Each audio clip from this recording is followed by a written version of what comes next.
reactions, right? So one is actually causing certain things. Well, thought is causing them to happen. You see that it's this. You see, it's not so. Although the brain is far more subtle than a computer, the analogy may be helpful, right?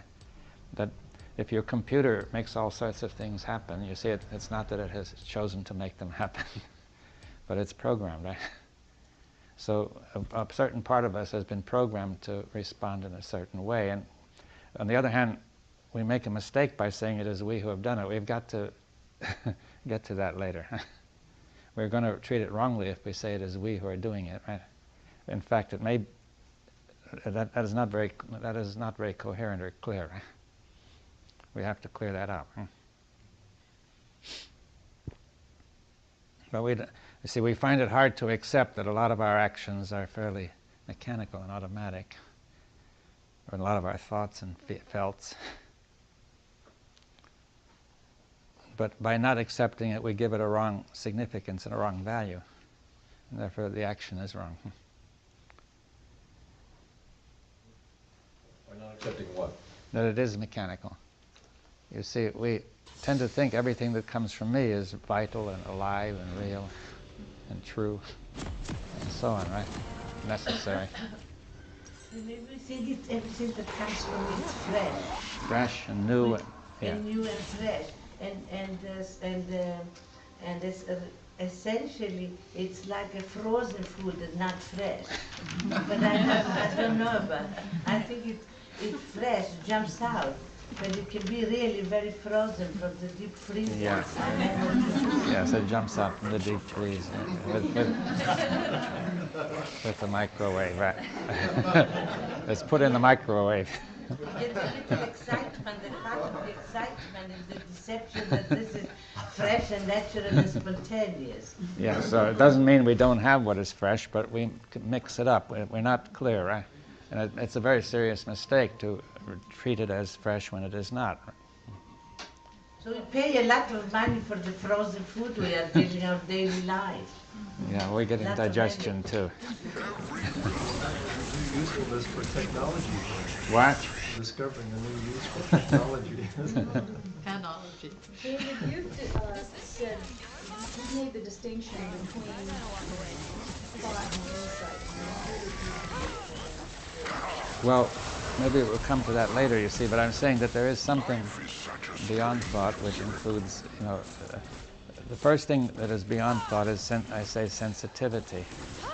For example, if your thought is not coherent, something tells you before you know it consciously. Is that clear what I mean? You get a sense of it. It's not quite right. Is that clear? Now that is sensitivity to what is incoherent. Right? Now that is crucial, because if you lack that sensitivity, or if it's repressed, then you can do all sorts of crazy things and they all look all right. You see, now that is the basis of awareness, that sensitivity, right? You see, now I say that the senses are an extension of sensitivity. You see, one view is to say that you get information from the senses and then somebody inside starts to look at it, right? But on the other hand, I say that is not, that's too simple. We say there's a basic sensitivity of the whole system, and the senses are part of that. I wonder what the ducks are plotting today. I'm enabling you to be sensitive to what happens outside. You can also be sensitive to what happens inside. Now, without that sensitivity, then you can do everything wrong and it'll all look right. And that will be a bad mistake, you see. It will lead to unintended consequences. And you won't even know that you have unintended consequences. You only know you've got trouble, you see. That's the first point. You see that we have thought, feeling, thinking, feeling, thought, felt, the state of the body. We have a general sensitivity which includes the senses. It includes sensitivity to the state of the body, to the emotions, to the thoughts, to everything that's happening in that, right? It's all one, right? Now, from there you can say that's a kind of awareness, you see.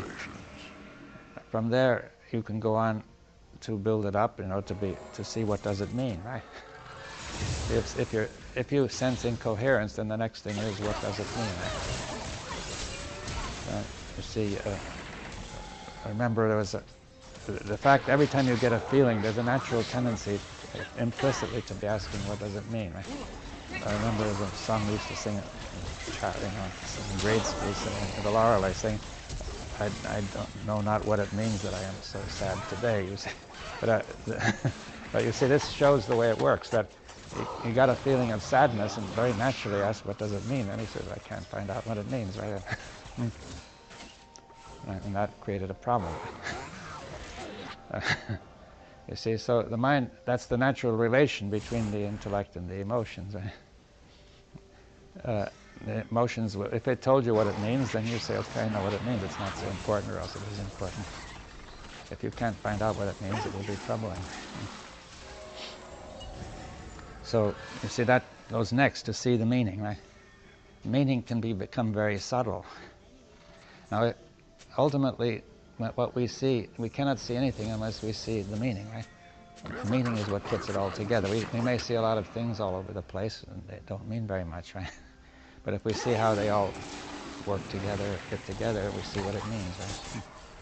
You see, now the word meaning has three meanings, you see, according to the dictionary. It has significance, which means sign. It means it's pointing to something or telling you something, right? It means value. It means a lot to me, is the same as to say it has a high value, right? And it means purpose. That is, I didn't mean to do it, and it was not my purpose, right? Now, those three meanings are interrelated. You see, it's not accidental, I think, that that these three happen to come together in the English language, that they are closely related meanings. Because nothing will have high value unless it signifies something to you. Right? You see, you could say, you walk along the road or somewhere and you see a jewel, a precious jewel, so suddenly your whole system is aroused. It signifies something of very high value, right? Now you see, value is what moves you, right? Value has a root, valor, valiant, the same root meaning strength, right? It's something, you could say originally value was just felt, you see. If something, in other words, something would move you, and that was the value, right? The sense of value. Later, people made a word for it, and then they could refer to it by the word, and later the word itself could call up the felt of value, right? So it gets more complex. So meaning signifies, then you have value, and then you have purpose, because if something has a high value, it will interest you and give you a strong purpose, right? You see, so all of that's involved in the process, right?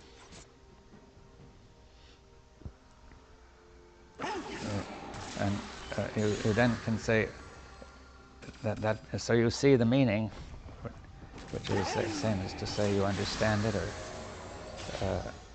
you comprehend it. You hold it all together, you see, comprehend. Oh, light divine. And then you can say, but by now you may be giving, this may include attention, you see, you may be giving attention to all these things, right? And that is part of what's involved in coming to this, seeing the meaning. Is that clear then? You see that, now the meaning is therefore not something fixed once and for all, but it's constantly moving as you perceive and act. And you act according to the meaning, right? Everything happens according to what it means. Is that clear? You see, if the jewel means something to you, it will arouse you, and everything will move. If you discover it's synthetic, the whole thing falls flat, right? It means something else, right? Not so valuable. So if you remember, you see the shadow in the dark night, if it means an assailant, you're all aroused. If it means a shadow, you're not, right? So you can say everything moves according to meaning, right?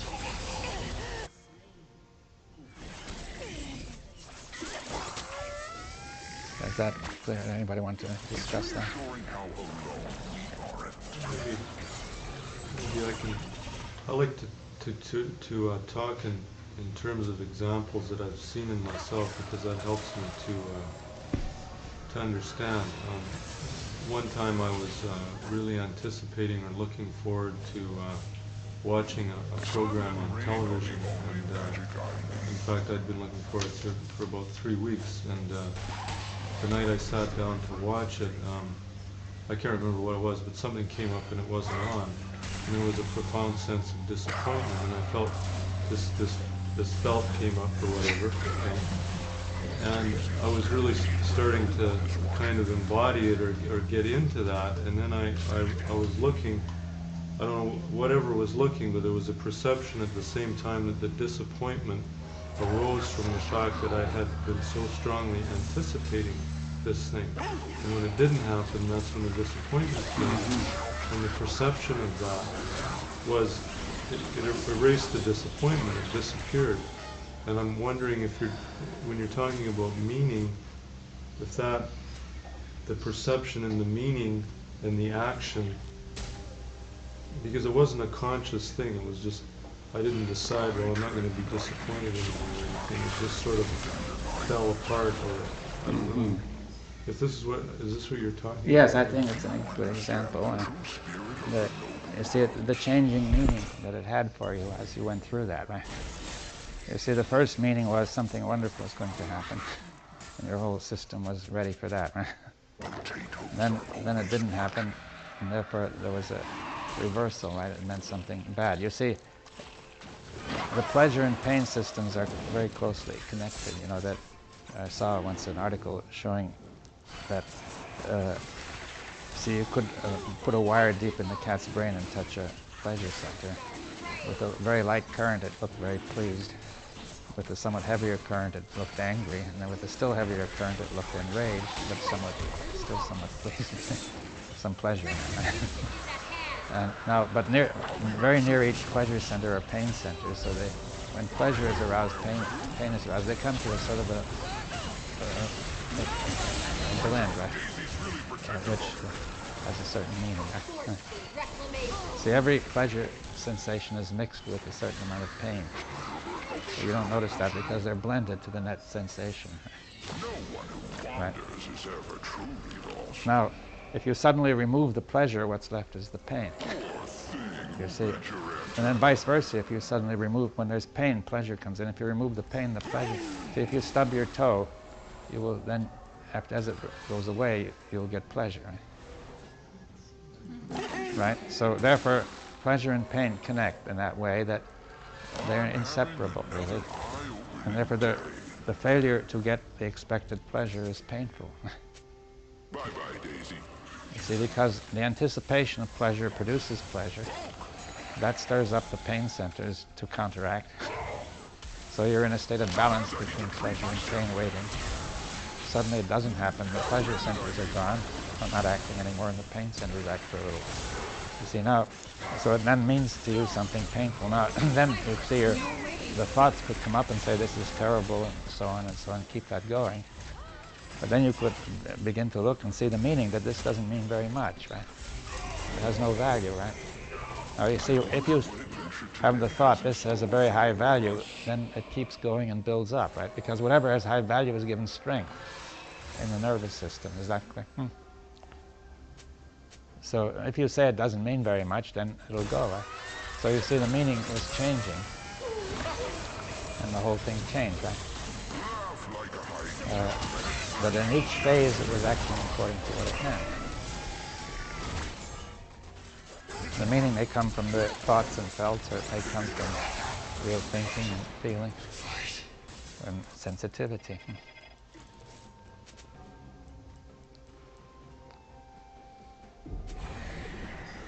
Extrapolate from there and start to make decisions using expectation as a vehicle to do things. Well, you can do that up to a point, but you have to realize that it's somewhat treacherous, you see.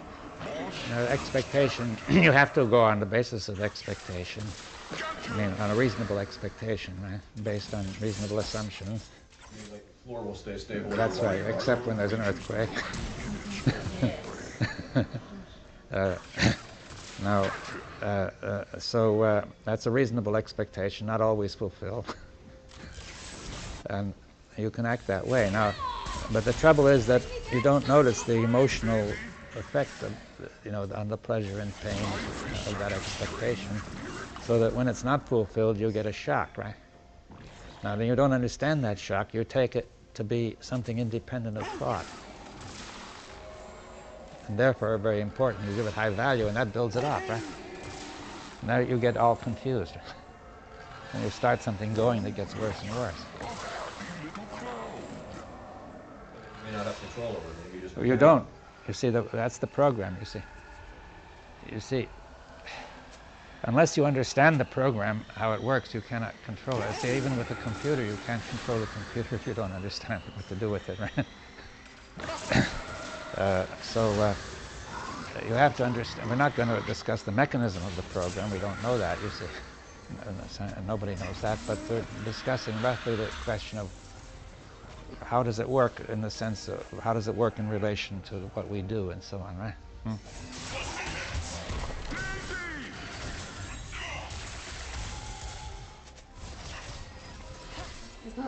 You used to give an example that has helped me a lot about going into a room and trying to stop the machinery with your bare hands rather than go to the wall and turn off the switch. So, what is the switch? Yes, well, it's the switch is thought, is memory, you see. It's the program. You see, if you consider a factory working by automatic machinery, which is running by a program, or you take your washing machine, which runs on a program generally. So it goes through a series of actions. Now, once it starts, you may try to stop it, but with your hands or somebody say, it just keeps on going. So if you didn't understand it was a program, you would say, how am I going to stop this? I don't want it to do this. It's tearing up the clothing. You see, so if you understand where the switch is, then you turn it off, right? Now, the point is, we have programs, some of which are destructive, and we don't know that they're there, nor do we know how to get at them if they are there. That, in a way, memory turns all this machinery on, and we don't know how to make memory stop doing that, right? Is that clear? See, if you remember you had a traumatic experience with somebody, maybe as a child, you may even not remember it, but it's still on the memory, right? And it still works the machinery. So every time something similar comes up, all these emotional reactions and physical reactions, or you can even become ill, you could become allergic to something.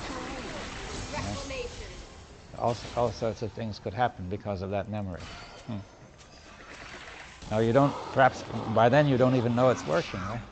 Because it is not conscious. It is only working at the chemical, physical, emotional level. And it has been repressed at the conscious level because it's too unpleasant, right? It's this can of worms that we don't want to look at, right? So we repress it. So then we don't know what to do with it at all. So we're saying, how can we get at that? That's our question. I'm saying it will be something more subtle than just going to a switch and turning it on. I mean, there's no switch around there that you can just press it. But somehow it can nevertheless turn off. Right? That's what I'm suggesting.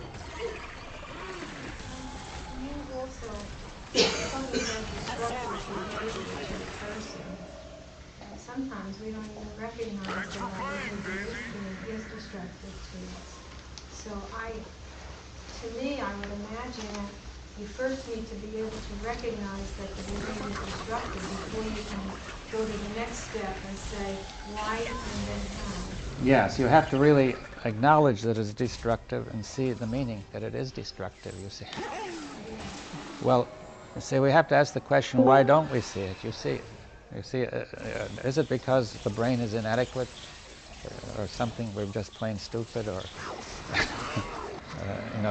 or is it some other reason? What you said is correct. We are just ignorant. We can't really deeply, profoundly see that. We don't see it, but also we don't want to see it. You see, I'm trying to say the program is programmed to keep you from seeing the program, right? You could imagine a computer program, which is in fact the virus, when they do it, which can be programmed in just such a way that it is extremely difficult to find that program, right? So Obvious, like smoking, for instance, where you can see that the activity, if you look at it, is destructive, right? yeah. And then the next step would be to move away from that somehow. Well, okay, I see statistics show me that smoking is destructive. Now, I may get thought, well, it may be for some people, but not for me. See, all sorts of thoughts can come up from Feltz. Feltz come up saying, what will I do if I don't smoke? You see, I'll feel terrible. I can remember how bad I felt when I couldn't smoke, right? So all that comes up, right? And then there's a pressure, and the brain doesn't work right anymore. You see, the Feltz are affecting the intellect. Now, they should affect the intellect normally because they should tell you what you want, right? So the Feltz are telling you what you want is not to be bothered by this, right? Therefore, the intellect obeys, it does its job and says, I will produce thoughts which will justify not being bothered by this, right? For example, I may hit upon the thought, well, some people, it won't happen to me, or, that's just statistics, who believes statistics? You can think of all sorts of thoughts, which will comfort you and remove the problem for you. And therefore, you are no longer able to look at it. Right? Now, this may become so built into memory and so habitual, you don't even know you're doing it. So at some point identify yourself as a smoker. There's a whole underlying assumption that you are something, and that this action is a function of that. Yes, that's another thought we'll come to, saying the thought which is what am I and what are my interests, you see. There are thoughts which define that. You see, I am a smoker, therefore if I am a smoker, nothing will change. You see, I am a human being, I don't expect to be an eagle, right? Right? So it's saying I am a smoker, I don't expect to be a non-smoker, so I just better take my chances with being a smoker. I have no choice. Right? Seems to be in the form of a vivid image, sort of seeing oneself smoking and holding a cigarette, which might feed back on doing that activity. Well, yes, all that's part of it. Like that's the advertisers do that. For example, they will show a picture of somebody driving a car through a beautiful country and enjoying himself greatly. And you're invited to identify with that person. Say, when I buy that car, we'll be in that situation too. Right? I can anticipate all that good feeling. And therefore, you get the urge to buy the car. Now that's all the machinery of the memory right at work. Huh? People who are, they feel a lot of guilt and they feel very bad about themselves and they want to be sorry. Well, that could come about too. You see that see, as a child, you may say, people made me feel guilty. See, that the whole education tends to make people feel guilty, saying, you ought to be this way, you ought to be that way, you ought to be able to do this. If you don't do this, you're not an acceptable person. Nobody will love you. And so on and so on. You must pass the exams, you must be proficient in this and that and that, right? You must do this, you must treat your parents in this way, and so on and so on, right? Now then, if you don't do it, they say you're bad, right? The child may resist this at first, but at a certain stage, the child will accept it because the child is in the position of having to accept from older people and parents and so on a great deal because he doesn't know any better anyway, right? He has to accept it as true. So at a certain stage, he can't resist anymore, and he just says, that must be true. They know, I don't know, right? Or else I'll punish them by just behaving that way, right? And they'll be sorry. But you see, they're not sorry, right? It gets worse. You see, it doesn't work, you see. So, therefore, one way or another, he gets to accept the thought, he identifies himself as guilty, right? But then that's very uncomfortable, so he begins to think, how can I be not guilty? Well, maybe I'll please these people by doing this or this or this. But maybe it won't work, you see. Also that I observe with people that I work with, that being so little and having the parents tell them things, horrible things like, this is the ugly one. Yeah. Or this is the one that, whatever. They feel so bad that they feel that they are the mistake. Yes, they accept from the parents or the society or the teacher or their friends some statement, assumptions as to what they are. Right? See, they identify. And they operate from that. That's right. Now then there's no way out because it's on the program and they don't know about the program, right? So every attempt that they make to help, to improve that, makes it worse. You see, for example, there's a state, feeling that one thing people do about guilt is to pass it on to somebody else, you see.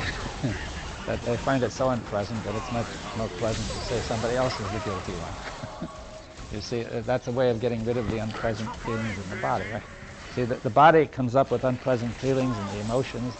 The mind then says, what does it mean? Well, I've got a lot of unpleasant feelings and I can see it's because I feel guilty. If I weren't guilty, I wouldn't have them. Maybe somebody else is the guilty person. If I accept that, all the feelings get better, right? Right. You see, so you can see self-deception going on all the time. Incoherence of thought. There's thought which engages in self-deception is not coherent, not consistent. It is really destructive and it's worse than useless. But it's one of the principal difficulties of the human race that this kind of self-deception to feel better, to protect your self-interest is pervasive. You see, if you watch politics, you can see people are saying things not because they believe them, but because it protects their self-interest, right? All around, international relations are the same. Right? So, you see, instead of thought should be moving toward being correct, right? And consistent and coherent. But if it moves the other way, then, see, thought may make a mistake. It's always likely to make a mistake because it is not complete. It doesn't cover everything. But if you can acknowledge the mistake, then you can start moving to correct it. But if you don't acknowledge the mistake, if you say it's no mistake, if you're saying, if you're constantly moving to make yourself feel better, to protect your self-interest, then thought becomes very destructive. Huh? It seems to me that once the person gets stuck in that feeling of worthlessness, there is going to be a continuing action of thought of wanting and needing flattery and self-deception in order to accept flattery. Right. Because you see, they can then be trapped. You see, because somebody will flatter them. In order, they become dependent on the flattery, and then they can be tricked, right? Confidence men, right? Where's the point Just at a which little bit ago, the individual like a few worker minutes says, ago. this has nothing to do with the program?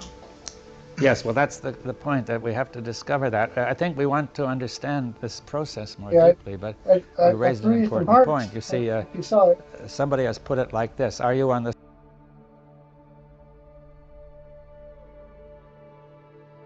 Did you see it? I threw you some hearts. Yeah. Swing of streaming, so let me pull it up. It's all good. Yeah, I sat down too and I was like, it's crunch time, the season's like almost this. over. I don't know if this shows up on your screen. I'm looking right now. Swing. How's the climb going, Jay? Is what I see. So, let me pull it up. I don't see the hearts. I just see the... That's weird. It is weird. Like, I'll show you on stream. This is what I see. Just that, yeah. There's a little like heart icon, and I clicked it, and it like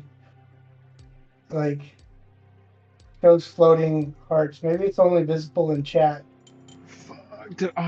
Oh wait! Don't ban Ivern. Do not ban Ivern. The weak fear the shadows. I am playing the Fear Ivern. controls them. Is there anything in your chat window? I just started the Twitch chat. And the YouTube chat. No, I just see that message. How's the climb going, Jay? Huh. Welcome to live chat. Remember to guard your community privacy. Oh, maybe that's just. I thought. I thought it would show on your chat, but I guess not. All good. All good. The sentiment just letting me know means a lot. How much LP did I get from that last game? Let's see here. Won a little bit. 22? Yeah, I need 7. I need 7 wins. Or 6, because I just won one.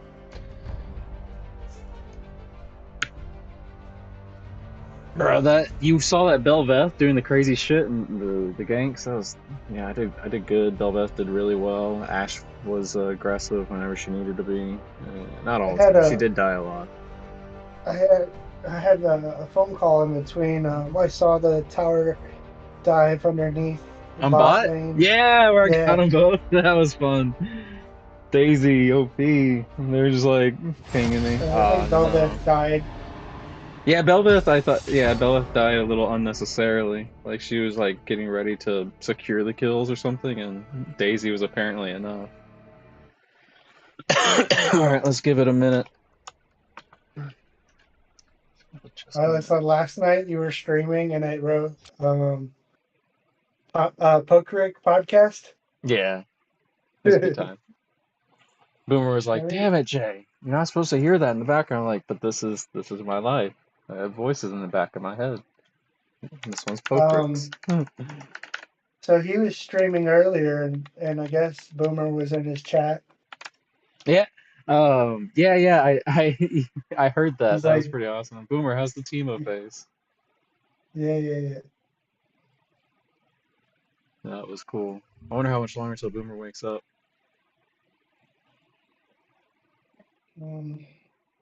I don't want to send him a message. It's still like, he's getting good rest. He's not already awake. Oh, man. Alright, I just logged out, logged back in, so it should update the ranked time left. 14 hours after the next game, because it's like 14 hours, 41 minutes. That's plenty. Yeah, I've been on a losing streak. I just can't get anybody to trust me. So they run it down. That is unfortunate. I do hate that shit. I was so close to being in silver, too. That's nothing to brag about.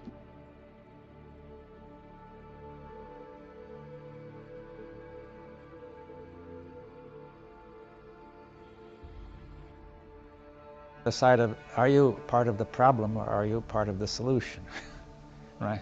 Now, this way of thinking is part of the problem, right? How can we become part of the solution rather than part of the problem?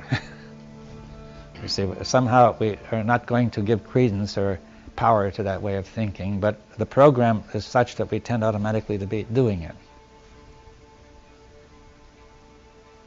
It seems that we have to break up the world into right and wrong, left and right, and put, discrete labels on everything to understand them. Right thinking and wrong thinking, for instance. Yeah, but that's too fixed, isn't it? You see, it's there's no formula that will do that. We need sensitivity, you see. See, a thought that is right in one case, in one instance, in one context, may be wrong in another. So you can't say this thought is always right. Hopefully I can climb out of this fucking hole. Yeah, or it can be right at this moment and wrong later in another place. Right? About the same time. Or even the same time, but applied to one thing it's right, to another thing it's wrong. You see, so that requires sensitivity and intelligence, right? See, there's not going to be a simple formula for us to settle this. I think that in many instances, most people, I know for myself anyhow, I think I have a tremendous amount of sensitivity when I look at somebody else, and I can sort of recognize certain things there. But when it comes to me, then I seem to lose that sensitivity, that ability to do that. Because I guess it's what, protective? Yeah, it's self-defense, right? You see, the thoughts which are assumptions that are behind your own behavior are defended against evidence that they are wrong, right? Now, that's a universal feature which we can notice, right? Trying control pics you of can easily ash see how that nibbling might come about. with glacial Because augment. if you once identify with something, And, then you will treat it as part of yourself. There's some games that you will work defend really, it if it's really under a good. threat, right? Like if you identify with your country, you say, well, obviously how really can you be bad. the same as your country? Your country is one thing, you're another. But you identify, and therefore if somebody crosses the boundary of your country, it's the same as attacking you, right? Just by thinking that way. Morning, Hex. And now, if you're identified with a thought, by the way. an How are assumption, you? or an opinion, You know, the and usual. somebody questions it or attacks it, you will Usual feel you're under good or attack. You'll usual get an bad? emotional charge to A defend little it. bit of both. And you'll lose I the move in a couple of sensitivity. days, so. You see, part of the defense Where is you to moving to? destroy sensitivity. Moving to Michigan. Now, let me explain that a little. You see, I think our whole society tries to stabilize itself by No, you're starting not. out to destroy sensitivity No, to I mean, 'cause incoherence, that's where my starting with kids are very at. young children. Oh, You for see, real? that Yeah. if people could What see the part? vast incoherence that is going on in Warren? society, they would be Warren? disturbed and they would feel the need to Yeah. do something. Nice. If you're not sensitive to it, you don't feel disturbed and you don't feel you need to do anything, Honestly, right? don't have any idea what I'm So, gonna do after I I retire. remember an instance, some And mother was telling the daughter, my home the of daughter was saying, record this is school is terrible, the California. teacher is terrible, very inconsistent, doing all sorts of crazy things. And so on Nah, and so on. California sucks. And finally, the All my mother said, family's in saying, California. you better stop this. In this house, the teacher is always right. Depending on how things go. Now, she understood that the teacher was wrong, obviously, but the message was it was no use, right? And even the message may have been right, but still, in some sense, but still, it illustrates that if you that the whole thing is, in order to avoid this sort of trouble, children, starting with very young children, we are trained to become insensitive to incoherence. Right? If there's incoherence in our own behavior, we thereby also become insensitive to it. That doesn't flame. You were explaining everything about me up until you said it doesn't flame. Children are trained. Sensitivity is, in a sense, trained out. Yeah. Can it be retrained in? Well, I think we've got to go. I would put it another way. We have got to become aware, sensitive to the insensitivity. The sensitivity is not all gone. It is just sort of asleep, right? It's an easy answer for training in a method. No, that would be more of the same, I'm afraid. You see, but somebody left right at the end of matchmaking queue again. They must have said like, "This looks like a loss" on one of the sides. I don't know.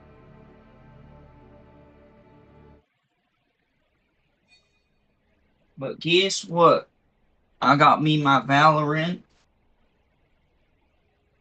That's what I've been playing because that's like an actual skill required game. Is it? Yes, it is. If you can't hit your shots, you lose. There's like some strategies.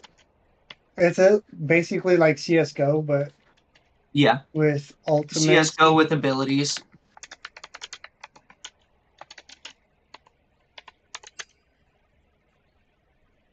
I watch a lot of Valkyrie. Valkyrie? Yeah, Valkyrie. What's that? That's a girl. It streams on YouTube. Oh. She's up there with Pokimane and whatnot. Was that Lilu Pichu? Yeah, something like that. I know who you're talking about. I just didn't know her name. So to attempt to train at this level is already to encourage insensitivity.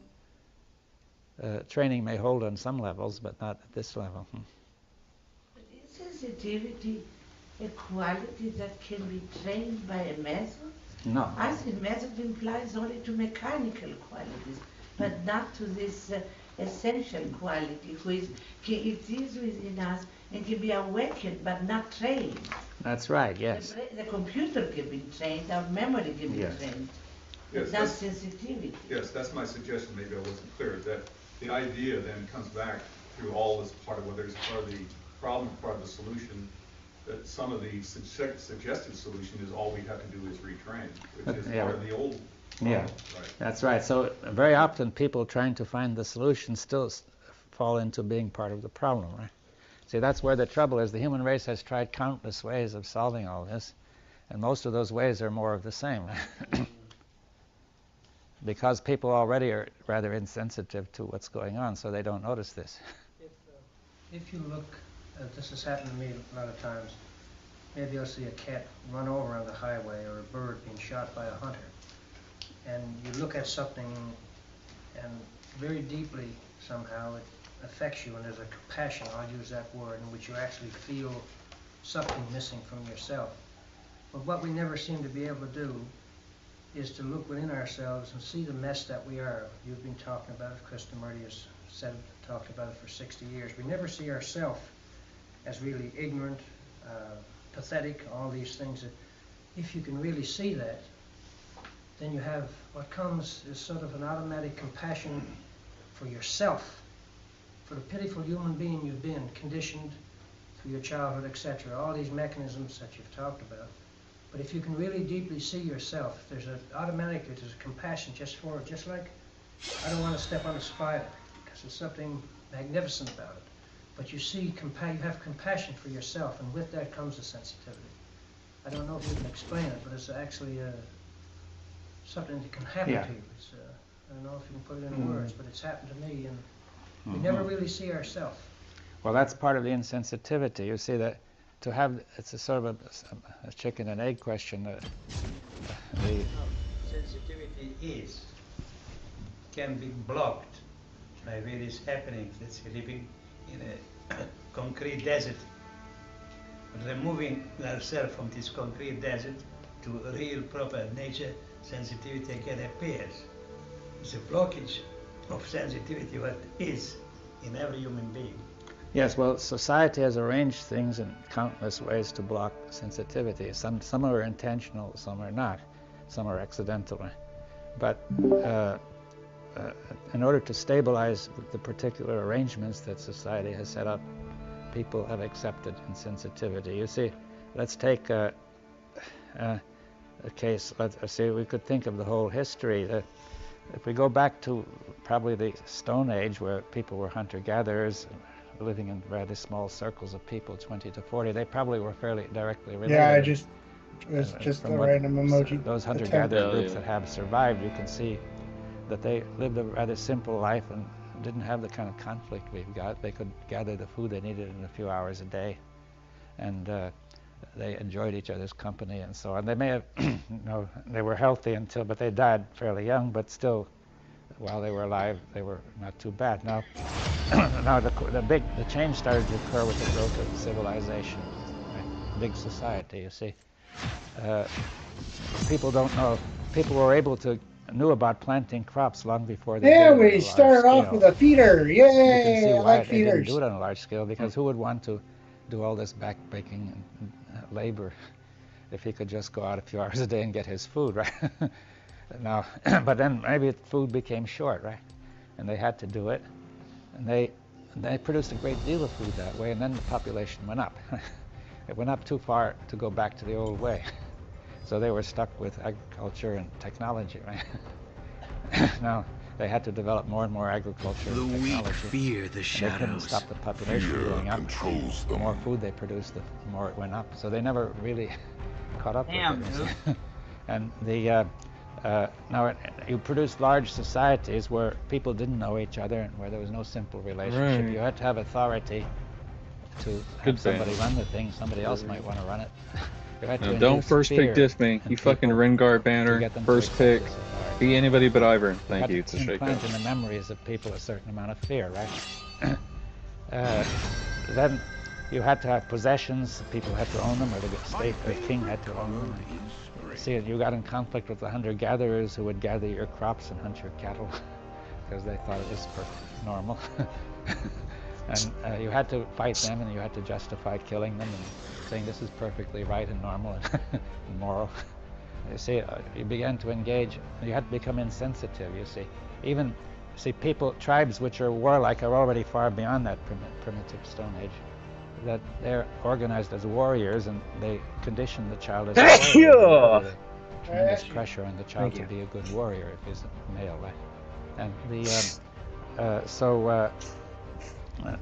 but still, in order for them to go out and kill others, they had to do a long war dance in which they would excite themselves and perhaps justify it and saying, you know, why it's right for us to do this, and so on. You see, and as it went on, then building up to bigger societies, and you had to see, as technology developed, you got metals, more and more weapons, and more things that people could covet and be reading about. That's how you get your butt So kicked. everybody aroused their desire.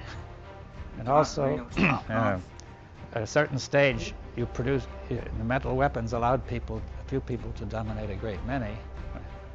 Yeah.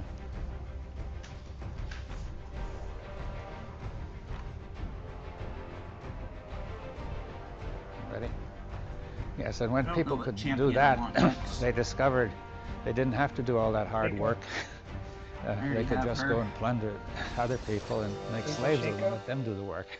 Yeah. Then they had to say, this is really a right thing to do. You see, nature was ordained that we are the masters and they are the slaves. So they had to become insensitive to the absurdity of that. and so on. You see, it went on and on. Yeah, and I thought you said it Nico. built up in that sort of pattern which has continued until today, so that people got off on this track, which required they couldn't do it without justifying it to themselves. They got a Yumi. And in order to justify it to themselves, they had to become insensitive. They had to make themselves insensitive. There's such a big skill gap between Yumis that I always kind of underestimate them. Conflict between man and nature until they prove themselves. Well, maybe before, for all I know, but you see, certainly it got a lot worse with agriculture, but it wasn't too bad even then. You see, the conflict got, as people went out into cities and began to develop more technology, it got worse. So, say, for example, once they discovered iron, which was not only useful, which was discovered because it was good for weapons, but they discovered you could make very good axes out of it as well, and then they began to cut down trees at a vast rate. You see, somebody told me that when the Iron Age came to Denmark, they cut down all the trees about 2,000 years ago. And of course, the Romans did the same thing in the Mediterranean in order to get masts for their ships.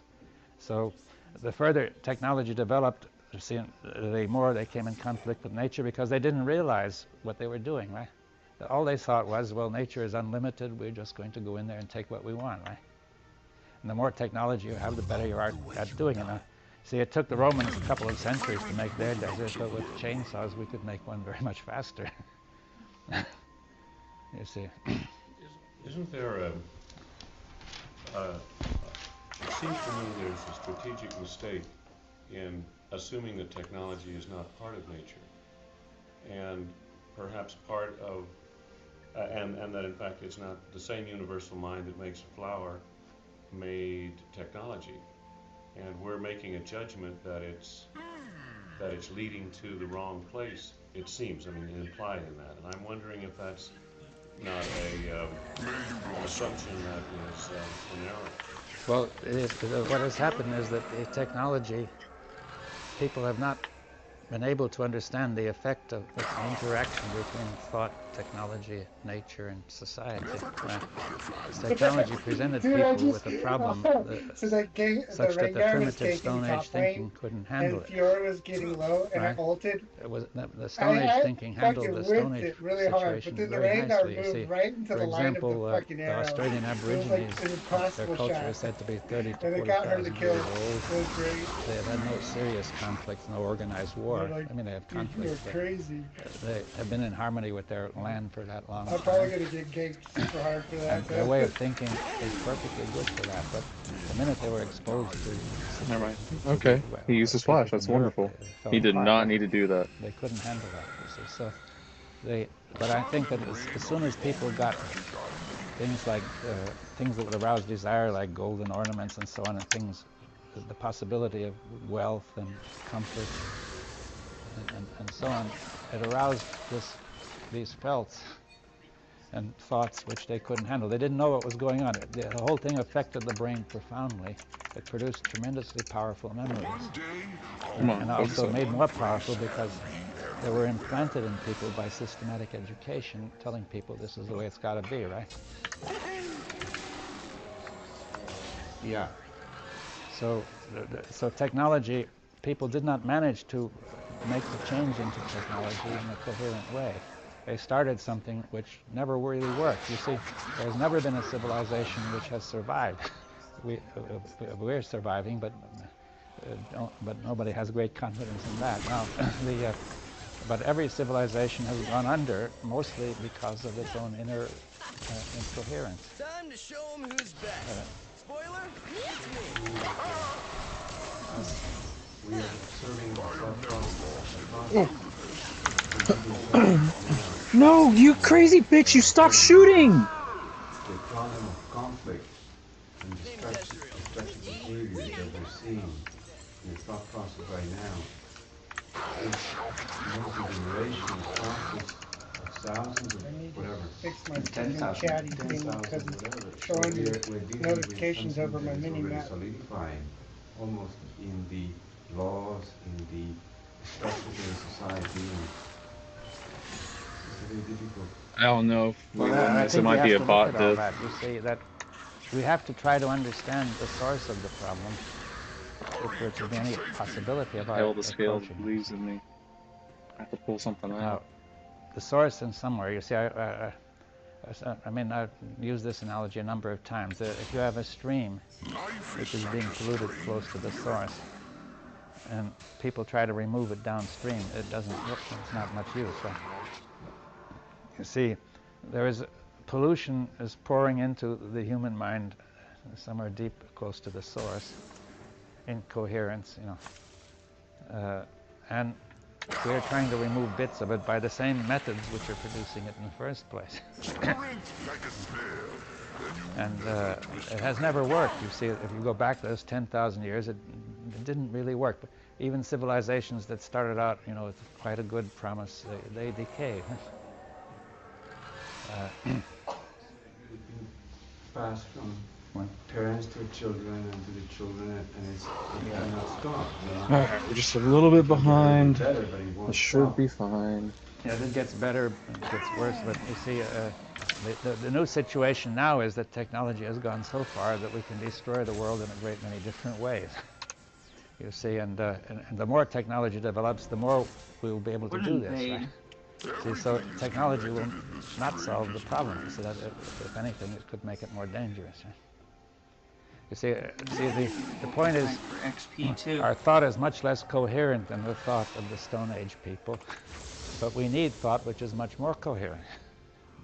Technology requires extremely coherent thought. It's like the pain of disease, or like disease itself. Oh, headshot.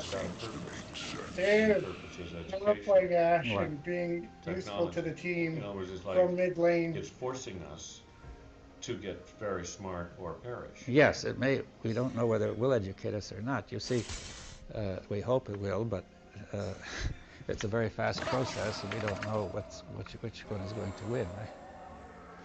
I wonder what adventure today has in store for all of us. That's right, but Heck you! Rocket, don't abandon your enough now. Come on, it's not over yet. The thought around that technology has run away with us, right? See, for example, the thought Heal of her up. development. It's a very simple thought, saying we have got to grow, we have got to develop. Now, everywhere you will read, we must grow at such and such per year, right? It's absolutely necessary. It cannot be otherwise, you see. But if you think of growing at 2.5% per year, which is not much, if you grow 10 times in 100 years, and 10,000 million times in 1,000 years, you will grow beyond the mass of the universe in 7,000 years. So the big level up.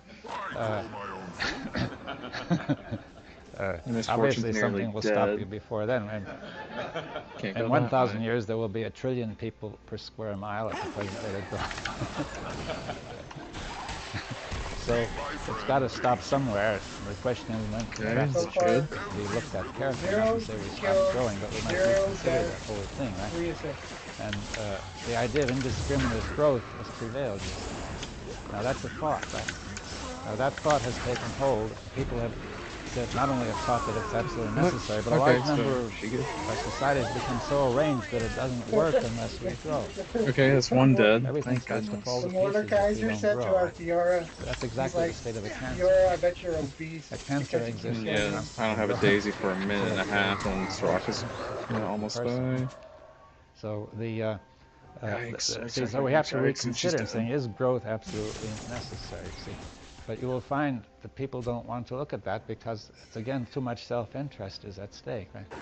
We have become involved in this false process so that our self-interest 2 for is 1. invested in that false They're already process. 4 kills down. Therefore, we won't admit that it's false. Come on, Ivern. Yeah.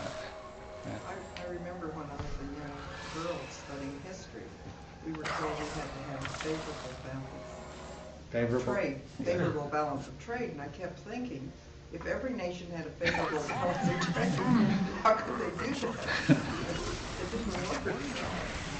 Yeah, well, that's again a case people don't think it out because The it would be secret would to my disturb strategy I got self-interest to from think that out. Poker, You see. actually.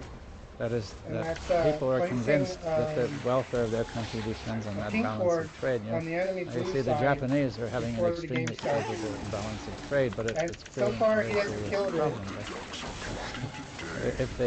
If they were to cause the collapse of other countries, I don't know. I just ignited this Ezreal. What are you doing, See, that we're all interconnected. People don't want to think that. Okay, awesome. Okay, Spion and Lysandra got him. So you can Guess he was see doing that. here are thoughts that are felt that's stolen, every yeah. one of those thoughts. Is that clear? They're not just thoughts sitting there. Trying to tell him that intellectually Akshan telling you flashed it's for right. me.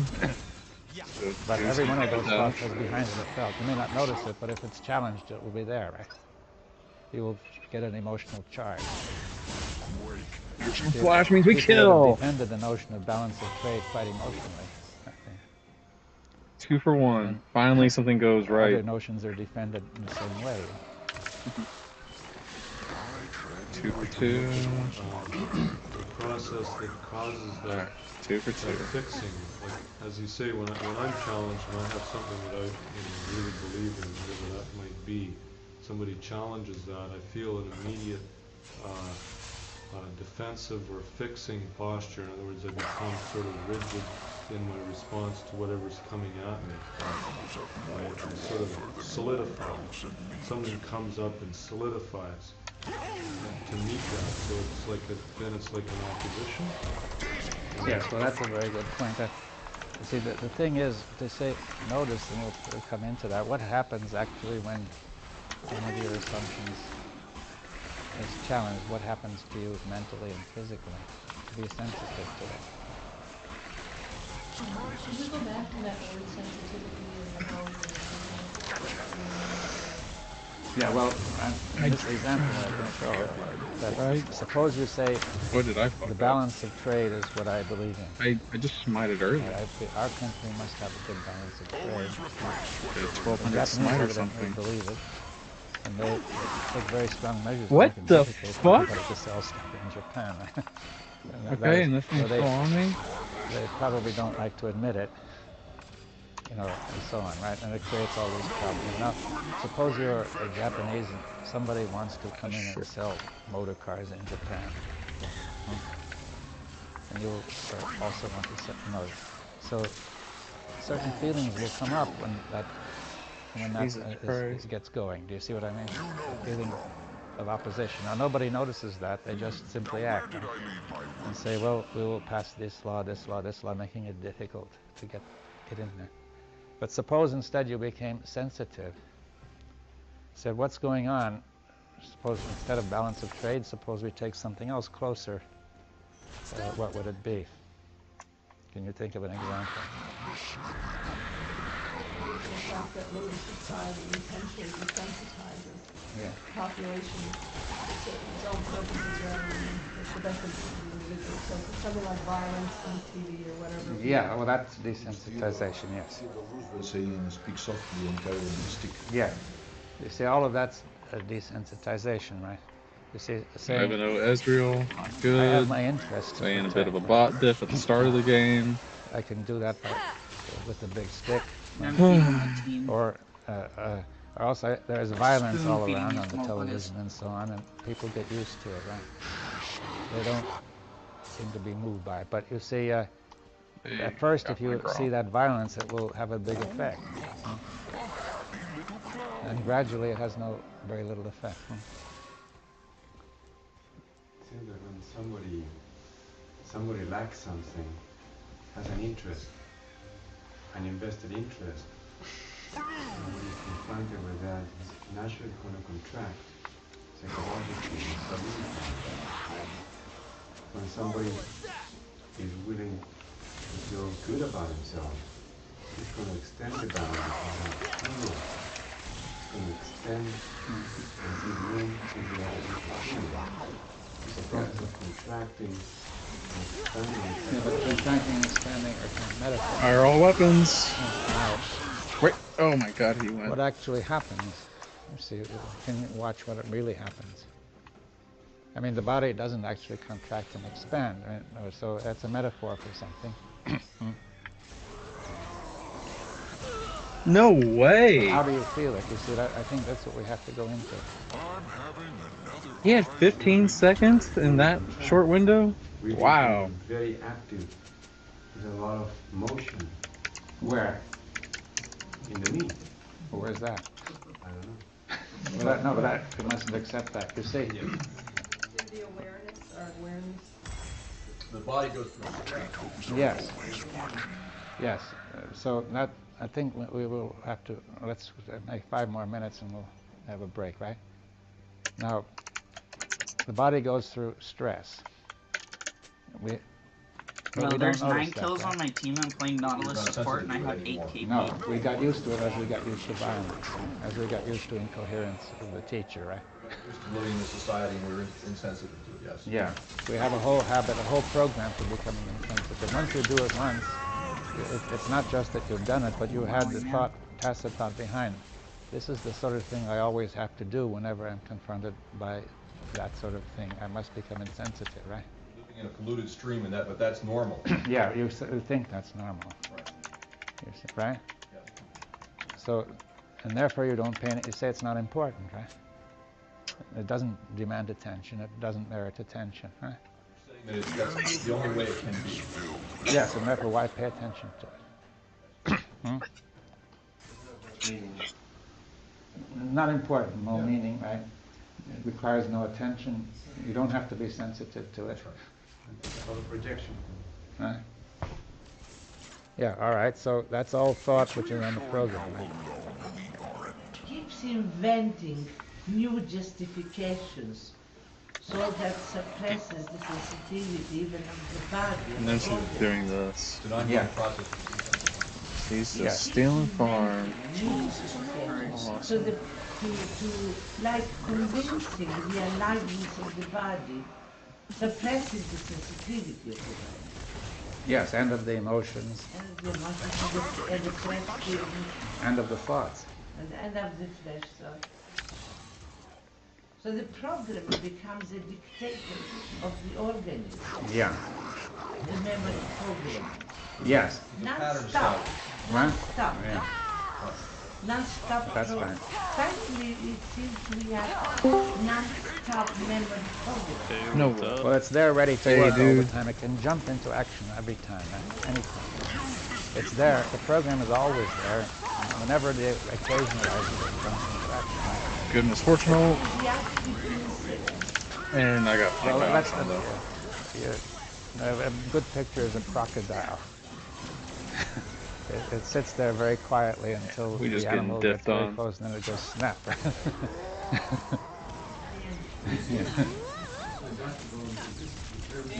I don't like the support items. I think well, it's part of it, clearly. It seems to me when you talked in the past about categories and how thought works from categories, that when we have started to focus in on the category of the self, the me and the not me, that's of course where it generates but we never seem to, you know, all of these examples really come down to, can we examine the self? Well, And that's very disturbing. It gets yeah. very disturbing. Yeah, we believe it to be so. That's enough to disturb us, right? You see that? If How you funny believe the is it can is full of to worms, get that's the enough to. map changed It's whenever you enough, right? kill the There may dragons? be none in there That whatsoever. limits the amount of bushes that the enemy You've just ranger gotten can used use. to this polluted environment, and that because that is now, you now identify that with comfort. It becomes comfort. You don't want to disturb that comfort, even though in reality it has nothing to do with comfort. Yeah, I mean, it's sort of working that way. And what I'm suggesting is that one important step is to be sensitive to, like you say, we expand and contract, right? That's a metaphor. Let's try to see more carefully what's really going on. It seems that we More sensitive. More sensitive, right? And when we contract, something happens inside the body. But where? Jesus Christ. We overload the circuits. We stress out the circuits. We no longer, the perception goes way down as a result of stress. My team is something Yeah, to well, I be think desired. we'll come to this later. I think we should begin to pay attention. Yeah, good. Yes, some people may feel it in the solar plexus or the intestine, you know, the abdomen, or the chest, or the neck, or the head, or the arms. You see. Oh, do they seriously let them get away? I think we'll come to that. We got to get out of this vague metaphorical. Metaphors are fine things, but in general, but here they may be used as a way of avoiding really looking at it. I love getting assist by just shooting my hot shot. The point is then that we'll discuss that, the role of metaphor. So when you see yeah, we can save time. Because metaphor comes in as a basic part of our thought. And we have to understand how it comes in sometimes to help us and sometimes confusing us, right? Right. So maybe we would call a halt. How long are we doing? 10, 15. Well, 10 minutes.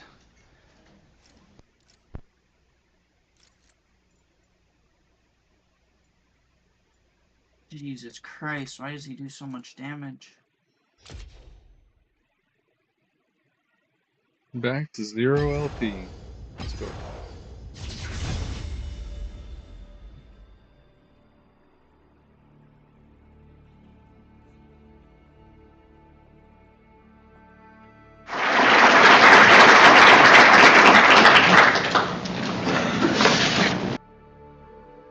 Listen to that one later.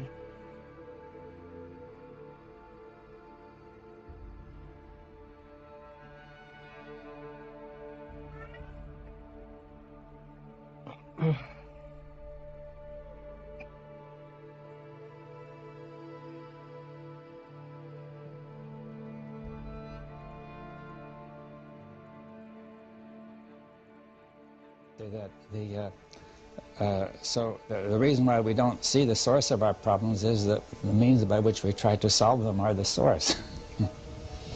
So but that may seem strange to somebody who's first heard it, because our whole culture prides itself on thought as its highest achievement, and it's the achievements of thought, I'm not trying to say, are negligible. They are very great achievements in technology and various other ways, and culture, but there's another side to it which is leading to our destruction that we have to look at. So now, what is wrong? I'll try to say what is wrong with thought. I'll try to give some brief summary, and we might start talking about it if you like. Well, one of the obvious things wrong with it is fragmentation. That the thought is breaking things up into bits which should not be broken up. You see, we can see this going on. We see the world is broken up into nations. It's all broken up, and yet the world is all one, right? And see, the nation, we have the boundary of the nation. You say we've established a nation. Now that's invented by thought, right? Let's go. If you go to the edge of the nation, there's nothing there particular, unless somebody made a fence, right? Now, then you have professional groups. If you are in science, you see every little specialty is fragmented from every other, and people hardly know what's happening in a somewhat different field. And and it goes on, knowledge is fragmented, everything gets broken up. You see, now what is broken up is something, in other words, what we are doing is establishing boundaries where really there's a close connection. That's what's wrong with fragmentation. And at the same time trying to establish unity where there isn't any, or not very much, right? Inside the boundary we say we're all one, but when you look at all these groups, they're not all one at all, right? They're all fighting each other inside as much as they're fighting outside. So we have false division and false unification, right? In other words, thought is pretending that there's a sharp division here and really everything is unified inside when it's all not so. So this is a fictional way of thinking. The question is, we say, to go on with this fictional way of thinking seems to be very important. It's so important that the actual fact that it's wrong is ignored. You see, so that it's not that way at all. Right? So, see, then it seems strange why should people do such a strange thing? See, it seems it's really could be thought of as irrational, or at the very least, or crazy, perhaps. You know, that so much trouble is created out of such small things, right?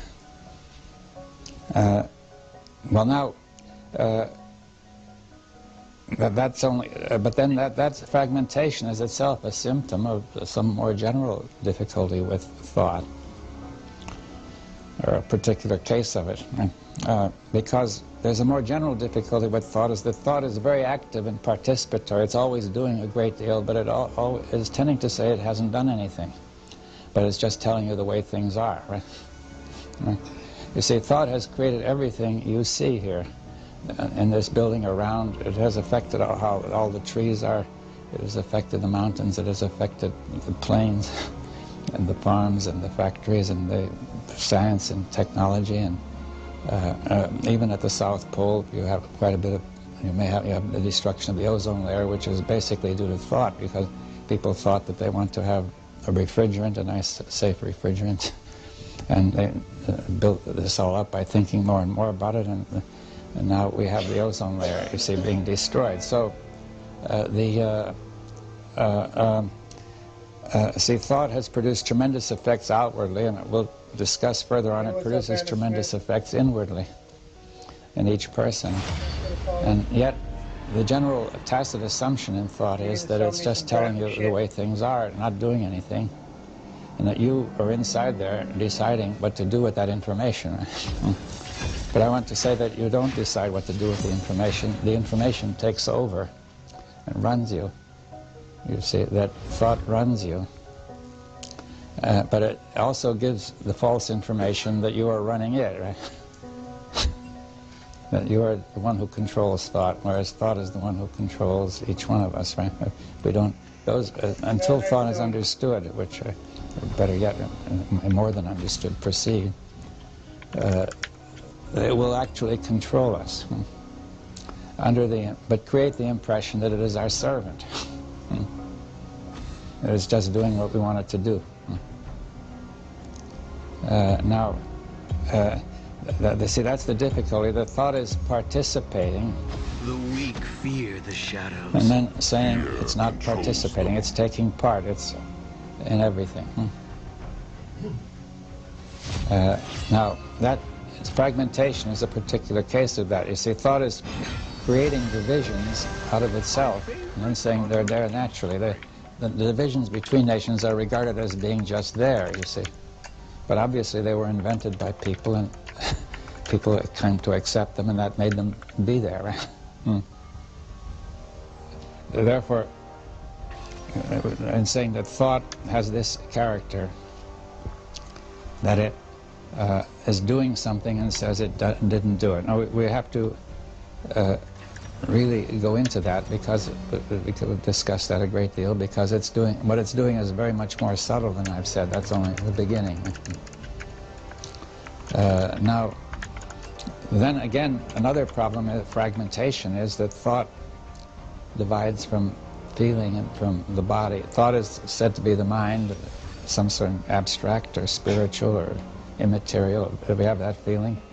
And then you have the body, very physical, and then you have emotions somewhere in between, perhaps. And the idea is they're all different, right? Now, we think of them as different, and experience them as different because we think of them as different. But see, thought is not so different from emotion. If you think something, if you think that a certain person has treated you badly, you will get angry, you see.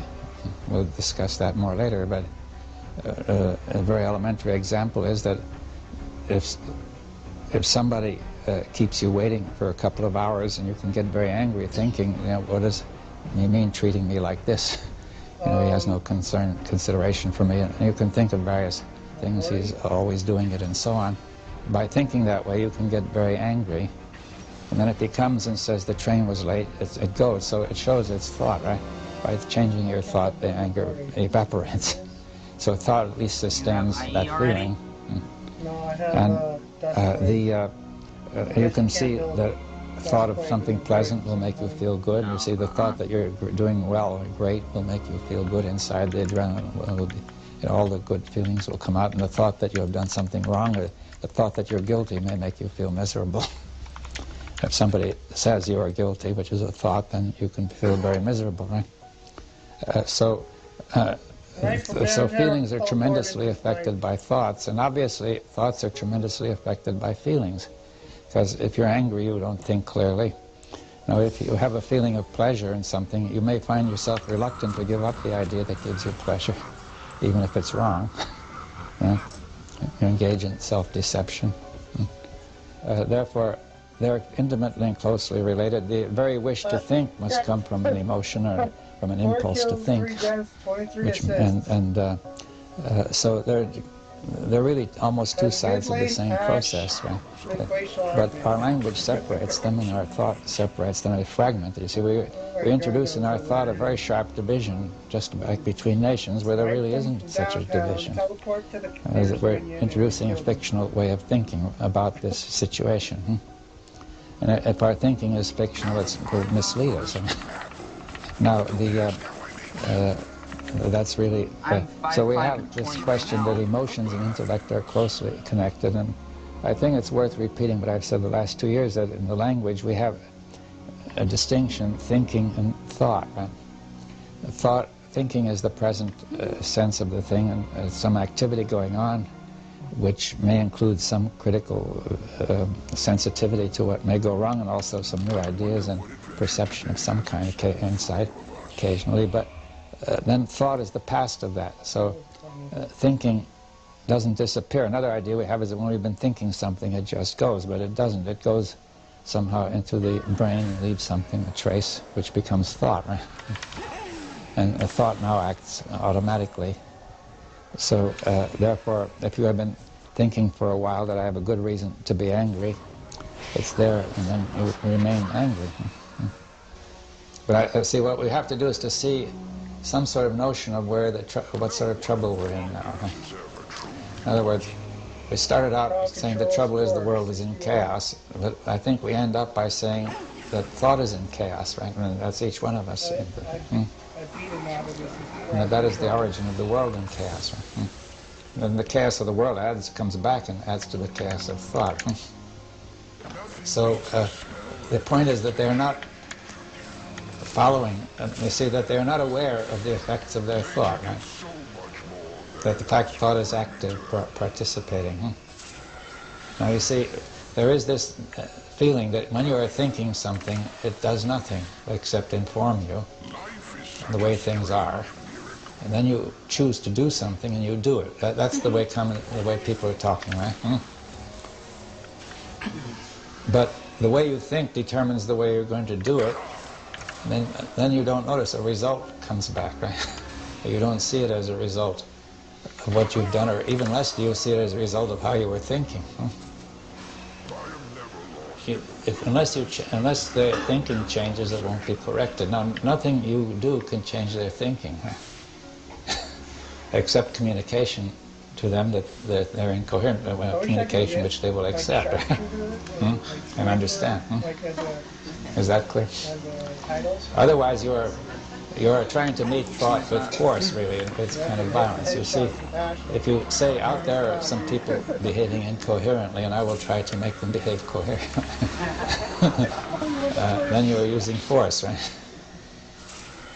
But they keep on thinking the same old way. If you're more powerful than they are, they will do what you want for a while until you get to be a little weak, and they'll take care of you then. Yes, it takes over, and why does it take over? You see, the point is, so there are two levels of this point. One is to describe what happens as far as we can see outwardly, and secondly, to see the source of it, right? Because unless we see the source of it, it will never change. We need some kind of awareness of what thought is doing, let's put it that way, that seems clear. But which we don't have, generally speaking. 5, 5, and 23, baby.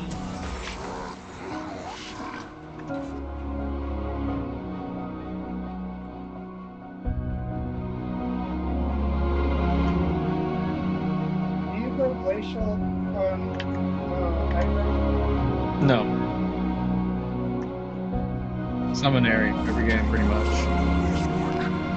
guess I have to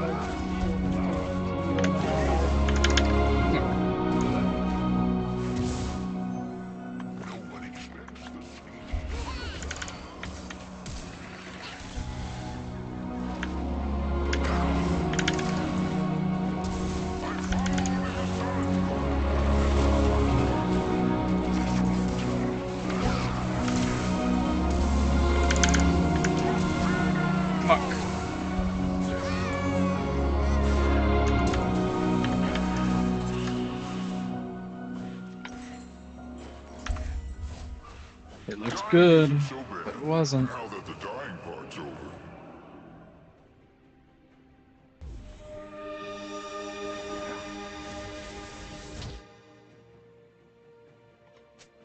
It's Talon. Alright, Talon got both kills. Not good. So what does a piece of 2.5 millennia old wisdom have to do with teaching us how to be able to live a more meaningful, fulfilled and happy life? Did Lao Tzu, a man who lived some 2,500 years ago, capture a way of thinking, a philosophy that can be the antidote to our ever-increasing complex and complicated lives? I believe that the 81 verses of the Tao Te Ching simply give us the ability to be able to find meaning, fulfillment and happiness in our life. And it's my intention to share with you what I believe are the main insights and the relevance on our world today. Some 500 years, 500 years before the birth of Jesus Christ, an enlightened man lived, Lao Tzu. What he did was he captured these 81 verses. These powerful 81 verses are said not only to be and discover the meaning of life, but also to be able to give us the ability to deliver and live a meaningful life. And that causes normally an element of intrigue. It normally causes one or two eyebrows to be raised in the room and a little bit of a smile, as so many of us today seek the desire to be able to find meaning, fulfillment and happiness in our life. Actually, very little is known about this man, although he's recorded as being the record keeper at the court in the central Chinese Zhou dynasty in the 6th century BC, and an older contemporary of Confucius. Now that could be true, but on the other hand, that may be an entirely mythical story which just simply gives birth to this amazing piece of ancient wisdom and this fabulous 81 verses. In my personal experience, I believe that actually our ability to find meaning and fulfillment and wisdom in the Tao Te Ching may well be true. So you all know a little bit about the Tao Te Ching. You might not necessarily know it's the Tao Te Ching when it's quoted. It features in so many of the stories and the memes and the social media that we see today. The verses that get drawn on the most, and this is the one that seems to get drawn on the most, verse 64, is the journey of 1,000 miles starts with a single step. It commits people to action. It's used in order to get them to focus, to be able to move forward, to try and achieve a goal. Verse 4 asks us to be able to think about our connection with nature, to be able to emulate it at all times, to be able to enter into that flow state and to be like nature in everything that we do. Verse 11 is possibly one of the most powerful verses in the Tao Te Ching. it says that you are all at the hub of a wheel with over 30 spokes. What that means for all of us is that actually it is connection, it is meaning. We are connected to all things and each other, and it puts relationships and our relationships at the heart of the Tao Te Ching, which means that it's our relationships with one another that are the meaning to a fulfilled and happy life. The Tao Te Ching is such a powerful and just unbelievable way of thinking. It's often regarded as this definitive narrative in which we can simply step into in order to be able to truly understand the world in which we work and live in today. Sometimes it's described as the definitive narrative, which somehow really gets people excited as they're looking to be able to achieve the things that they truly want to be able to achieve in life. I was very, very lucky that about 15 years ago I was gifted a version of the Tao Te Ching. I dived straight into each and every single one of the verses, enchanted by each and every single one, excited by what I read, but I very quickly realized that actually this was not something that you read. This was something that you needed to live. You needed to be able to set off and lean into it wholeheartedly and with passion in order to be able to be curious about how the world works. The Tao Te Ching asks us to switch off from some of our self-narrative. It asks us simply to step forward into every moment of our life, to lean into them, to breathe. For the Tao Te Ching needs to be lived, to be learned. Verse 1 of the Great Way throws us straight into that idea. It says that the Tao that can be named is not the true Tao. Now, there are those that feel as though somehow it is thrown straight into a place of mystery by the fact that we can name it, but we can't find it. But maybe actually what it's encouraging us to do is to simply embrace the moment, not to talk about it out loud. Maybe actually just to stop intellectualizing and hypothesizing about our world and simply to be able to step into each moment and breathe. Step into each moment and breathe. So as we do that, let me ask you some examples. Let me give you some examples. Let me ask you some questions now about how do we go about that when we switch off intellectualizing things and step into each moment and learn and breathe as we go through each moment in our life. Would you learn to ski from a DVD? Would you actually volunteer to be the very first patient of a medical student that had only ever learned and she to be able whiffed to the perform ultimate. surgery via Zoom? My thoughts are the answer is no. So how do we have the ability to truly embrace our life? How do you know what cold water actually feels like? How do you truly know what the excitement feels like of that first kiss, the tenderness of another human being's lips upon yours? You have to plunge into that moment and commit to it. And that's what the Tao is asking us to do in every single moment of our life. It's asking you to step into each moment, to breathe. Because the Tao, it needs to be lived, to be learned. Verse 2 takes that journey one step further. Verse 2 tells us that when we name beauty in the world, it ceases to become beautiful. Now, I realise there's a level of irony in that, but how many moments in life have you experienced when there'll be people that you know, people that you spend time with, are simply now holding up their phone, trying to capture that moment in order to be able to share it with someone in the future, to be able to try and convince you that they were there? Worse still is their experience of the moment whilst looking at it, whilst looking at something that just is passing them by. Do they actually make that moment less beautiful? Do they mean that they are now less present? Is there somehow, are they dialing down the meaning of that moment because they're not in it? Because they haven't stepped forward, to be present, to breathe? Because the Tao needs to be lived, to be learned. The Tao asks us to be able to see the world beyond the simple notions of positive and negative, and everything else simply in between. The Tao asks you to recognize that it is your filters, it's your thinking, perception is projection that creates the way that you see the world. The Tao asks you at times to stop thinking, just to experience the world as it is. Okay, and then because you are not happy and you are not sad. They are simply emotions that you experience and potentially a label that you give yourself. The Tao encourages you to give yourself one simple label, a true label, is that you are all beautiful human beings who experience the world in such an exciting and vibrant way, and that we are more than any label that we could ever think about giving ourselves. So we experience the Tao today in English. It's a translation from ancient Chinese. And whilst the English language is a very, very beautiful thing, the Tao encourages us to recognize that it is language that influences our filters and the way that we see the world. Maybe I steal it. So if I was to ask you all right now simply not to look at my left hand, then notice how those words create a point of focus for you. They draw your attention. Actually, the words that I'm using shape your reality in that moment. The Tao asks us to recognize that. It's just shaping your reality. It isn't actually your reality. So actually, we need to think about the words that we use and the stories that we tell to ourselves. So actually, whether you think you can or you think you can't, you are absolutely and utterly true. It is so right as we go on that journey.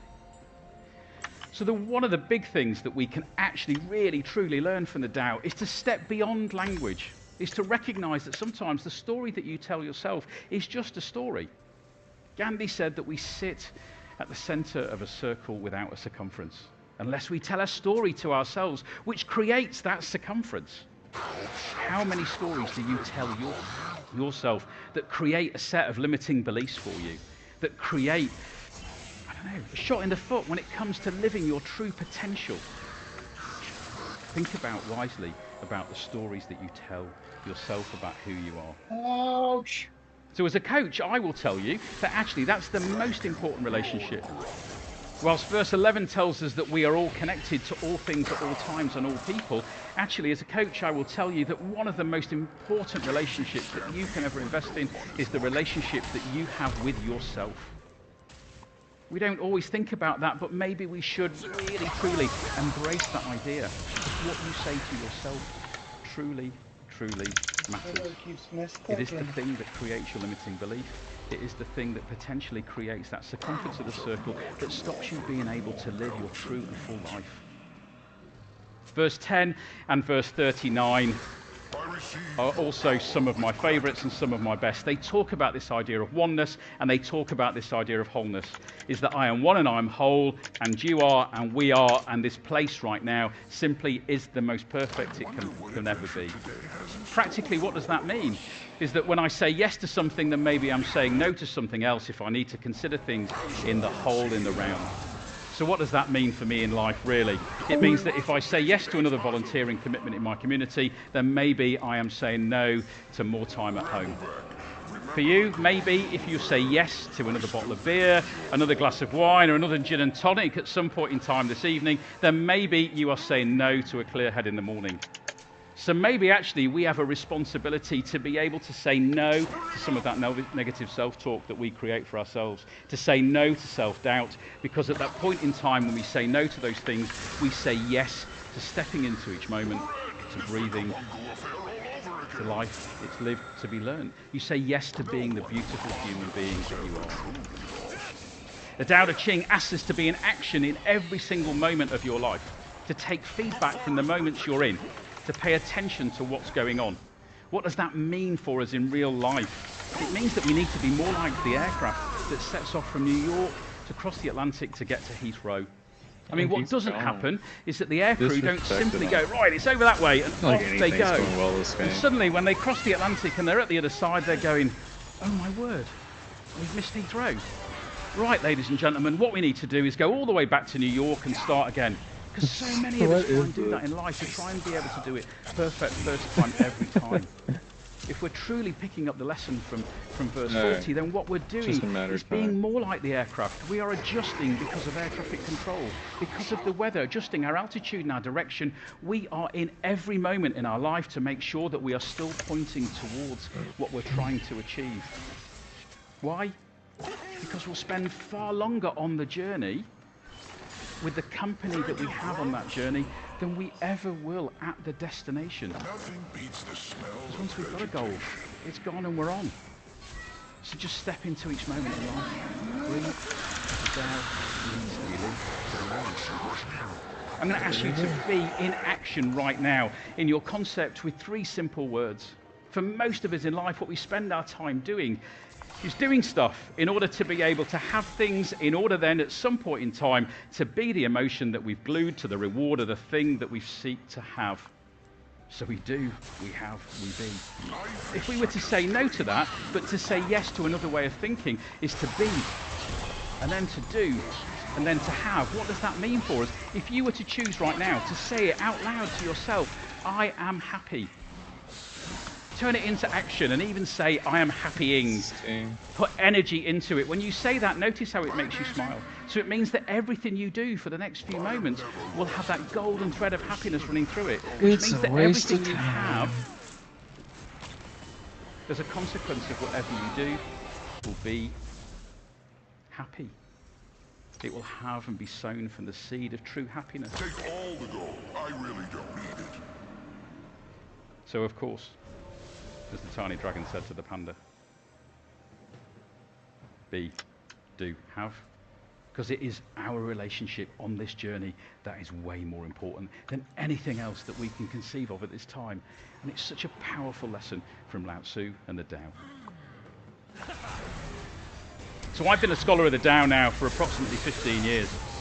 And I think about each and every single one of those 81 verses. What that culminates in for me is two simple, powerful questions. It allows me to be able to think about each and every single one of the 81 verses in any single moment of my life. Question one that I ask myself, it becomes part of a living meditation, a living mantra for me. Question one is, who am I being right now, right in this moment? Who am I? Question two, who am I? Who do I need to be right now? Who do I need to be right now? Those two questions allow me to show up in any single moment of my life, to be able to connect to that moment and to be able to bring my best and most magnificent, authentic self to that moment. And anyone else that dares to ask those two questions, they allow us to set off on this amazing journey. It might surprise you right now that I'm not going to give the final word to Lao Tzu. I'm going to give the final word to another 20th century philosopher whose thoughts and ideas I believe totally and utterly reflect the concept of the Tao as we move forward in what we do. So I'm going to ask you all one question right now, one very simple question. Are you going to go through life, or are you going to grow through life? At the end of the day, the Tao Te Ching, it needs to be lived to be learnt. Be the beautiful human beings that you are. Live your best and most authentic life. And of course, a life well lived has many lessons to learn from. The choice of what you choose to live and your journey through this world is yours. God, I wish I could be damn my champion. It would probably be the best counter to True God.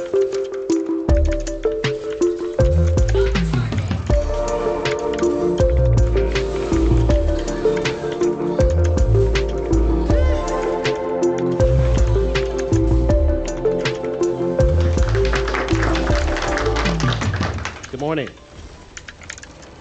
Wonderful to see all these beautiful faces. So as I get ready to speak, I want to kind of check the pulse in the room, and I have a question for you. Would all the human beings please raise their hand? Excellent. Great. They didn't have to go through the exercise. That's awesome. Well, we're going to have a conversation about the human experience. Okay. So I saw this meme a couple months ago, and it was really interesting. And what it said was that being human was beautiful, but it's also complicated. Now, how many people would agree with that statement? Beautiful but complicated. So what makes it beautiful? And I'm just going to give you a couple of examples that makes it beautiful. What makes it beautiful is that we get to experience nature in its raw form. We get to experience being able to create things in life. We get to experience being able to experience emotions, the full spectrum of emotions. We get to experience connection. I don't see how bad they are. And sometimes we get to experience this emotion called, or frequency called love, right? And those of us that are lucky enough, we get to share that. What is with others. these fucking diamond fours getting in my lobby? That's a beautiful He's a thing. bad Ivern, 1 in Awesome. 11. But then it's also complicated too. Now, why is that? I won all these ranked flex games, guys, We but have I've this lost thing called 3 solo everyday life. duos in a row, and I'm gonna just flame my Everyday junglers if life. I'm And good. everyday life tells us that we're trying It's to fucking pathetic. It's survive funny. and provide for ourselves and others.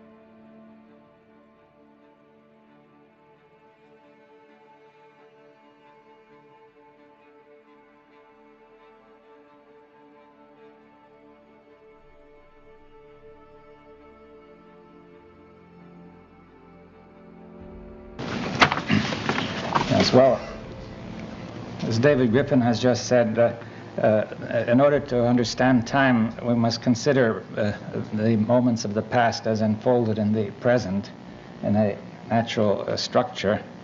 But then we must justify this notion of enfoldment from physics. That is to say, physics as it is ordinarily done is entirely foreign to this idea of enfoldment. In fact, the ordinary view of physics, which reached its apex during the 19th century, the late 19th century, is what we call mechanism. Right? We say everything is like a great machine. The universe is a great machine made of elementary parts such as particles, or we could add to the idea of a fluid, something like an ether, which would pervade all space. The machine could be made more subtle in that way, but the basic, and this became the world. This was basically a world view, and in fact, it became the world view not only of physics but of all the sciences which tried to pattern themselves on physics, and eventually it became very common in the whole of society to say everything, including ourselves, is a machine. And I think this view has become rather pervasive now.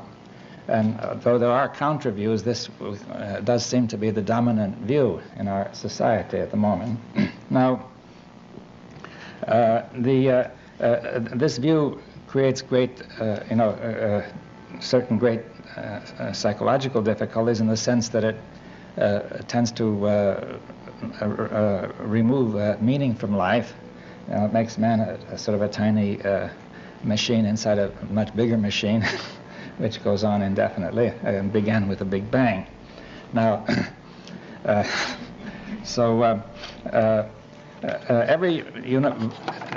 is a view of universal order, and every view of universal order has profound implications for the whole of our lives, even though it may seem that only a small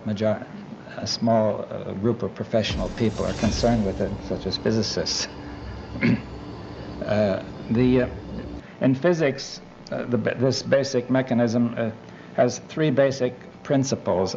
One is we reduce the world as far as possible to a set of basic elements, such as electrons, protons, neutrons, quarks, subquarks, or whatever, right? If you haven't found them yet, it is always, then it's merely a problem to find them, you see. That is to say, if you find evidence that we don't have them, see, it is intrinsic in the theory that it can. Popper likes to say theories ought to be disprovable, but mechanism is not disprovable in the sense that you could always, and nor is any fundamental theory, in the sense that you could always suppose that eventually more could be found that would solve any problems that have arisen thus far. Right? Now, the second point is that these basic elements are external to each other in their intrinsic natures. That is, little balls, billiard balls moving around, they affect each other only externally, pushing each other around, and not in their internal natures. This is modified by Einstein somewhat, and he introduces the idea of a field which spreads uniformly through space. But the field is defined at each point in space and time as distinct from the field at any other, even though it sort of melts into it continuously, so that influences can only take place infinitesimally close to that point. So this is a more refined form of mechanism, because it says basically there is a kind of nature of the field which is determined at one point external to the field at some other, and the relations between are then imposed, and they provide the content of the theory. Now, the third point is that the elements, as I said, interact only mechanically. And we may contrast this with an organism in which the very nature of each part is profoundly affected by the whole state of the organism. In fact, we could say in the organism, the parts are organized by the whole. And in a machine, the parts are organized into a whole. That is, the parts are made separately, organized into a whole. Whereas in an organism, the whole organizes the parts, right? Now, the organism was a much more common view before the modern era, and in fact, even before that was animism, which said everything was permeated by some sort of spirit. But see, worldviews are constantly changing, and we may expect they'll change some more. We may hope, anyway. Now, but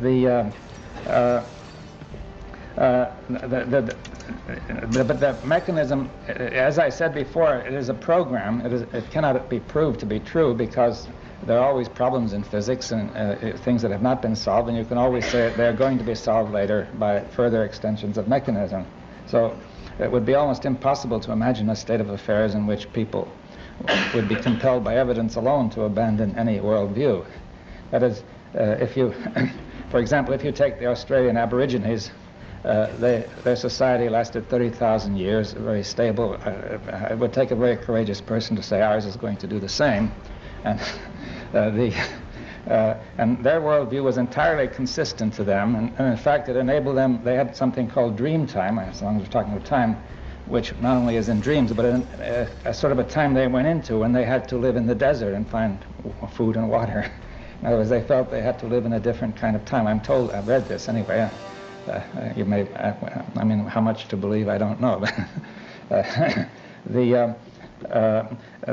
there are all sorts of different see, your view of time has a tremendous amount to do with your way of life, right? Our present view of time obviously has a lot to do with our way of life. We're highly attuned to time, watching time all the time. And so on, whereas in earlier societies this obviously was not so. I mean, tomorrow was the vague idea. Anyway, this mechanistic program is really a kind of faith that it permeates the motivation of most modern scientific enterprise, just as religious faith permeated a great many enterprises in the past. Now, how far can this faith be justified, you see? Because without this faith, a great deal of what's happening in modern science, people wouldn't have the energy to do it. Now, of course, it's worked in a very important domain. We see the tremendous success of technology as well as some of the problems. But then where it fails, we say there are problems, you see. And we assume they're going to be solved, right? You see, during the 19th century, there seemed little reason to doubt that this faith was going to go on indefinitely. And in fact, one of the leading physicists of the time, Lord Kelvin, said there was hardly any use for anybody to go into physics because it was practically finished. It was only a matter of refinements to the next decimal points, except for two small clouds on the horizon, which were the negative results of the Michelson-Morley experiment and certain difficulties in understanding black body radiation. Now, he chose his clouds very well. You see, he really understood. He was a very good physicist, actually. I'm not criticizing. I'm just saying I don't agree with his philosophy. Each of these it turned out into a gigantic storm that swept away the entire structure of physics. You see, the two together, anyway. It's like one storm after another. And the first storm was relativity, and the second one quantum mechanics, which made the first one look like a little rainstorm. So, now I can't really hope in this time to tell you all about this. This is the reality of time, you see. But I'm going to say more about relativity later, but one thing it said was that Einstein was forced to, led to a point of view in which you would say a field concept would replace particles. Instead of particles, you had a field. If I think of a vortex in water, you see it goes around and around like this, and it's all one. The vortex doesn't exist, actually. It's just a pattern of flow in water that your mind abstracts, but you give it a name and call it a vortex, right? If you have another one over here, it could be pretty independent, but as two of them come together, they modify each other, and they produce another pattern. Eventually, they merge, right? So a vortex has a relative independence and permanence of existence, certain stability, and so on, and was used by people of the late 19th century as a model of the electron. Like a smoke ring vortices could be sent, if well made, all the way across the room, right? Now, Now, relativity gives an idea similar to that, because you say particles is sort of a concentrated region of field. I don't know if I'm audible. All right. Another particle is another concentrated region. They sort of merge together, but when they get close, they sort of become one, and so on. In other words, there's an unbroken wholeness of the field, even though each field element is still thought of as just existing at this point, quite distinct in its existence from another point. Nevertheless, the form on the field, which is the explanation of matter, is whole, right? It is unbroken wholeness, right? A seamless whole, right? Now, this was a basically new idea which relativity demands, although people still use the idea of particles in relativity, and I won't go into it. It is not really consistent. It leads to infinities and so on, which, for the technically minded out there, are gotten rid of by a process called renormalization, whose physical meaning is very unclear, but might well mean that what you originally called a particle is spread out in some complex way. But relativity really demands unbroken wholeness. Now, in quantum theory, whereas previously you had the universe made of all these separately existent elements, right? So that was a big step away from mechanism. And see, some physicists understood this, some didn't. You see, I think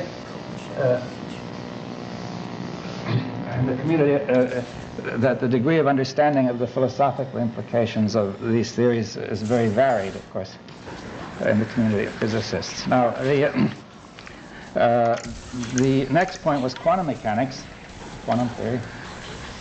And this was far more powerful change. That is, you had the old idea. Where's she? God damn it, lady, pay attention.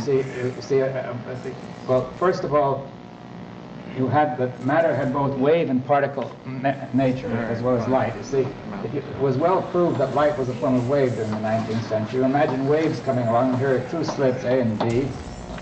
Waves spread out from these. They interfere. As when the two waves add up, when the wave motions add up, you get a strong wave. Where they subtract, a weak wave, or even zero, and you get fringes of light, strong and weak regions, which are produced by the interference of the waves from those two slits.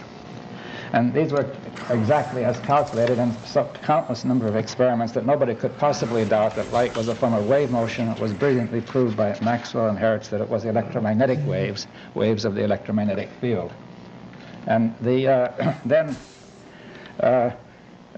however,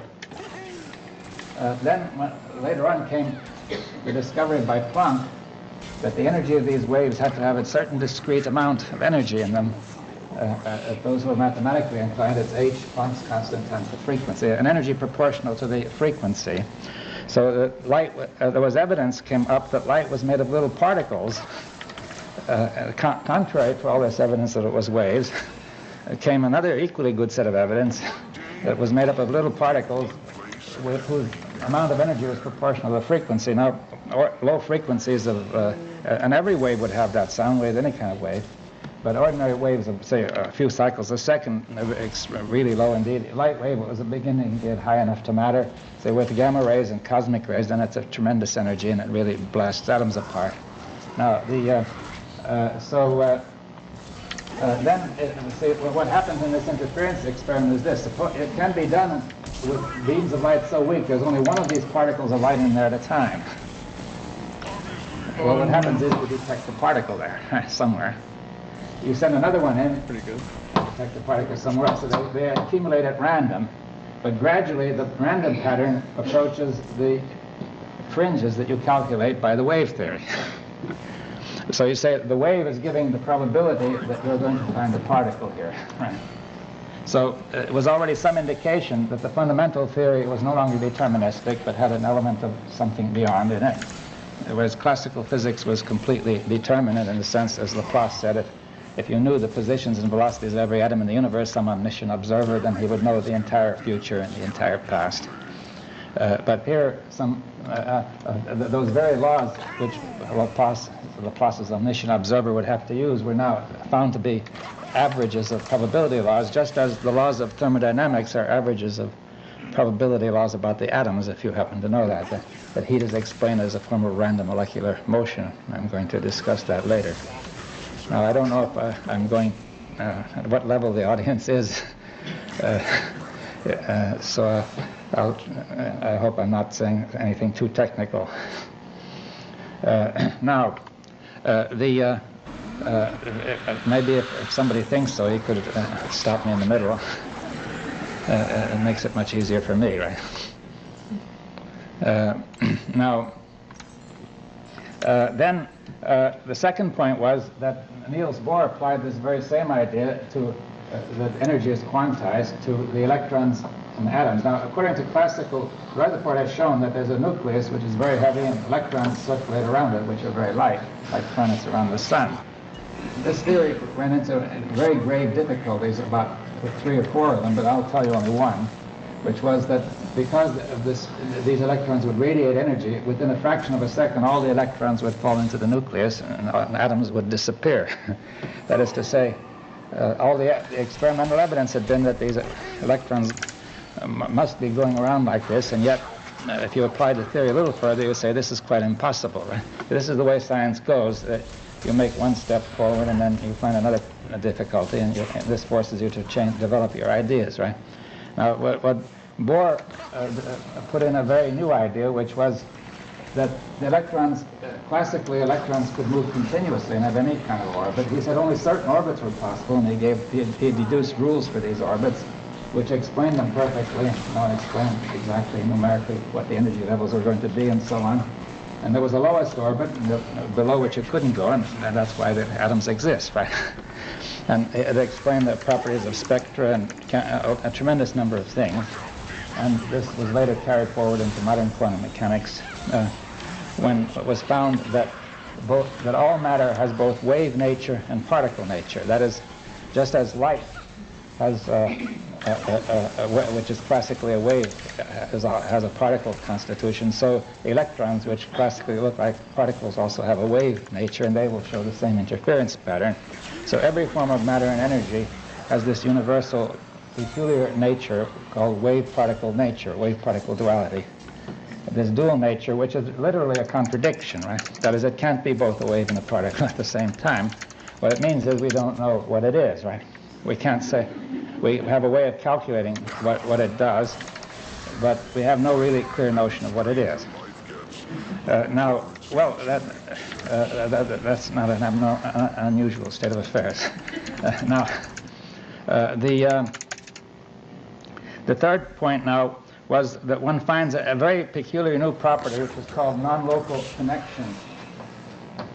This involves a very new notion of structure, because in the mechanistic theory, all connection is local. Things only very infinitesimally close to each other. Two balls contacting each other, two fields infinitesimally close can affect each other. If anything affects you out there, it's because a wave has produced a long, long series of those infinitesimal connections propagating out and reaching you, right? Now, from here, so just as sound does. Huh? Now, in quantum mechanics, one found that there's a very peculiar kind of non-local connection. Under certain conditions, it's possible in some sense, for a particle A to be connected to B without any visible mediation of some force between them. I don't want to go into this. Was further discussed by Bell and by many others, and recent experiments of aspect have been the culmination of a whole series of experiments which have generally confirmed this thing quite well. Now, experimentally. But if you look at it from a theoretical point of view, there's something even more profound, which is that the state of the whole, insofar as there are parts, the state of the whole organizes the parts. For example, in a molecule, the state of the whole, the part, you cannot consider a molecule to be made of various parts which are just put together to make up a whole, but there is a way of treating it mathematically which says you've got to start with the state of the whole, and this organizes the parts to make up the molecule, or to make up a superconducting set of electrons which will sort of flow around any obstacle like as if they were in a ballet dance, rather than be deflected by it, and so on. So see,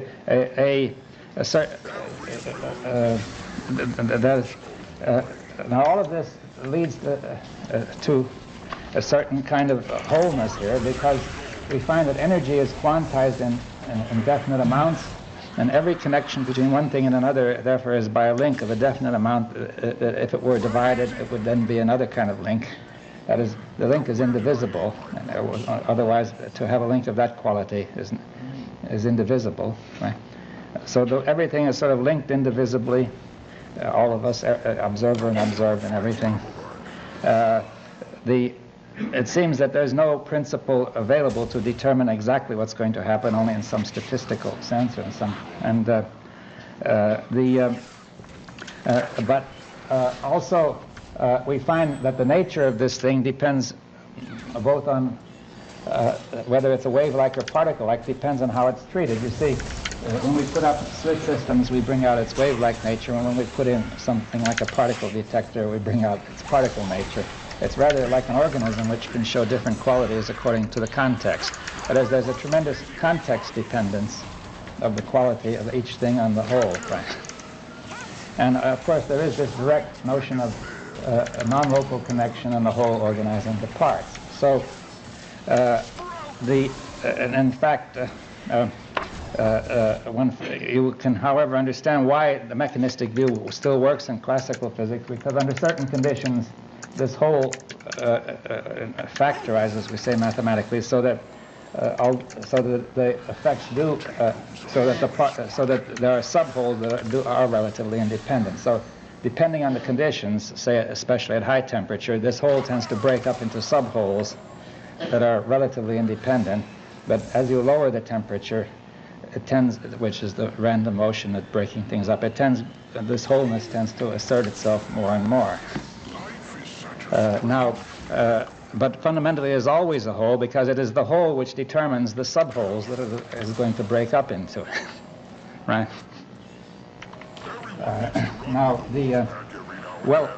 So you have here now an interesting problem, because in relativity you have the basic concepts are strict causality, strict continuity, and strict locality. Right? These are the three basic concepts of relativity. If you want to find the basic concepts of quantum mechanics, you just put non in front of each of those.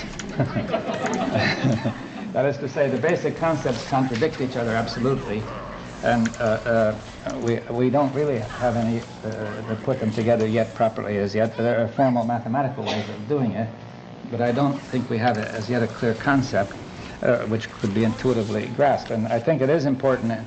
The concept which can be intuitively grasped is going to become the effective worldview. Maybe a few specialists in esoteric circles will understand that that things are more complex than that. But the effective worldview is now a mechanism, because very few people can really understand intuitively what this is all about. And in fact, it is very hard to get it, because I myself feel that quantum mechanics is in development, that it is only at one stage of a process. That our ideas also are in process of constant development, unfolding. And it's time for quantum mechanics to unfold into something more. Now, the question is, how are we to deal with this? Now, I want to make the suggestion, instead of looking at all the differences of relativity and quantum theory regarded as the two basic pillars on which physics is erected, you see. And now, instead of looking at the differences between them, let's look at what they have in common. What they have in common is unbroken wholeness. They each assert it in a different way, but they still have that in common, right?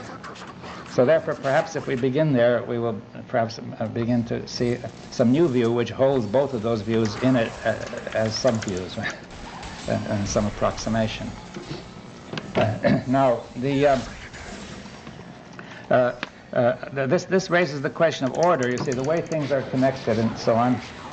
See, in classical physics, we use coordinates, a grid,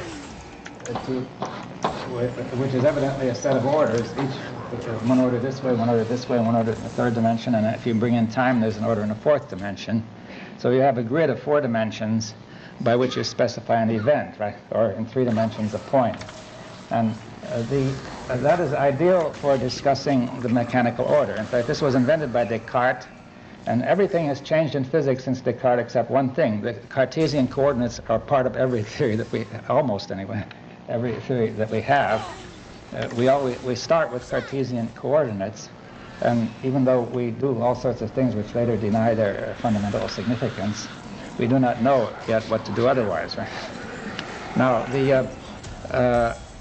although I think that Henry Stapp will say something to this question as in the way of suggestions later in the conference, and I'll also discuss it.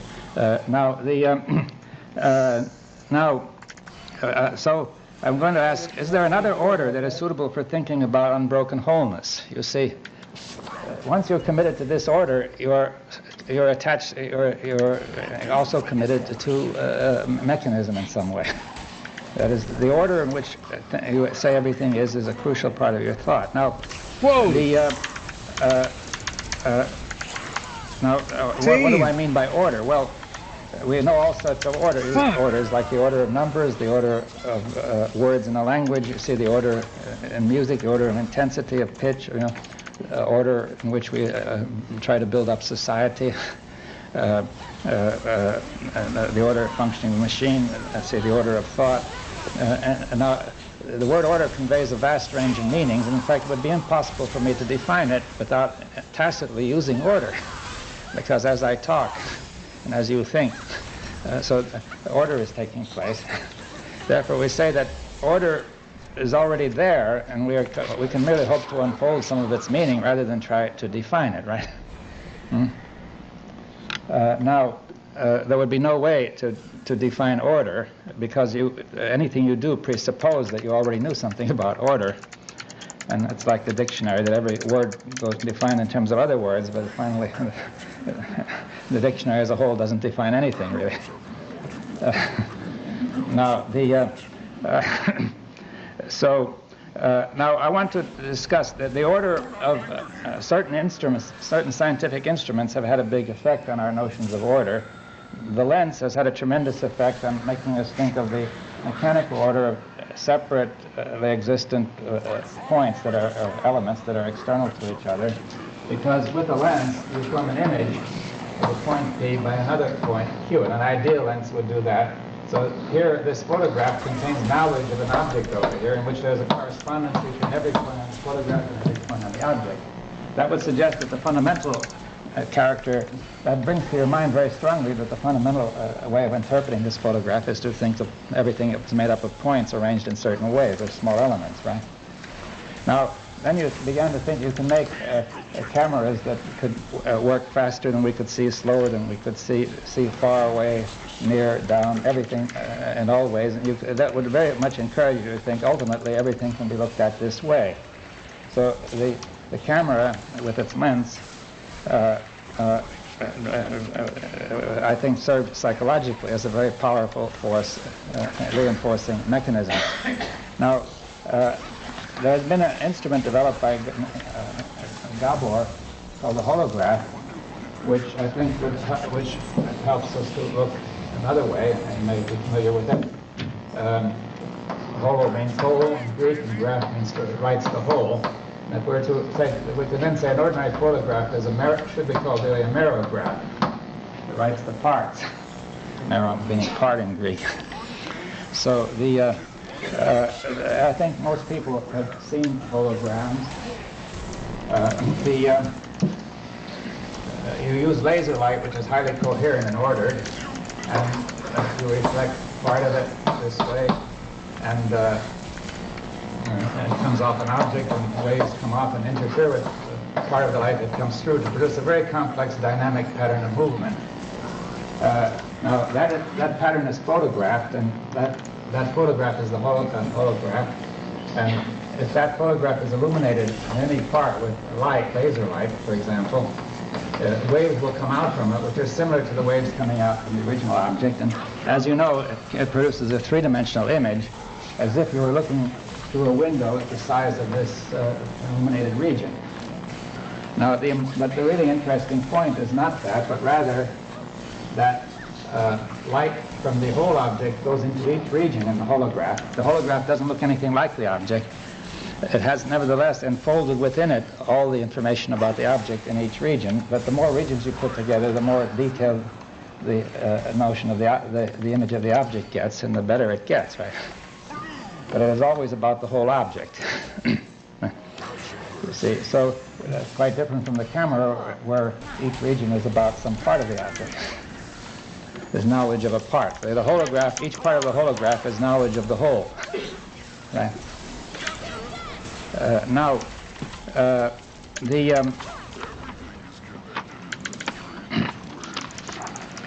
I say that the whole is enfolded into each region. You may think of enfoldment by taking a piece of paper, folding it up again and again and again into a very small wad, and making little cuts in the paper. When you unfold it, you get interesting patterns. You may have seen this.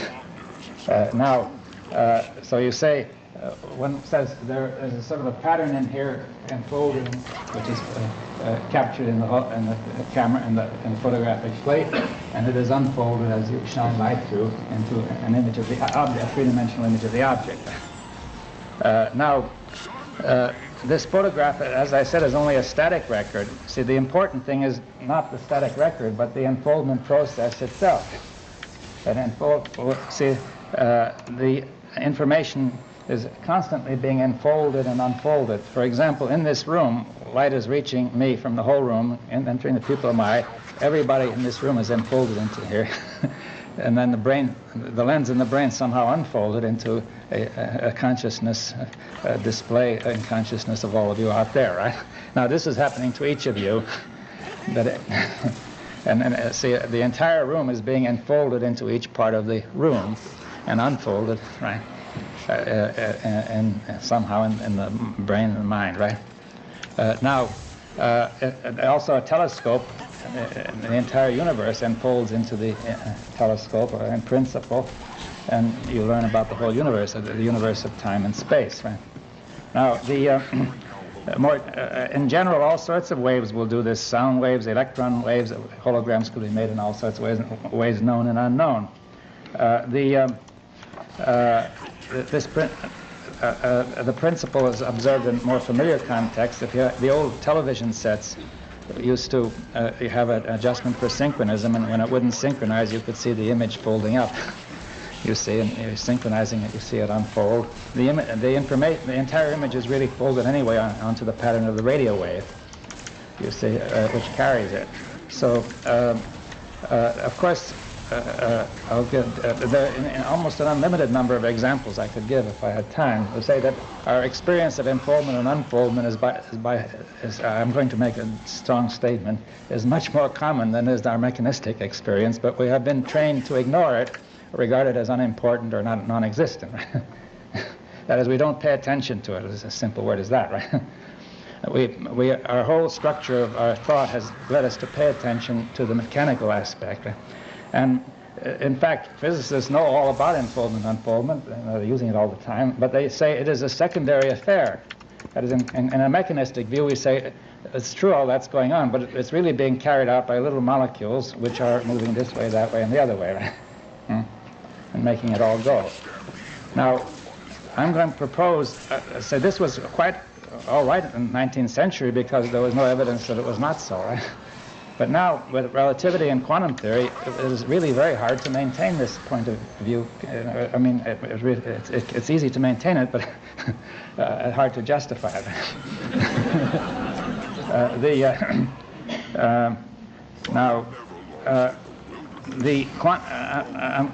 What I'm proposing is that the fundamental reality is enfolding and unfolding, and that the mechanical objects we get are the result of that. And that is by constant repetition. Say a particle would then be unfolding from the whole of space into some region where, and then fold back, and another one would appear, and another one, so close together that we would they would be very difficult. In ordinary levels, they would not be distinguished as separate. Right? Now, and the thing would show up as continuous. Now, the key point I'm making is that the mathematical laws of the quantum theory say that enfoldment and unfoldment is the fundamental movement. It's called Green's functions in quantum mechanics. We start with a wave equation, but in order to use it, you always turn it into a Green's function. That is a thing which just precisely expresses that any one region unfolds into the whole, and the whole unfolds into that region. That is it's a precise statement of what the basic mathematics of quantum mechanics is about. Now, what I'll say now is that underlying the universe is a universal, underlying all manifestation is the universal activity of enfoldment and unfoldment, which I call the whole movement, which may contain not only all the kinds of enfoldments known, but vast numbers that are as yet unknown, and so on.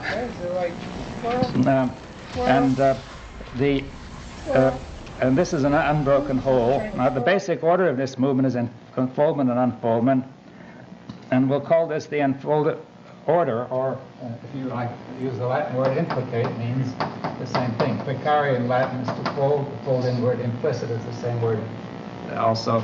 And then, see, the order is basically implicate, but among the orders there is one which is explicate, unfolded.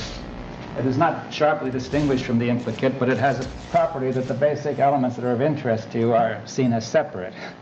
That is another word which means exactly the same as unfold is display. It comes from displicare in Latin, to unfold. A display is an unfoldment intended to show something, reveal something, whereas when we discuss it more generally, we'll say unfoldment is not just to reveal, but it is the very nature of the movement. Right? Now, I say in the implicate order, everything is folded into everything, and it's unfolded actively. That is to say, it's not merely, see, in consciousness you can see this clearly in your own experience, that as you unfold what's going on in the room, for example, when I'm talking, this may actively affect you. I mean, you may like it or dislike it. This will affect the chemistry of your brain. The blood circulation has been demonstrated, and so on. The blood will change quite a bit if you dislike it, and in a different way if you like it. And your heart is going to behave differently, and so on, right? So, therefore, you already have the experience of the active enfoldment of society and of nature in yourself, right? I'm going to suggest that experience is the paradigm, or the characteristic. I'm using paradigm in the fundamental sense of typical example, and not the way people are using it now, in a looser way. And I'm saying it is the typical example of the very way everything works.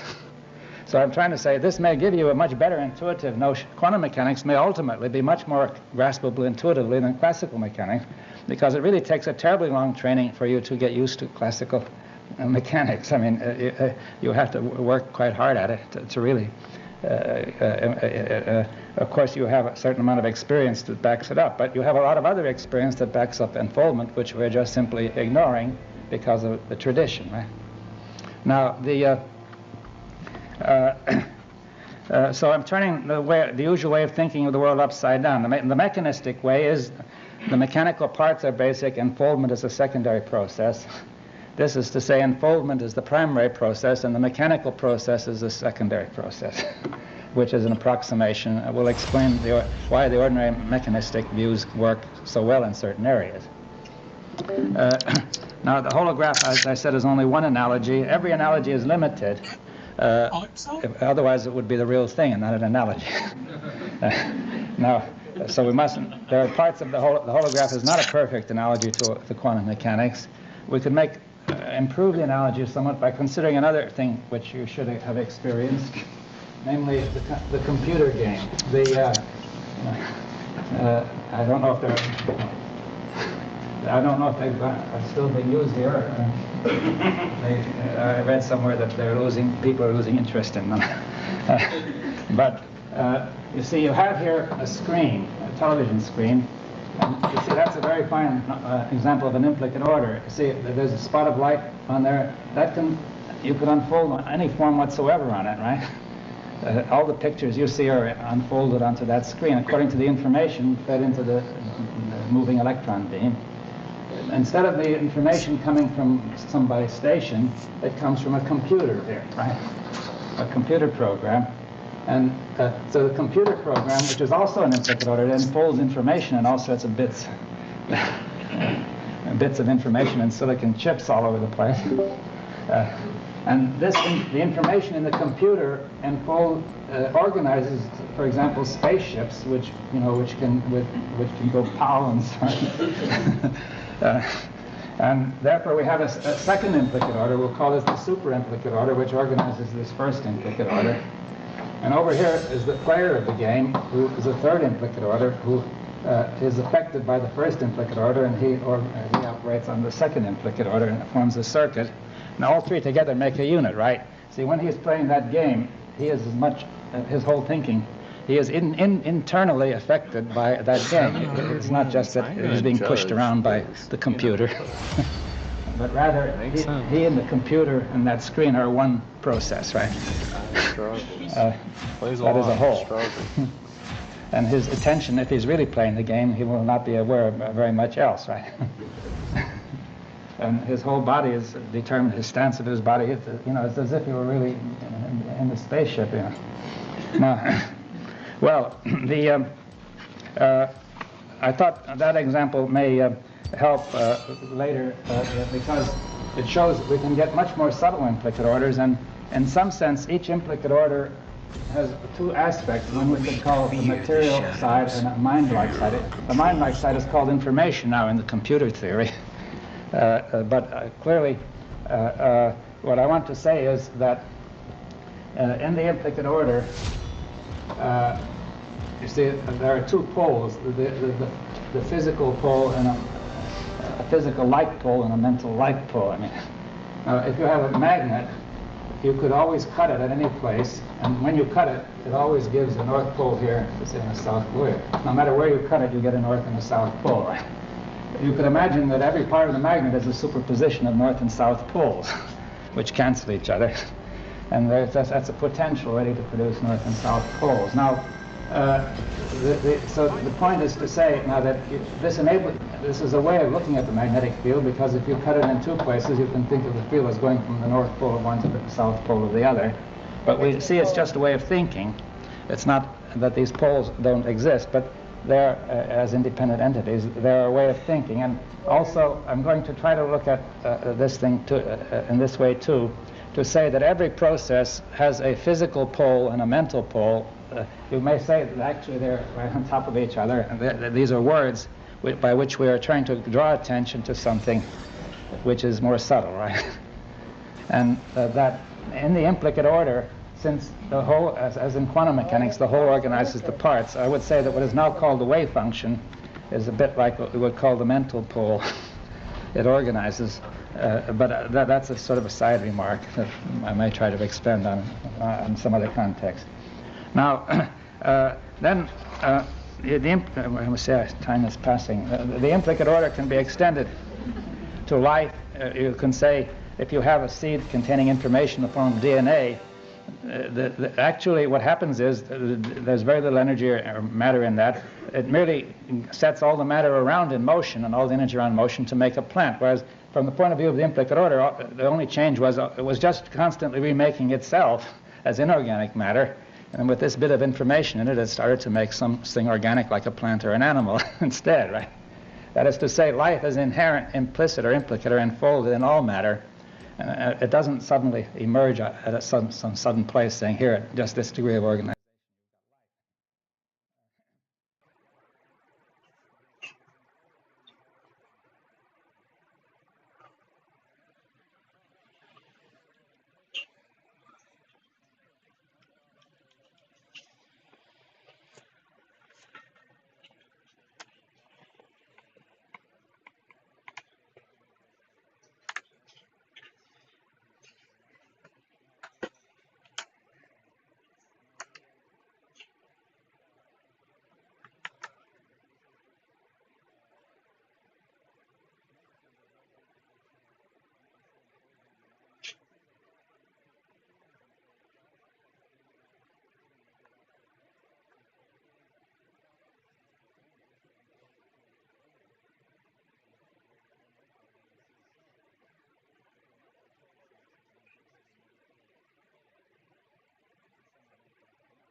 Meh. So dumb death. Or fuck, that was close. Okay.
Excellent.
Fucking hell.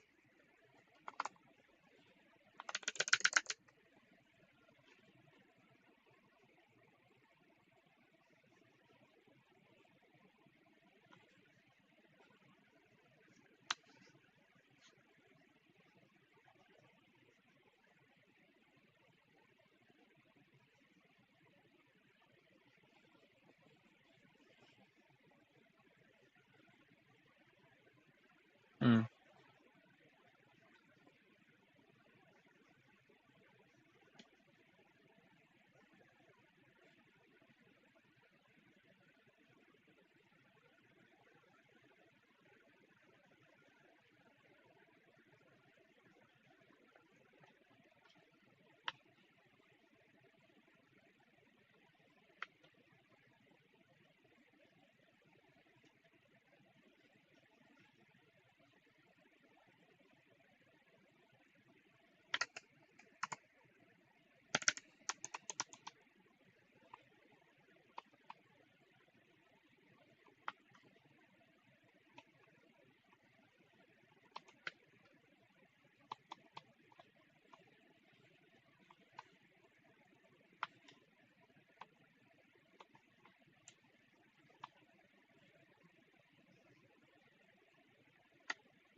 For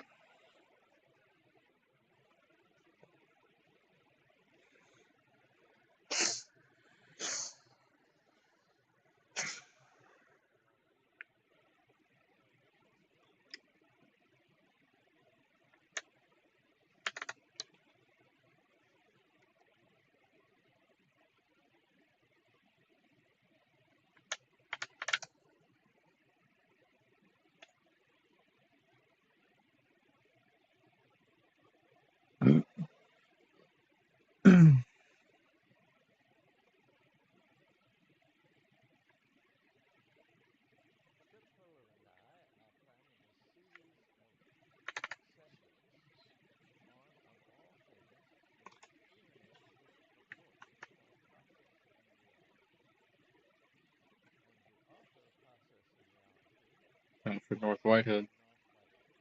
Yep.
Daisy, come on.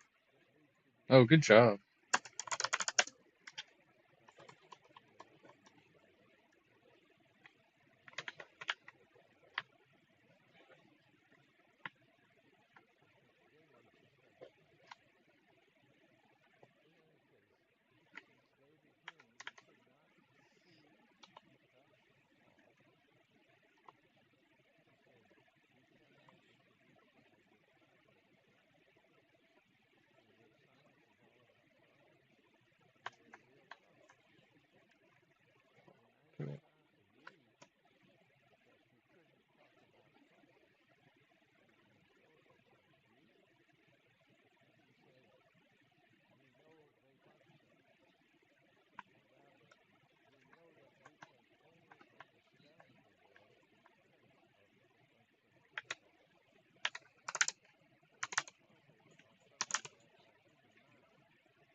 treat the soul of nature as a single unit.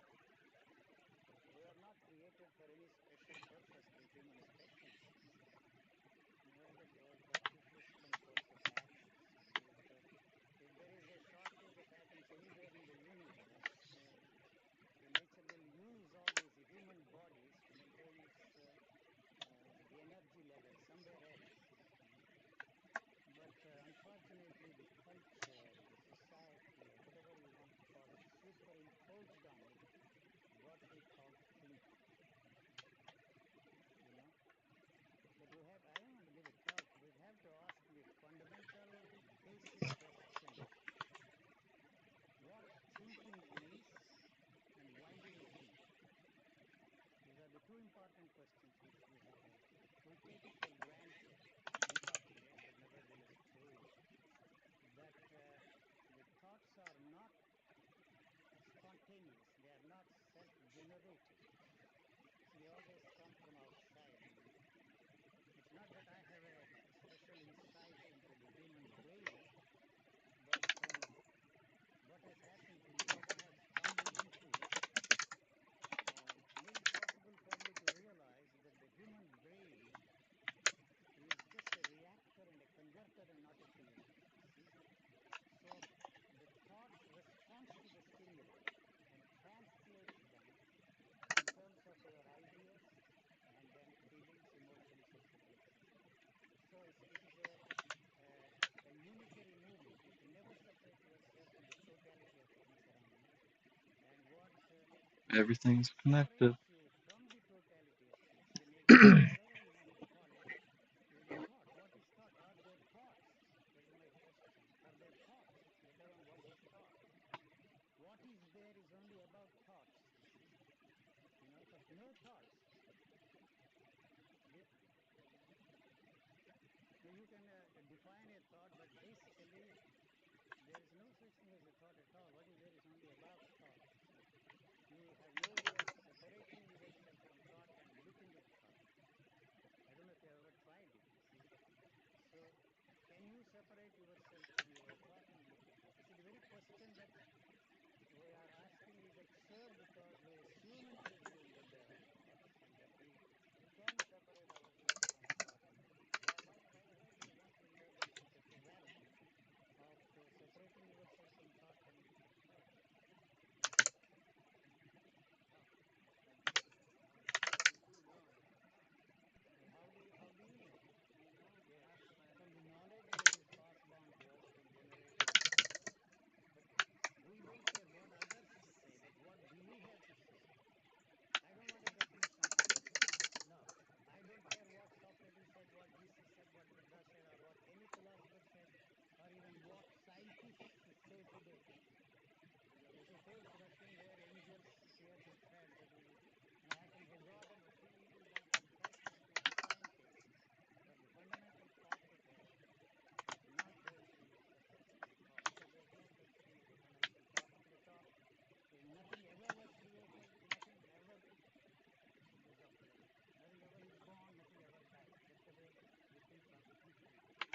So if you are lucky enough to stumble into a situation where the stranglehold of thought is not there anymore,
calculate one that is living through the help of this experiencing system.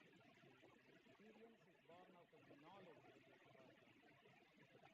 The only instruments we have at our disposal is the sensory perception. Senses do not tell me anything. Stimulus and response is one unitary moment. So you cannot say that this is a response to a particular stimulus. So the fact that we are talking about, you see, this activity which is a unitary movement in terms of stimulus and response becomes possible only through the help of the knowledge that is passed on to us. Power waves is really what the physician they will synapse something here. It's because of this that you have this particular response to the stimulus. But that's not going to be of much help to us except to communicate to ourselves and communicate to somebody who gives us the knowledge of that experience. So are there any responses to this? Are there any stimuli? I would question that.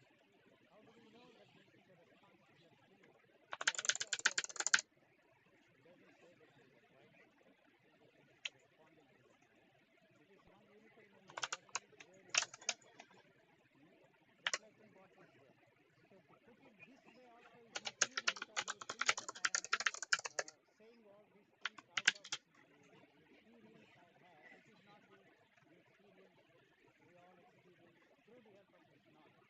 It is only a reflection. I put these things in this way only to give you a feel that if you and I were functioning in exactly the same way, and you are also functioning in exactly the same way, there is nothing that you can do to the way I am functioning. That is the way every human body is functioning. A human body is not separate from the light body. I'm not talking in terms of the Vedastic sense. There is no way you can separate yourself from that. What separates you from that and what makes me say all those things is to use the knowledge that is given to me and to explain those things, emphasizing that this need to separate yourself from that and maintain the continuity of it is meaningless. Unless we want to maintain the demand for continuity, the continuity of the knowledge, the demand can be fulfilled only through this repetitive process of applying the knowledge and experiencing the same thing. So there is no such thing as a new experience. Ask it, Avila.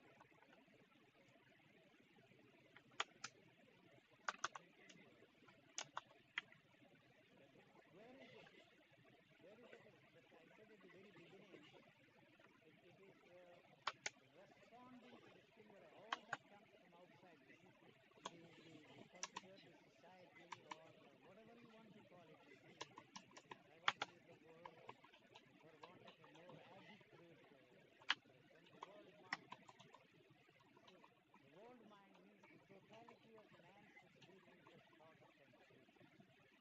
And that is passed on from generation to generation. And I maintain I have no way I can make this definitive statement that it is also transmitted from generation to generation through the children. But the world mind I am talking about has created you and me for the sole purpose and main purpose of maintaining its status quo. That's all it is interested in. So without the use of that knowledge, the world mind, you have no way of experiencing your separateness from that, and the very fact that you are alive is also cannot be experienced without the help of that.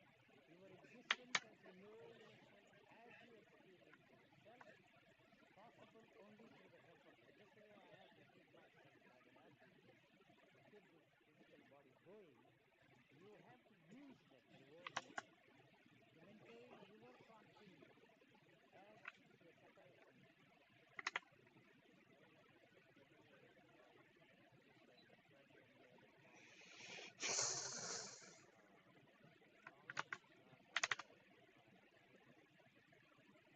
and No, I'm sorry. I said knowledge is the only way and there is no other way.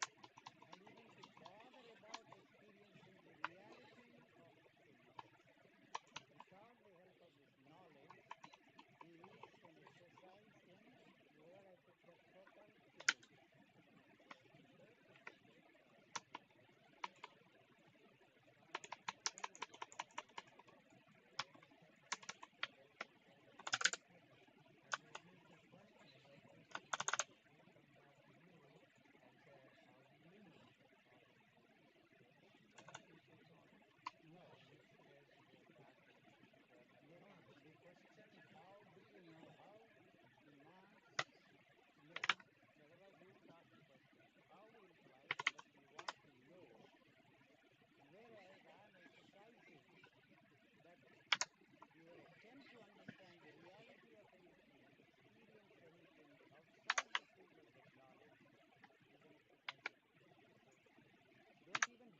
exception goes. See, so you place the so-called spiritual goals on a higher level for achieving a goal, achieving a point. It doesn't matter what the goal is happy. You see, we are not concerned about God, truth, reality, enlightenment, and all that stuff. You see, we just set all aside. Everybody, whether he is here or in India or in America, Australia, for that matter, Russia is only interested in one thing. That is happiness without even one moment of incident. Pleasure without one moment. That's what everybody wants. Whatever God, enlightenment, you see, all that stuff is the ultimate place for us as a goal. And the instrument which you are using to achieve the so-called spiritual goals, permanent happiness, permanent bliss, eternal happiness, what that you want, is the same instrument that everybody, even if they are expressing busy with exactly the same instrument to get out of that prison. The one which you are using to achieve a spiritual goal is matter. The thought is matter. All your spiritual goals are materials. When you go to a temple or a church, what do? They ask you your prayers. What are your prayers in that? You want this, you want that, you want material goods. You don't want material goods, only spiritual goods. What do you want spiritually? It's easy way. Who is going to take this one? A survival mechanism that the government knows It's a better. survival mechanism that is necessary for the survival of this body.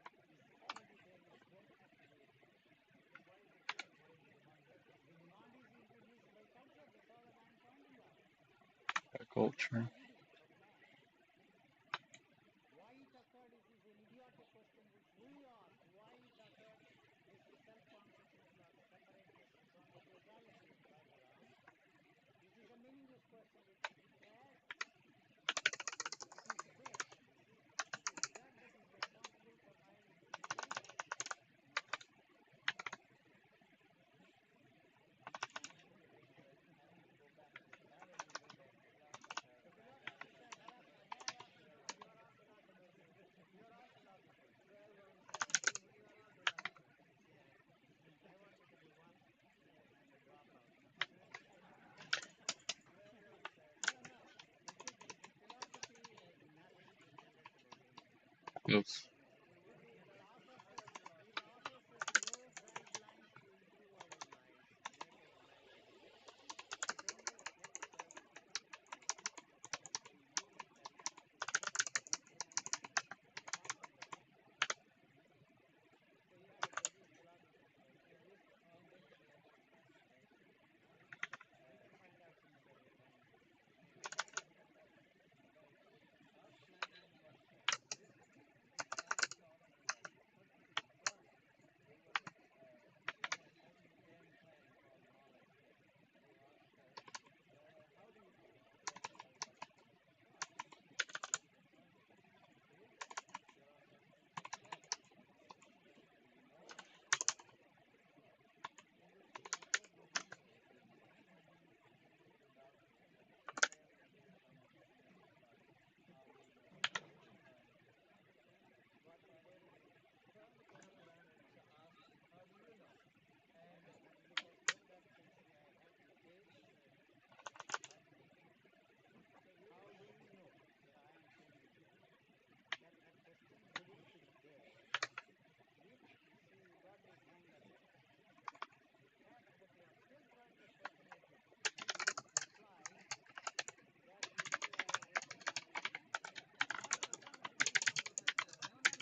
Stopwatch. Bad.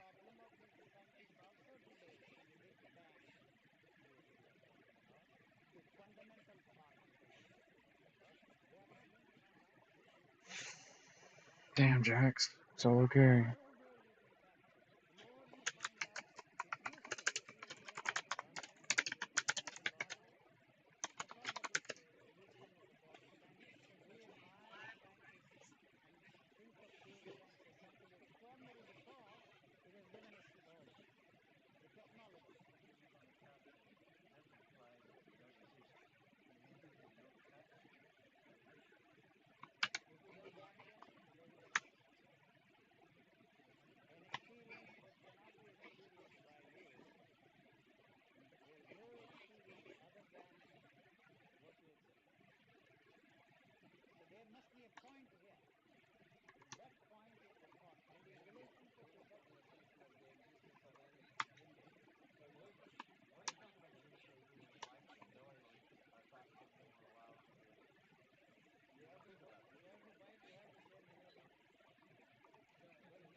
Back to Diamond 1.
until then you will remain a specialist.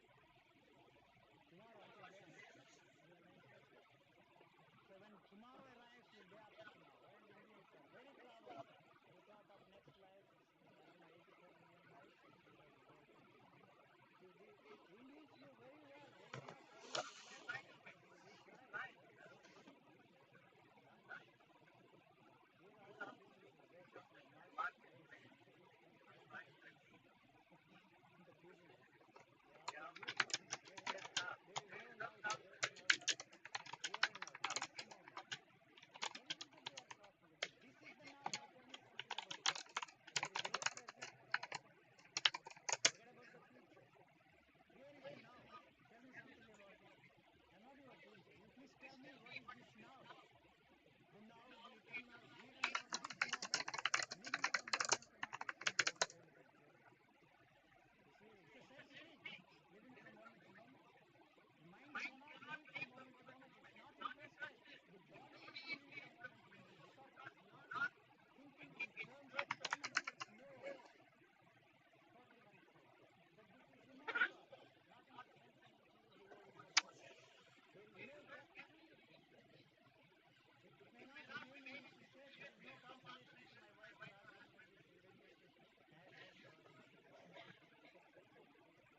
individual. I'm not talking about some fascistic philosophy of India. We don't have any freedom of action here.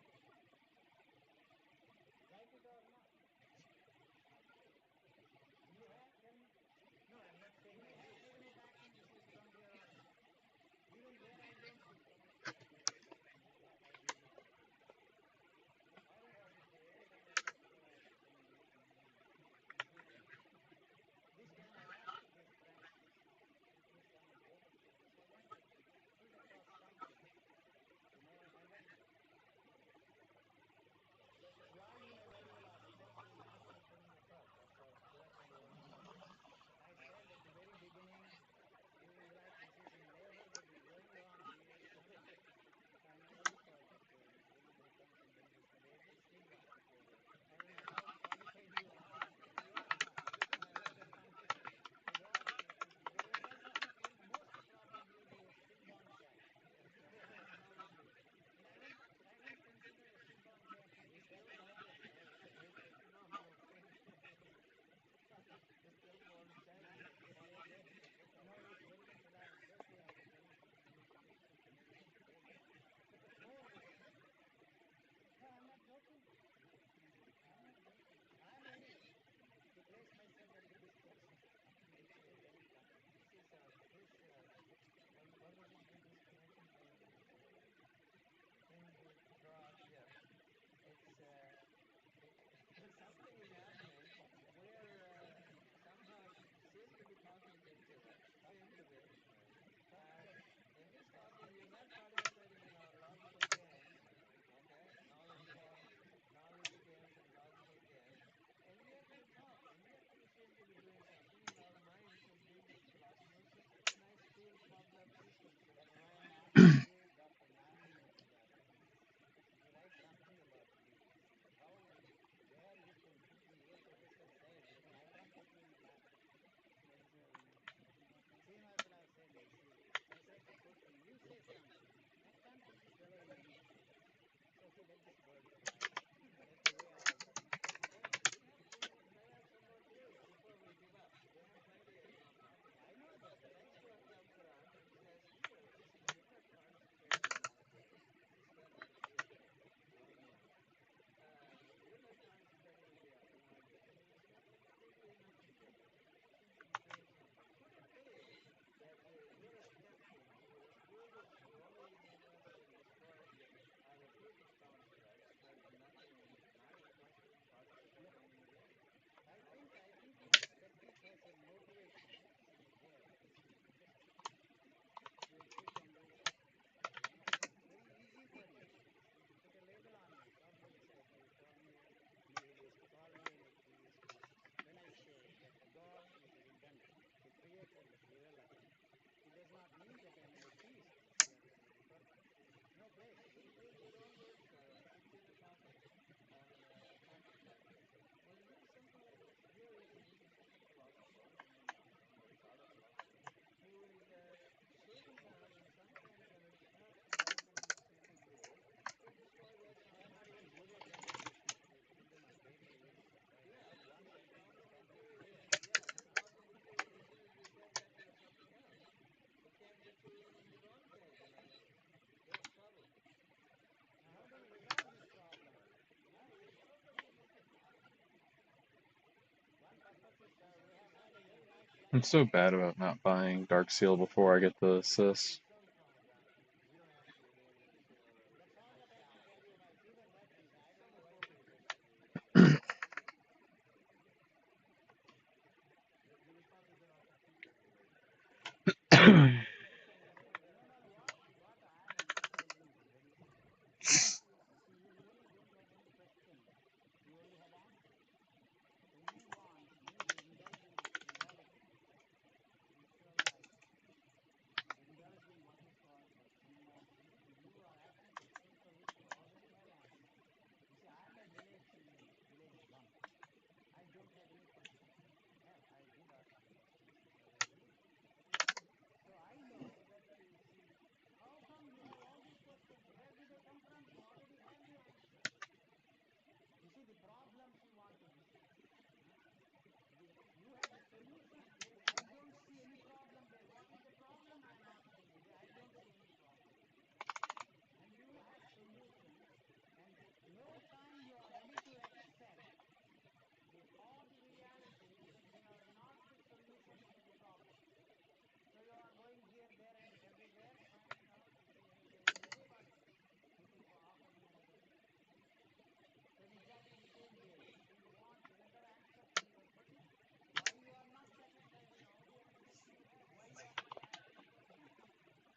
Fuck. Every man has never seen that experience. So how do you know that experience? That what I said, you must separate this happiness without one moment of unhappiness.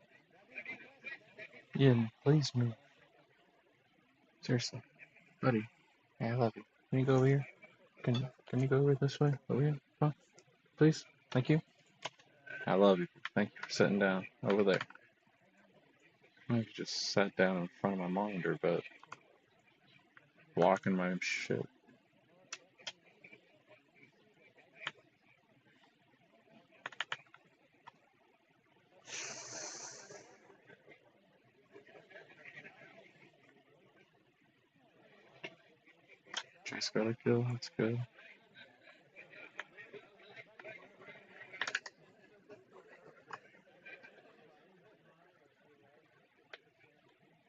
But your counsel asking me, you don't have anything nice to say about America. I read in the newspapers, why you want to go to the United States?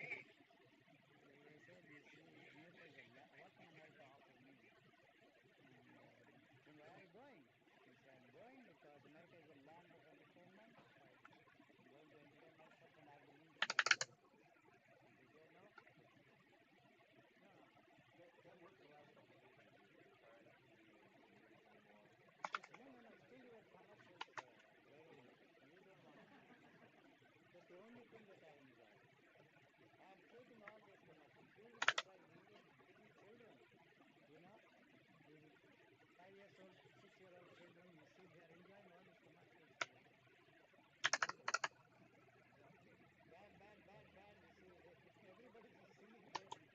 Why not enjoy the real thing?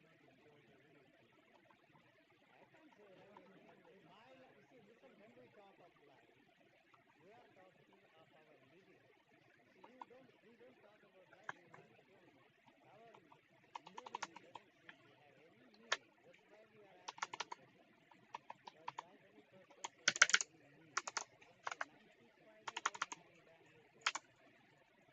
He asked me the question, has life any purpose, any meaning?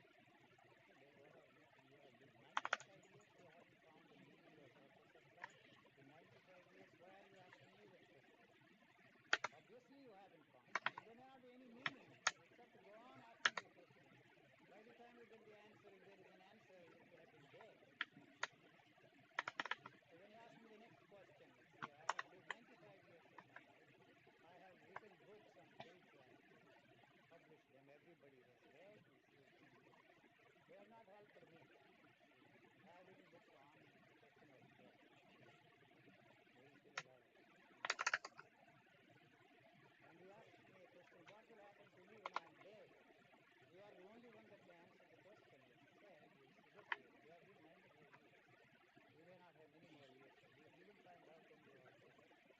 Why should I give the answer? It's not a clever answer. There is no use of my telling him that there is no such thing as death, there is no such thing as reincarnation. But tell me, what is there now while you are living? Why am I concerned about reincarnation? If you want to know death, the answer to your question, what is death? Is there anything obvious? You have to die now. At this moment, then only you will get the answer. No matter what I say, is of no importance to you. It is not such a burning question for you. The fear of coming to an end, the fear of what coming to an end, the fear of what you know coming to an end. That's all that you are concerned with. So we are not, there's no such thing as the fear of the unknown. We do not want that fear to come to an end. We love fear. All these therapeutic pills, they exploit fear. Tell me, live with fear, be cautiously aware of fear, born with fear. That's this and the other. But the fact of the matter is that you don't want to live with fear because the end of the fear is the end of you. You don't want such a thing to happen while you are enjoying your fear. Enjoy your fear. Enjoy your fear. About fear. About fear. Huh? Physical fear? Yes, I have physical fear. Physical fear, but it doesn't last long. There is no reason for me to go into the question of fear. By the time you see, you know that you are. You are degree of fear, right? Not degree, totally. No, you have a degree of fear. Not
There's no way what?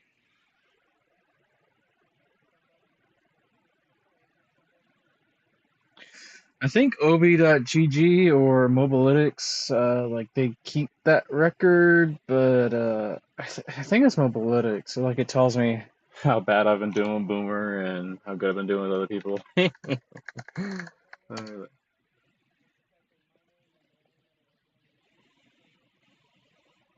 I don't know. Like it doesn't even. Yeah, I don't know. The tool I'm talking about even using doesn't even track my Boomer games anymore. I guess it only tracks like the most recent ones or something. God damn. I was Diamond 166 LP and I should have gone to bed, but I lost two in a row. Alright. Alright. So. And somebody left. That means Ivern's probably gonna get banned. They leave at the last fucking second. Time wasters.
Hmm.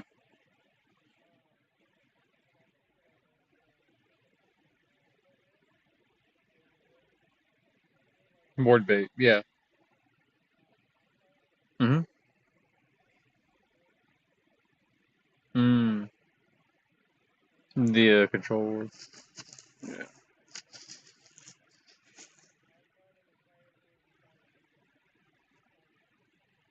Yep. It's a good one. Good spot.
Always about to hydrate.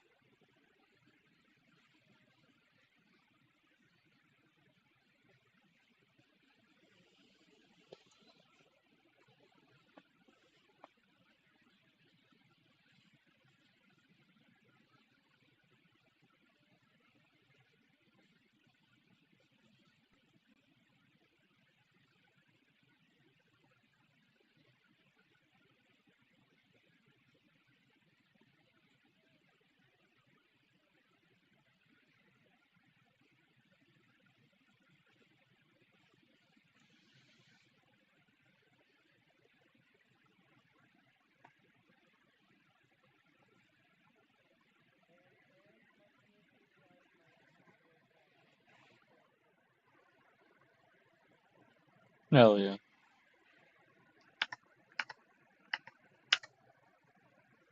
Sorry if I don't hear you. I got a YouTube video on in the background.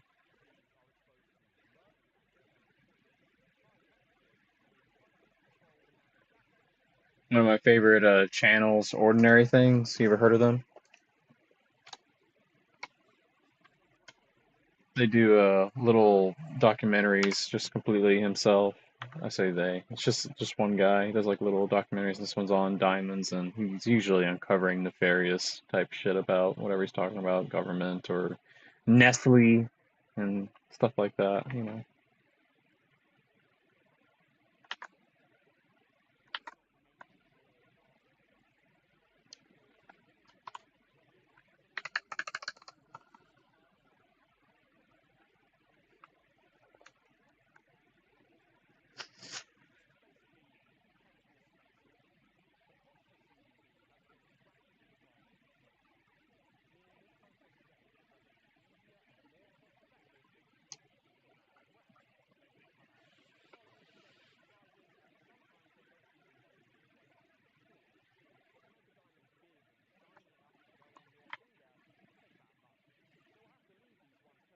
Big damage up there.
Oh my god.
Oh shit, this game.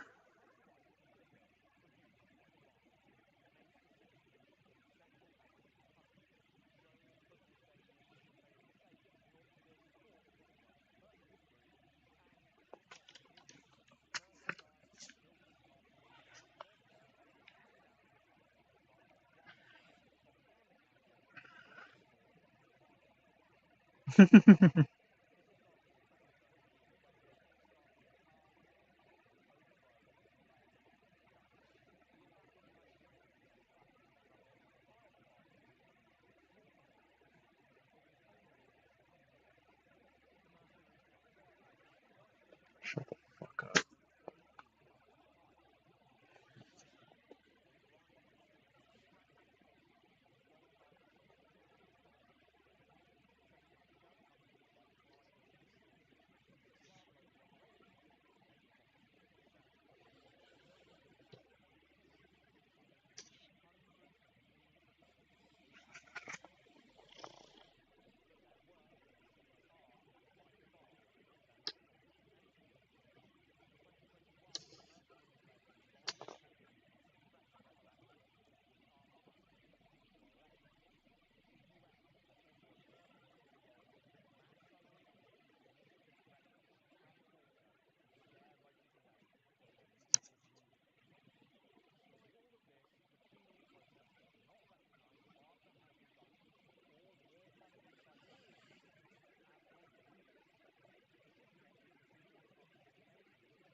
they purposely advertise lab-grown with a lot less glamour. They are shown as everyday diamonds, the kind you might lose behind your sofa and forget about. The industry as a whole is terrified by the growth of lab-grown diamonds, while, they're trying to act all cool about it. Man-made gems are eroding the natural diamond's market share, along with their mystical prestige. Natural and lab-grown diamonds are pretty much chemically identical, with the only caveat being that natural diamonds will usually contain slightly more nitrogen. But the only way you or anyone looking at your ring piece will be able to tell the difference is with some highly specialized equipment that would have finally burst the budget of this video. With lab diamonds costing significantly less than their natural counterparts, carat for carat, if you want more diamond for your money, lab-grown is the obvious choice.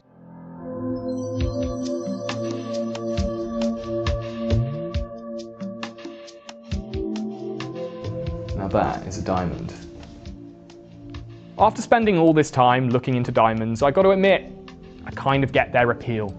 You can lose yourself in them.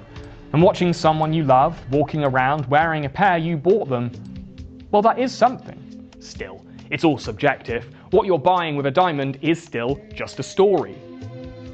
Once upon a time, this ring rock got cooked by the Earth's core or by a chemist in Cardiff. Most people don't think about what happens between then and when it's in your earlobe, but maybe they should.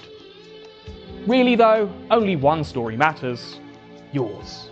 A diamond ring isn't just a rock. It's a prop in a cherished memory that you write yourselves. A ritual of profound personal proportions that you can share for all of your pitifully short human lives.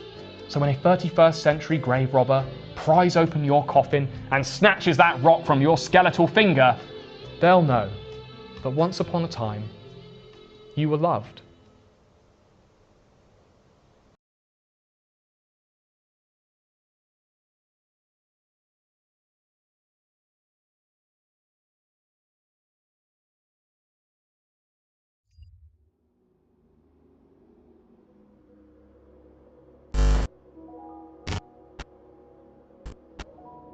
I'm very glad to be here.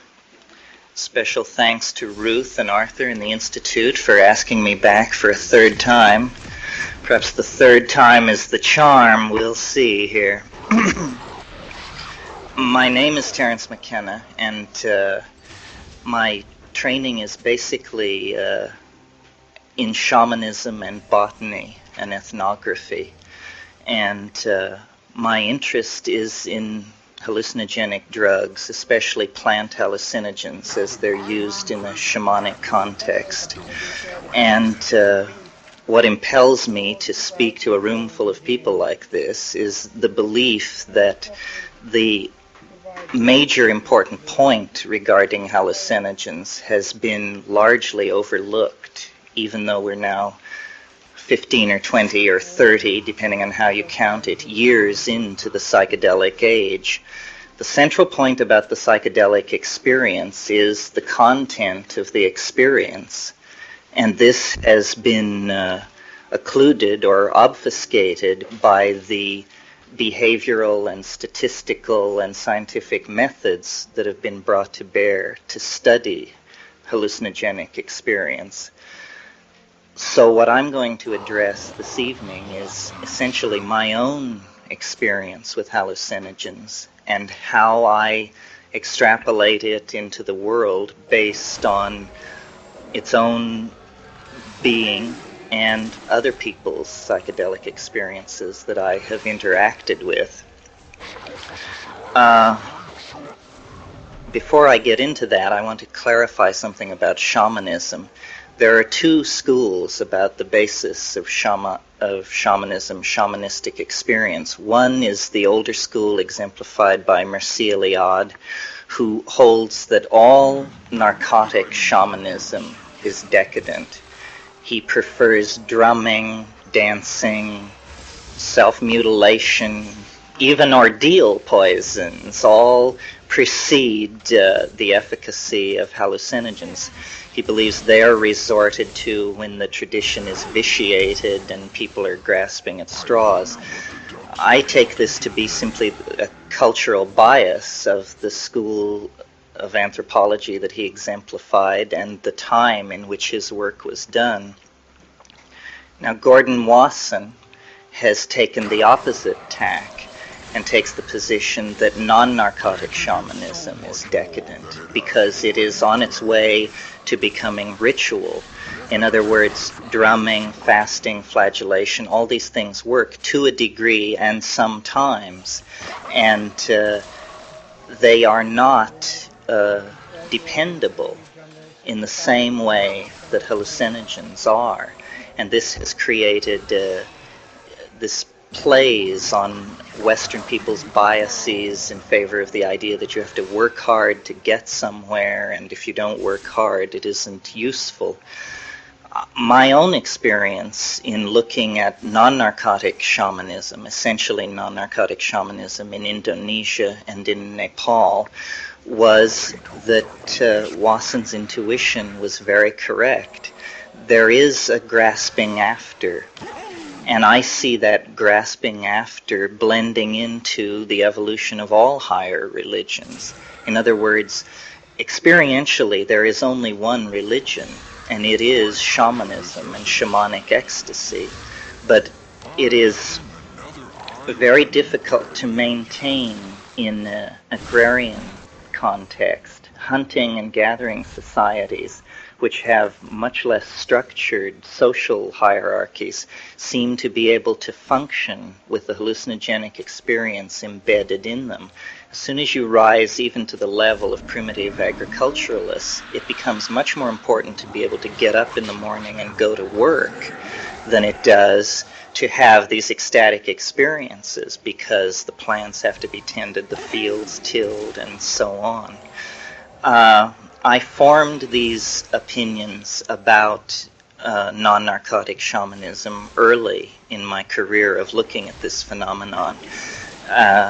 I didn't contact narcotic shamanism until I went to the Amazon basin, initially in 1971. And although I was familiar with the hallucinogenic state from growing up basically in the counterculture in Berkeley, but what I found in South America after sifting through these various experiences is that the family of drugs constellated around tryptophan, specifically DMT, dimethyltryptamine, and psilocybin, which is chemically very similar to DMT, that these compounds had a relationship to reality far different from all the other hallucinogens. The scopolamine, hyoscyamine, tropane family that you get in datura and that kind of thing, or LSD, which laboratory LSD does not occur in nature, but isomers of it occur in nature, although to be taken at hallucinogenic doses, they must be taken at hundreds of times the amount. So that's basically the scientific, medical, anthropological basis of what I'm saying. A career spent in Asia and more recently in the Amazon looking at this phenomenon. And I want to take my conclusions tonight and contrast them with the modern predicament and try to make a model using the hallucinogenic experience, a model that makes some of the anxieties of being human, and especially some of the anxieties of being human in the 20th century context, more palatable. And to do that, I want to evoke a number of abysses, a number of empty places that our minds tend normally to shy away from. First to invoke them, and then to integrate them through the idea of what is conventionally called the UFO or the UFO experience. These abysses are basically four embedded in a fifth. The four are the biological abyss that is represented by death and dying, that is the central crisis of every individual existence. And almost as a reflection of that crisis on a higher plane, the historical abyss, represented by the end of history and the apocalypse and possibly the millennium, but in any case, the end of history that Western religion, whether it be Judaism, Christianity, or whatever, has appointed to our world and made basic to Western man's view of things, and which now, because of the existence of nuclear weapons and this kind of thing, poses a terminal threat to the culture.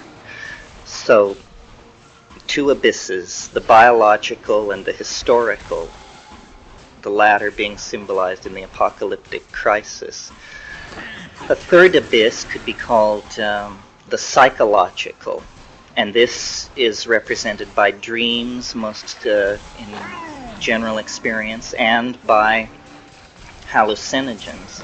It is this casting off from the moorings of the ego, making the night sea journey into the other, and being at the mercy of, call it the collective unconscious, the overmind of the species, what have you. The fourth abyss, which is one whose emergence is unique in our time, is the actual physical abyss which surrounds this planet for light years in all directions. Because suddenly now, because of our level of technology and scientific mapping, we realize that it is there, and we realize that it is a source of our cosmic loneliness, and we realize that it presents an immense challenge of the sort we like to accept as a Western culture, challenges of energy, engineering, and distance. So these are the four abysses: the abyss of space, the abyss of death, the abyss of the psychedelic experience, and the abyss of dying.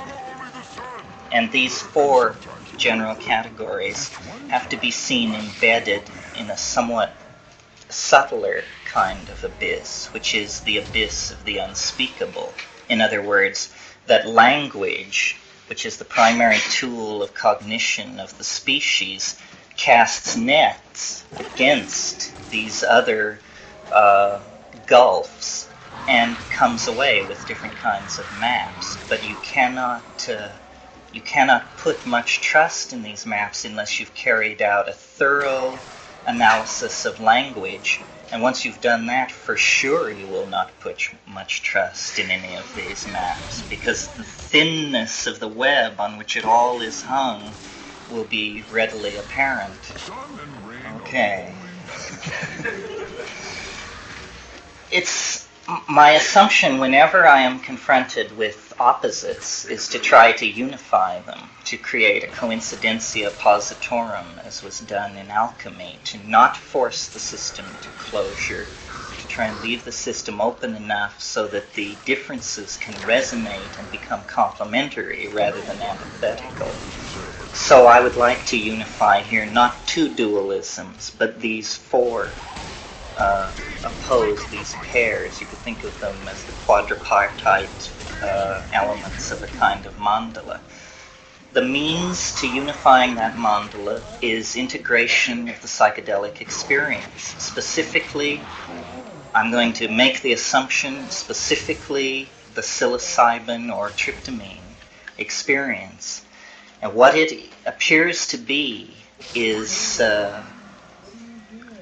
something which is much more assimilable to the science fiction metaphor of a parallel universe than it is to the Freudian metaphor of the repression of desire, or even the Jungian metaphor of a collective species-wide memory and experience bank.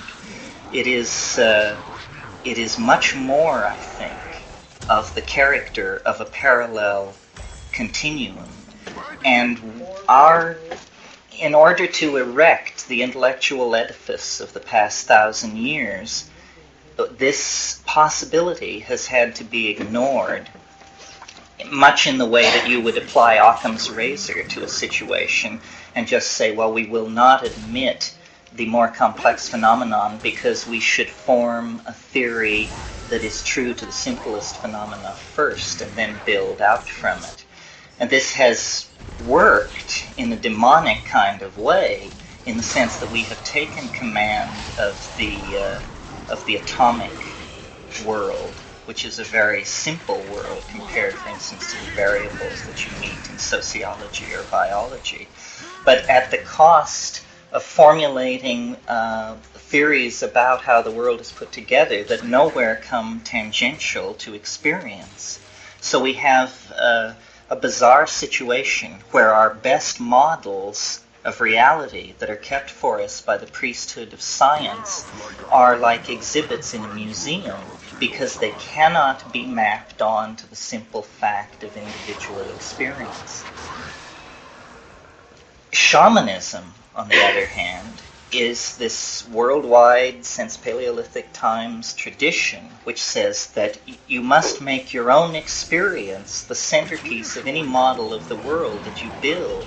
No amount of readings from meters, whether they're metering cyclotrons or any other kind of instrument, are going to satisfy you.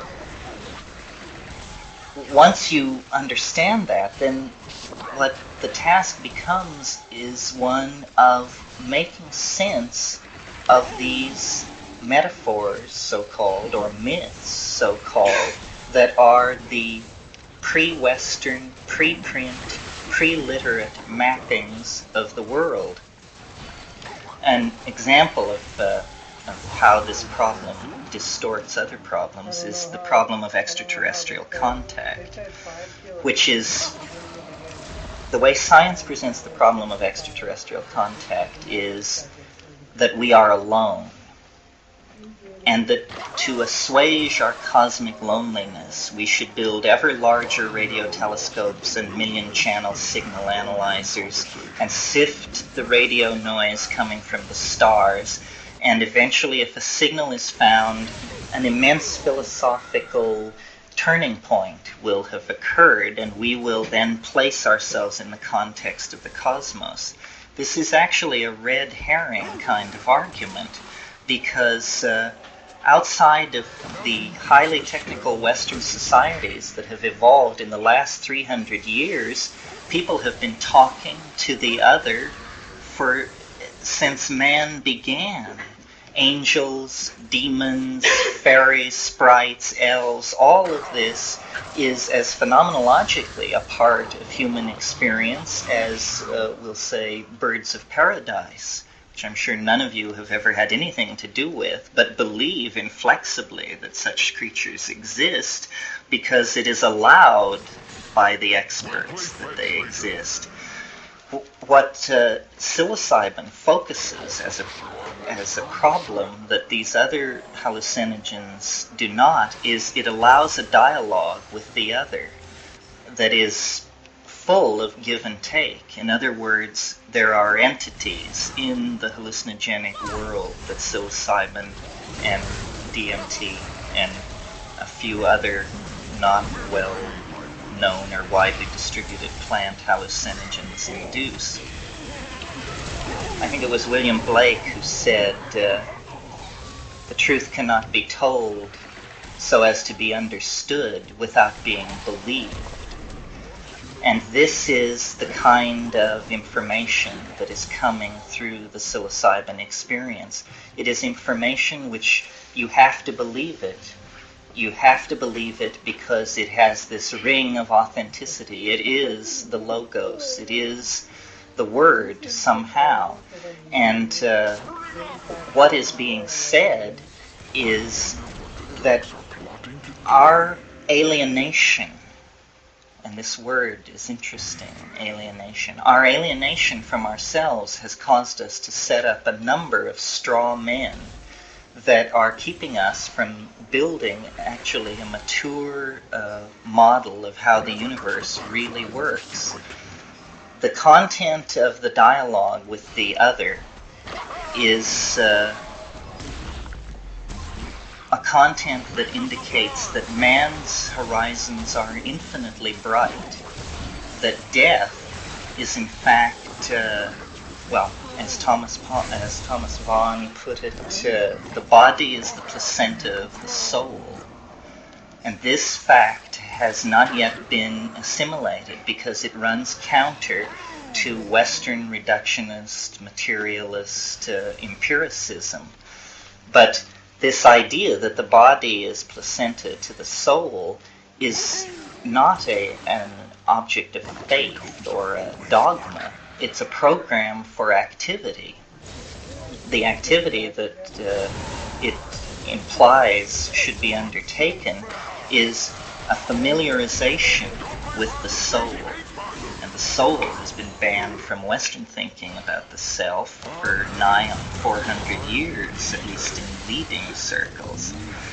But I take this concept very seriously, and I think if any of you are familiar with the literature of alchemy, alchemy is about the generation of a psychic construct, a wholeness, a thing which has many properties, which is paradoxical, which is both mind and matter, which can do anything.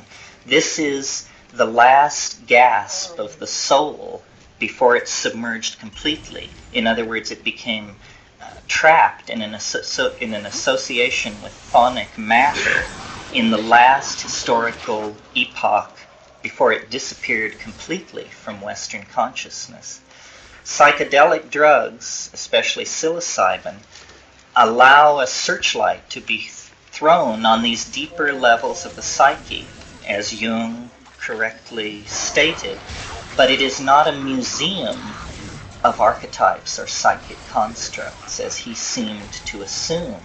It is a frontier of wholeness into which any person so motivated and so courageous as to wish to do it can go and leave the mundane plane far behind. In other words, it is a dimension of vertical gain that is real and is present in all of our lives, and that we do not acknowledge except as an anomaly because we have been told that it's an anomaly.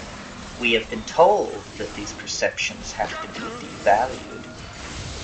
The result of this is to so distort the psychic life of the species in the present historical context that we have this UFO disease, which is essentially a rupture into three-dimensional space of this archetype of wholeness. And it haunts time like a ghost, and it haunts human experience in the 20th century because it is a symbol of alienation. And the word alien has in fact come to be applied to this thing. It is alien. It comes from the stars. It is totally non-human. It has great potential for mankind, but it can barely be Englished at all. And actually what it is the self in the form in which it is most accessible to the ego, given the ego's programming with all this scientific garbage about the density of life in the universe, the distance to the stars, the probability of chemical evolution occurring here and there and yonder. It is, in other words, something which, in order not to alarm us, has disguised itself as an extraterrestrial being, but is in fact the collectivity of the human psyche, signaling a profound historical crisis. I talked about this before. I talked about the danger of succumbing to belief in UFOs because of the damage it did to free will, and that yes, the UFO is making war on science, because science has created such a masculine overbalance in the intellectual life of the species that this automatic mechanism has been triggered. A history-stopping archetype is being released into the skies of this planet, and if we are not careful, it will halt all intellectual inquiry in the same way that the Christos archetype halted intellectual inquiry in the Hellenistic age. I don't want to go into this too deeply, but it's clear to me that Hellenistic science was destroyed by the Christos archetype because the the Democritean atomists and materialists who ran Roman civilization had no patience whatsoever with this superstition that was being circulated among the servants about a man who rose from the dead and all of that went with it. But before they knew what had happened, their whole civilization was in ruin because the archetype had frozen the forward thrust of this masculine dominant, ethically depotentiated, technologically obsessed, slave-built society. And for 1,000 years, hydrostatics, mathematics, metallurgy, you name it, that was nothing. Only the words of one Galilean radical could occupy the time of any intellectual successfully. Okay, we have now, 2,000 years later, fought our way somewhat clear of that problem. But the problem it solved, which is the problem of this masculine overbalance and this obsessive technological thrust, this dehumanizing thrust, has reached an even more intense peak. And now appears the flying saucer with the capacity of undoing that by again destroying science, by simply being a miracle. That's all that is required to wreck science, is a miracle visible worldwide. And this, because scientists say that that can't happen. Consequently, if it does happen, their house is in real disorder. So I touched on this before, any of you who heard me. Tonight I want to talk more about the flying saucer, not from the point of view of the people who are going to get the whammy when it appears unbidden, but from the point of view of an insider. In other words, one can do more than simply say, oh yes, I understand what this is. The overmind is visibly manifest in the skies of Earth in order to skew history toward an eschatological mode that will stifle inquiry in order, basically, to preserve the species from extinction. But a mature humanity could get into a place where we no longer required these metaphysical spankings from messiahs and flying saucers that come along every 1,000 years or so to mess up the mess that has been created and to try and send people off on another tack. And the way to do this is to look at the abysses that confront man as species and individual and try to unify them. And I think that psilocybin offers a way out because it allows a dialogue with the overmind that is not, you won't read about it in Scientific American or anywhere else. You will carry it out. And the carrying out of this dialogue will essentially eschatologize you as a person and lift you out of the historical context. It's like Stephen Dedalus said in Ulysses, history is the nightmare that I am trying to awake from. Well, I would turn it around a bit and say history is what I am trying to go to sleep from in order to get away from it. In other words, the dream is eschatological. The dream is zero time and outside of history. Escape into the dream. Escape, a key thing charged against these drugs, that they are for escapists. I think the people who make this charge hardly dare dream to what degree they are escapists. Escape. Escape from the planet, from death, and from the problem, if possible, of the unspeakable. So now, to say a bit about death and dying. If you leave aside the last 300 years of historical experience as it was handled in Europe and America, and examine the phenomenon of death, the doctrine of the soul in all its ramifications, Neoplatonic, Christian, dynastic, Egyptian, etc. I'm sure you're all familiar with some or all of these. What you get is the idea that there is a light body or a thing, an intellect that is somehow mixed up in the body during life and at death or at dying is involved in a crisis in which these two envelopes separate, and one loses its raison d'etre and falls into dissolution, metabolism stops, and the other one goes we know not where. Perhaps nowhere, if you believe it doesn't exist. But then you have the problem of trying to explain life, which, by the way, though science makes great claims and has done very well in systems of nuclear particles and even simple atomic systems, the idea that science can make any statement about what life is or where it comes from is preposterous. Science has nothing to say about how you can decide to close your hand into a fist, and it happens. This is utterly outside the realm of scientific explanation, because what we see in that phenomenon is mind as a first cause. In other words, we see matter. It's an example of telekinesis. Matter is caused by mind. Okay. We started out 5 and 0. We went to 8 and 5. Now we're 19 kills and 41 deaths.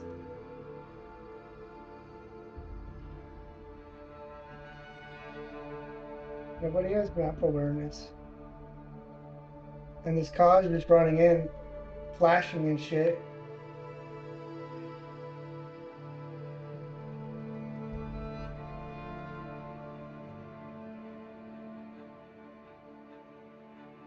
And then bot lane keeps hinting on repeat.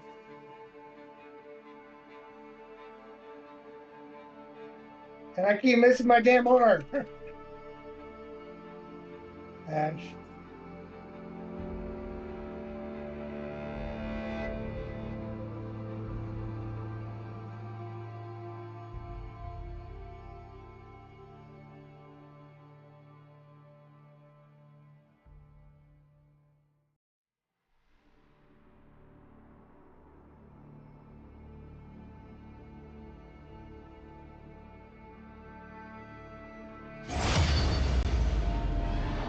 We get 1 kill and Kane gets 2 kills.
To move.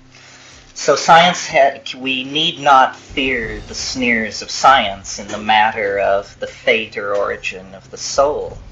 The weak fear the shadows. And fear controls them. As I say, my thrust into this has always been the psychedelic experience, but I've been thinking recently more about dreams, because dreams are a much more generalized form of experience of the hyperdimension or the mode in which life and mind seem to be embedded. And looking at dreams and looking at what people with shamanic traditions say about dreams, you come to the realization that experientially, for those people, it is a parallel continuum. The shaman accesses it with hallucinogens or other things which I mentioned, but most efficaciously with hallucinogens. But everybody else accesses it through dreams. Now, Freud's idea about dreams was, I forget the German term, but he called them day residues. He always felt that you could trace the content of the dream down to a distortion of something that happened during the day or, during waking time. I think that it's much more useful to try and make actually a kind of geometric model of consciousness and to take seriously the idea of a parallel continuum and to say that the mind and the body are embedded in the dream, and the dream is a kind, not a kind of, but a higher order spatial dimension, so that in sleep you are released into the real world, of which the world of waking is only the surface. And in a very literal sense, it's the surface. It's the surface in a geometric sense, that there is a plenum, and recent experiments in quantum physics tend to back this up. There is a holographic plenum of information. All information is everywhere. Information that is not here is nowhere. And that information stands outside of historical time. It's like Plato said, time is the moving image of eternity. Eternity, it does not have a temporal existence, even the kind of temporal existence where you say it always existed. It does not have temporal duration of any sort. It is eternity.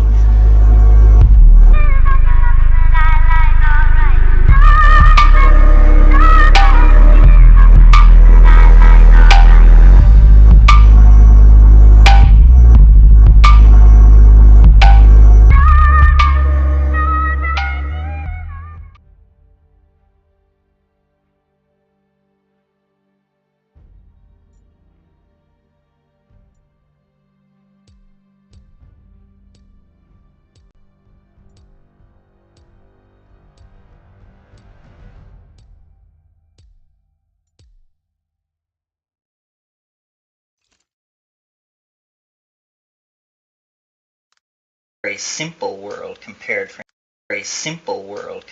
instance, to the variables that you meet in sociology.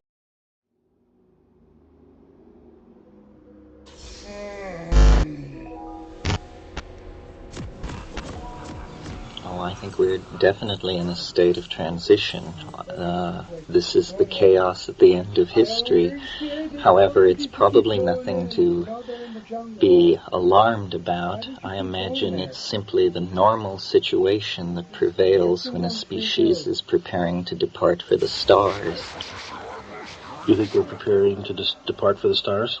Well, on the scale of 100 or 1,000 years, I think it's an unavoidable conclusion. And that span of time in geological terms is hardly the wink of an eye. In fact, all of human history, from that perspective, appears as a preparation for human transcendence of the planetary existence. Do we want to get away from the planet? Well, I think you have to take the view that certainly the planet is the cradle of mankind, but inevitably one cannot remain in the cradle forever. The human imagination, in conjunction with technology, has become a force so potent that it really can no longer be unleashed on the surface of the planet with safety. The human imagination has gained such an immense power that the only environment that is friendly to it is actually the vacuum of deep space. It is there that we can erect the architectonic dreams that drive us to produce a Los Angeles or a Tokyo, and do it on a scale and in such a way that it will be fulfilling rather than degrading. So yes, I think we cannot move forward in understanding without accepting as a consequence of that we have to leave the planet, that we are no longer the bipedal monkeys we once were. We have become almost a new force in nature, a thing of language and cybernetics and an amalgam of computers and human brains and societal structures that has such an enormous forward momentum that the only place where it can express itself without destroying itself is, as James Joyce says, up in the ant. So long ago in a faraway galaxy, Star Wars style may be in our future?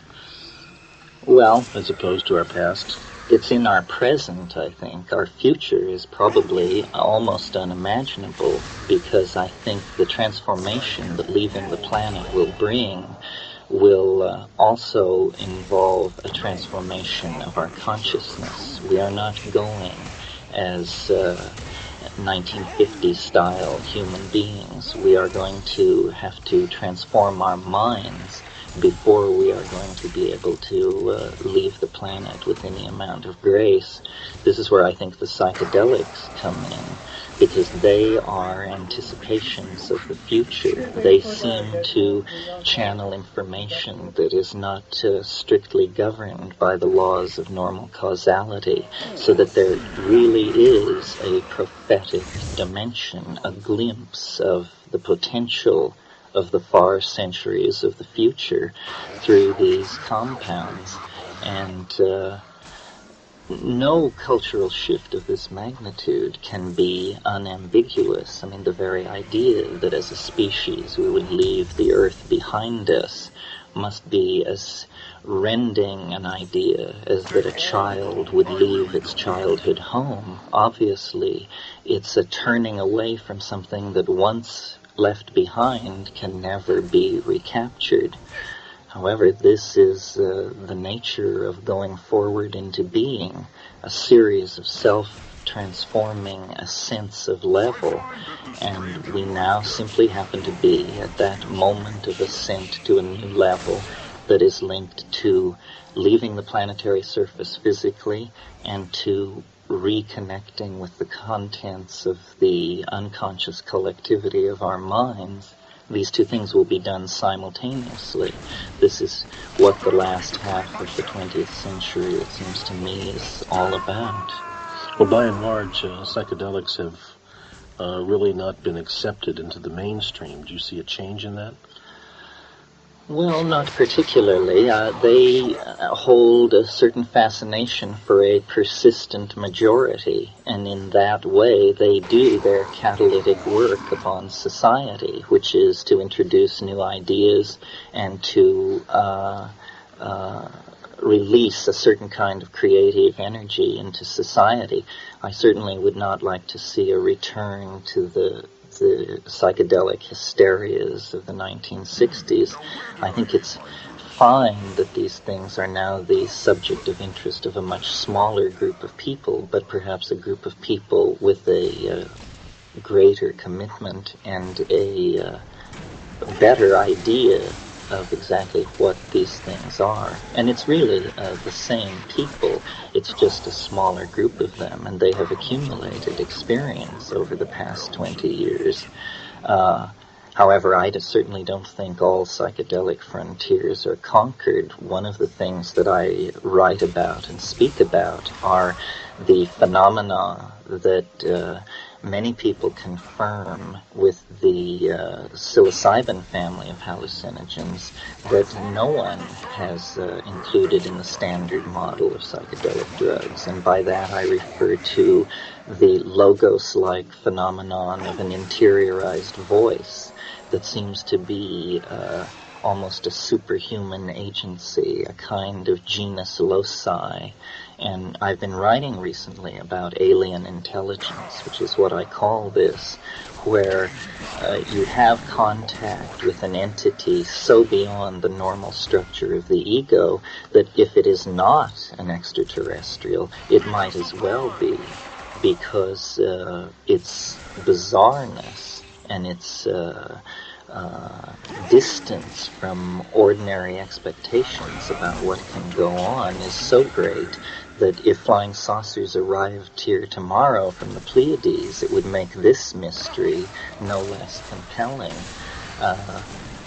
It amuses me that the scientific community has taken over the search for extraterrestrial intelligence and defined it as they care to define it, and have erected radio telescopes to search the galaxy for these signals. And the world's largest radio telescope is at Arecibo in Puerto Rico. And within the shadow of that installation, mushrooms grow in the fields, and the cows munch quietly in the sunshine. And it's this marvelous interpenetration of the near and the far away, because I believe that the place to search for extraterrestrials is in the psychic dimension, and there the problem is not the absence of contact, but the volume of contact that must be sifted through, because the fact of the matter is shaman and mystics and seers have been hearing voices and talking to gods and demons since the Paleolithic and probably before. That doesn't mean that we can rule out this approach to communication. It seems to me far more likely that an advanced civilization would communicate interdimensionally and telepathically. The amounts of time available for an intelligent species to evolve these kinds of communication are vast. So I think that it's very interesting then that the tryptamines, psilocybin and DMT, at the 15 milligram level very reliably trigger what could only be described as contact-like phenomena. And not only the interiorized voice in the head, but also the classical flying saucer motifs of the whirling disc, the lens-shaped object, the alien approach. This seems to be something hardwired into the human psyche, and I would like to find out why. I think it's a very odd fact of human psychology, and I don't buy any of the current theories, ranging from that nothing at all is happening to that this is in fact another species with a world around another star that is getting in touch with us. I think it's something so bizarre that it actually masquerades as an extraterrestrial so as not to alarm us by the true implications of what it is. Well, your statement implies that it's something external to ourselves, and I wonder about that. Well, this dualism of the interior and the exterior may have to be overcome. It is obviously transcends the individual, but I suspect it is something like an overmind of the species, that actually the highest form of human organization is not realized in the democratic individual. It is realized in a dimension none of us have ever penetrated, which is the mind of the species, which is actually the hand at the tiller of history. It is no government, no religious group, but actually what we call the human unconscious. But it is not unconscious, and it is not simply a cybernetic repository of myth and memory. It is an organized intellect of some sort, and human history is its signature on the primates. And it is so different from the primates. It is like a creature of pure information. It is made of language. It releases ideas into the flowing stream of history to boost the primates toward higher and higher levels of self-reflection of it. And we have now reached the point where the masks are beginning to fall away, and we are discovering that there is an angel within the monkey struggling to get free, and this is what the historical crisis is all about. And I'm, for no reasons in particular, very optimistic. I mean, I see it as a necessary chaos that will lead to a new and more attractive order. Terence, you were talking about extraordinary realities. And it occurs to me that there's an enormous amount of prejudice against the psychedelics and the use of hallucinogenic substances. And it's almost as if there's an inordinate fear to open up the door to the closet that these substances reveal. What about that prejudice? What do you think how's that going to be resolved? What is the resolution of that? Well, I think it's more complicated than a prejudice. It's a prejudice born of respect, because most people sense that these compounds probably actually do what their adherents claim they do. It's possible to see the whole human growth movement of the 1970s as a wish to continue the inward quest without having to put yourself on the line the way you had to when you took 250 gamma of LSD. And I think all these other methods are efficacious, but I think it's the sheer power of the hallucinogens that puts people off. You either love them or you hate them, and that's because they dissolve worldviews. And if you like the experience of having your entire ontological structure disappear out from under you, if you think that's a thrill, you'll probably love psychedelics. On the other hand, for some people, that's the most horrible thing they can possibly imagine. They navigate reality through various forms of faith, and I think that the psychedelics, the doors of perception are cleansed, and you see very, very deeply. I spent time in India, and I would always go to the local sadhus of great reputation, and I met many people who possessed what I call wise old man wisdom. But wise old man wisdom is a kind of Tao of how to live. It has nothing to say about these dimensions that the psychedelics reveal. And for that you have to go to places where hallucinogenic shamanism is practiced, specifically the Amazon basin. And there you discover that beyond simply the wisdom of how to live in ordinary reality, there is a gnosis of how to navigate in extraordinary reality. And this reality is so extraordinary that we cannot approach what these people are doing with any degree of smugness, because the frank fact of the matter is we have no viable theory of what mind is either. The beliefs of a Witoto shaman and the beliefs of a Princeton phenomenologist have an equal chance of being correct, and there are no arbiters of who is right. So it's the power of these things, the fact that here is something we have not assimilated. We have been to the moon, we have charted the depths of the ocean, the heart of the atom, but we have a fear of looking inward to ourselves, because we sense that here's where all the contradictions flow together.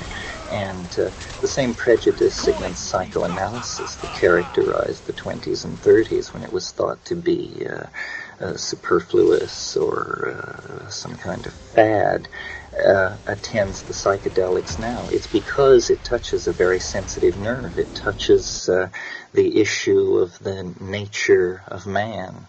And people are uncomfortable with this, or some people are uncomfortable with this. What is the value of exploring the extraordinary realities? Well, I guess it's the same value that attends the exploration of ordinary realities. There's an alchemical saying that one should read the oldest books, climb the highest mountains, and visit the broadest deserts.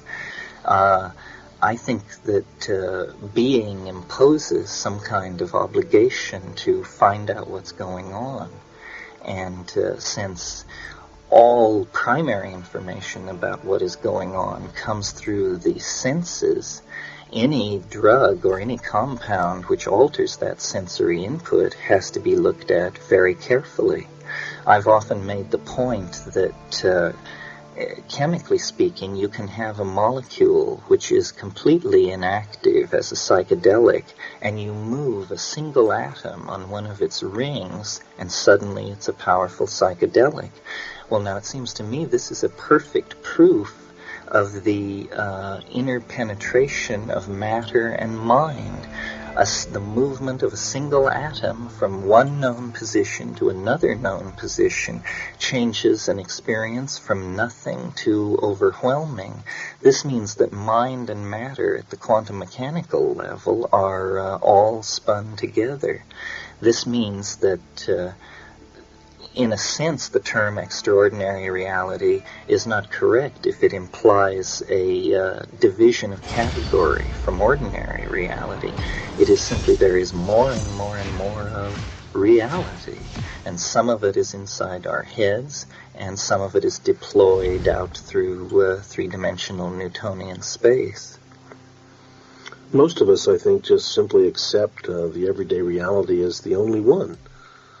And you're talking about journeys into the nether regions of which far beyond most people's conception or even wanting to conceive of such a reality. Well, I think there's a shamanic temperament, which is a person who craves knowledge. Knowledge in the Greek sense of gnosis. In other words, knowledge not of the sort where you subscribe to Scientific American and it validates what you believe, but immediately, cosmology is constructed out of immediate experience that are found always to be applicable. You see, I don't believe that the world is made out of quarks or electromagnetic waves or stars or planets or any of these things. I believe the world is made out of language, and that this is the primary fact that has been overlooked. The construction of a flying saucer is not so much a dilemma of hardware as it is a poetic challenge. And people find it very hard to imagine exactly what I'm talking about. What I'm saying is that the leading edge of reality is mind, and mind is the primary substratum of being. We in the West have had it the wrong way around for over a millennia, but once this is clearly understood, with what we have learned in our little excursion through three-dimensional space and matter, we will create a new vision of humanity that will be a fusion of the East and the West. Well, the world being native language, and I think of these extraordinary realities which are totally beyond any language that we use in any ordinary sense. Yes, well, they are beyond ordinary language. I always think of Philo-Judaeus writing on the Logos. He posed to himself the question, what would be a more perfect Logos? And then he answered saying, it would be a Logos which is not heard but beheld. And he imagined a form of communication where the ears would not be the primary receptors, but the eyes would be. A language where meaning was not constructed through a dictionary of little mouth noises, but actually three-dimensional objects were generated with a kind of hyperlanguage so that there was perfect understanding between people. And this may sound bizarre in ordinary reality, but these forms of synesthesia and synesthesic glossolalia are commonplace in psychedelic states. Terence, could you identify Philos for us and tell us who he was? He was an Alexandrine Jew of the 2nd century who made it his business to travel around the Hellenic world and discussed all the major cults and religious and cosmogonic theories of his day. So he's a major source of Hellenistic data for us. How would you relate to Socrates' view of the world?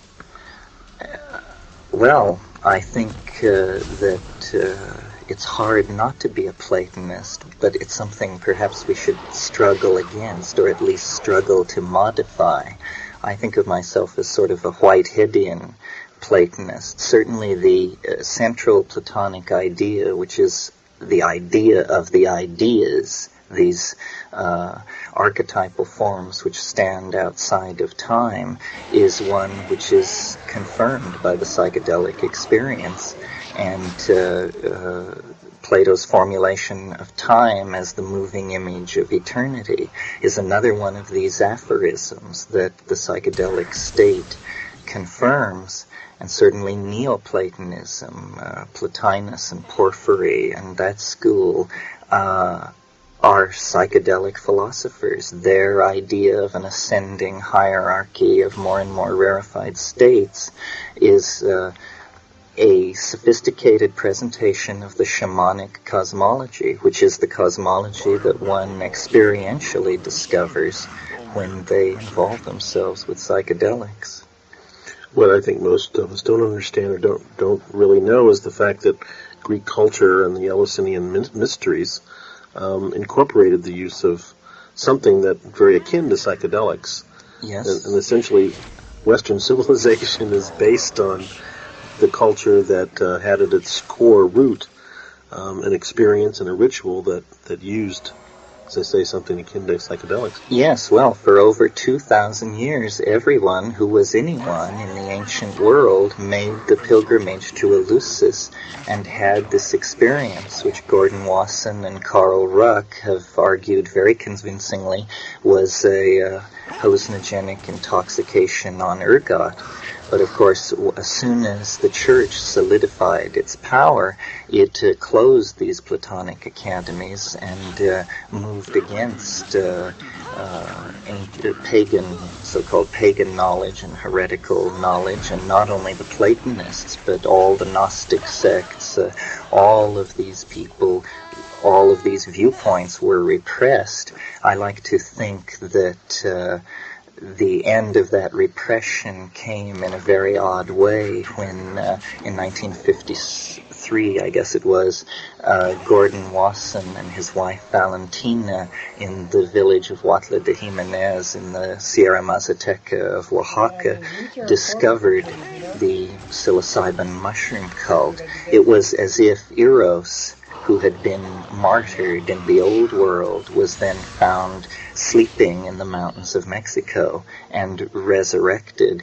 And the experience of the mushroom is very much the experience of a genus loci, a god on the Grecian model, not the god who hung the stars in heaven, but a local god, a pre-Christian bacchanalian nature power that is very alien and yet resonates with our expectations of what that experience would be like.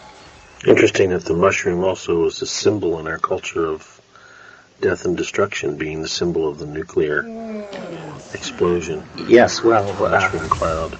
My brother has made the point asking, what mushroom is it that grows at the end of history? Is it the mushroom of Fermi and Oppenheimer and Teller, or is it the mushroom of Wasson and Hoffman and Humphrey Osmond? Somehow I think the latter is safer. Well, it may not only be safer, it may open the way to escape from the former. It's like a pun in physics, that the force of liberation and the force of destruction could take the same form. It's what alchemists call a coincidentia positorum. It is an amazing synchronicity, it seems. Also, I was interested in talking with Andy Weil some time ago about the fact that there are new genus of mushrooms appearing that have psilocybin in them that have never been seen before, never been tracked before, and it's almost as if they're appearing now. Well, it's amazing how many have been discovered since people have bent their attention to it. There have been psilocybin mushrooms reported from England, France, localities where, so far as we know, there is no cultural history of usage at all. However, it's interesting that cultural usage seems to disappear very early in human history. Hallucinogens are hardly even welcome in agricultural societies. I think it was Weston LaBarre made the point that once you learn how to grow plants, your god shifts from the ecstatic god of the hallucinogens to the corn god, or the food god, and it no longer is about divining the hunt and weather through the ecstatic use of hallucinogens. It's about being able to get up every morning and go to work and hoe the crop. So you mentioned earlier the prejudice against hallucinogens. I think it reaches back to the beginning of agriculture. This competition among plant gods, which exemplified lifestyles that must have seemed very alien to each other. Is psilocybin illegal? Oh yes, it's a Schedule I drug. Without any public debate, it was placed on the list at the same time that LSD was, and yet the issue was always couched in terms of LSD being made illegal, but actually at that point in time a whole bunch of things were made illegal, and there was never any public debate. All psychedelics were viewed as the same drug, and LSD was used as the model. Actually, these drugs, there's a spectrum of psychedelic effects, and certain drugs trigger some of them and certain ones others. But yes, psilocybin is illegal. Are the mushrooms illegal? The mushrooms also are illegal as they contain psilocybin. I recall Andy Weil saying that he walked along a downtown Seattle residential street picking up psilocybin mushrooms from the front yards of residential homes. And English law took the view that it was preposterous to try and outlaw a naturally occurring plant, and they took the position that only the chemical was illegal, which I think is a very wise position. But I noticed that Canada recently chose the American interpretation over the British one. Interesting. Turns out, going back to the Andy Weil story, that the reason that these mushrooms were in such plenitude in various locales in the Northwest was that their spores were contained in a mail order company's mushroom growing product that they sent out mail order, and so yes. Well, this is an interesting phenomenon. You see, the spores of the mushroom are not illegal because they do not contain psilocybin.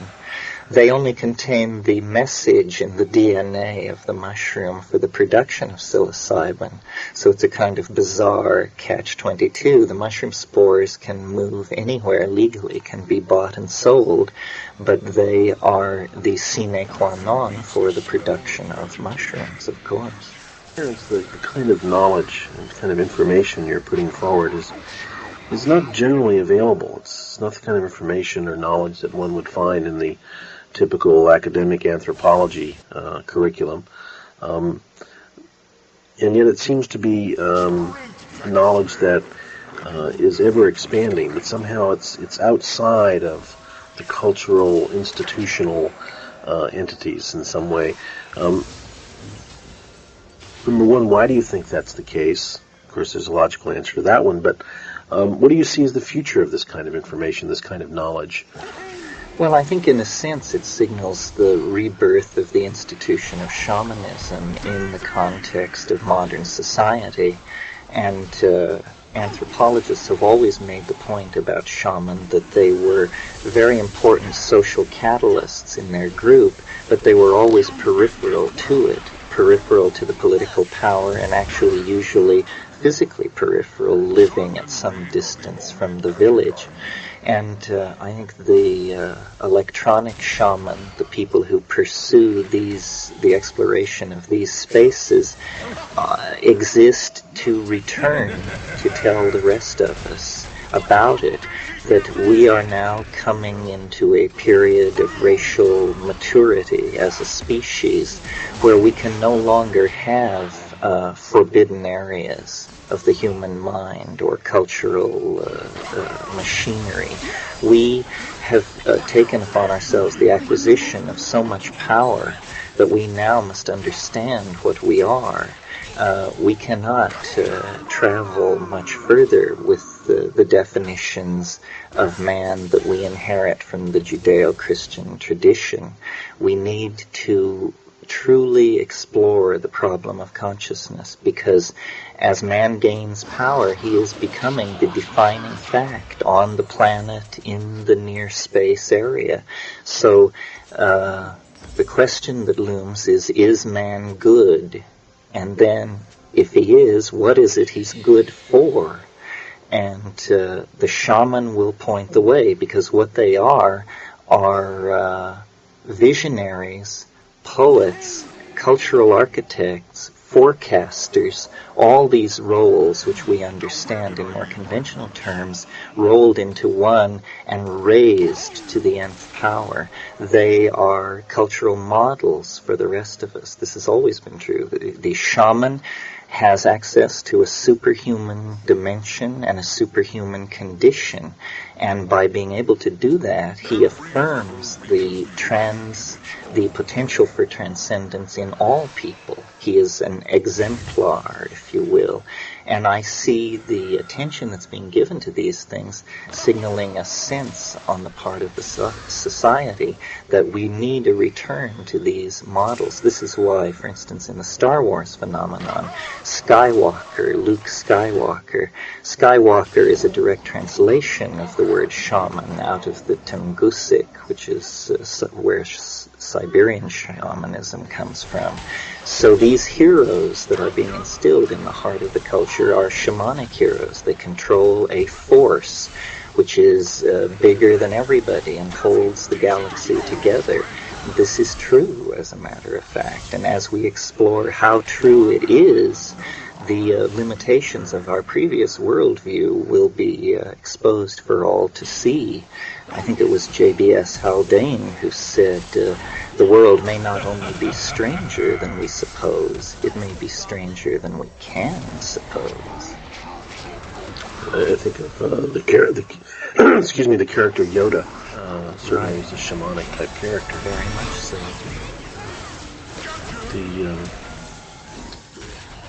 As we talk about shamans and shamanism, again, that brings up cross-cultural currents. And do you see the shaman taking on a new... certainly you don't see Indian shamans walking into the metropolitan areas. But do you see the shaman taking on a new form? Well, I believe, along with Gordon Wasson and others, but in distinction to Mircea Eliade, who is a major writer on shamanism, that it is hallucinogenic shamanism that is primary, and that where shamanic techniques are used to the exclusion of hallucinogenic drug ingestion, the shamanism tends to be vitiated. It is more like a ritual enactment of what real shamanism is, so that the shamanism that is coming to be within people in our culture, the people who feel comfortable with psychedelic drugs and who, by going into those spaces and then returning with works of art or poetic accounts or scientific ideas, are actually changing the face of the culture. I connect the psychedelic dimension to the dimension of inspiration and dream. I think history has always progressed by the bubbling up of ideas from these nether dimensions into the minds of receptive men and women. It is simply that now, with the hallucinogens, we actually have a tool to push the button. We are no longer dependent upon whatever factors it is that previously controlled the ingression of novelty into human history. We have taken that function to ourselves, and this will accelerate and intensify the cultural crisis. But I think in the end it will lead that much sooner to its resolution.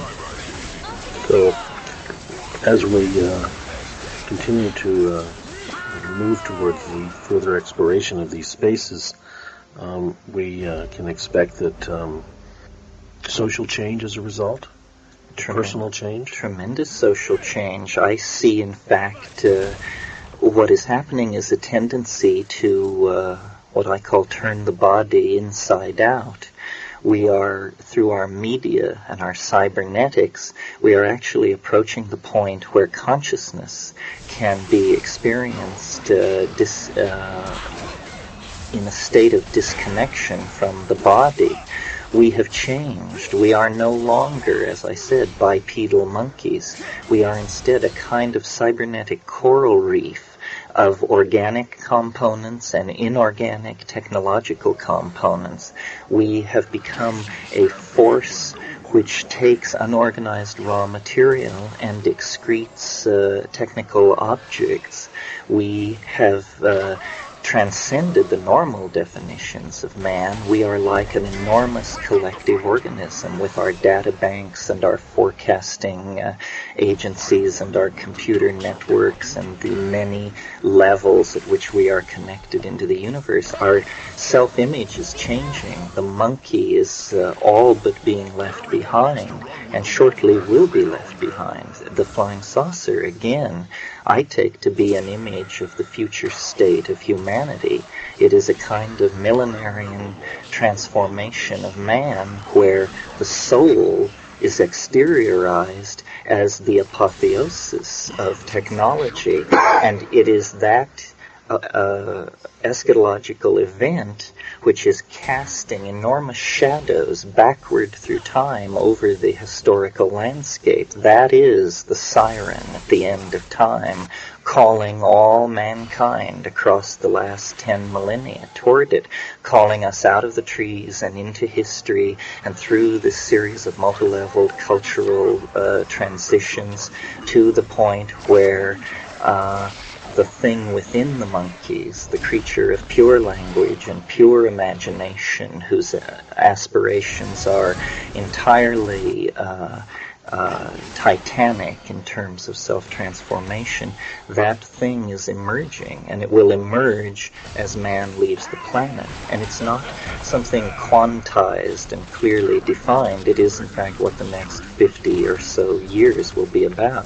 But at the end of it, the species will be off-planet and transformed and fully wired from the depths to the heights. Are we just talking about another version of the Christian death, resurrection, ascension into heaven? Except that it is coming into history. What is happening is that the paradise promised the soul is actually going to enter into history because technological man took the apocalyptic aspirations of Christianity so seriously that we are going to make it happen. It has become the guiding image of what we want to be. And I'm reminded of the poem by Yeats, it's Sailing to Byzantium, where he speaks of how after death he would like to be an enameled golden object singing to the lords and ladies of Byzantium. And it's the image of man transformed into eternal circuitry and released into a hyperspace of information where you are a thing of circuitry, but you appear to be walking along an unspoiled beach in paradise. It is that we are going to find the power to realize our deepest cultural aspirations. This is why we must find out what our deepest cultural aspirations are. Again, another way of phrasing the question, is man good? What about the idea that these spaces that we've been talking about, that you've been illuminating, are spaces that can be achieved without the use of psychedelics? Well, again, I scoured India, and my humble personal opinion is that it is highly unlikely. I have always approached people of spiritual accomplishment with the question, what can you show me? Because, as I said earlier, this wise old man wisdom is one thing, but only the hallucinogen-using shaman of the Amazon seem to be able to go beyond that.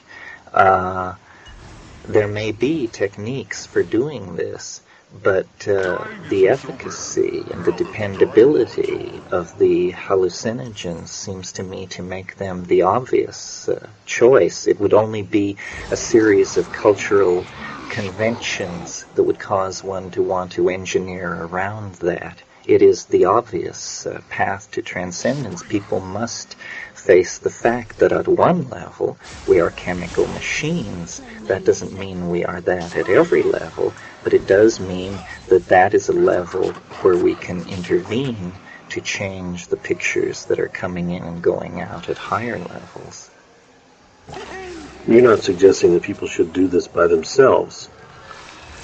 Take hallucinogens? Well, I don't know about take it by themselves. Probably not, although I always do. And I seem to prefer it. What I am suggesting is they take it in a situation of minimum sensory input. Lying down in darkness with eyes closed cannot be surpassed. And people want music, they want to walk around in nature, they want all these things. But nature and music are beautiful in their own right. They are the adumbrations of the psychedelic experience that we deal with in ordinary reality. In confrontation with the psychedelic experience, these things are hardly more than impediments. The very interesting things are happening in the utter blackness behind your eyelids, lying still in darkness. And that is where the mystery comes from and goes to. My question had to do with or without a guide. Oh, I don't think people should do it without a guide unless they feel very confident from experience that they don't need a guide. So I like to have these ideas get out. I think it's important that we discuss all this in a way that is only now becoming possible because of how it was in the 1960s. Now we need to shed all that and look back and look forward and try to make a mature judgment for our culture based on the facts of the matter.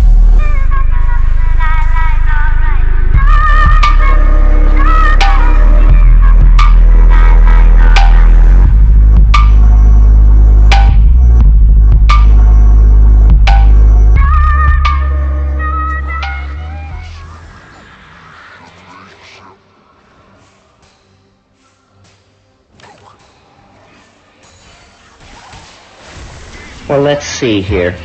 I think what we have to do is think in terms of the exhaustion of our own cultural forms. I mean, that's what we're living through, is a global dying created by the exhaustion of our cultural forms and the vitality of the cultural forms that we see in these so-called primitive, I call them pre-literate people. As Nicole pointed out, they have nothing. But what they seem to have that we cannot seem to get a grip on is a kind of dynamic equilibrium with their environment and peace of mind in the felt experience of the moment. These are the two things we don't have. As a society, we cannot seem to make peace with nature. As human beings, as individuals, it's very hard for us to be at peace with ourselves. I mean, I consider my own life the search for peace of mind. Forget enlightenment, forget shunyata, all this stuff. You know, just a little peace of mind would be a tremendous boon as far as I can see. So I really think that there's a confluence here of themes and possibilities. It has this richly plotted texture that always lets you know that you're in the presence of a higher order of things. It's that the shamans whom we admire, who we idealize, are seen to be at the center of this environment, the warm jungle, the tropics, the warm tropics, that we find it necessary to destroy. So it's a perfect image of us being at war not only with ourselves, but with nature itself. And you've heard all about how the Amazon and the Congo Basin in eastern Indonesia are all being cleared and lumbered and turned into cattle ranches. This is a tragedy, obviously. We understand and can perceive the dynamics of that. But how to make sense of a situation where, as the World Bank and the IMF attempt to halt this kind of destruction, on the other side of the coin, the United States State Department and the DEA and these agencies propose and are planning to carry out the defoliation of the Waijaga Basin. So there's a schizophrenia here that is not academic. I mean, are we trying to get the patient well, or are we pulling the plugs one by one? We seem to be acting in both dimensions simultaneously. And I think it's because we have not in this culture awakened to the depth of the crisis that surrounds us. You know, there's a lot of kind of self-congratulatory backslapping going around these days over the fact that communists everywhere are in hot water and have to admit that they did it wrong. And this gives a lot of satisfaction to people who feel that that means we did it right. We didn't do it right. They did it wrong and now admit they did it wrong. We do it wrong and have yet to even raise the possibility of turning away from what we are doing. The internal contradictions of Marxism were based on a false definition of what people are. People do not respond to central planning, hortatory propaganda, and stereotyping.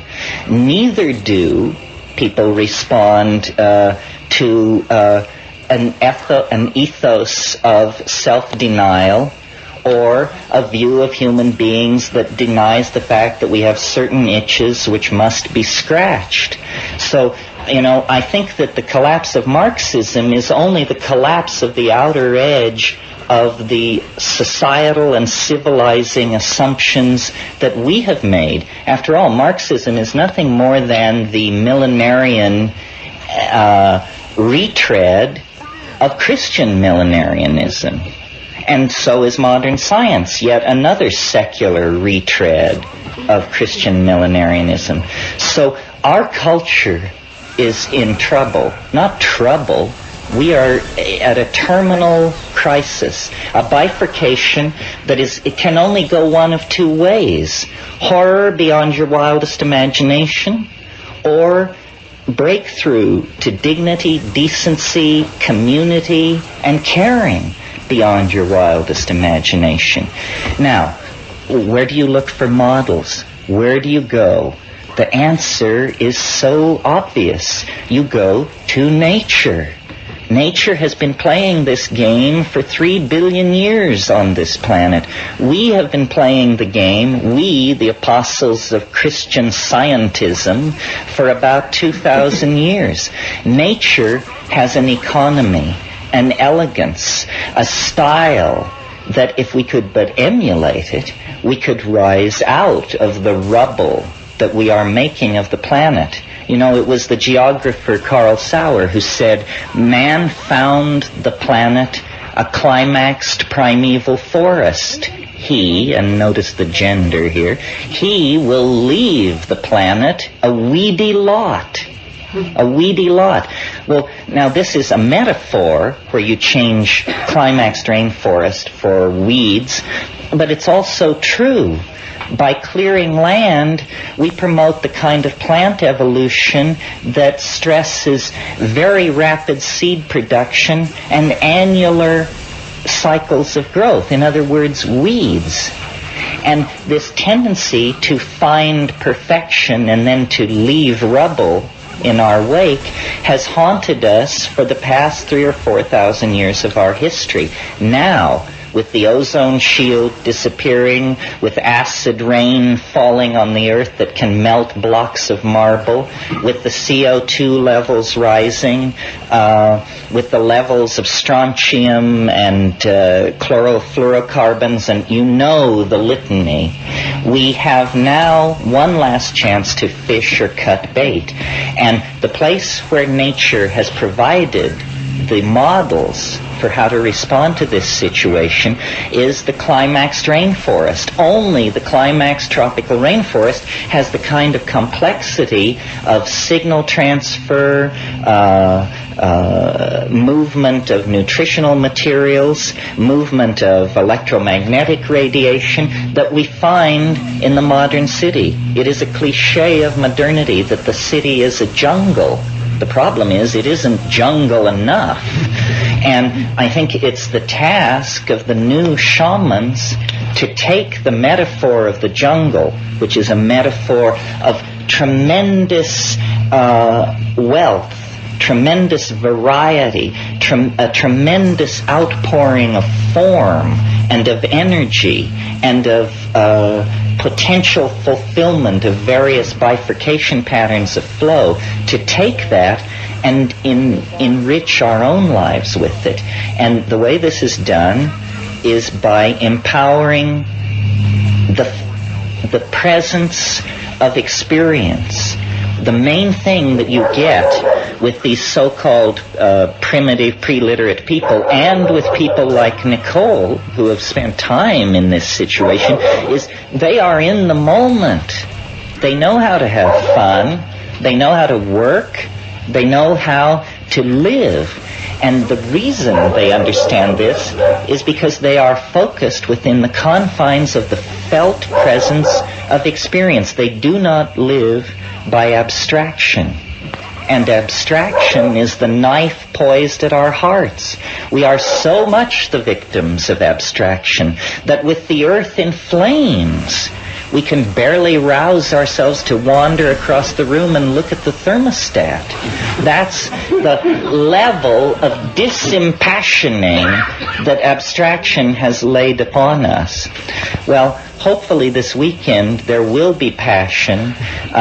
There will be an effort wherever there is abstraction to drag it down into the felt presence of the moment. I think basically what we are a kind of green anarchy, an effort to revivify social forms that have been atrophied in the West at least since the destruction of Eleusis, probably in most places thousands of years before that. This is our last chance. I have done the best I could in terms of trying to sift through all these options and, as a communicator, offer the best way out. And, you know, I could only do my best. And so that's what you get. I can't preach scientism because I don't believe in it. I can't preach Buddhism because I can't understand it. The only thing I can preach is the felt presence of immediate experience, which for me came through the psychedelics, which are not drugs, but plants. It's a perversion of language to try and derail this thing into talk of drugs. There are spirits in the natural world that come to us in this way. And so far as I can tell, this is the only way that they come to us, that it's rapid enough for it to have an impact upon us as a global population. This weekend will be different because we will be hewing close to the source. Nicole is a priceless repository of information, more even than she knows. If I could declare her a national treasure, I would. The number, who knows what this woman knows? Who knows how much human suffering, the alleviation of how much anxiety lies in the hands of perhaps half a dozen people of Nicole's caliber who have paid their dues in these jungles. This information is flowing through our fingers and disappearing. In another 30 years, it will be all gone. Every time I go to the Amazon, I can feel the way in which it's slipping away. When my brother and I go off looking for these unusual hallucinogens, often we have the experience where when we finally find the person who claims they know what we're after, the line goes like this: well, I've never taken it, but as a child I remember seeing my grandfather prepare it, and I think I can do it. If it weren't for us standing there asking that it be done, it would never have even risen into the gentleman's mind as a possibility. This is the knife edge upon which this knowledge is poised. If it can be saved, it gives me hope that we can be saved. If we can't save this kind of knowledge, we cannot save ourselves, because this kind of knowledge is ourselves. Culture is a garment which you put on. Medical systems are pieces of jewelry which you wrap around your throat or neck. Religious ideals are like objects which you push through pierced nostrils and earlobes. If we cannot come to terms with that which allows us to give birth with ease, to die with dignity, and to live in health, then what kind of a future do we have? No future at all. So this is not a meeting of obscurantists or enthusiasts for some private vista of transcendence. This is a meeting of political activists, people who are socially committed to themselves, to each other, to the larger idea of community, and who understand that when you talk about Gaia, it's only an abstraction unless you talk about plants. The division between the masculine and the feminine is only trivially a difference between men and women. It is fundamentally a division between plants and animals. Plants are the enveloping feminine matrix of control and refurbishment. Animals are something invented by plants to move seeds around. An extremely yang solution to a peculiar problem which they face. So the archaic revival, if it means anything, it means reconnecting the Gaian mind, which is a vegetable mind, a feminine, enfolding, boundary-dissolving, planetary mind that is not an abstraction, not a stereotype, not something used to create hortatory propaganda, but a living, breathing reality, a reality which is the only thing which stands between us and Armageddon. History is a kind of horrified realization that something has been lost, that there is an itch hard to scratch in the civilized context, that we have, out of fear, really, descended into patterns of domination of each other, of the environment, of our children, of our social relations with exogamous groups. We have descended into a dominator pattern that is basically based on clutching, on fear. And I'm sure most of you have heard me argue that this is the consequence of ceasing basically to do enough hallucinogens in the diet.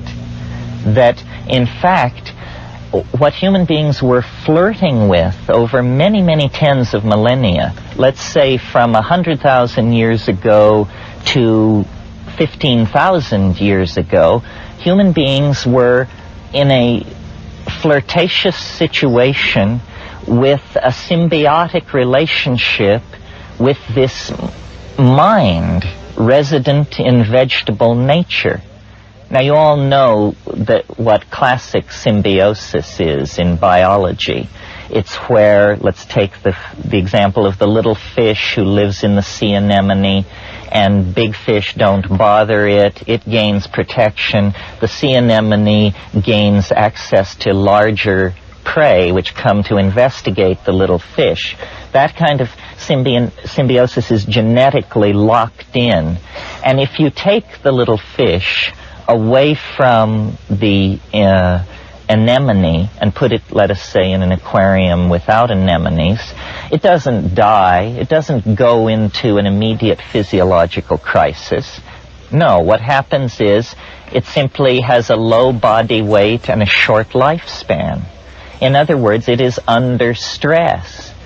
And I believe, I hope I'm not deluding myself, but I believe that the lost secret of human emergence, the undefined catalyst that took a very bright monkey and turned that species into a tormented, self-reflecting poet-dreamer, that catalyst has to be sought in these tertiary alkaloids in the food chain that were catalyzing higher states of intellectual activity.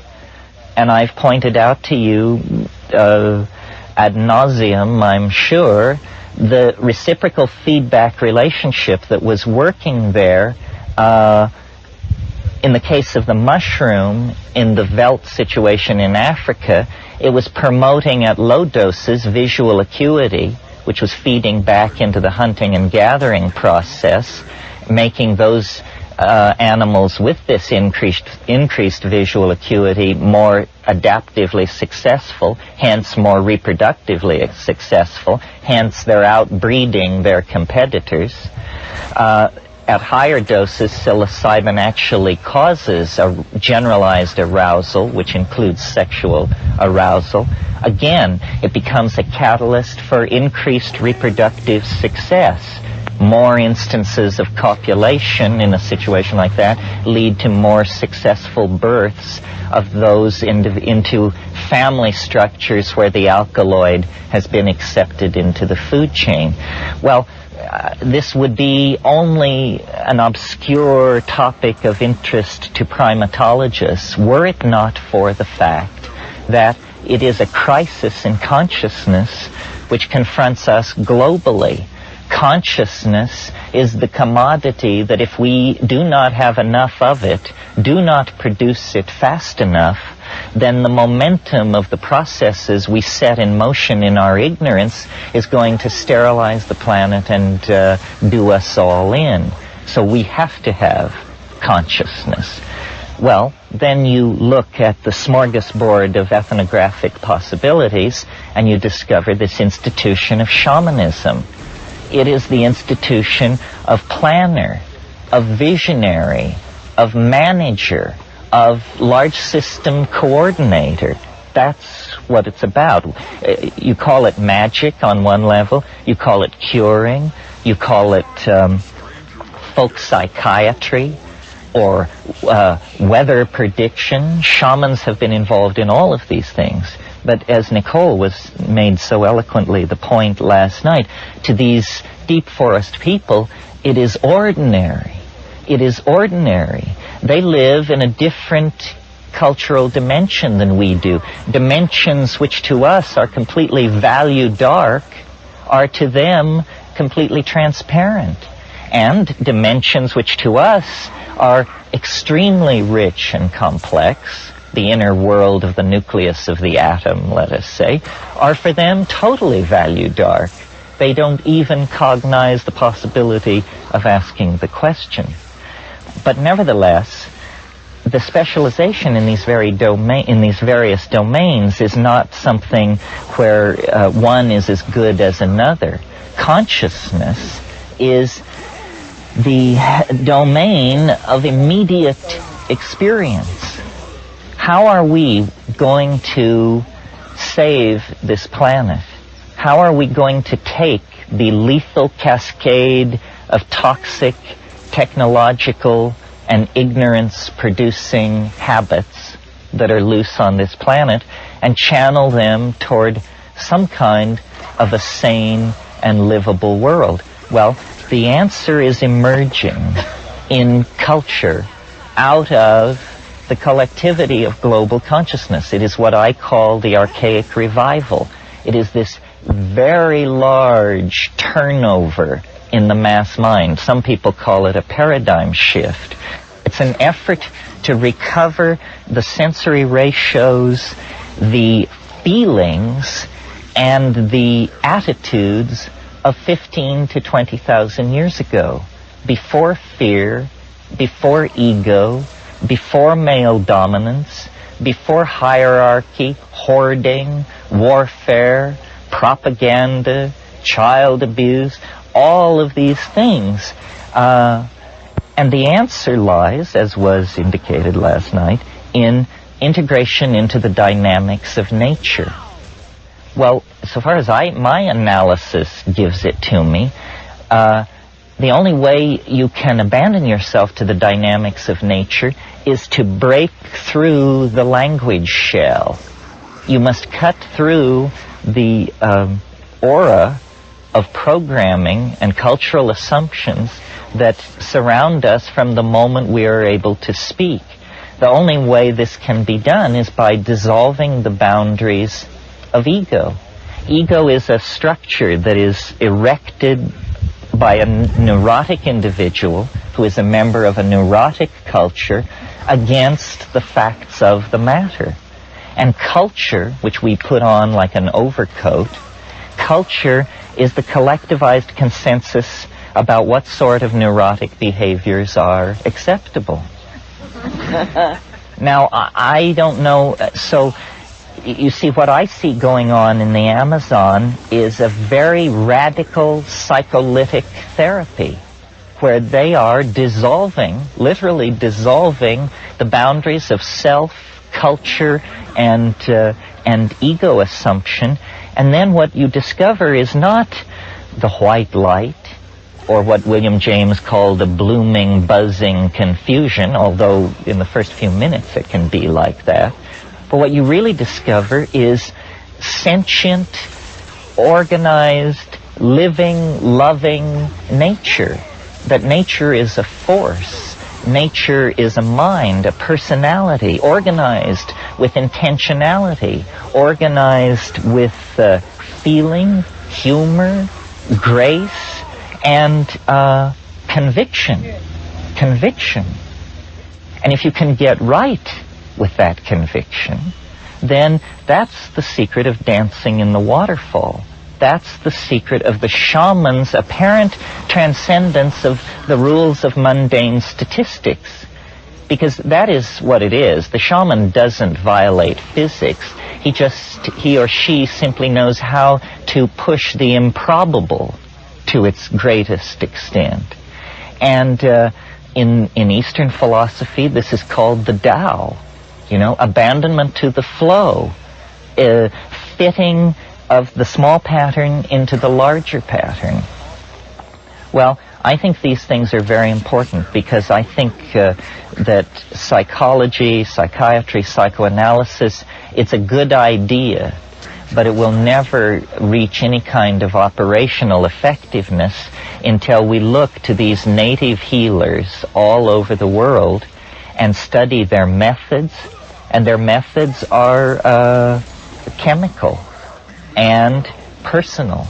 It's a combination of care, attention, intention, and chemistry that allows consciousness to be made malleable and then recast in other forms. So I find myself this weekend explaining myself. That's what I feel like I'm doing. Why does someone who extols the self-transforming elf machines of the DMT space also claim to be a conservationist, also, have a mathematical dog and poodle show? Well, it's because all of these things emerge out of the concrescence of consciousness, its intention toward its own transformation. Nature is the answer. It's not enough to be like Wordsworth. It's not enough this is not, Mao Zedong said the revolution is not a dinner party. And certainly the ecological revolution is not a dinner party. Poetic sensitivity to the death of the planet is not what we're striving for here.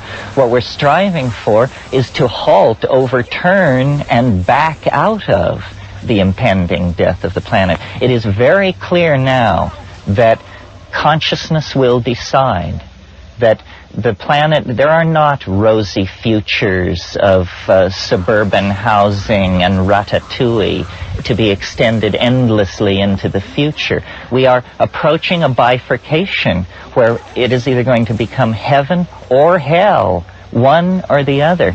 And I think that this archaic intuition, which I see reaching clear back to the birth of the 20th century and the 19th century, back to people like Alfred Jarry and Guillaume Apollinaire and the pataphysicians, the surrealists, the physicists around Einstein, Freud, modern art, modern dance, jazz, all of this stuff is an effort to reclaim the primitive, to reclaim the archaic, to reject all that powdered wig algebra that comes down through the French, English, German tradition of constipated male dominance.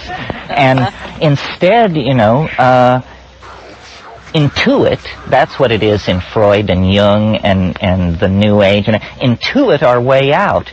But now, the intuition is rising to the surface. We no longer have to operate without the presence of the goal firmly in hand. The goal can now be stated. What this is all about is a return to archaism with the lessons learned in history. That's where we were happy.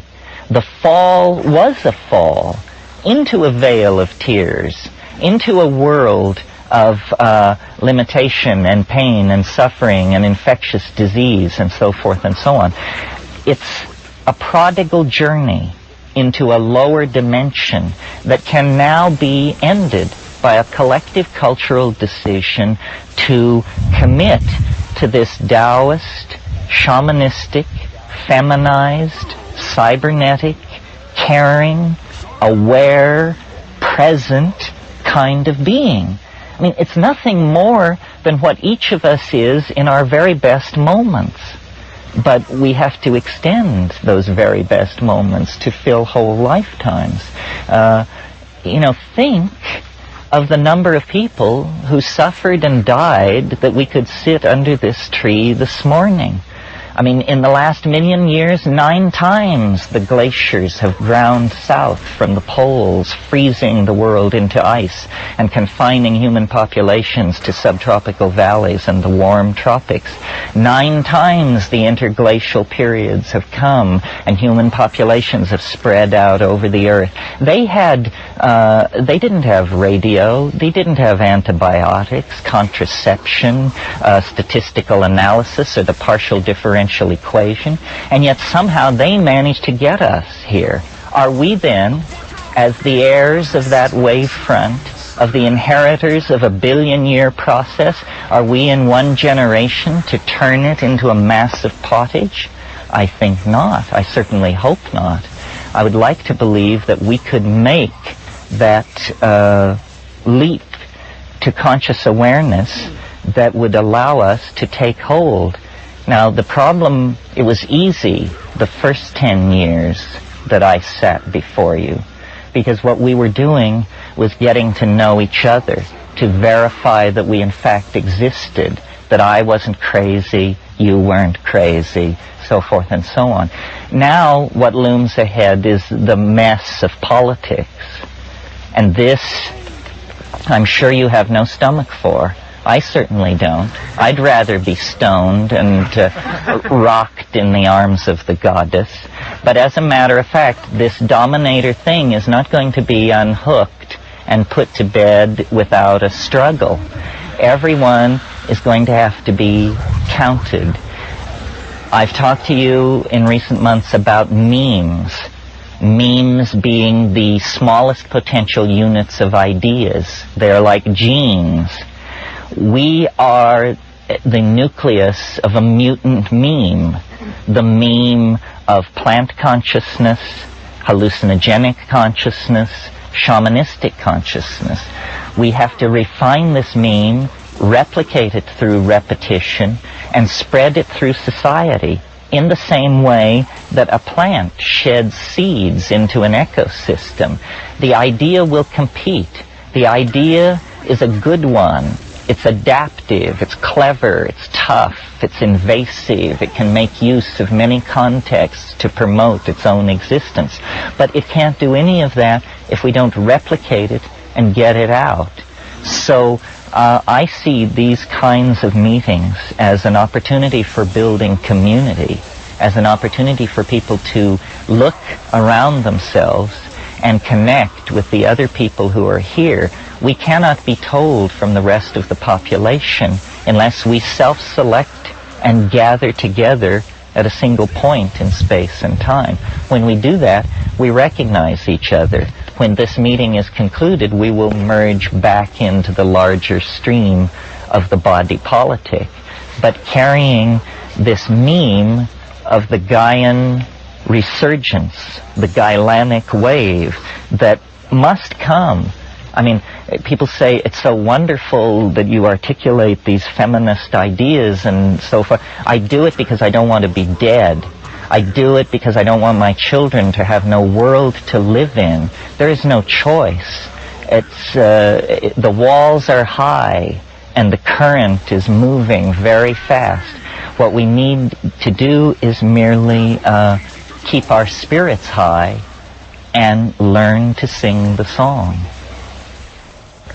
My friend Ralph Abraham is a proponent of this school of mathematics called chaotic attractors or dynamics.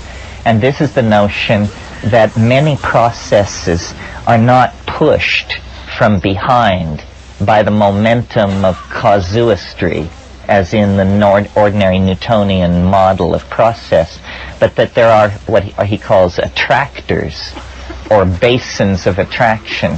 And these are things which lead processes forward. For instance, a somewhat trivial example would be if we had a large bowl and a marble, and every time we released the marble up near the rim of the bowl, we would notice that it unfailingly rolled to the bottom of the bowl and located itself somewhere near the center of the bottom of the bowl. We could say that the bottom of the bowl acts as a basin of attraction for the marble. In other words, the marble finds its most, that its energy state is most at equilibrium when it locates itself in the trough of the bowl. So there is a way of analyzing processes to see them as though they were led rather than pushed. And I think it's fruitful to see human history this way. You see, what we deny as a culture of materialist, positivist reductionists, is the presence of spirit in the world, in ourselves, or in nature. And so Western science is very concerned to deny what is called telos. Telos is a Greek term for purpose.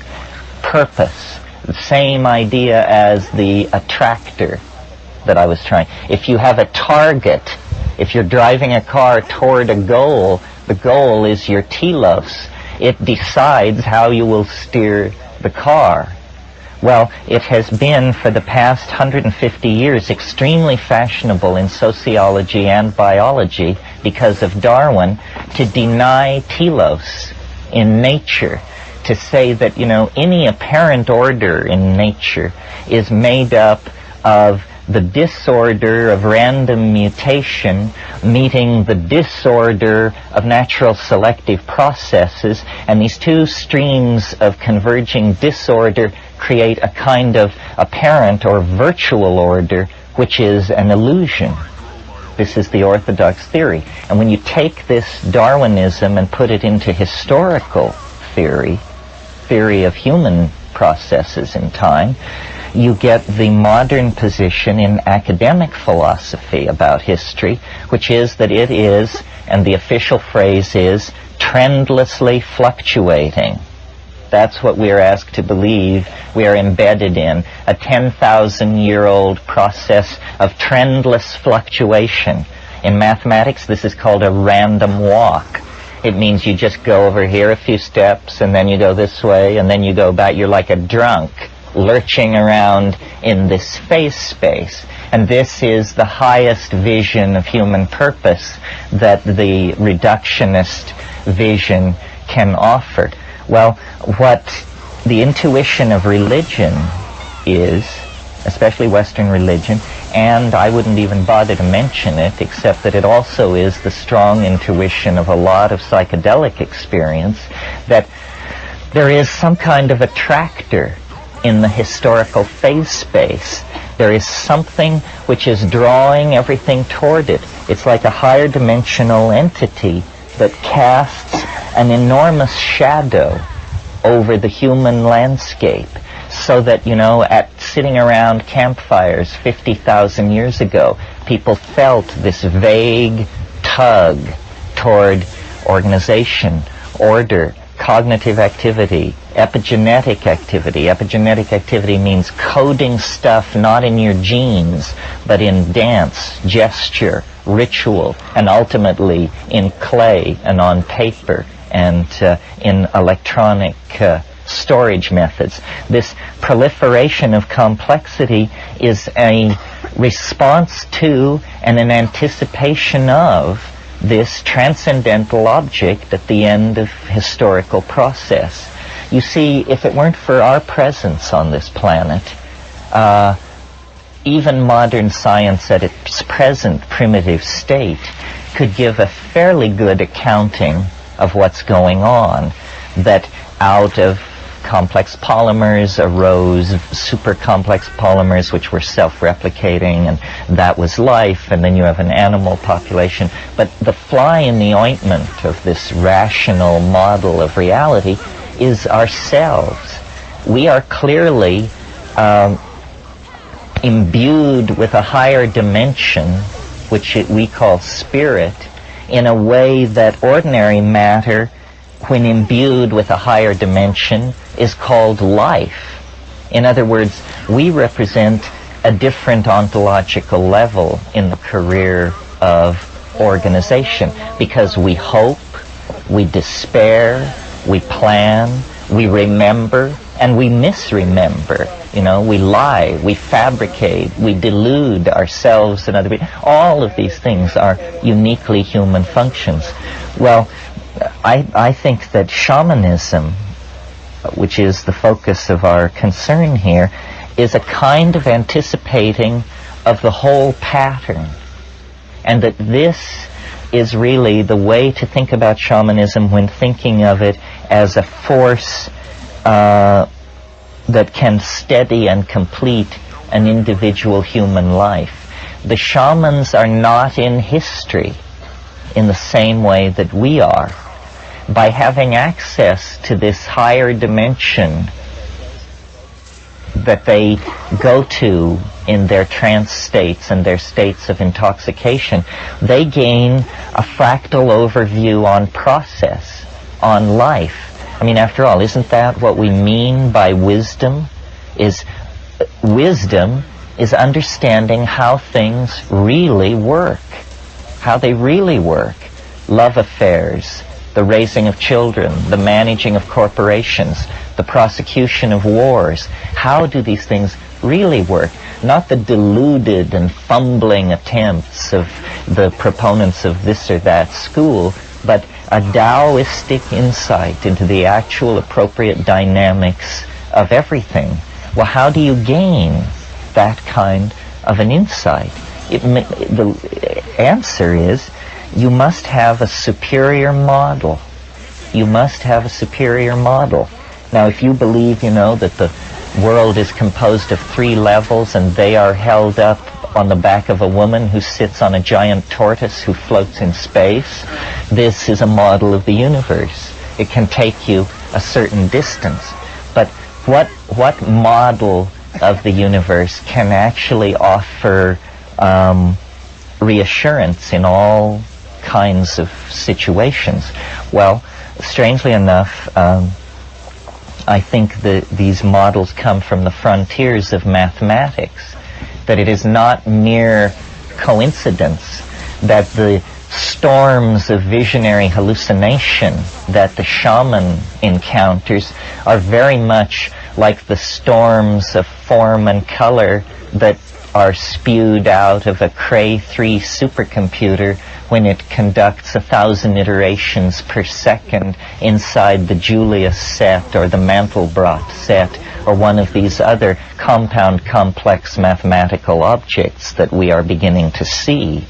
You see, mathematics up to this point has been a computational science because mathematicians used pencils and blackboards and chalk to describe their objects, and consequently an excruciatingly difficult vocabulary kept most people from appreciating what mathematics was about. Now, the computer is to modern mathematics like the telescope was to 16th century astronomy. The computer becomes a window into domains of hyper-complex computability that previously could barely even be conceived, but that now, at a rate of millions approaching billions of iterations per second, Ralph works on the MMPP machine, the multiple parallel processing machine at Goddard Space Flight Center. It does 800 megaflops per second, 800 million floating point decimal calculations per second.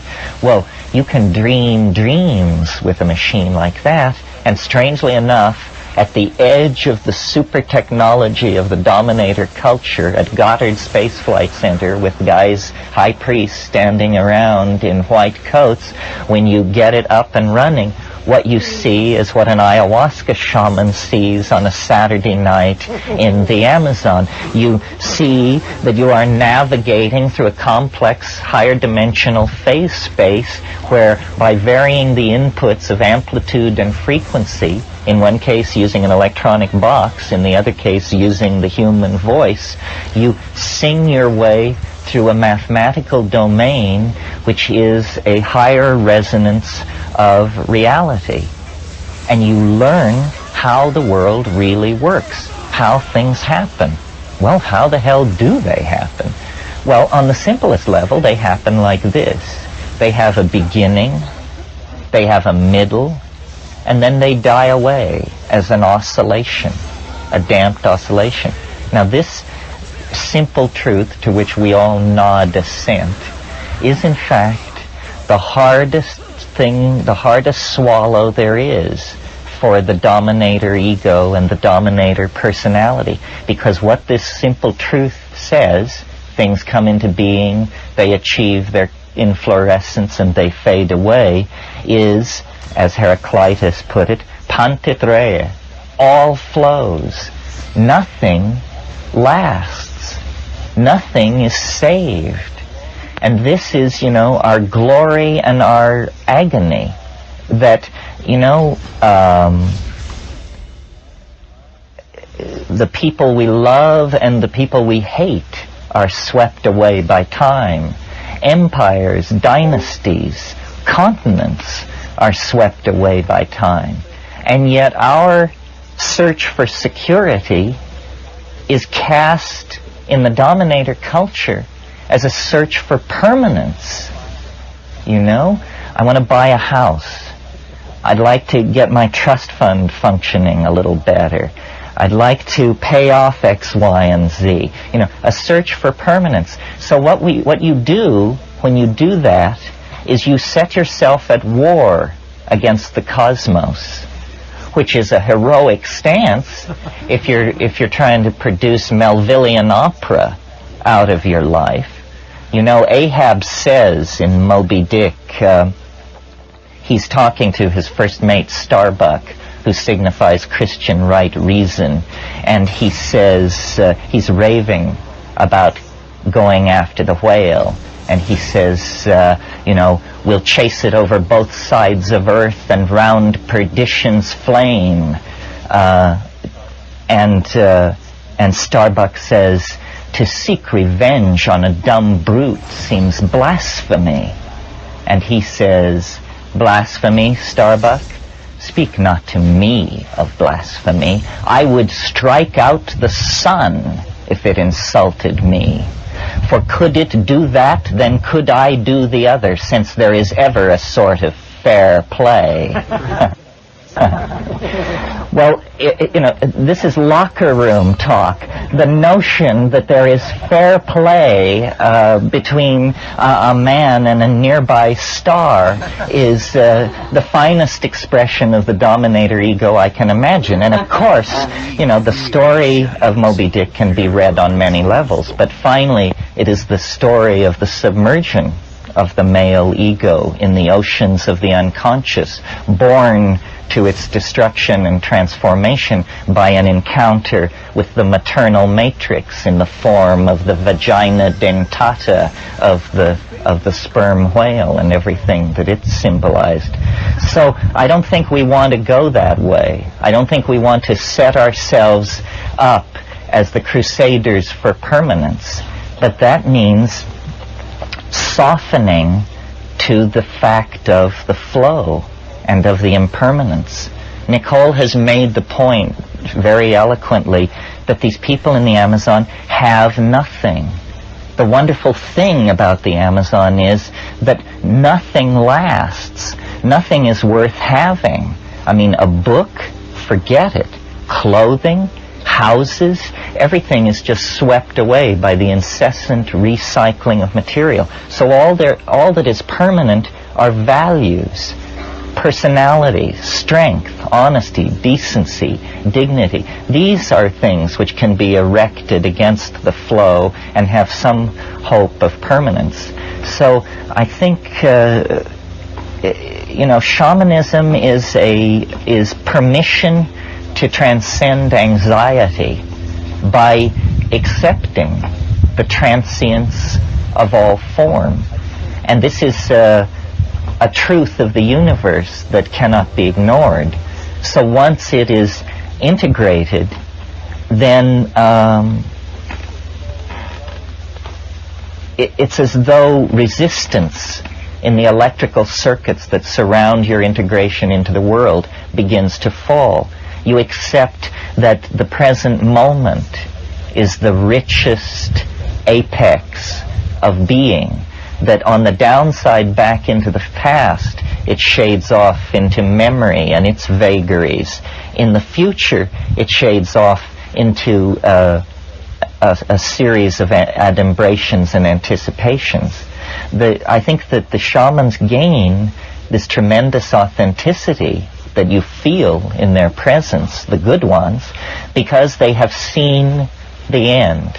They have a model of how process happens, and so they don't push and they don't clutch, and then energy flows through them.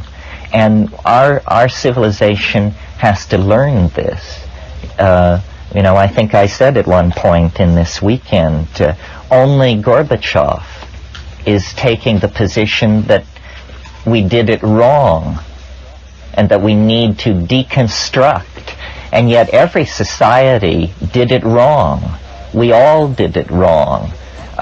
Capitalism, it's wonderful that you can get a safety pin at 4 a.m. within a half mile of anywhere in the United States. And I'm sure the Russians wish they had it so good. But is that the be-all and the end-all of cultural values, that you can walk the fluorescent lit aisles of Kmart and congratulate yourself that whether it be gas can, sanitary napkin, or whatever, it's there waiting for you? I don't think so. I think that we have built in the termination of our world just as surely as the Marxist world built in a tripwire into its social mechanism. It's just that we're going to have to pay the piper more downstream. If we descend into the dominator metaphor and play its game, we're probably going to be snookered, because they've had a long, long time to figure out all the angles. What I find myself more and more leaning to is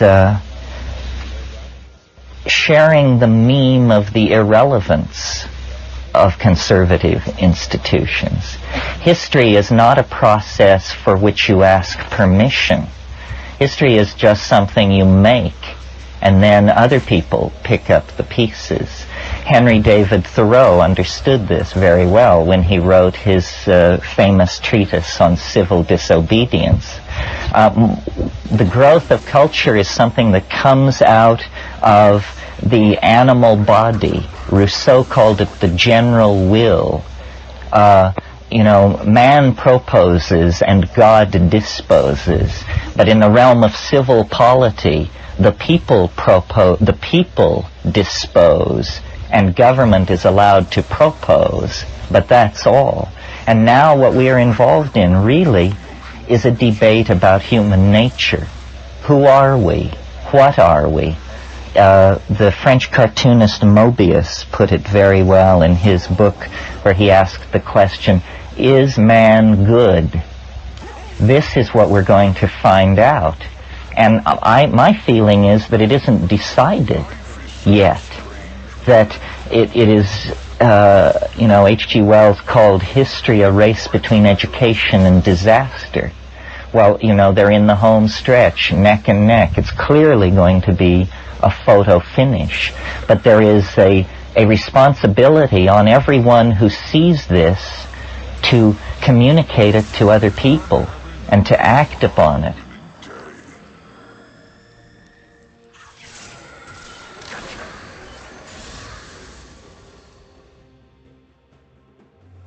There's a reason why this question is so intriguing. It defines how we see ourselves. Finding life would greatly alter our worldview and our place in the cosmos. It would change everything.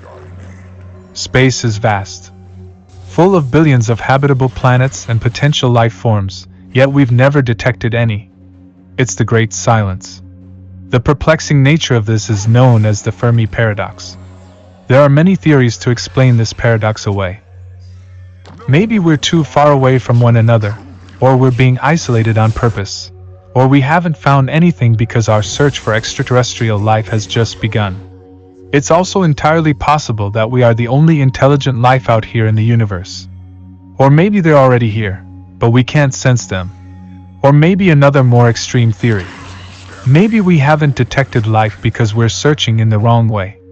Because the way we think about aliens is a direct reflection of what we are, how we live, and how we function. Maybe there's very little commonality between humans and aliens, and we need to re-examine what we look for, where we look, and the ways we attempt to communicate with other life forms. Is it possible that they have transcended the physical limits as we know and understand them? Not only beyond our human senses, but beyond the capabilities of our current technology. Could they be traveling and communicating in ways we never thought possible, or haven't yet discovered? Do they perceive space and time and base reality the same way as us? We assume they do. We assume a lot, but we have to, as it's all we have to go on. Either way, these assumptions should be explored, examined, and scrutinized. Being closed-minded and locked into our assumptions will not lead us anywhere. We will cover all that and more in this video. But first, a quick recap on the sheer size of our solar system to help get an understanding of why the search for life across space is so challenging. Part 1. The vastness of the observable universe. If you were driving at 70 miles per hour, it would take you about 15 days to drive around the equator, 5 months to drive to the moon, 63 years to drive to Mars at its closest point, and 4,400 years to drive to Neptune. The solar system alone is huge. In 1977, we sent a probe, Voyager 1, into space at 38,000 miles per hour, and it didn't exit the solar system until 2012. That's going 38,000 miles per hour for 35 years just to get out of the solar system. Even light, which can go around the planet 7 times in 1 second, is kind of slow when compared to the sheer size of the solar system. We are zooming out at about 500 times faster than the speed of light. Usually, it would take 8 hours for light from our sun to get this far, and we did it in about 1 minute. The solar system is absolutely massive. And while the solar system is immense, it's just peanuts compared to the Milky Way galaxy. The Milky Way galaxy has approximately 300 billion stars. Some, if not most, have their own family of planets orbiting them. Our closest neighboring star system, Alpha Centauri, is 4.3 light-years away. I showed this example in a previous video, but wanted to show it again because it illustrates these distances well. If our solar system, out to Neptune's orbit, was shrunk to the size of a US quarter, how far away do you think the next star system, Alpha Centauri, would be? Take a guess. If the solar system was shrunk down to the size of this quarter, the next star system would be 300 feet away.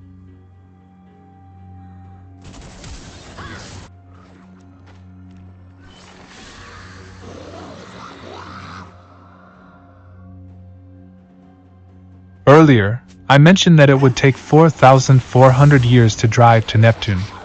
Now, imagine how long it would take to drive to the next star. Even something going the speed of Voyager, 38,000 miles per hour, would take 77,000 years to get there. Let's take this quarter analogy to the next level. If our solar system was again shrunk down to the size of a US quarter, the entire Milky Way galaxy would be about the size of North America. And there would be another 300 billion quarters, which represent other star systems and their planets, spread out all over North America. Imagine that for a moment. Quarters spread out all over North America, approximately every 300 feet, in all directions. We are just one of these 300 billion quarters floating around in this massive sea of stars and planets. Beyond our galaxy there are at least 1 trillion more galaxies. A trillion! That's a massive number. That's 1 million times. Let's simplify that. Let's say you have a group of 1,000 cats. And there are 1,000 of these groups. So, 1,000 groups of cats, each with 1,000 cats in them. That's 1 million cats. Now, for 1 trillion, each and every single cat, remember, there are 1 million altogether. But each and every single cat would represent another 1 million cats. That's a lot of cat fights. A trillion is 1 million, a million times. It's an insanely huge number. This cat would represent 1 million cats. And this cat would represent another 1 million cats. Every cat here represents 1 million cats. That's how many galaxies are out there. Our nearest neighboring galaxy is the Andromeda Galaxy. The Andromeda Galaxy, which is 2.5 million light-years away, is currently speeding toward us at over 670,000 miles per hour. As it gets closer, our night sky will change drastically. Andromeda has about 1 trillion stars, and when it collides with the Milky Way and its 300 billion stars, it's actually very unlikely that even a single star from either galaxy will collide with one another.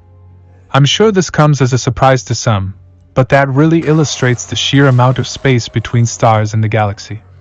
It's more of a gravitational collision than an actual collision. Maybe these galactic collisions allow for life to travel between stars and galaxies. Galaxies are not the static systems we once believed them to be. They are a moving, breathing system. As we zoom out, we see our local group of galaxies, and then the Virgo cluster, made up of more than 1,500 galaxies. Next, the Virgo supercluster is made up of some 20,000 galaxies, but this is just a small lobe of an even bigger supercluster, Laniakea, made up of approximately 100,000 galaxies. 100,000 galaxies, each with hundreds of billions of their own stars and planets. There are another 10 million superclusters like Laniakea in the observable universe. As we keep zooming out, you will see more and more galaxies that have been mapped out. These are real galaxies and their locations, and this is just a tiny amount of what's actually out there. There are hundreds of billions more galaxies, they just haven't been mapped out yet. The dark area is called the void of obscuration. These areas are blocked from observation by dust and other stars within our own Milky Way galaxy. As the distance gets greater, the black area, or the blocked portion, gets wider and wider. The red points are also galaxies. The light from these galaxies has taken so long to travel to Earth that we are seeing these galaxies as they were at their infancy, billions of years ago. We are seeing billions of years into the past. In fact, anytime you look at the stars, you're seeing into the past. Finally, we get to the cosmic background radiation. This is the oldest light that we can detect, the residual heat left over from the Big Bang. What's beyond the observable universe? Many more galaxies exist beyond what we are able to see. We can't see them because the light emitted from them hasn't had enough time to reach Earth. Additionally, as space continues to expand and galaxies keep moving away from us, the light from most of these very distant galaxies will never be able to reach us. These areas may forever be out of our reach. How much further does the universe extend? By making inferences based on the laws of physics as we know them today, the entire universe is at least 250 times larger than the observable universe. It's at least that much bigger, and there are compelling arguments that it's even bigger and possibly infinite. But that's a topic for another day. Let's back up for a minute. Within our own observable universe, there are an estimated 300 quintillion habitable planets. So, if there are so many habitable planets, where are the aliens? If we look to the Drake equation, which estimates the probability of intelligent-based life, there are a few things to consider. First, let's take the number of habitable planets just within our own Milky Way galaxy. Conservative estimates put the number of planets in the Milky Way at about 100 billion. Of those 100 billion planets, 300 million, less than 1%, are thought to be habitable. To put the number 300 million into human context, imagine that you had a book of planets like this one. It would take a year to flip through the catalog of habitable planets in the Milky Way. And it would take 1 trillion years to flip through the book of habitable planets in the observable universe. And that's just the so-called habitable planets. The habitable zone, for life as we know it, is where the planet's surface is just the right temperature for liquid water. Not too cold and not too hot. There's a chance that life exists on planets outside of the habitable zone. For example, heat is generated in the core or through tidal shifting on some planets and moons that are outside of the habitable zone. Europa and Io, two of Jupiter's moons, are good examples of this. This tidal shifting could allow for liquid water to exist outside of the habitable zone. That said, our estimate of 300 million habitable planets could get even bigger. We will get to that later, but first, of those so-called habitable planets, how many have developed simple, microbial life? Let's talk about abiogenesis. The original evolution of living organisms from inorganic or inanimate substances. I'm going to paraphrase an article from Astronomy magazine entitled One Step at a Time. For a planet to have life as we know it, it has to contain the needed blend of fundamental elements and compounds to provide the necessary building blocks for life. Life can't just come from atoms simply smashing together at random, but life can develop over time, one step at a time. In 1955, Stanley Miller and Harold Urey mixed a few simple compounds together, carbon dioxide and ammonia, in a flask, and added a spark. From that, complex organic molecules including amino acids were formed. Amino acids are the building blocks of the proteins used in all living organisms. Other experiments have yielded similar results and have produced other biologically important compounds, including nucleotides that encode information in DNA and RNA. Other experiments have produced self-replicating molecules which then mutated into different species that competed for resources. Dr. Jeff Hester, an astrophysicist, stated, "Given a menagerie of organic molecules, emergent self-replication, non-equilibrium thermodynamics, plenty of energy, a beaker the size of Earth and millions of years, the journey from geochemistry to life doesn't look very hard." Some scientists believe that life may be so common that there are at least 10 bodies in our solar system alone that have it. Life finds a way. I believe the emergence of simple life is very common, and it's only a matter of time before we find microbes on another planet, moon, or meteorite. When we do, it will become apparent that life emerges all over the cosmos, and it's saturated in bacteria and other simple life forms. But this is just an assumption which could easily end up being false. It could be that the step from non-living matter to single-cell life and multicellular life could be exceptionally rare. This could be the great filter, the idea that somewhere along the line from non-living matter to colonization explosion, there must be one step in the process that is improbable. This idea is supported by the fact that space seems dead to us. There are no indisputable signs of life. If simple life is very common, then maybe the great filter is further down the chain of evolution, such as the leap from simple life to intelligent life, which we could loosely define here as tool-using animals. Of the planets where life has emerged, how many have developed intelligent life? The emergence of intelligent life might be the hardest step. Something like the Cambrian explosion, which gave rise to most modern animal life here on Earth, could be a rare event on other planets. Intelligent life was obviously a long and difficult road that required many complex steps. But others argue that this leap is almost inevitable given the right conditions and enough time. They believe intelligent life emerges just as predictably as simple life.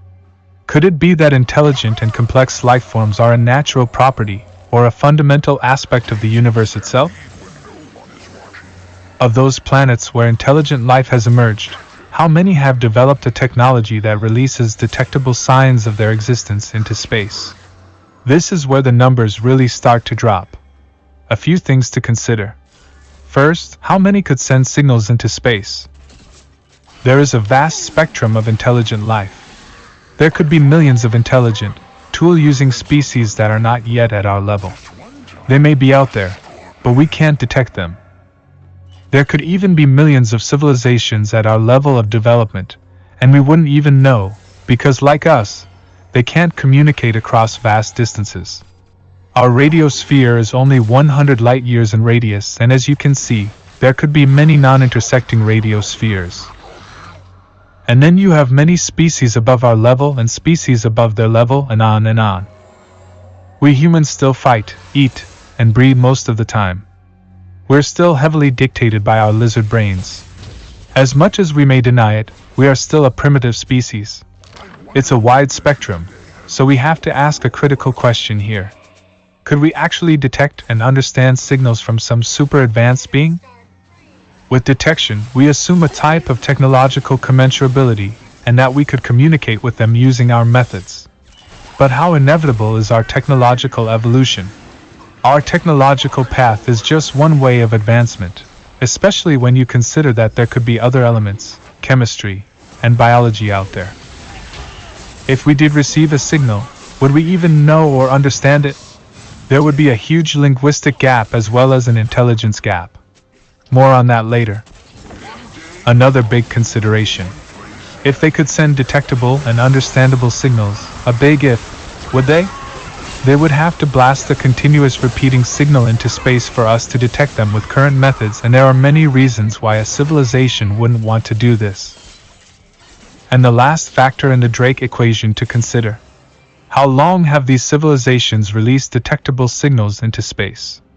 We've been sending signals out into space for 100 years, and those signals have reached some 15,000 star systems, just 1/20 millionth of the stars in the Milky Way.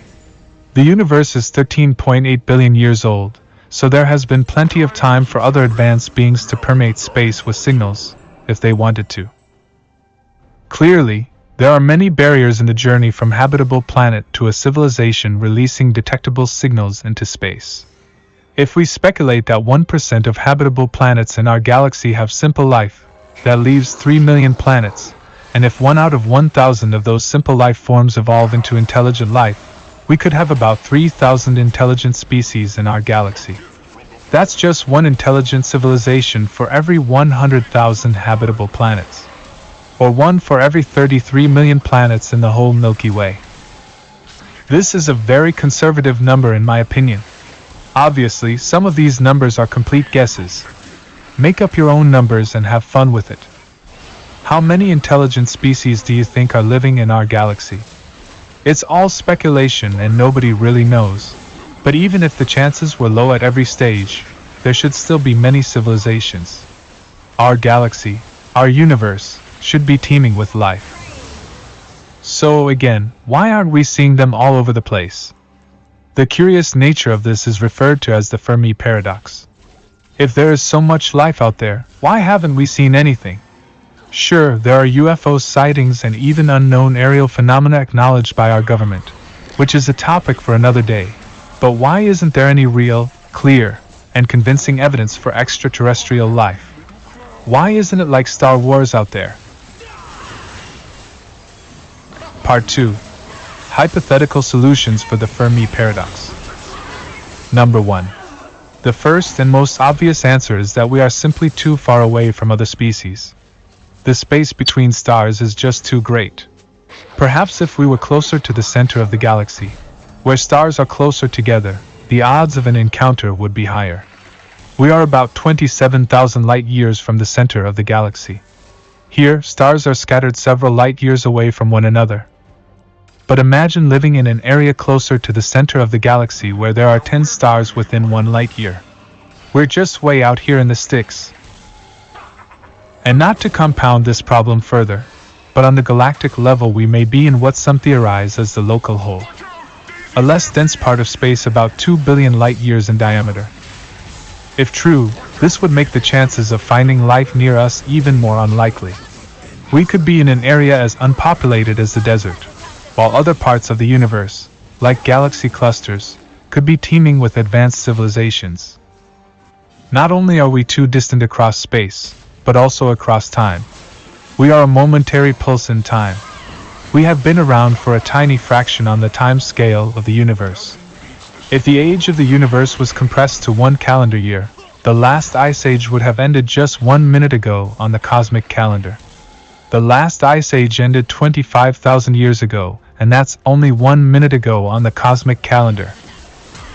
And even if we detected a species far, far away, they might be dead by the time we receive their signal because the light that reaches us is from the distant past.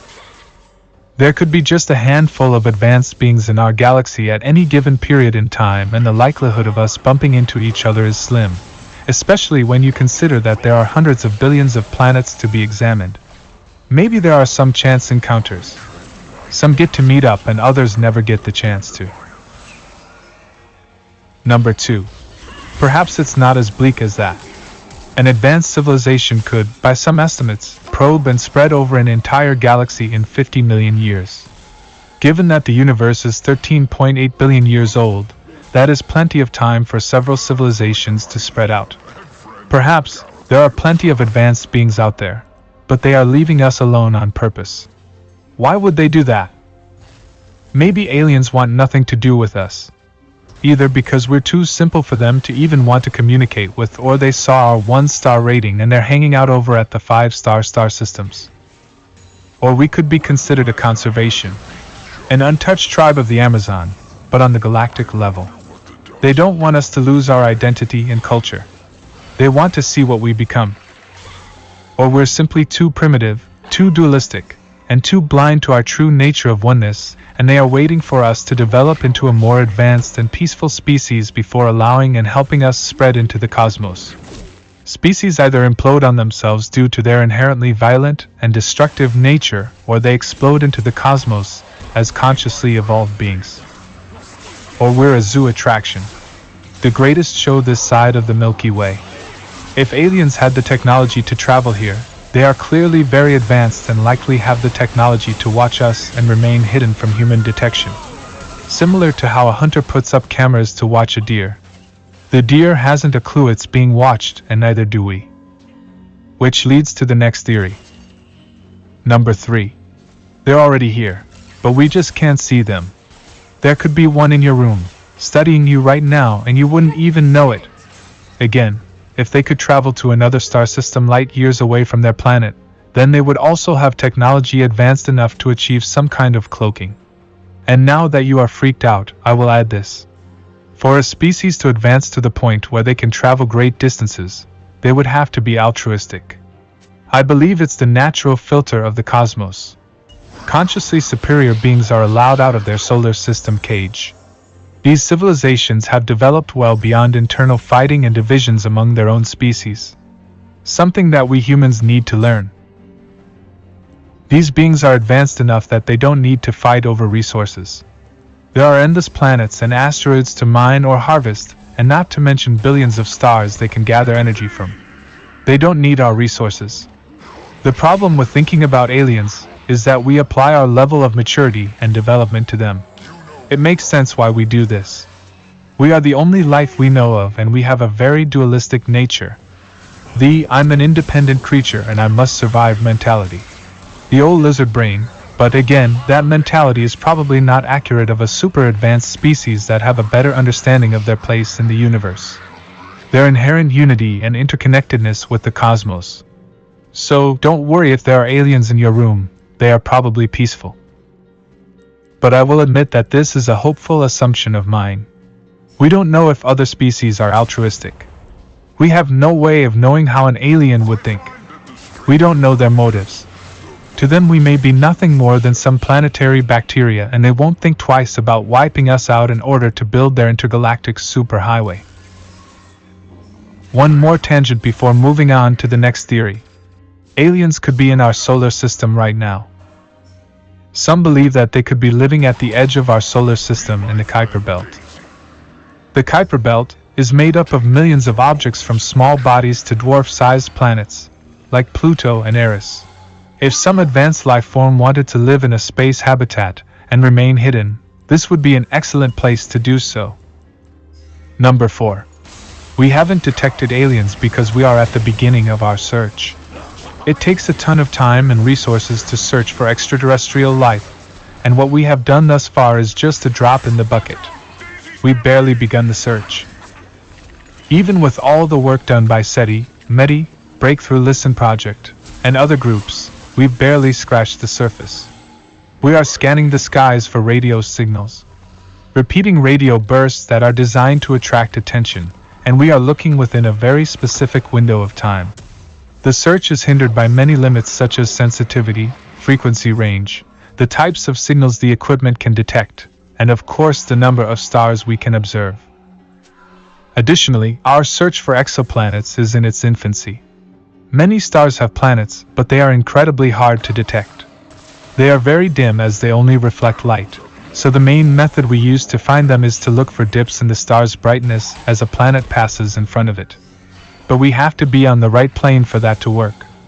Only about 1% of exoplanets are on the plane that allows us to see them crossing over their star. Other techniques are in development like radial velocity, direct imaging, gravitational microlensing, and others, but our techniques are still wanting. Recently, it was also discovered that there are rogue planets, planets similar in size to Jupiter, that do not orbit a star. There could be millions of these rogue planets floating through the cosmos. Maybe this is one way the star systems spread their seed throughout the cosmos.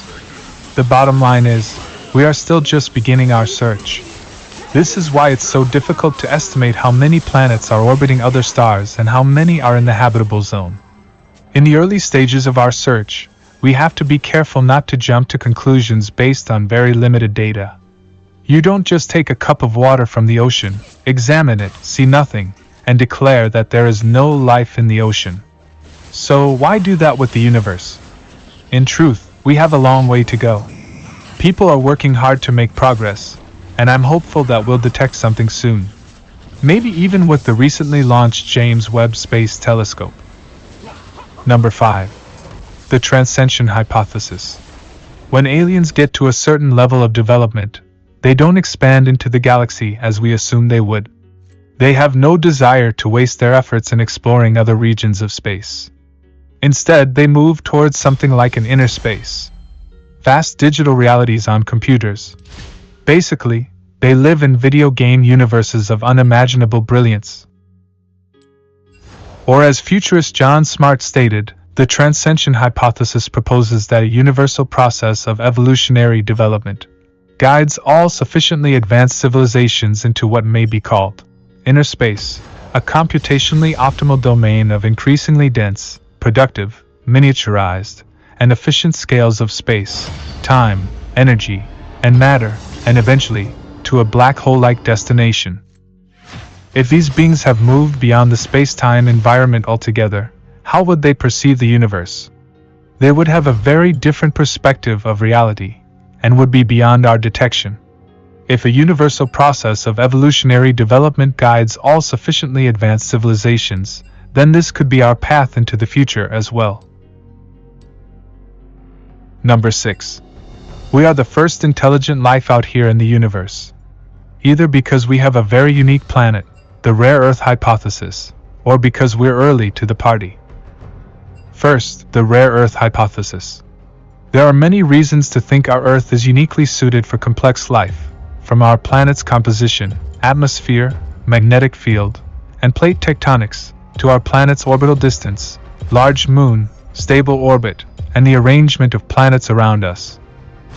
But there are also many arguments against this hypothesis. The most important being that we simply don't have enough data on exoplanets to claim any of these are true. We used to say solar systems are rare. We were wrong. We used to say planets are rare. We were wrong again. We used to say there aren't many rocky planets. Wrong once again. We used to say that there aren't many planets in the habitable zone. Wrong yet again. I see a pattern here. What else will be proven wrong in the future?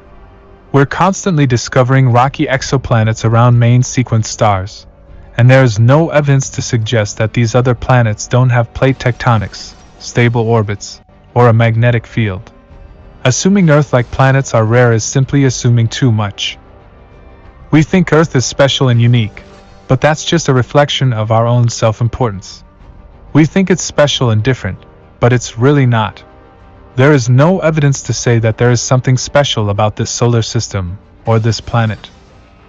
It's also very unimaginative to claim that life can only arise on an Earth. Hey, so does anyone remember what killed the dinosaurs? Well, as we all know, it was, of course, a... Hey, so does anyone remember... Wait, what?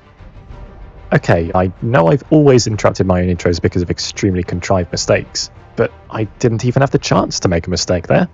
All I did was ask a question. What killed the dinosaurs?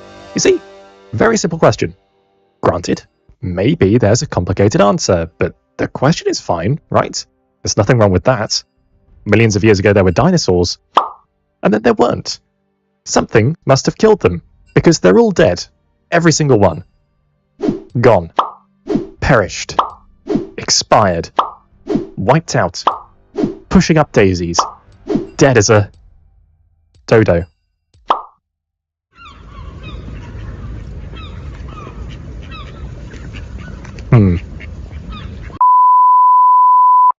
Hey, so does anyone remember England, 1842? When naturalist Sir Richard Owen was studying giant fossils of long-extinct reptiles, he noticed that 3 specimens, Megalosaurus, Iguanodon, and Hylaeosaurus, shared several distinctive traits. He proposed that species with these traits be grouped into a new scientific classification, Dinosauria, Greek for terrible lizards. And everything was fine and dandy, and everyone was having a great time defining dinosaurs by physical qualities, until some guy called Charles Darwin turned up and said, "Hey, species do be originating." And then, once they realized things evolved, the naturalists threw out their old textbooks and invented this new thing called phylogenetic classification. In phylogenetic classification, we imagine a big family tree of all species ever. Somewhere here we'll find, say, Megalosaurus and Iguanodon, and we define dinosaurs to be all animals descended from their last common ancestor. What does this mean? Well, if we climb up the tree far enough from each of these species, we'll find a species that's an ancestor to both of them. We take the latest possible such ancestor to be the first dinosaur, with dinosaurs as a whole comprising everything that animal ultimately gave rise to. And that's great, right? A definition of dinosaurs based on their very evolution. But, somewhere along the line, scientists discovered that birds share many traits with certain groups of dinosaurs, and therefore must have evolved from them. In other words, the entire bird family tree fits here. And according to phylogenetic classification, we have an inescapable conclusion. Not only did birds descend from dinosaurs, they are dinosaurs. Or rather they were, until scientists decided birds evolved from something else and they took the whole bird family tree out again. But then they put it back. And to make sure they never made the same mistake again, they redefined dinosaurs to be all animals descended from the last common ancestor of a triceratops and a sparrow. Yes, the very definition of terrible lizard now depends on the sparrow. If you want to talk about dinosaurs except birds, the scientific term is non-avian dinosaurs, and these are indeed extinct. So the question should actually have been, what killed the non-avian dinosaurs? Right. That was an awfully long detour just to explain a clarification everybody probably assumed anyway. Despite being severely simplified, it was confusing and entirely unconducive to, say, an engaging video intro. But isn't that kind of interesting? Given you've just clicked on a video about dinosaurs, I'm going to go out on a limb and suggest you might be someone who likes science. But how much have you really thought about how that science is communicated? Is it really as simple as scientists do the science and the public hears about it? And no, I'm not just talking about the existence of a crooked journalist in between. Turns out the whole thing is a fair bit more wibbly-wobbly, timey-wimey than that. We've already seen how public and scientific views of dinosaurs can end up in wildly different terrain, and no case study exemplifies this quite like the mass extinction that spelled their doom. Behind this question, a question your mind most likely had a snappy answer for the moment I asked it, lies one of the longest and most vicious feuds in all of science, and one inseparably tied to its own perception in popular media. Inspired by a book that illuminated the debate as it happened, I've embarked on a mission to understand the dinosaurs' extinction and its place in society. What happened? How do they know? How do you know? And what does it all mean for science as a whole? So, if that counts as an engaging video intro, please join me for this excessively deep dive into the mass extinction debates, a science communication odyssey.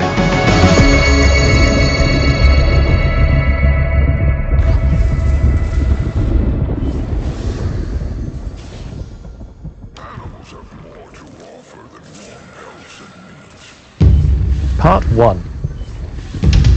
The End.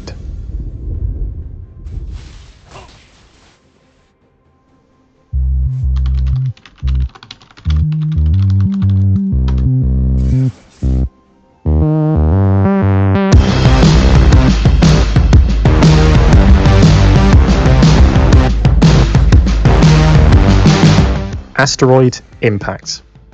Well, Google, the ultimate barometer of civilization, has clearly made its mind up.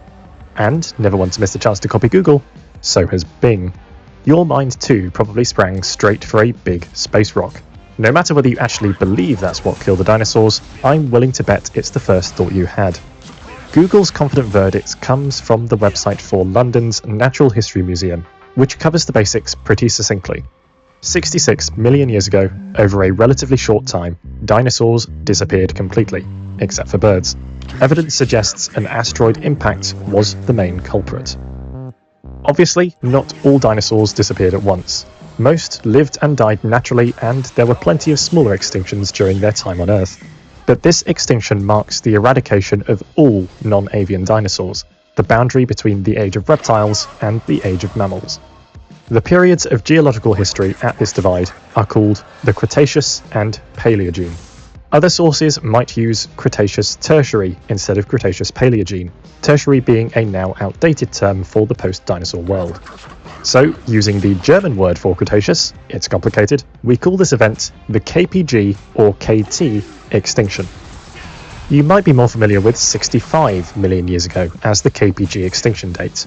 This used to be the consensus, but modern rock dating technology has fine-tuned our estimate a little further back. I, for one, have a distinct memory of most dinosaur media suddenly, and without explanation, shifting from 65 to 66, and my brain's logical assumption at the time was that we'd somehow ticked over, as if we knew the anniversary to the exact year. Even in deciding between two consecutive numbers, we've uncovered another divide between dinosaurs and public perception of dinosaurs.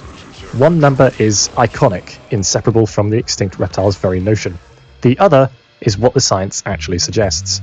So not only do public consensus and scientific consensus disagree on what was killed, they can't get the when straight either. What chance then is there for the how?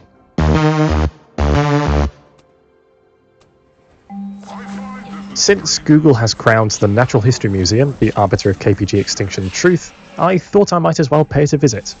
I had to survive flooded railways, redirected trains, and consequently, Swindon.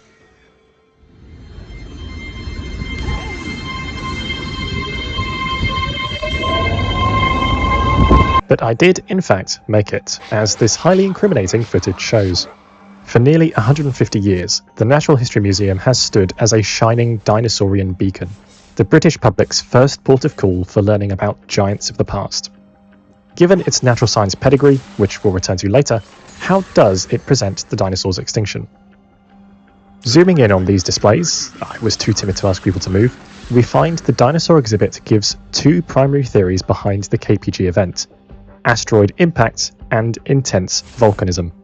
Indeed, the full answer on the museum's website goes into more depth. Evidence suggests an asteroid impact was the main culprit. Volcanic eruptions that caused large-scale climate change may also have been involved, together with more gradual changes to the Earth's climate that happened over millions of years. Beyond the museum's summaries, what do these two theories actually say in detail? Everything so far has given asteroid first billing, so let's start there. What is the impact hypothesis? In the deep reaches of the solar system, there are asteroids. I mean comets. Or meteorites? Okay. Asteroids are small astronomical bodies made of rock. Comets are made of ice and dust, and often have bright tails. Meteoroids are small pieces of either, which become meteors upon entering the Earth's atmosphere, and meteorites upon hitting the ground. For the sake of brevity, I'm just going to say asteroid to cover all of these from now on. You know what, we've already had the non-avian thing, Paleogene versus Tertiary, 65 versus 66, and now this. I'm just going to start a counter. The impact hypothesis posits that, 66 million years ago, an asteroid hit the Earth. It was around 10 kilometers in diameter, roughly the size of Mount Everest, and travelled fast enough to slice through the atmosphere in seconds. Imagine a mountain travelling 100 times the speed of sound, and imagine the sheer amount of energy its collision would release. All that energy was taken out on what would become the Yucatan Peninsula in southern Mexico, perhaps near the future site of a town called Chicxulub. Chicxulub has become so synonymous with the KPG impactor that googling Chicxulub causes this to happen. Whee! Boosh. I'm easily amused. Everything nearby was instantly vaporized. This might well have been the largest momentary energy release on Earth for billions of years, and nothing within hundreds, perhaps thousands of kilometers was surviving that. And that's just stage 1. Stage 2 is the shockwave. As the fireball faded, immense distortion of the Earth's crust caught up and pushed the radius of destruction further still. Earthquakes thousands of times stronger than any in human memory shook the whole continent. Meanwhile, the impact ejector, everything thrown up by the fireball, arced its way out and back into the atmosphere. Even for those not in the path of the largest chunks of airborne Mexico, the number and velocity of the small chunks superheated the atmosphere. Stifling heat and forest fires spread across the hemisphere. And as half the world went up in smoke, the final stage of immediate death arrived as a tsunami, driving churned seafloor and charred debris inland around the Gulf of Mexico. But, contrary to popular belief, this alone wasn't enough to end the age of dinosaurs. Say you're a dinosaur in New Zealand. You've experienced at most a slight rumble and everything's pretty peachy. You shrug and go back to normal dinosaur things for a while, and then you notice it's getting dark. You look down at your dinosaur watch and it's only like 3 PM, and then you look up and you realise a shroud of ash is slowly encircling the entire planet. The real killer in the impact scenario is not the quick, merciful apocalypse in North America. It is the slow, chilling grip of worldwide starvation. Impact ejector infests the upper atmosphere, blocking sunlight for perhaps decades. Temperatures plummet. Photosynthesis shuts down. At first, the carnivores are in heaven on earth. The herbivores have all starved and lie strewn across a barren landscape. Easy pickings. But without sunlight to fuel the food chain, this bounty is an illusion. The carnivores, too, will soon perish. And even after so much death, the ordeal still had one last hurrah. Once the ash had fallen to Earth, other atmospheric poisons took over. Carbon dioxide, shoveled upwards in vast quantities from the shattered limestone of the Gulf seafloor, sent temperatures careering in the other direction via the greenhouse effect. By the intermediate value theorem, there was a brief moment of pleasant temperatures somewhere in there. You know, silver linings. This heating was the final pulse. As the CO2 filtered out of the atmosphere at last, the survivors found themselves in a new and very different era in Earth's history. All told, somewhere between 50 and 80% of all animal species on Earth went extinct. But this number obscures the true devastation, because it only considers species that were 100% eradicated. In terms of individual lives, the figure is much higher. The popular view of hardy mammals crawling free of their dinosaur oppressors is inaccurate, because mammals also suffered heavy losses. The difference is, at least a few did survive. All non-avian dinosaurs, all pterosaurs, all marine reptiles, all ammonites, and a whole load of other stuff did go extinct. The survivors were mostly small, with efficient metabolisms, generalist diets, or safe hiding places. Even then, plenty of species with these traits died off too, so maybe a lot of it came down to luck. Land plants made it through thanks to their secret weapon, seeds, and amazingly, a few species of oceanic photosynthesizers scraped through the darkness. Just enough to rebuild food chains in the world to come. Only then were the effects of Earth's chance encounter with a big space rock so many years earlier forgotten. The impact hypothesis paints a high-resolution picture of an intense descent into hell, spurred by a single day. A single, catastrophic event that so easily could have never happened. The volcanism hypothesis is less sudden, but no less hellish. Unlike asteroids, volcanoes have been a known entity throughout history. Awesome destructive potential fueled by upwellings of molten rock. Pressure building in underground cavities until the top explodes with sufficient power to level cities. Yet KPG volcanism relies not on these abrupt eruptions, but a different type entirely. A slower, subtler foe with the power to choke a planet. According to the volcanism hypothesis, a million years or so before the KPG boundary, the Earth's interior underwent a dramatic shift below the future Indian subcontinent. India at this time was an island, speeding its way across the ocean, destined one day to crash into the rest of Asia and form the Himalayas. Underneath this island, a mantle plume was forming, an enormous current of rock bringing heat from the planet's core closer to the surface than usual. A similar thing is currently happening in Hawaii. The isolated island chain is believed to be fueled by a thankfully much smaller mantle plume. Volcanoes resulting from a mantle plume don't tend to be the explodey kind. They're more the constantly spewing out hot liquid like a salivating dragon kind. And on the scale of the KPG plume, this was bad news for the dinosaurs.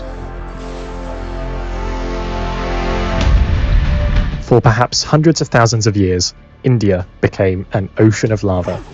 1 million cubic miles of the stuff seeped inexorably through the crust. The solidified remnants of this flood basalt eruption are known as the Deccan Traps. They're up to 2 miles deep and cover an area the size of France. But, much as in the impact scenario, this localized destruction was far from the true apocalypse. Once again, it was atmospheric contamination that proved fatal. 2 gases, sulfur dioxide and carbon dioxide, seeped from the fissures unyieldingly. Hundreds of thousands of years of an encroaching, unstoppable spectre. During the largest outpourings, sulfur dioxide would have overwhelmed the atmosphere, cooling the planet and heralding acid rain that poisoned food sources and acidified the oceans. And once the sulfur dioxide had filtered out, carbon dioxide took over, again driving climate change in the other direction, until the next massive eruption spewed out yet more sulfur. Each pulse in isolation had geophysical checks to counter it, but so many for so long proved too much for the Earth. This cycle of constant environmental chaos, wringing and strangling, stressed ecosystems to breaking point. One by one, food chains collapsed, species went extinct, and we end up with a total extinction profile that matches that of the impact hypothesis. Only the fortunate retreat of the mantle plume ended the event. After one last massive encore of fire and toxins at the KPG boundary, the volcanoes subsided. And just as in that alternate history of asteroid-induced extinction, the dinosaurs were gone, and the small, hardy, lucky survivors were left to repopulate a desolate planet. As we'll see later, these are far from the only theories behind the extinction of the dinosaurs, although they are the most significant to modern paleontology. But here's a tricky question. Which, if any, is correct? And by tricky, I mean requires most of the rest of this absurdly long video to answer, like seriously, things will be measured in geological time at this rate. The cliff notes, though, are as follows. There are 3 evidence-supported facts which all experts in relevant fields in 2023 agree on. The non-avian dinosaurs and many other species went extinct around 66 billion years ago. A large asteroid hit Chicxulub around 66 million years ago. The Deccan Traps erupted around 66 million years ago. To say anything beyond that, anything about the exact chains of events, how they're related, or any other factors, strongly depends on who you ask and what counts as consensus. But if you ask me to make a judgment based on my own research, again, big rabbit hole there, we'll return to later, scientific consensus comes down on the side of the asteroid. Death from space it is. So, if that's what the science thinks, how does that translate to what you think? What society as a whole thinks? Counterintuitively, given our other issues with this question, it appears asteroid wins out here too. Agreement. Incredible. Science communication works. It's not hard to speculate that the impact hypothesis has become ingrained in our collective understanding of dinosaurs. Think dinosaurs, think asteroid. The idea has become rhetorical shorthand for a dominant paradigm suddenly and without warning displaced by a dramatic event. But don't worry, I won't sink to that cliche anywhere in this video. Look at cinema, for instance. Films with zero connection to asteroids or dinosaurs present the event as fact, or employ it as heavy-handed metaphor. You're a relic of a dying age. A dinosaur. I'm the meteor. Can't believe I forgot the worst line of that film in my review. But are a few movie lines and unsubstantiated claims about public opinion really the best evidence? No. I needed data.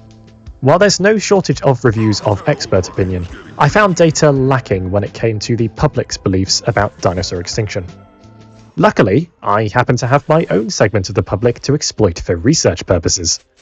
I put out a survey for my subscribers to see if that could gauge public consensus. 5 simple questions.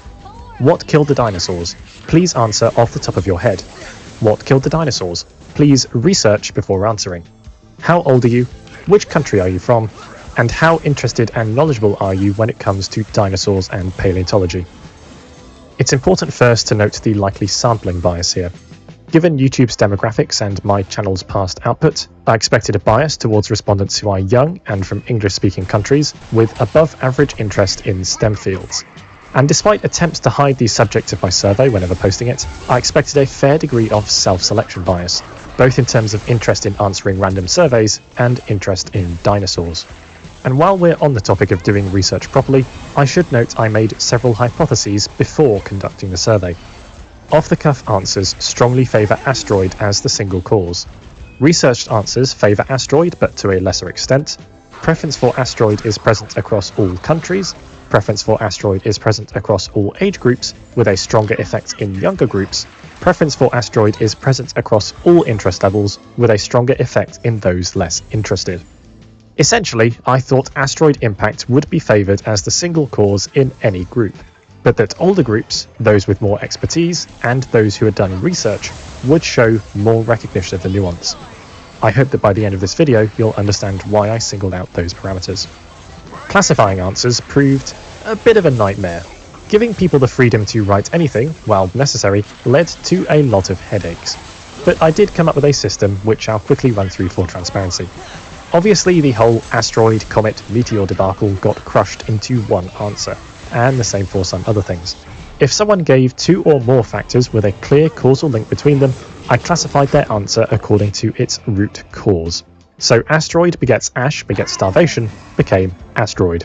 If I couldn't establish a causal link, I combined the listed factors using and or. Note this didn't distinguish and from or, and it didn't express how prominent each factor was in their answer. Answers which mused on a few things before settling on a conclusion became that conclusion, and I specifically omitted mentions of evolving into birds, except where that was the only factor given, because I wanted to focus on the extinction and not the well actually aspect of the question. I also didn't filter out joke answers, A, because it was often hard to tell the difference, and B, because I wanted my proportions to reflect the entire sampled group. Still not sure if that was the best idea.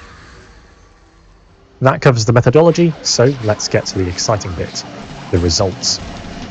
I received 1,130 responses. Of these, 867, or 77%, gave asteroid as their off-the-cuff source of Dino Doom. That's a strong majority, right? I was expecting higher, in all honesty, and I was surprised at the number of answers that mentioned neither asteroids nor volcanoes. It seems, like many scientists, I had overestimated the public's knowledge of my subject area.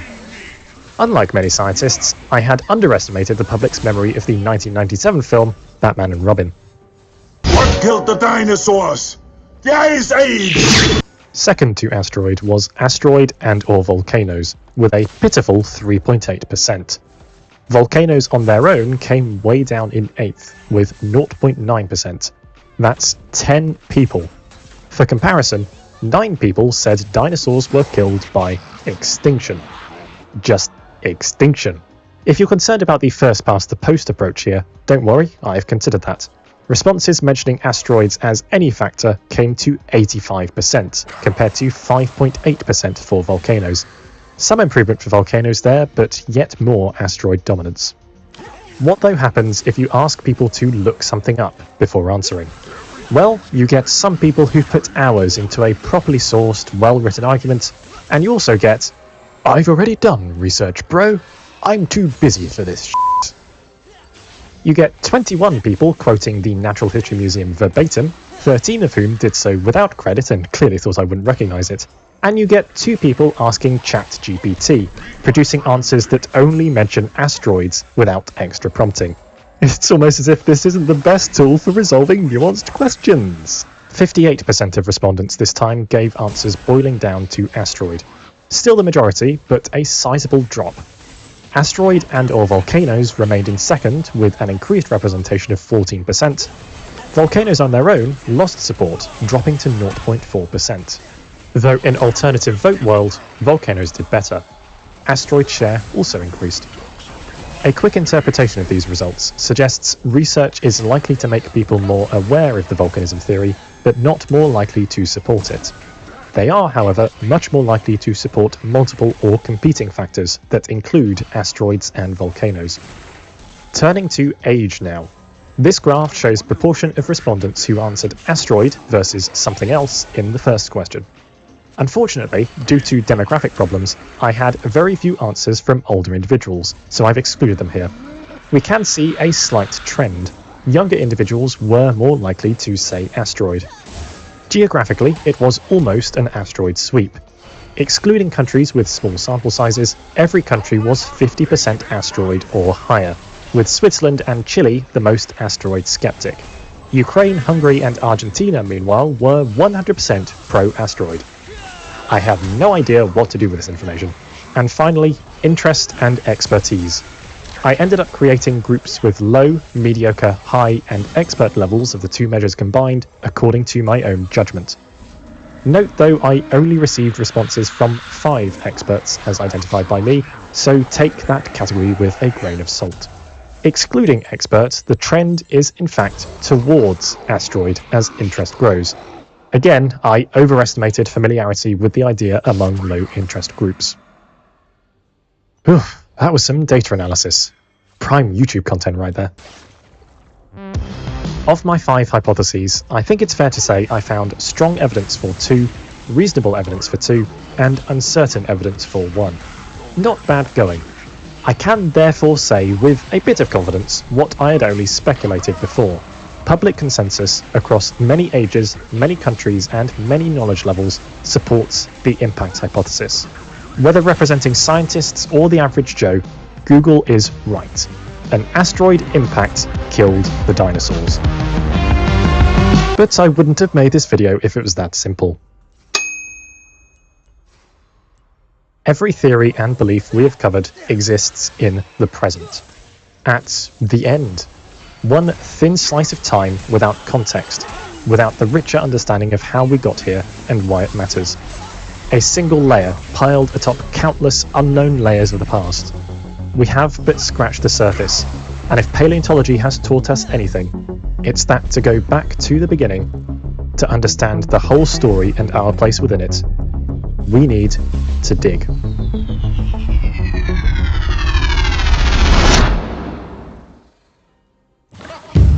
Part 2. The Record of the Rocks. Our story begins with mammoth cheese. For those new to the channel, I made a video a while back about Jefferson's mammoth cheese. You could go watch it if you like. In short, US President Thomas Jefferson became obsessed with mammoths after so many of their fossils turned up in his young country. Some guy gave him a giant cheese wheel, people called it the mammoth cheese, history was made. What's more, Jefferson's mammoth mania might have made most of America. He was convinced mammoths must still exist out west and purchased a large portion of the continent to find them. Implicit in this goal is Jefferson's rejection of extinction. He fully believed species cannot simply disappear. At the time, roughly 1800, this was a common view. Theologically speaking, if God had created the Earth in its perfect form from the beginning, how could extinction possibly occur? That would imply a fault in creation itself. The one exception was the biblical flood. Found a fossil that doesn't match any living creature? Easy. Flood did it. Noah just didn't like them. Indeed, this was the view on American mammoths back when they were first unearthed. But these same bones would soon bring extinction to light as a scientific concept. In 1796, French naturalist Georges Cuvier published a paper arguing that mammoths, which in many cases he reclassified as mastodons, were extinct. They looked like elephants, but they weren't, and they were all dead. This paper is the first formal description of extinction, the first to provide a real deduction from real evidence. As Jefferson's continued pursuit of living mammoths shows, not everyone jumped on the extinction bandwagon, but the idea was accepted by many naturalists. At the moment of its birth, extinction invoked a question that would bubble and seethe for the next 200 years. If species do disappear, how? Cuvier's answer was a natural progression from the flood. He believed great cataclysms, revolutions in his words, regularly blanketed regions and wiped out populations. Many were oceanic deluges on a scale beyond human imagination. This philosophy is known as catastrophism, the theory that changes to the Earth were caused by sudden violent and unusual events. Identifying changes to the Earth in the first place, though, is tricky business, so before we understand those sudden violent and unusual events, we need to take a step back. For me, in more ways than one. There's an unassuming house I used to walk past during wanderings through the outer reaches of the city of Bath, where I went to university. Annoyingly, I only realised its significance after I left, so I had to make a day of it to get this footage. Ew, that thing's back on my screen. Around 1800, this house, and yes, it was this house and not the one next to it, the black is on the wrong house, was home to a man named William Smith. Smith was a geological surveyor. While at this house in Tucking Mill, he was working on the Somerset Coal Canal, for instance. He was therefore a practical man, but he nonetheless stumbled upon the insights that made modern geology, and hence paleontology, possible. The basics of geology had been known for a while. Outside of volcanism, rocks generally form via sedimentation, where material eroded from elsewhere is deposited grain by grain. Over time, you end up with distinct layers that reveal how conditions changed, including contemporary fossils. In absence of other factors, you have a full timeline, getting older the further down you dig. Sadly, there are many other factors. Any kind of squishing, rotating, or other distortion renders the whole sequence useless. Maybe if the layers are unique enough rock types, clay versus chalk and so on, you can piece together some kind of reconstruction. But much more likely, rock alone tells you very little. If you can't put the rocks in order, you can't put the fossils in order. Simple as that. This was the problem Smith was pondering in Somerset, and it was in 1796, the same year as Cuvier's extinction proposal, that he had one of those epiphanies that really makes you stand back and appreciate the human mind. What if we turned it backwards? What if we could put the rocks in order by putting the fossils in order? Take deposits with well-established calm and regular sequences, often quite rare, find the characteristic fossils of each, and use these to correlate against ages in chaotic deposits anywhere in the world. If the same fossil appears in two places but nowhere else, it's likely these together represent a distinct geological period. Using the order of correlating fossils in calm sequences, you can decipher the order of pretty much any sequence, and date new fossils unique to irregular sequences that were, until then, a mystery. The best fossils to use for this correlation are small marine animals, since they're much more common than any other fossils. It's a question of resolution.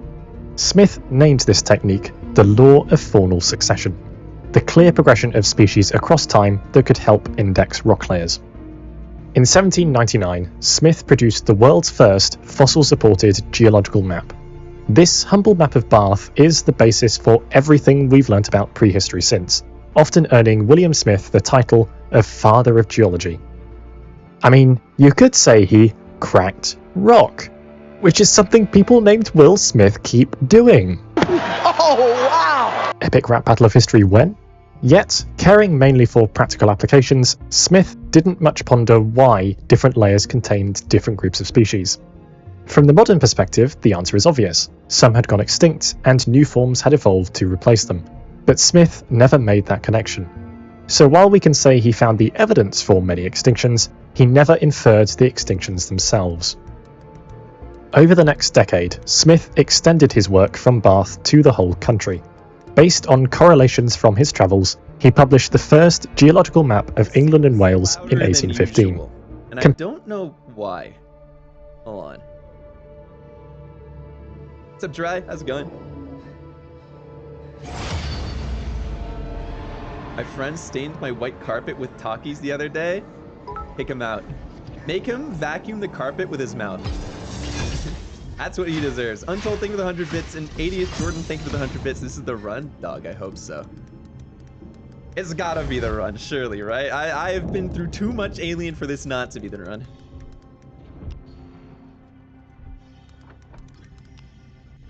Can't wait to finally try and play Hollow Knight again and actually finish it. Oh, Ralph, you're gonna love it. I hope you will, at least. I love Hollow Knight so much. Top 5 game of all time. Ooh, okay, hold on. I'm liking the RNG already. There was just like a free flare there that you don't usually get, so that's kind of bug. Yeah, the weak fear the shadows. My game is like weirdly loud. So hold on, I'm gonna turn down the volume a smidge, chat. Sorry. And XB Meek, thank you for the prime, dude. Appreciate that. Thank you, thank you, thank you. Okay. Any tips for Hades run? Stuck on 4th area boss? Is you mean Hades, right? Gosh, that's a good question. I'm trying to remember how I beat him the first time, because once you beat him the first time, he becomes so much easier, like, on each subsequent attempt. I think it's just kind of like, make sure when, I think my best tip is probably, like, make sure to break all, like, the skulls when you can. The ones that have, like, the AoE, because those are a giant pain to deal with otherwise. Can I grab that flare? Is that like a possibility? Nope. All right. Well, is there a way actually I can grab that? I wonder. Oh, and a boy, you look absolutely incredible today, my friends. Just a beauty beyond compare. Because I can't compare you to anyone. I don't think anyone comes close. Okay, so we'll take our free flare there. Jeff Bezos money, yes sir. Important poll, I'm gonna have a niece or nephew, don't know which yet. Do I need a Lyle crocodile blanket or a very hungry caterpillar? Oh, this is a very good question. Okay. I'll set up the poll as we try and get our box luck to actually come through. Megalodon, what's up, man? Okay, chat. You all know what to do. I'm gonna get Echinopa's poll set up, and once there's enough belief in chat, we can open the box. No music today either. We need to test.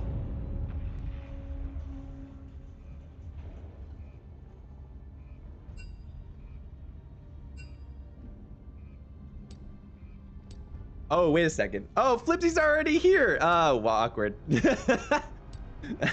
Well, Hungry Caterpillar it is. I called the vote because it was so overwhelming. That's 95%. It wasn't gonna be anything else. All right, chat. Let's see what the Musiclix box gets us. We need to see. We need to see. Please be something Pog. All right. It would appear...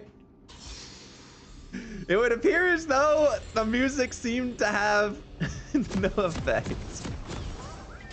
Okay, so this runs chalks. That's fun. Well, it was a good run while it lasted, chat. You know what I mean? Like, I sure did enjoy the first 5 minutes where I found a flare, and that was it. That was cool. Dude, there was 2 flamethrower fuel in it last time, man. Oh, why does luck have to rebound? Why does it have to average out? Why can't I just be lucky all the time, damn it? This is some bullshit. Alright, well, I got some scrap. That's alright. Let's see if we can find anything cool here. As empty as my hopes for the run. Same, man. I feel that.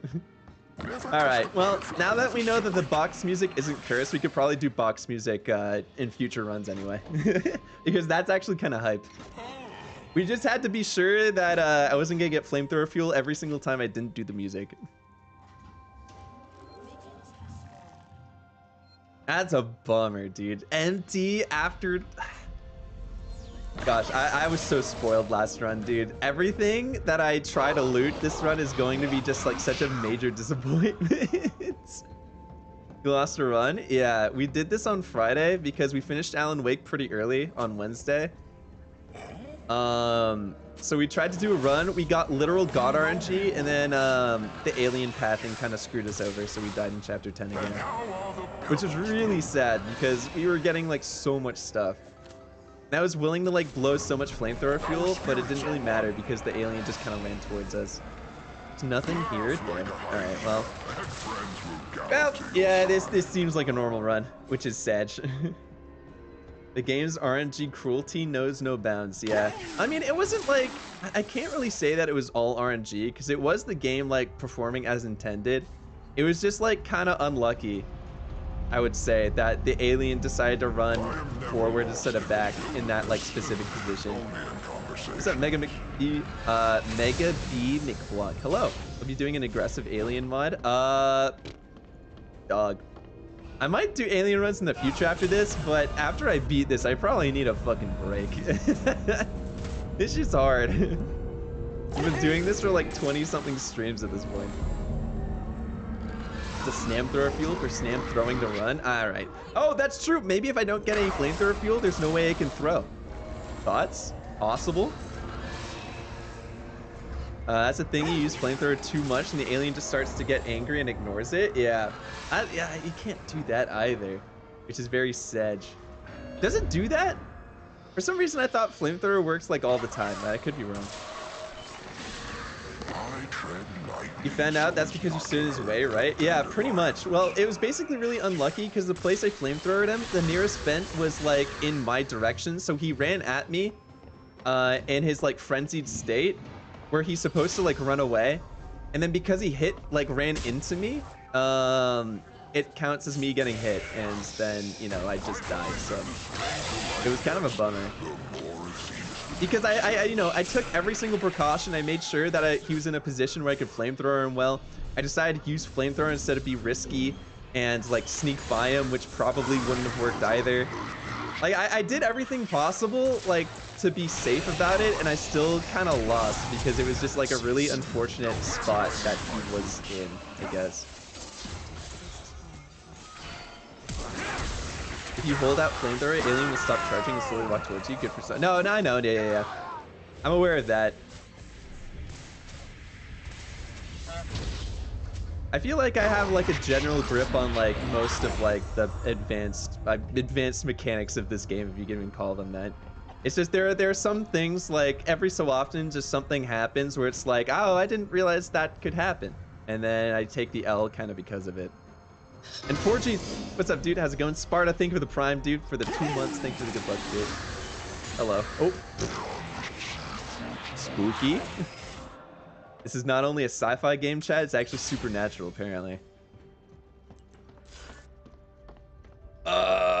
Okay, let's turn on some power. Let's go meet our bald-headed boy, and, oh, wait, we need a loot first, and then we'll meet our bald-headed boy. Our Jeff Bezos of the future. Just tell it not to hit you? Dog, it doesn't really listen to human speech so much, considering that it's an alien, which is unfortunate. Because otherwise, I would try to reason with it. Let me tell you. What's up, Young Sizzle? How's it going? Love you too, man. Welcome. What's up, Void?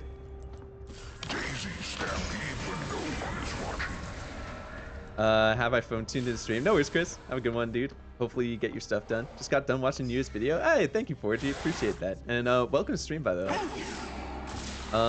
Nothing there. Nothing in there. Is that? I thought that was scrap. I got really excited. The first time. Oh my god. Chat, I don't know. So, I don't know how many of you here, like, 2 runs ago, not the God run, but the run before that. That was literally, I think, the worst RNG in terms of, like, lootable items that I ever got. It was legitimately terrible. I'm binging your YouTube. Can't wait for Halo Lasso. Yeah, dude, me too. I'm hoping to do Lasso with, like, other people. Like, bring in a new content creator for each Lasso game. So, I think that would be really fun. You know, obviously, I gotta get that sort of planned out. But, I don't know how soon it'll happen, but Lasso is definitely something I really want to do. Axel's going to Belize? Yeah, dude. Axel's going on so many vacations. It's kind of crazy. The man has had 30 vacations so far and does not seem to be slowing down, despite my best attempts to stop them. Alright, let's get our Jack. What's up, Icy? And I missed this lovely Monday? Nothing so far. We're not getting, the box, the legendary starter box had nothing in it, so the RNG ain't looking too hot. Compared to Friday especially, but we'll make it work. What's up, Paramus? How's it going? I have the shittiest Wi-Fi. I've been restarting since the Reaver comment. Your boy, I'm sorry, man. Yeah, Twitch do be kind of like that in terms of, like, needing bandwidth. Axel's just like my sister. Would you care to elaborate, Unga, perchance? Are the aliens on the spaceship? I don't actually know. All I know is that I'm in charge of jacking off all these locks, and we will be doing that at the moment. Some scrap. Dude, I hope this isn't another run where I literally only get scrap and nothing else, because I will throw my controller out a window, as well as myself, honestly. I love jacking off doors. That's what I'm saying, dude. Jacking off doors is a fantastic trade. Alright, I think we just gotta jack off like 2 more doors here and then we're good. So we gotta jack off this door and then we'll jack off Axel's door. Wetting off these locks? Jacking off the locks, chat. It's a blue collar technical term. There's always someone who's like, oh, jacking off the doors, what do you mean? It's like, get your head out of the gutter, alright? We are door jackers, alright? We use the maintenance jack to jack off the doors. Alright? This is technical terminology. The jack off joke will never get old. I will say it literally every run. So expect it probably like 50 more times. And that's on the lower end. I love jacking off, quote, doors, unquote. What's up, Avalok? What's up, ABC? Jacking off doors is a rite of passage since ancient times. Yeah, I loved jacking off ancient doors, too. The older, the better, I always say. Moving on.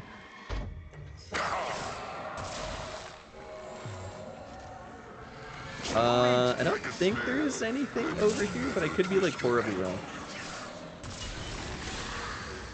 No, Wolves, we're not playing fetch now. Nothing there, nothing there. I don't think there's anything anywhere, to be honest. There could be... No, okay, well, there is not.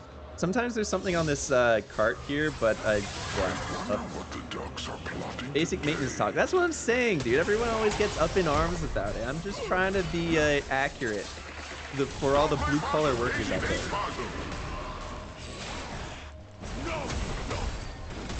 Sam's old cellmate was named Doors. Good old Doors, am I right? My parents are in the next room. Should I say it louder than Grayson? The hard about this game is that the alien, it's a lot of things. So pretty much what makes it hard is that the alien and facehuggers will kill you in one hit. And since this is a permadeath playthrough, if you die, you have to restart the entire game at the beginning. If you know what you're doing, the game still takes about like 6 hours to complete. So it's like a 6-hour, you have to play perfectly run. Resources are super limited, so you can't really, you know, craft a lot of items that would be helpful for you to avoid the alien or any of the other enemies in the ship. Your motion sensor doesn't work. The alien is kind of, the alien works like it's tethered to you, which means that it will always be sort of like within a certain distance if it's like patrolling. And the alien is also like hyper intelligent on this difficulty, which makes it really difficult. And especially since you can't really make the alien go away if it sees you until like chapter 10 as well. So if you get seen before then, you're pretty much fucked. It's pretty bad. There's a lot to it that make it very difficult.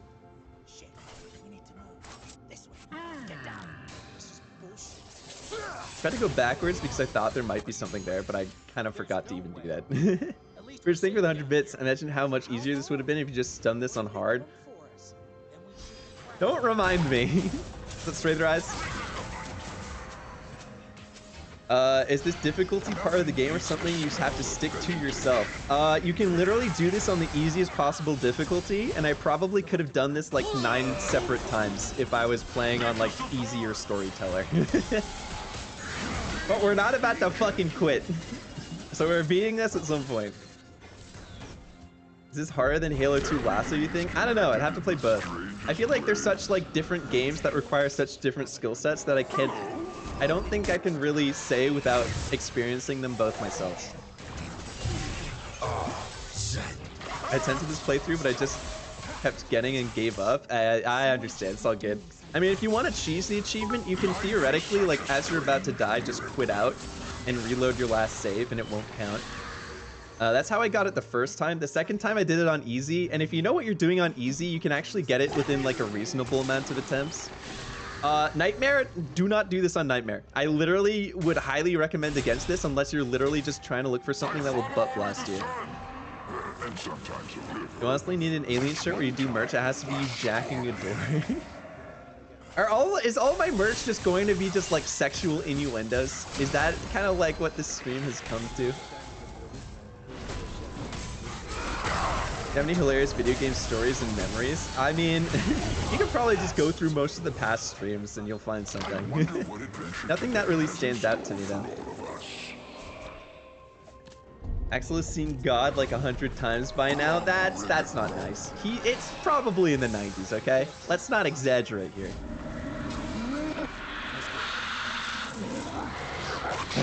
Okay. Okay, I do have the flashlight on, which is good. Are you really surprised? No. But, you know, one can quote and dream, you know? You know what I mean? But it is a sex cult. It's not a sex cult. It's just a normal cult. Thank you. How's the run been so far? Not bad. We're still on like the parts where, you know, just the preliminary stuff where nothing really happens. So not much to say. Oh, actually, I guess in the beginning you determine what kind of RNG you're getting, and this RNG is like below average, but it's workable. We're not getting any flamethrower fuel, we're not getting a bunch of extra stuff, but we did get an extra flare and we have items, so I mean that's good. It does need to stop giving us scrap and compound B though and start actually giving us like charge packs or SCJ injectors. That would be pretty pog. We desperately need those for later on. A normal sexy cult? I'm down to say we're a sexy cult instead of a sex cult if that's cool with you guys. know there's not a super hard achievement. You ever played Stardew Valley? I have. I played it with my girlfriend for a little bit. It was fun, but I don't think either of us were like super deep into it. Can't be a real cult. You guys didn't already have my name, photo, SSN before I signed up. That's okay. We have it now. It's better late than never, right? I'm down to be the sexy cult. All right. Yeah, all right. Now, new addendum to the Snail Witch's lore. We are now not a sex cult nor a regular cult, which is what we were before. But we are a sexy cult. And there's an inherent difference. Ever tried to trophy hunt the Outlast series? So the only Outlast I've ever played, Sizzle, is Outlast 2, and I fucking hate Outlast 2. I really did not like that game. So I'm probably never going to do Outlast 2. Outlast 1 is possible. Hold on. I want to see what's over here. I'm not going to lie. This might be really stupid. All right. Yeah, that's tough. Laugh like a hyena, and friends will. I was I don't know. So in that initial area, where you like fall for the first time, I was wondering if you could actually grab the flare, because there's usually a flare there. I don't know if that's like a normal thing or not. Yeah, Outlast 2 I hate. Outlast 1 I've never played, but I might play in the future. I am never lost in the wilderness, only in conversation. Outlast 2 is considered really bad compared to 1. Yeah, that's what I've been told, and that's why I'm willing to give 1 a chance, but I'm definitely not willing to give 2 another chance, just because, like, not only was, like, the story just, like, unnecessarily stupid, convoluted, and just kind of overall gross, but the gameplay was also really boring after, like, the first hour. It was kind of like a miserable time, and I really don't want to do it again. But Outlast 1 I'm down to do, because I've heard good things about Outlast 1, especially when compared to 2, so.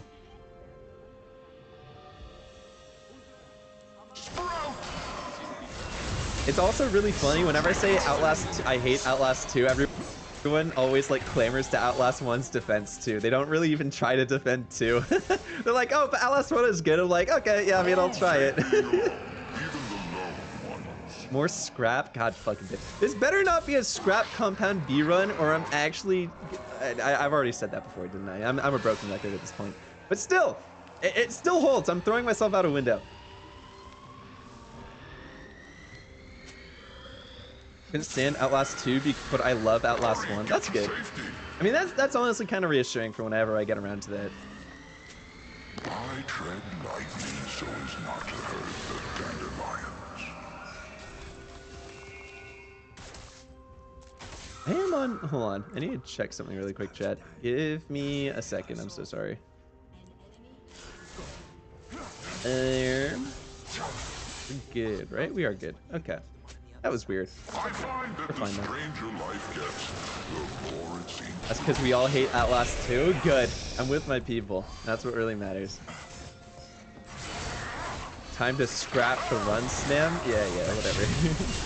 We'll see how the rest of it goes. I mean, hopefully we'll find something like later on. That's kind of always the hope and dream. It never usually comes true, but, you know. Now where did I leave my roots? Outlast 2 is just painful to play, right? That's what I'm saying, man. It's terrible. Excuse me, sir. Flap. A little delayed. Let's go. The others are on their way. I know. Alright, well, now that we know that tradition doesn't matter whatsoever, we might as well just watch the Axel cutscene again. Might as well just sit here to stream traditions again. You killed that guy because he was going to get... Strange how Outlast 1 was really good and then Outlast 2 was awful. I mean, that sometimes happens. I mean, look at, I feel like a lot of games kind of go through, like, the sequel not being nearly as good as the original. Or, like, sequels, you know, sometimes just randomly, unnecessarily being worse. I mean, look at Battlefield 2042, right? I like the message of Outlast 2, the dichotomy between strict religious fundamentalism and complete godlessness. Oh, bye, Axel. I mean, it's a cool idea. It's just, you know, obviously it could have been executed way fucking better. Not every sequel can be ME2. You see, here's the thing too. I mean, personally, I like Mass Effect. I know lots of people like ME2 over ME1, and I completely respect that opinion because I can see their reasoning. But I'm very much an ME1 over ME2 person. Dying Light 1 versus 2? Yeah, I've heard Dying Light 2 isn't, but I mean, Dying Light 2 isn't like an abomination like Outlast 2 is though. Like Dying Light 2 is actually still really fun. Or at least however much I've played of it, I thought it was pretty fun. I like GTA 5 because it's fun. Thanks, Davis. You always know what to chime in with. When you make your YouTube video on this game, it should include an in memoriam part where you just reflect on Axel dying about 100 times. Axel's not dead, he's on vacation. It's part of the lore. I played ME for a few hours, couldn't get into it. That was like 8 years ago though. I mean, now with the good old Legendary Edition, if you have Game Pass with EA Play, there's kind of no excuse to try it again. No excuse to not try it again, is what I'm going to say. As someone who has 2 5K in the trilogy Mass Effect 2 is my least favorite game of all time. No shot. Wait, like actually? What's up, Nim? How many times has Sam died so far? In Alien runs, like in the 30s, like early 30s now. I want to say that this is like attempt 33 or something. Axel didn't survive because he didn't show his giant dumper. No, that happens at the end of the game. You're getting your lore mixed up, I think. Until you finish the run, find out Axel is the alien the whole time. I mean, hey, we don't want to spoil the secret ending to everyone who hasn't seen it, right? Dying Light 1 had one of the worst endings ever. How did Dying Light 1 end again? Didn't they, like, actually find the cure, or am I crazy? Hit Mass Effect 2, always torture to go through to finish the trilogy? Why, though? Like, for what reason?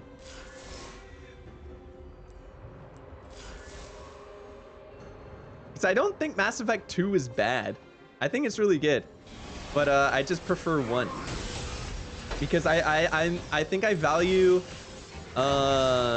world building and story more than I do characters. Even though I also really value characters, right? But I think the world building of 1 is kind of unmatched compared to the other 2 games, especially because you know, they have to like do their own thing to advance the plot. What's up, Dan Eater? How's it going, dude? Is the 1's name? I think so, Kev. Opium. Also, Gears 3 top tier. Hey, thank you, man. What's up, Pavla? ME2 is one of the best games of all time. Yeah, I don't agree personally with that, but I do see why. Like, objectively, I can see why people think that, and that's fucking awesome that you guys like it so much. I'm just not an ME2 boy, sadly. I think it's a good game. A great game, even, but I don't know. It doesn't do it for me like a lot of other games do. Up and down. Mass Effect was always characters first, and even Shepard's name is an allegory to being a shepherd that ran to the sheep. Is that true? Like Dragon Age? I haven't actually... I played Dragon Age 2. That was my only experience, and I didn't like it that much.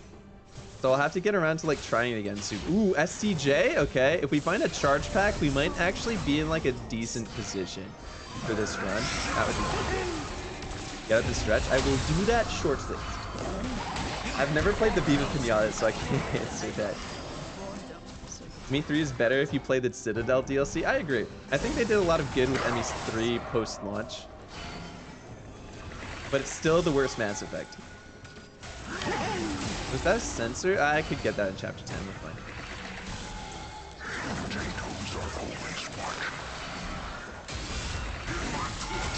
Dragon Age 2 is the Outlast 2 of Dragon Ages? Oh, okay. I didn't realize that's what I was getting into. Maybe I will give it another try then.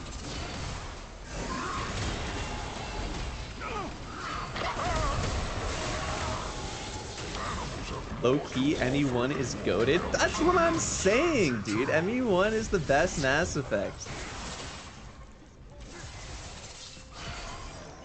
Especially the remastered version where the gameplay isn't like dog. You know what I mean? Like, I feel like Mass Effect 1's weakness was definitely the fact that its gameplay was, like, clunky as fuck. But then the remaster on the Legendary Edition makes it, like, really good. So it's able to, like, hold its weight a lot better. Is there anything down here, by the way? It's Edge. Alright, well. About to start playing Evil Within. Good luck, Uga. Wish you the best with your runs, sir. Okay. We need to get our pistol and our keycard. Beat the bad guy, then it just abruptly ends. Pilot causes the world outbreak at the end of the fall. Oh, does he? Oh, I didn't know that. Okay, never mind. I forgot a lot about Dying Light 1, apparently. What's up, Insano? Playing Dragon Age 2 is not liking DA. It's like playing Hitman Absolution, deciding you don't like Hitman. I kind of like Absolution, though. I didn't think it was that bad. I mean, it's definitely like the worst Hitman game, but I don't think it's a bad game. You know? Was that ethanol? I'll take that. We do need to get our flashbang schematic.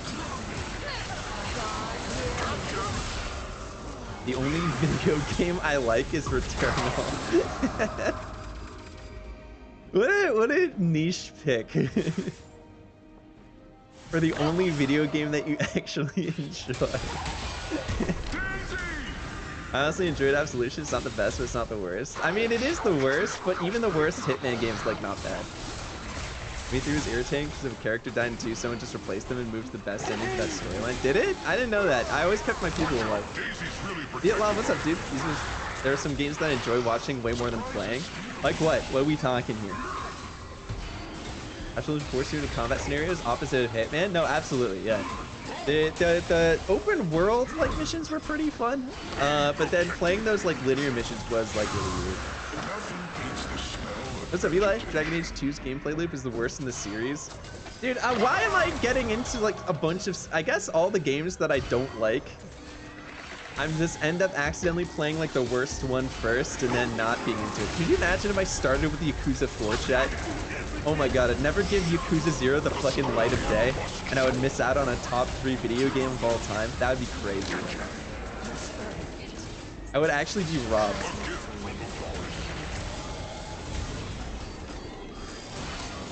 It's disappointing how Nintendo doesn't have achievements. That would be pretty cool. But I think they don't really care that much about it, which is like understandable, but sad. Andromeda is a good game. I've heard like after they patched, because I hear it had like a really bad launch, and that's why people like despised it. And I know it's like the worst Mass Effect, but I hear it's like not terrible. The Yakuza series is fantastic besides 3. You see, I have a different opinion. I think 4 is fucking awful and 3 is not that bad.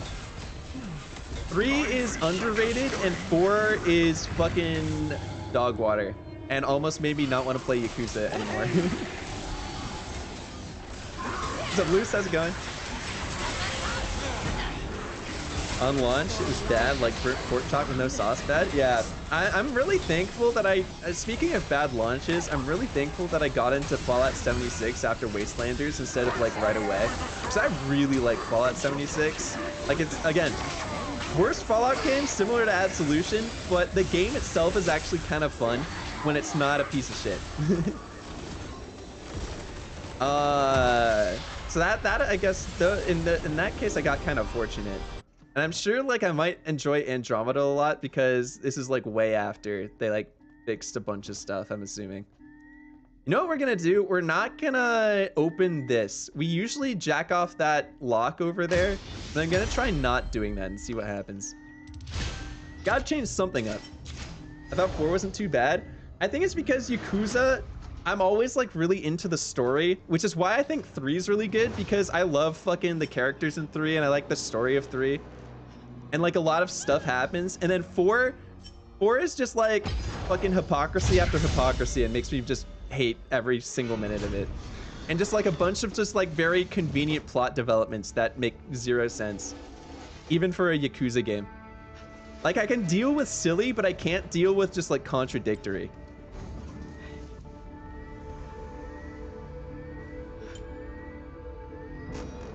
And there's like so many plot holes that I can take before I'm like, whatever. Especially if it doesn't like, even if there are plot holes, at least it like rewards me with like cool shit. Like, I'm a giant fucking Code Geass stan. I will defend that show till the day I die. There's so many fucking plot holes in that show, but that show's incredible, despite it, right? Yakuza 4 does not have those redeeming qualities about it. Is that just batteries? That's cringe. All right, well.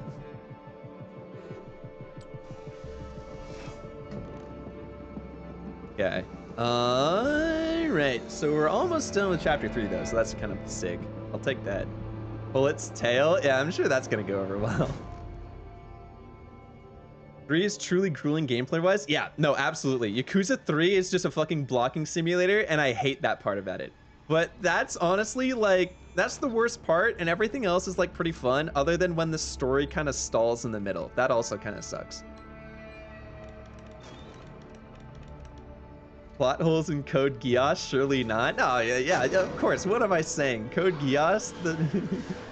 That Code Geass? I must have mistaken it for something else. You a Geass fan? Dog, Geass is fucking lit. It's literally just like a non-stop roller coaster. And I really enjoy it. There's never like a dull moment. Azolas, thank you for the tier 1, dude. Appreciate you. And Danos, thank you for the lick. Alright, where is he gonna go? Did he murder that guy? He did murder that guy. Okay. I was about to say, I don't think he can go that way.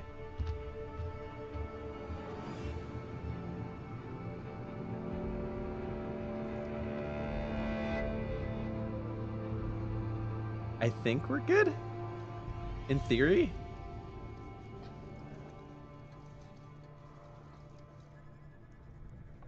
If he comes back, that would be like the first time ever.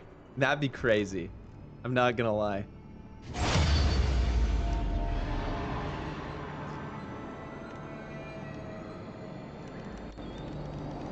I recommend this channel called Studio Uraki. They have amazing covers of the Code Geass songs. Ooh, interesting.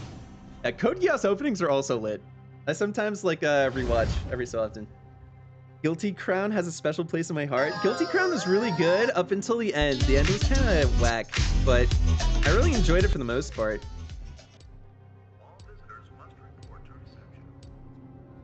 I wonder why the alien is vulnerable to bullets. I don't know, actually. Is there like lore behind that? Because I know in Aliens they start using assault rifles and that shit works. Is it because they have like different ammunition types or something, chat? Any alien lore masters? Because the alien is built different. Okay, I mean that's probably as good an explanation as we're getting. Believe in you, Snam, you can hide, but you can't hide your giant dumper. That's why I fight the alien for the most part. We'll see how it goes this time.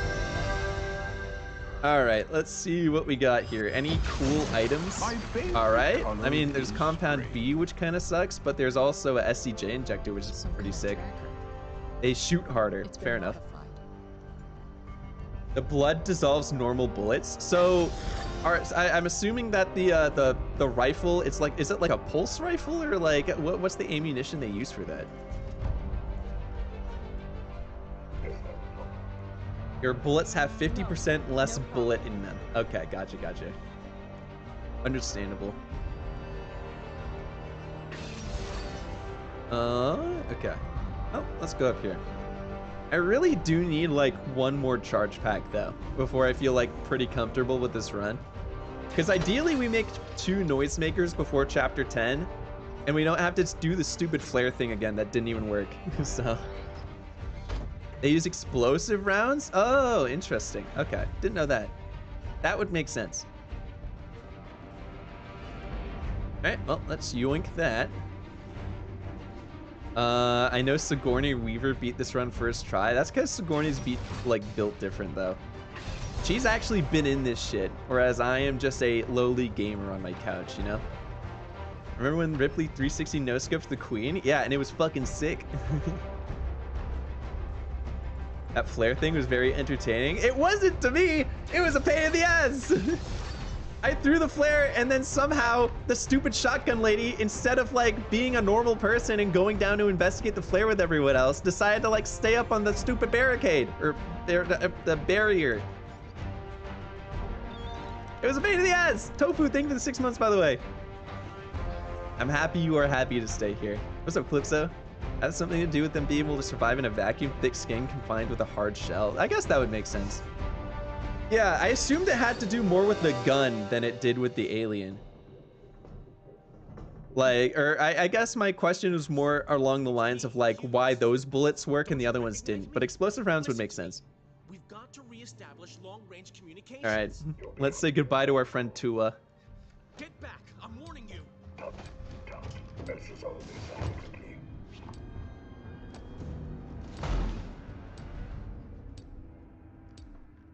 Remember when Ripley Remember when Ripley started cranking 90s? Yeah, man. A little delayed. I would give that one better than the earlier one, though, British. I met Sigourney Weaver when I was a kid in a toy shop. She was trying to find Beanie Babies for her kid. Oh, dead ass? That's fucking sick, dude. Any alien lore people in here? Me watching aliens on repeat. My time has come. True. Good point. The ADHD finally paying off, Kelly. Yeah. Turn off our camera, and we should be all kind of good, hopefully. Arwen Sevastopol, it wouldn't have gone down this way. Oh, absolutely, Charisite. If you were there, hey, the aliens would be the ones trying to find a way to escape. I watch the Alien series at least once a year. I watched Alien like years ago, and I watched Aliens recently because everyone was like begging me to while I was like doing these runs. But I haven't seen 3 or 4 at all. So it blows my mind. IGN gave this game a 5. Yeah, dude, this is like literally the best this is the best non-action horror game I've ever played. And I do stick by that. And it is crazy. I mean, I understand this game's faults, and I also agree with them too. Even though this game isn't perfect, it's like amazing. And I don't think any other like horror games like kind of come close to like how fucking well done this game is, I think. I really don't need it. We're not talking action horror because I would have to put like OG Dead Space and RE4 above this game in terms of like total ranking. But in terms of just like straight up horror, this game fucking slaps too hard. Okay, please don't see me. Thank you. Damn it, scrap again, dog. I need another charge pack like really bad.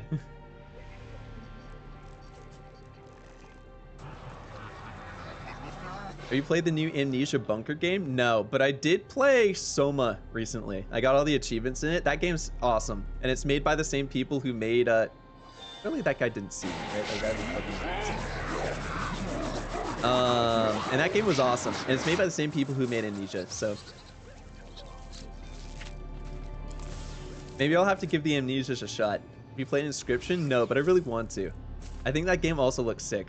Especially since I loved, 21 mode in whatchamacallit, Resident Evil 7, and I'm pretty sure the game works like not the same or not even really similarly, but it kind of has the same vibe, and I'm sure I'd really like it. Grant me your spirit. Gotcha. Okay. Need to make it to the good old communications post. Have you played Signalis? I have. I played that recently too. Signalis is fucking so sick. Although I was telling someone else about this too. I needed like a lore video to actually like understand what the fuck was going on at the end of it. But the entire way through was fucking awesome. I think the only thing I didn't like that much about it, and I know it's like an artistic choice, but like if it were like an actual 3D looking RE game instead of like a top-down sort of like pixelated game, I think I would have liked it a bit more. And I know that's like, you know, obviously not what the game is, but I think I would have like theoretically preferred it that way. But that's not to say that the game that I was given wasn't amazing, because it was. It was fucking awesome.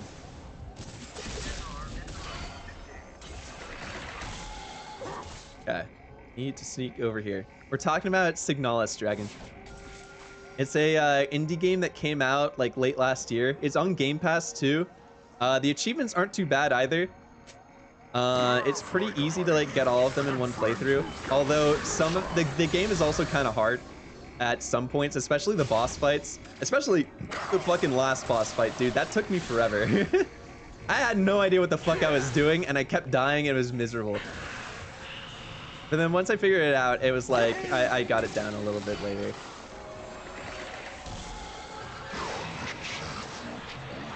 Please do not turn around, or you are a giant loser. Thank you.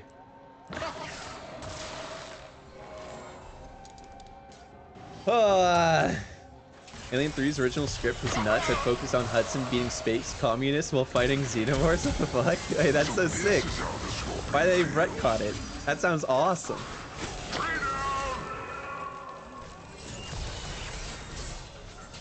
Now starting to work on the trophies for COD Cold War. Wish me luck. Oh shit, Vicious was doing that, but Vicious left earlier.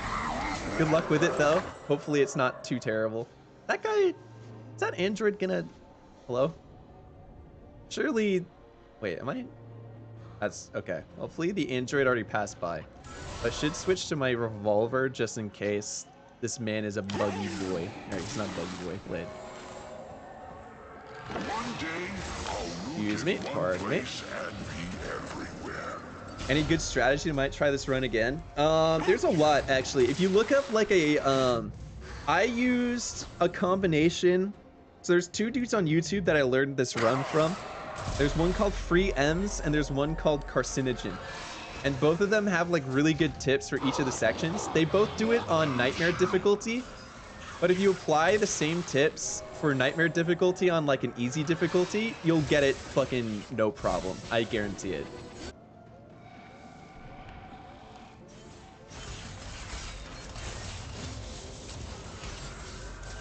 Okay. Hopefully not get seen by any weirdo androids. That would also be very cool. Do have the revolver out. Okay, good. Gonna need that in a second.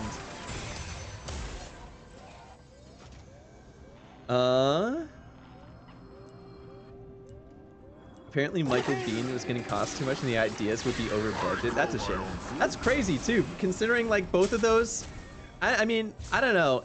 Were the Alien movies like amazing for their time and like very well received for their time?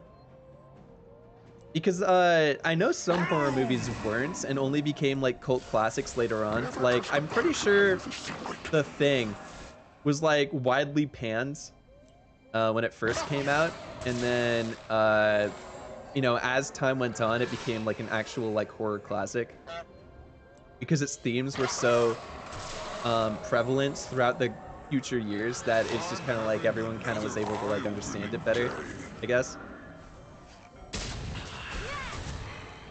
And Pedro, thank you for the Prime, dude. 4 months. Appreciate 4 months of not seeing you complete Alien. Yes, sir. Here's to 4 more months of the same exact fucking thing.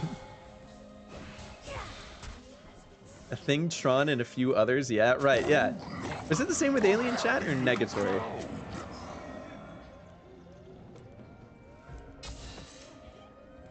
Because if that's so, I'm kind of curious why it wasn't able to get approved for like a big budget.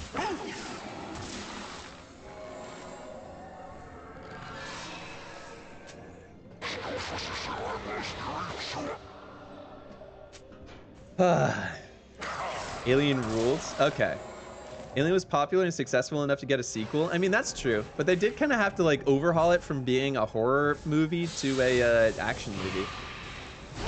But like, that's exactly what I'm saying though. If it was so popular, then why, you know, why weren't the studios interested in like funding an even bigger and cooler Alien, you know? Don't die, Snam. I'll try my best, Cass. No promises. There was a Thing game for PS2? I had no idea. I was a scaredy cat when I was, you know, the PS2 was in fashion, so that's probably why I didn't know. I've told this before, but I was like a super duper scaredy cat, so much so that I went over to my friend's house and he had a copy of The Bride of Chucky on DVD. Didn't watch the movie whatsoever. I literally only looked at the cover, and I had nightmares for 5 years about fucking Chucky trying to kill me. It was wild. I was like an incredible scaredy cat. And then I started playing horror games, and then my tolerance built up because video games were pog, and I was able to like not die. Potatoes are always watching.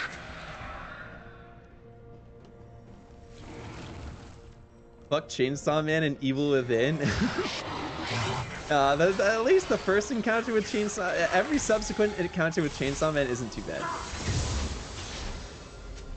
It's mainly the first and second time you meet him, whereas like things are a little whoopsie. Chucky is a doll. Well, I know, but he murders people, and I can't see him coming. He's too small.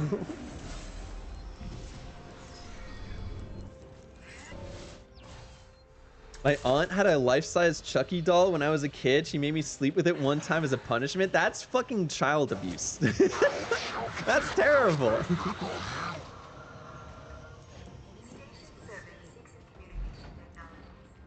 Same is also a doll I see. Hey, I'll take it. Oh, I need to get them stretched too. I completely forgot about that. Better late than never, chat. Am I right?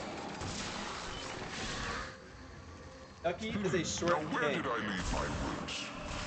I mean, true. Good point.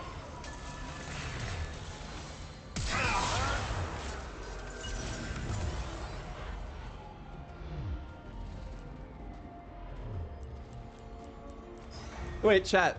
You know, obviously since I was like scarred since childhood because of Chucky, how does he work? How does he actually kill people just being a tiny little fucking doll?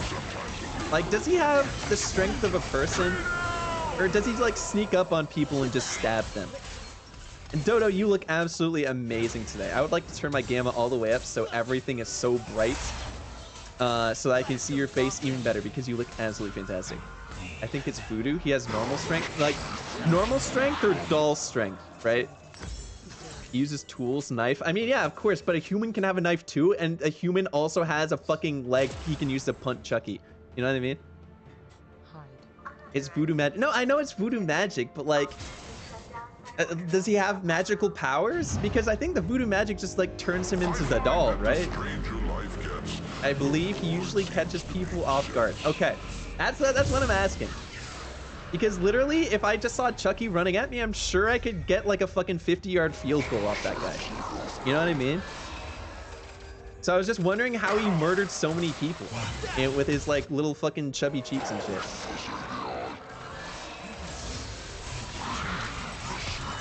He's fast with his arm. Oh, nice. Okay. I mean, same here, though. Listen, we've both been in the fucking trenches training that shit, okay? It's not about to beat me in an arm race. He's got determination. He only kills the unmotivated. That's why I gotta get this run done. Have you seen the Chucky TV show? I did not even know that was a thing. You should watch the movies again and tell us. Dude, I haven't watched the movies and I don't want to. Horror movie people are also idiots and totally let themselves get killed. You know, that's a fair point. If you died of Chucky hanging up, he's built like a baby. Okay. So he sneaks up on dumb people. Got it.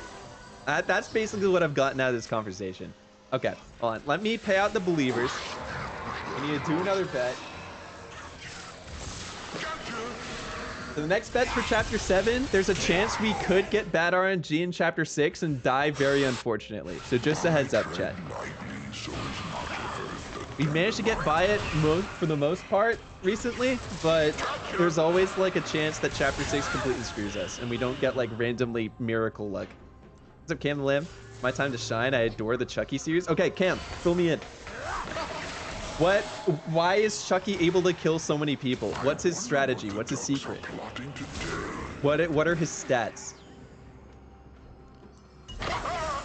The aliens from Signs gave me nightmares. I remember, I actually remember when I was like 10 years old, I was watching Signs on our TV and 2/3 through the movie, my mom said, oh, you shouldn't be watching that. And turned it off and I never knew how it ended. All I knew is that I thought it was really good up until that point. And then I hear like the twist at the end kind of ruins the entire movie. So maybe it was a good thing. So I kind of look back on it fondly. The first two, it's adults not believing the child. Okay. right? So that's how he's able to get away with it. But like, how does he do it? Like, how does he overpower the adults, or how does he sneak up on the adults? Gonzo, thank you for the 4 months, man. How do we get there? The third is an army movie, and he's at training camp. Wait, what? What? That's a thing? Tom and Jerry type shit? Oh, that's really funny, actually.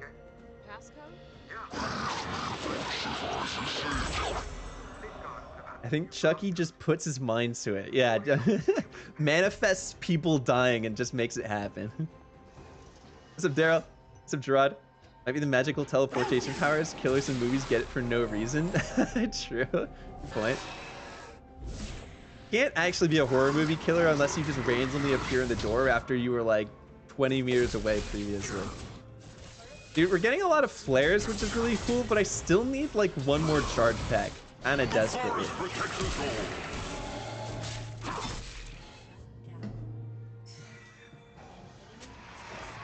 Hey, Daryl, thank you for the raid too, man. Hope you're doing well. Shugs. Alright, well, let's go over here. 4th and 5th, he's behind the scenes enough. Everyone believes it's human doing. He's framing it. Oh, okay, so he's like smart and does like shit tactically. Okay, this is making that just like in general makes a lot of sense. I can understand that. I wonder what adventure today has in store for Okay. Let's see. We need to do this, and we do that, and we're good. Easy peasy. Theory: the signs and alien are actually demons because the daughter described as an angel throughout the film. Interesting. Okay. All right. Let's do our quick old med bay run. Get this bad boy out of the way so we can see if we get dog RNG on chapter 6 or not. Actually, hold on. For some reason, I know it's 1702, but I have to make sure it's 1702. Okay. Knowing my luck, it would just randomly change on me for no reason. I just wanted to make that kind of clear. Hello. Goodbye.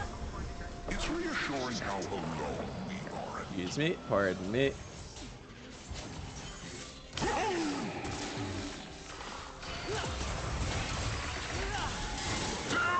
Okay, I should probably pay attention because last time I almost forgot the pipe bomb schematic and almost died, so... Maybe paying attention would be a good idea. Okay. I mean, there's stuff. None of it's really, like, important stuff, but stuff is cool, you know? I remember the pipe bomb this time, too. Very cool. Love that. Congratulations, Sandwiches, on not being a giant dumbass. Thank you, Sandwiches. How's your day been? Pretty good. I mean, you know, Monday at work, you know, so, you know, I'm working again. But my weekend was pretty nice. Work wasn't too much of a pain in the ass, and now I'm here. So, you know, nothing too crazy. And we're getting like average RNG on the run, which is like doable. We just need like one specific item and, you know, flamethrower fuel as per usual. And it's looking doable. So we'll see.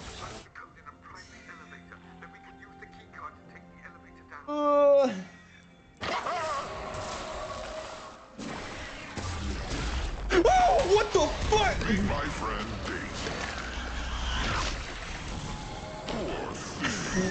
What? What the fuck? Why was the alien there? Okay, I would like to make clear that in 30 plus runs, that has never happened. That scared me, bro. I was just kind of like, wait, what the fuck is that? What? What happened? Like literally, I was just going through the. Wow, we're really on the shit list today, apparently. Chat, goddamn. Snam, how could you? There is literally no way I possibly could have survived there. Like in no way. Even if I knew the alien existed, there's nowhere for me to go. And it's not even supposed to be there. How did it go? Where the fuck did it come from? That's basically how Chucky does it, TV. Shut the fuck up. Crazy chapter. This isn't even chapter 6. This is chapter 5. This is like a guaranteed W for the believers chapter. What the fuck happened? Hold on, I'm clipping this. This literally never happens. Like, I'm not even kidding. This is not supposed to happen. Run it back soon. We need to watch it. I mean, we'd all know what happened. It's not like it's a flashbang incident or a flamethrower incident. The alien was just randomly behind me. Can we rewatch clip? Yeah, I guess so. Dude, actually, I screamed like a little baby. That was kind of funny. Oh, let me pull it up. Dude, what the fuck happened? We might honestly just restart a run. I'm down to just go again, to be honest with you. That was what? My points are safe. They are always safe in chapter 5. That literally does not happen. This only happens to me, apparently. In 30 plus runs, that has never happened once. And we did literally nothing differently. That's insane. Holy, I actually got so jump scared. Well, I'm gonna stop the recording really quickly because we're fucking dead, but... hold on, how do I... Hold on a sec, chat, sorry. I'm trying to remember how to watch VODs in progress. Dude, that literally does not happen. We're doing another run today, we're restarting, but like, that literally is possibly the most bullshit thing that's ever happened because that literally has never happened in I think the history of this entire game. Like, no joke. I'm that confident. It was just behind me, bro. What the fuck? And I didn't even hear it either. It's not like it was chasing after me because I was like in this room for like fucking ages. Hey, yeah, I'll do that in a sec. Hold on. Let me. Okay. How loud is this? Okay. Hold on. I want to rewatch this because I literally did scream. Like, I was so caught off guard because this, I swear to God, chat, was not supposed to happen and has never happened ever.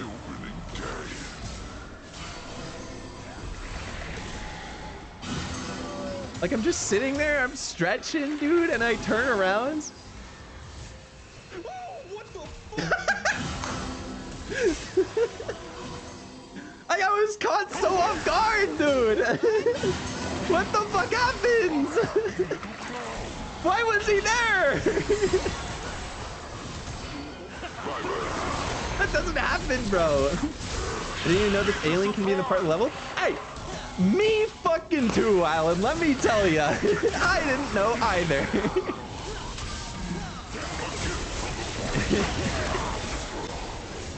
Please, the alien waited for you to stop talking. That's fucking crazy. You consider it might be your horoscope? That's a good point. I didn't think about that. He's upset you speedrun the med bay all the time. Yeah, I guess he had to get me for one of these times, right? You trigger him before the cutscene? No! No, there's no fucking reason he should have been there. And the moment I like walk out of that room, by the way, chat, he's supposed to like spawn in the door behind Dickwad that's on screen right now. The alien looked confused as well since it was just walking. Yeah, so it's not like it was chasing after me. Because if it heard me, it would have been like, you know? And I was in this room for like a minute. So the alien must have spawned like right outside the room and murdered me or something. Anyway, okay. Let's just do a reset. I don't want to... I actually refuse to have that be the run because that is fucking so stupid. So we're gonna start over. We're just gonna start over and we'll see how far we even end up getting. That was crazy. All right. Well, I guess we gotta. Dude. Hold on. I can't. Hold on. Before we do that though, I do. Okay. So first off, I gotta pay out the doubters because somehow that happens. That is literally like a gift from God, doubters. Do not take this blessing lightly. All right. But like, how did that happen though? Is my question.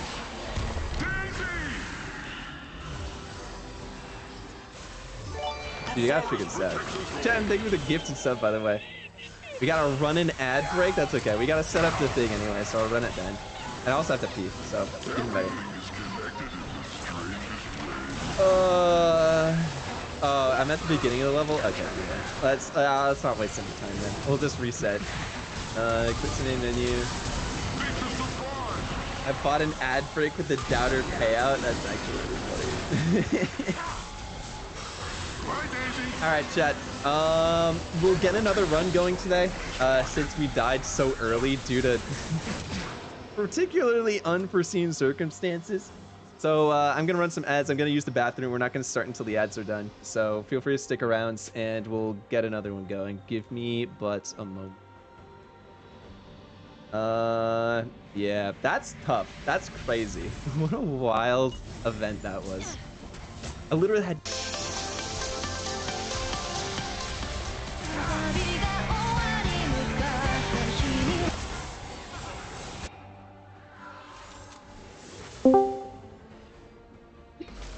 What's up, Banger?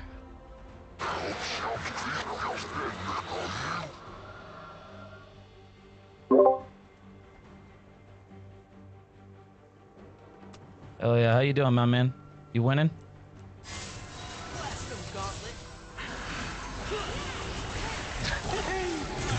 Quit saying it like that.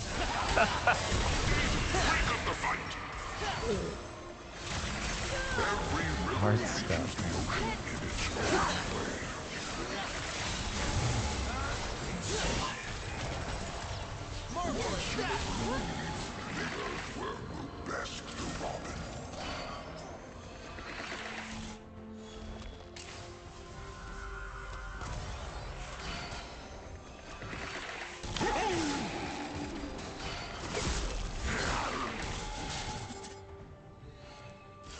Mm.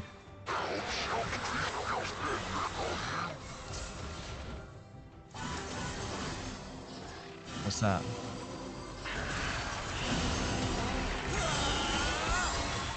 You're good.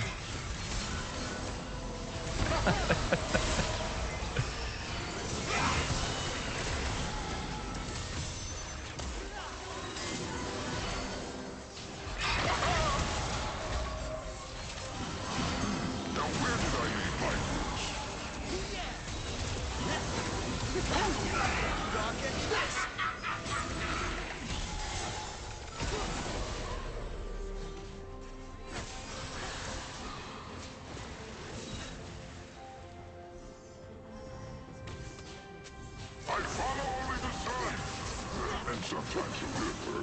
This one time, a scorpion.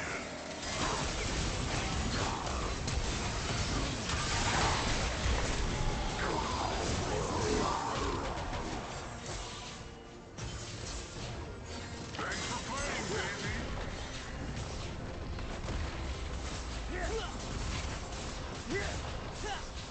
Hell yeah. Getting the stream all set up here. I'm gonna do some battle bit, Jay. Just letting you know.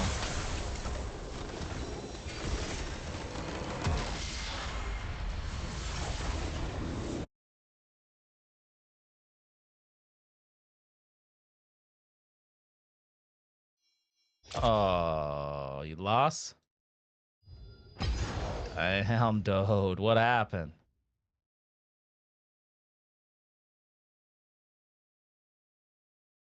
Oof.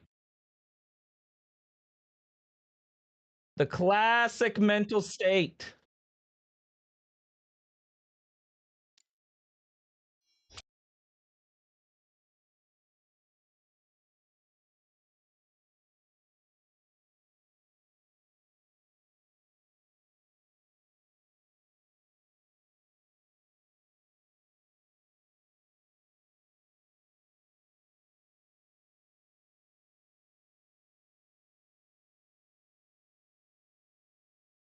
Yeah, it would make sense.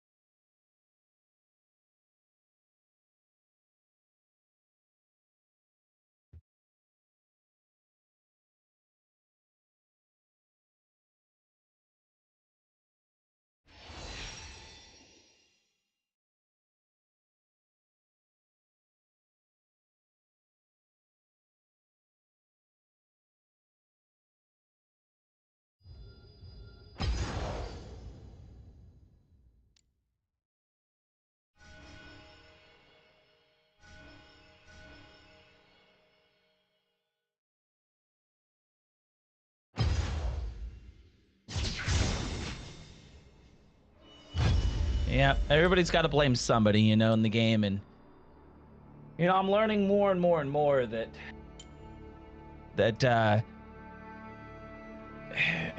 any engagement, any scenario, any interaction can be a good one or it can be a bad one on your part.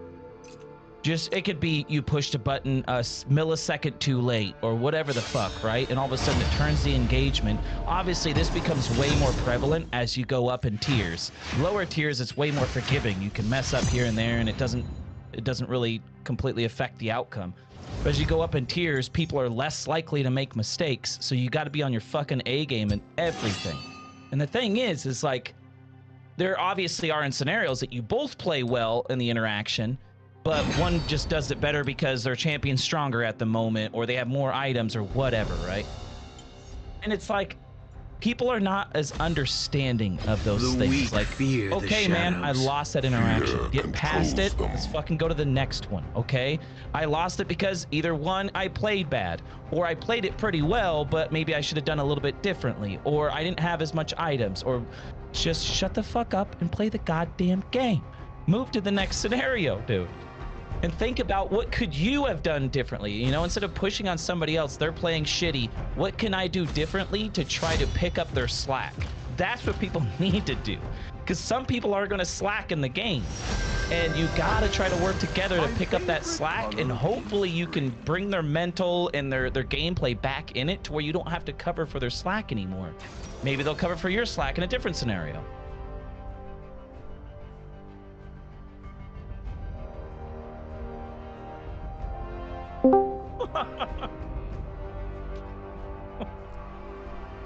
Oh man, that's great.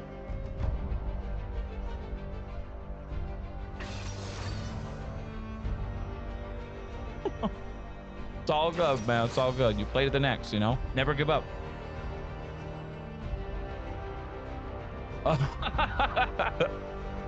Callie, what's up, though? Callie? What up, bangers? Oh, the banger is there. We're gonna battle bit it out. I'm not gonna try to be a distraction to you, Jay.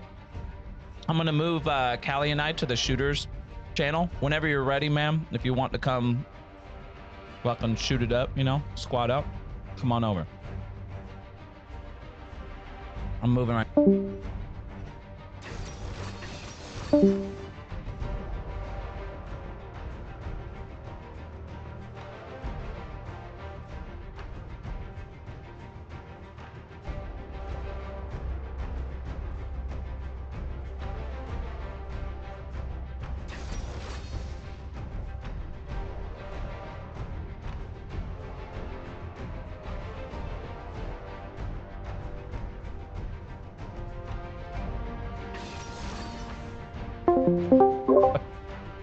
Oh, that's great.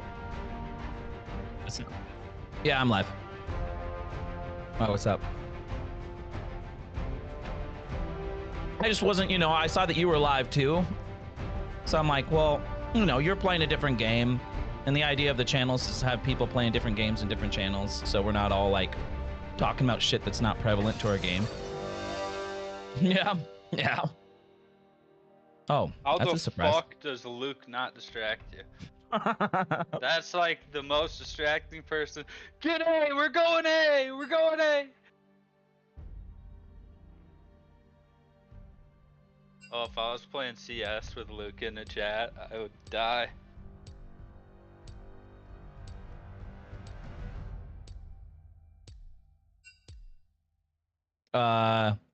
Titties and beer. No, I don't know.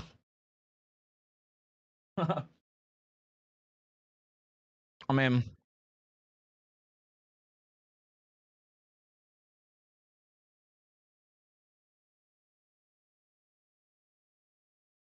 What are you playing?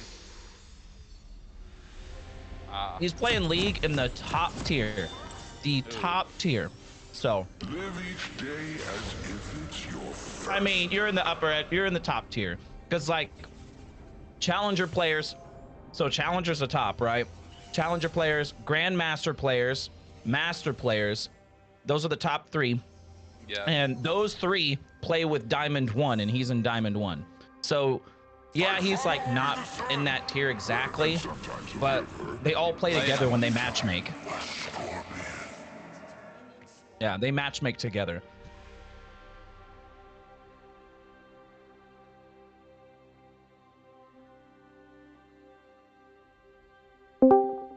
Crazy.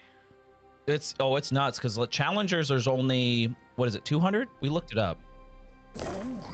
How many people was it? It was 200, right? I think it's the top 200 players in the game, and then below that's Grandmasters. I think that is,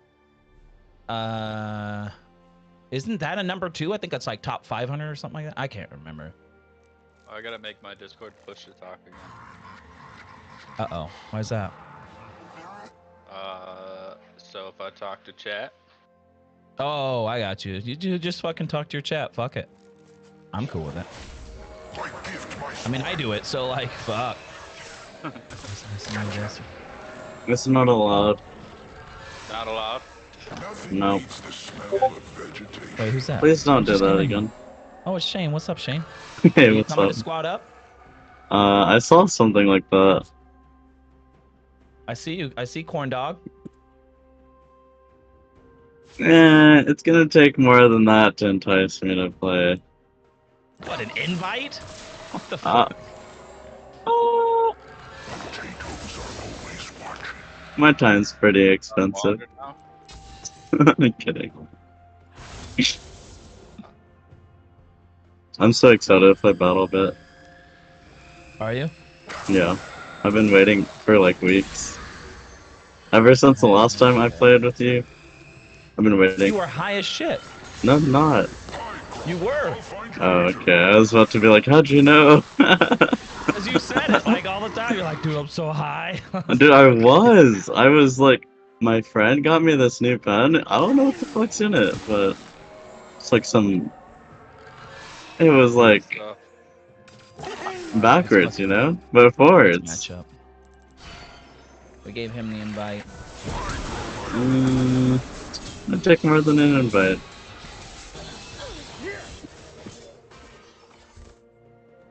Why'd you start? I think the other thing is just time.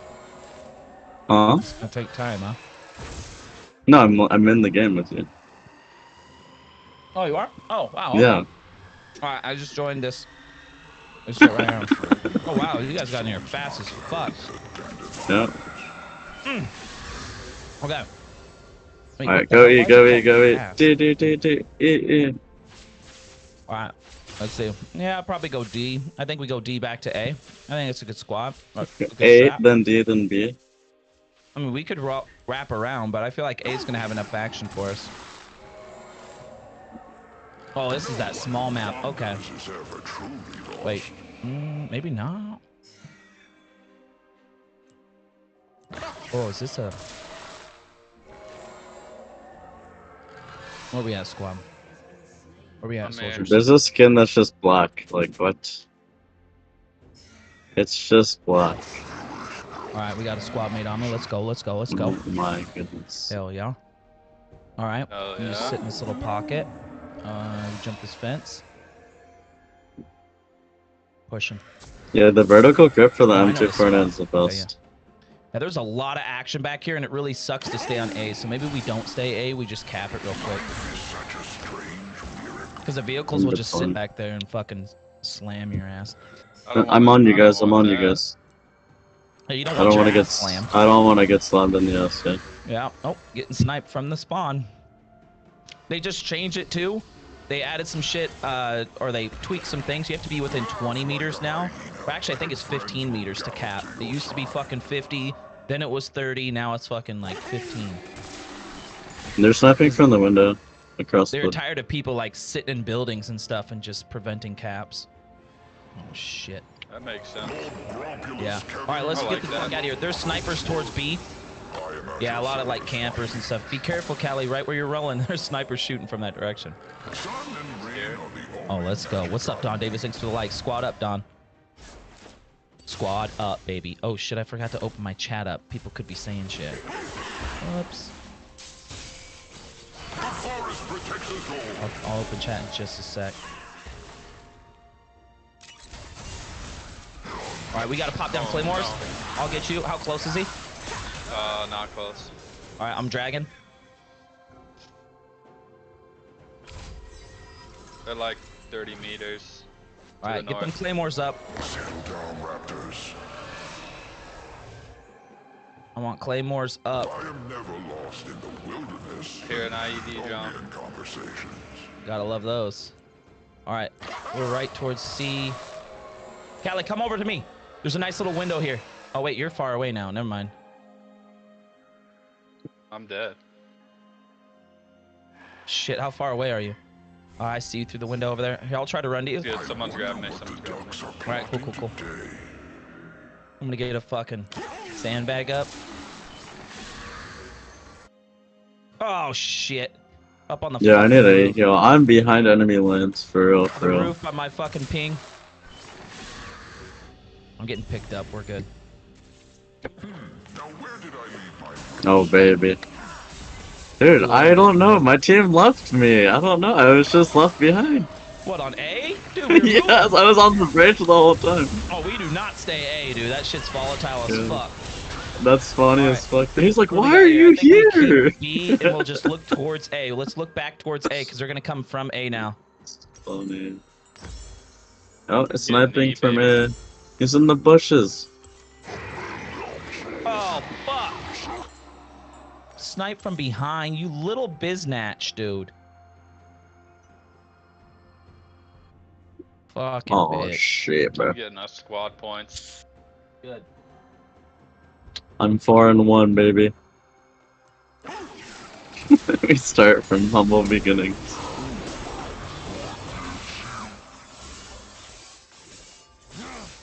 People will join our squad, boys. They will join.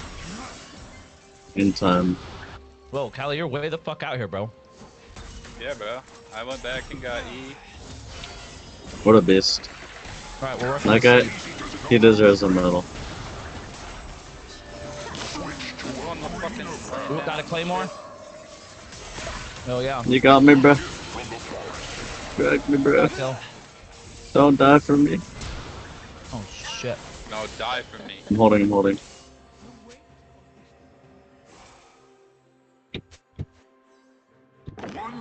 Ooh, that grenade Thank you, would've bro. killed me. One place and be everywhere.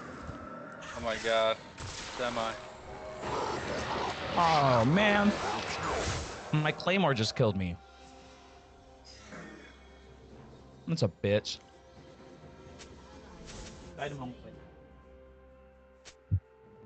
Alright. Let me open Alright, we won this. There we go.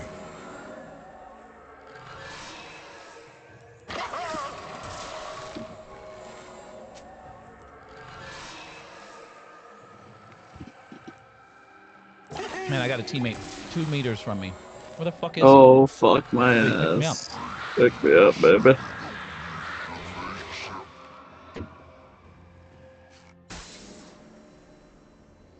No!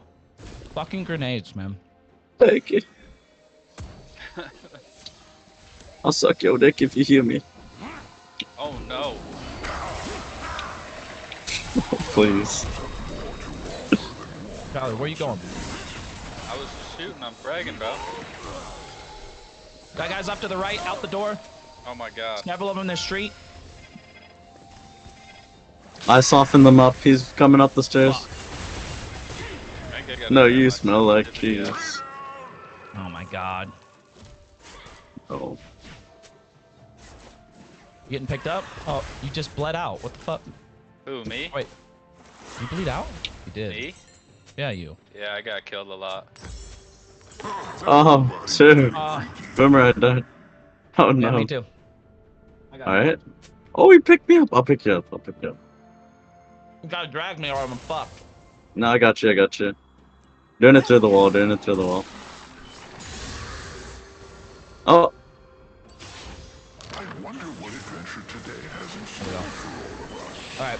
I gotta get a fucking sandbag up here. There we go. Jesus. I got it. I'm building one right now.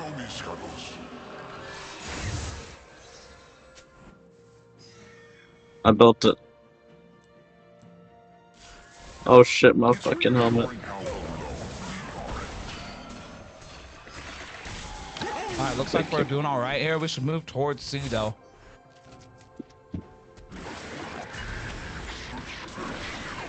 I'm pushing. I'm gonna die real quick. I find that the stranger life gets, the more it seems Oh, Is this man. how? I just blasted that guy, Callie, too. Shot him in the fucking head. And you ran right in that claymore, bro.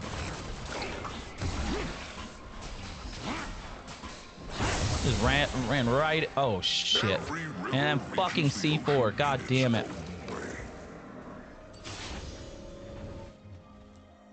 No!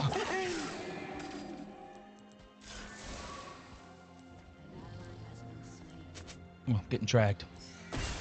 Thanks, Callie. Oh, Callie's down. It's getting dark! Oh. Yeah, fucking A, man. C is like fucking Ammo underneath. C is so difficult. I don't know how the fuck we're gonna try to hold this shit. We are. It's gonna be hard as fuck. But we're holding it for now. We are farmers. Yep. So see the effect advertising has on us, guys? Yep. I can't wait for the next commercial to like make it. I haven't seen a commercial that was good since I was like a little one. The 127 v 127 is fucking lit. Dude, this shit is insane, bro. All right, we're looking good. We're looking good on C. We should probably. It's non-stop action. Yeah, it is. There's no fucking. I cannot tell you the extent of how bad this game has caused me to become a parkour fanatic. Did you say a parkour fanatic? Yeah, like, okay, look at me real quick. Do you see me across the building? I'm nowhere near you. How the fuck did Oh, you know what? I'll wait till you die. I'll wait till you die. Shit. I'm just sitting here holding C. What are we doing? We're holding C. Yeah, Boomer, look out the window real quick. Oh, yeah, what window? The window towards me. Yeah. Like, Yeah, look at this. Look at this. I'm not even kidding. all right, what about it? Okay, look. So, I learned how to do. I learned how to do like cool things. Okay, shut up. Shut up. Just shut up. You I'm over it. The window. Good job. Okay, you know what? No. I don't want to hear it. I don't want to hear it. I'm proud of you. That was like a little I kid. don't want to. Okay, I was. One second. Look at. Oh, like I said. Shut up, G. That was cool. I've been practicing this whole match, man. I'm so tired of it. Got that one. I got my fucking bipod up, dude. I'm fucking. I got my rolling. one. Right over here by Pinks. I see it. I see it. I'm tossing a nade. All right, we got bodies in there. We got bodies in there. I'm running in. Guy up top. Oh, more coming out the bottom. Oh, you shit, beat they're me. in on C. You They're beat in the me. building on C. I need I got a red one. ball. There's one up top, second floor. Oh, they're crashing in there. There's tons of them now. Fuck. I'm hitting them with claymores. I love We how lost close these. this side is to each Fuck, other. dude, we got everybody on B, dude. What the fuck are we doing? We're just spawning And, up here. Oh Too my. fucking chaotic. Too much nonsense. Teammates not working together. Let's go. I had a garlic aioli burger. It's the best thing ever. Listen, squad leaders, we need to be holding C. I talked to the whole squad He leader. said, "What is that RP?" I'm coming to get you, bro. Let's hold C. Push your guys towards C. Alright, man. I gotta change my audio or something because I could not hear that dude. Oh my Squad god. leader wipe. Oh, it's up. Interesting. And sometimes a river. Just one time. All right, well, I'm bleeding out. Callie, you're in a bad spot, bro. Oh, you give me. No! Dude, you are in a bad spot, bro. I was trying to help the I boys. saw it. You're in a bad spot, my guy. How did he get in here? Get me, Oh, boys. shit. Grab me. I don't care where I you think he's grab getting me. you. Yeah, they're getting you. They're getting you. Grab me anywhere you want. Fuck. Dude, that garlic aioli burger sounds fire. Oh yeah. My chat said that. Even Ray said that. A garlic aioli burger? Yeah. Nothing beats the smell of vegetation. Oh, I headshot him. Get his ass.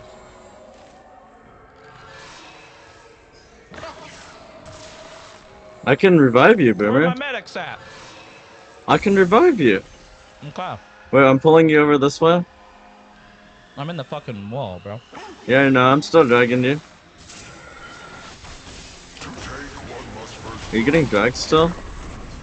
No, I got up. Oh, okay. Whoops. Thank you. I tried my best.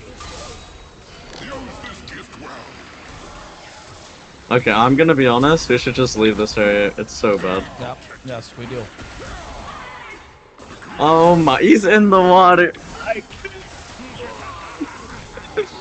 He's in the water. We're just actually being held on B. Alright, how do we leave?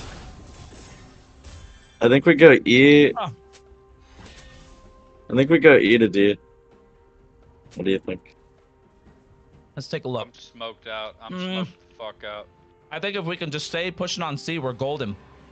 We can say fuck D. It'll spread us out too much. Squad leaders, stay on C, boys. I'm talking to all the squad leaders. I love that feature in this game, dude. It's so dope. Yeah, it is dope. Look at that. We fucking took C. Now we lost E. Fuck. All right. You guys with me? We go to E? Yes, sir. No, I think we stay here. I think we just don't spread apart. We probably shouldn't, but... Yeah, let's want go E fucking then. E back. Yeah, let's go E. I don't like that they took E. Neither. I'm pretty mad right now. Let's fucking get it.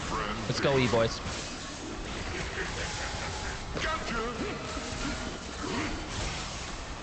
Oh, he's fucking... Oh yeah, like... E-boy. Roll out, squad.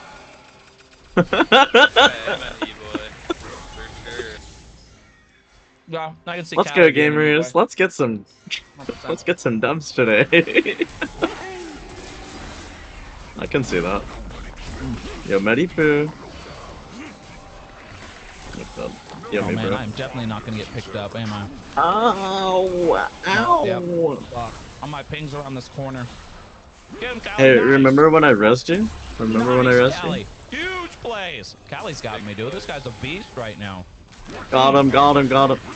Damn it. I thought that was like a fuck ton of claymores right there. Yeah, right. Wait, where We got going E. now? Yeah, there's a tango. Back to C. Got him. Actually, let's hold E for a second. Let's hold E so they don't have any fucking spawns just rolling around here.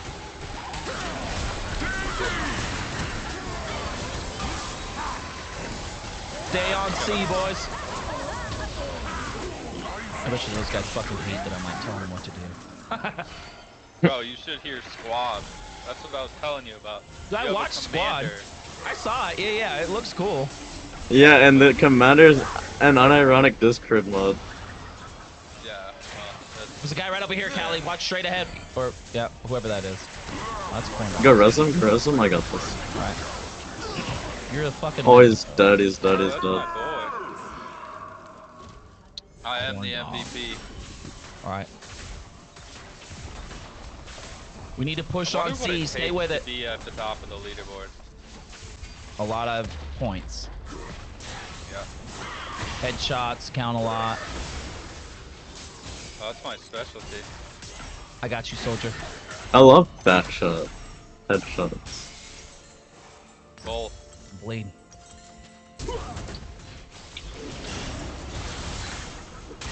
Son of a bitch. Fuck. Fuck! Damn it, dude. Oh no, it's a suicide drone. Dude, they have so many people pushing to A. Take your markers off A and push it on C. Let's go, we won. It's getting dark. Defeat. Fuck. God damn it, dude. Hunters overrun the 99 forest. 0. That's close. Sun and rain are the What do we want? You had 2,800 points. Callie, what was the next one? Good work. I have it all set up by squads, so I can't see the leaderboard in order.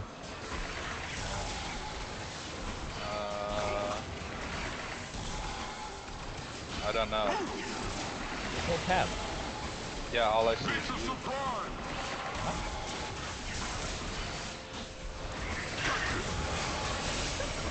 How do you only see me? Well, I see everybody, but they're not highlighted. Yeah, I mean, like, what's the highest point score? Oh, 40, 61. Ah, So I was about halfway there. Gotta work together. Too many fucking people giving up their life. I think I might have been like one of the last 5 days. Yeah. Yeah.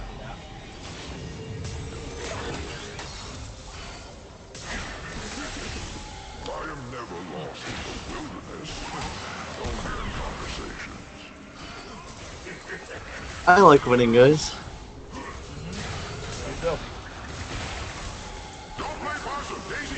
I'm not gonna spawn in. They're gonna break my headphones. That's very fair. I gotta wait till the round starts.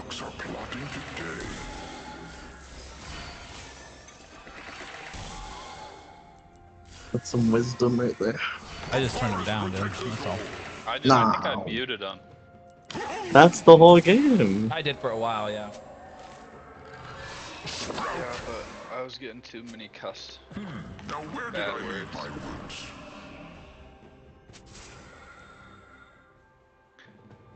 And the bad words that should not be said. Those kind of bad words. Yep, I feel that. Right. Only got one spot on my fucking PWC. You know what we're doing. You son of a bitch. I'm going way out here. I like how it tells you how many people are on the thing. That's an improvement. Or on what? Like, you know, when you spawn in and deploy, there's like a number out of how many.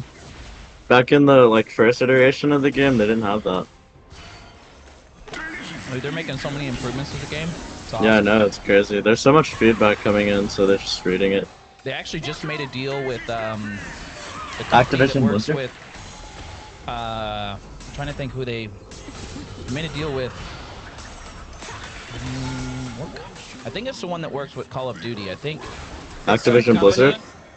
It's some company that's it's not that actual company, but it's a company that works with that like sets up the gun noises, the noise of the actual guns. And so they made some sort of deal where they're gonna try to add in more realistic gun noises. Instead of it sounding like a BB gun. Wait, this tree just fell down right in front of me. What? Dude, this tree just fell down. All right, boys. Oh, it's I'm way because the this fuck out guy here. ran in. I'll drive it, bro. Don't worry. I'm way the fuck out here.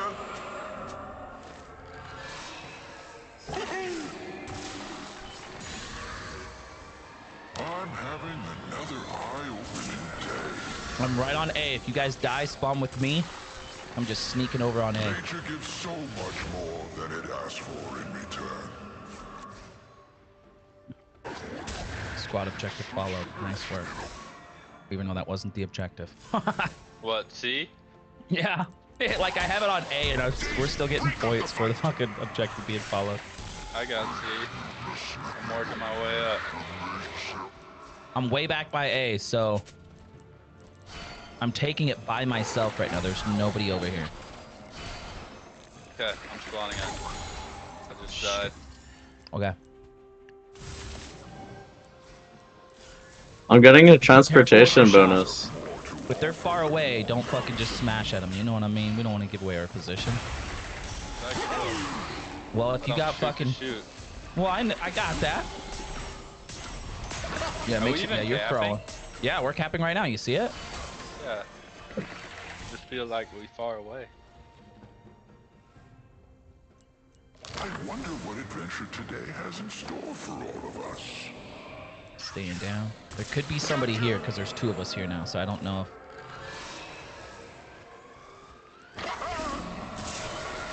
Oh shit, Humvee! Right around that corner. Oh my god.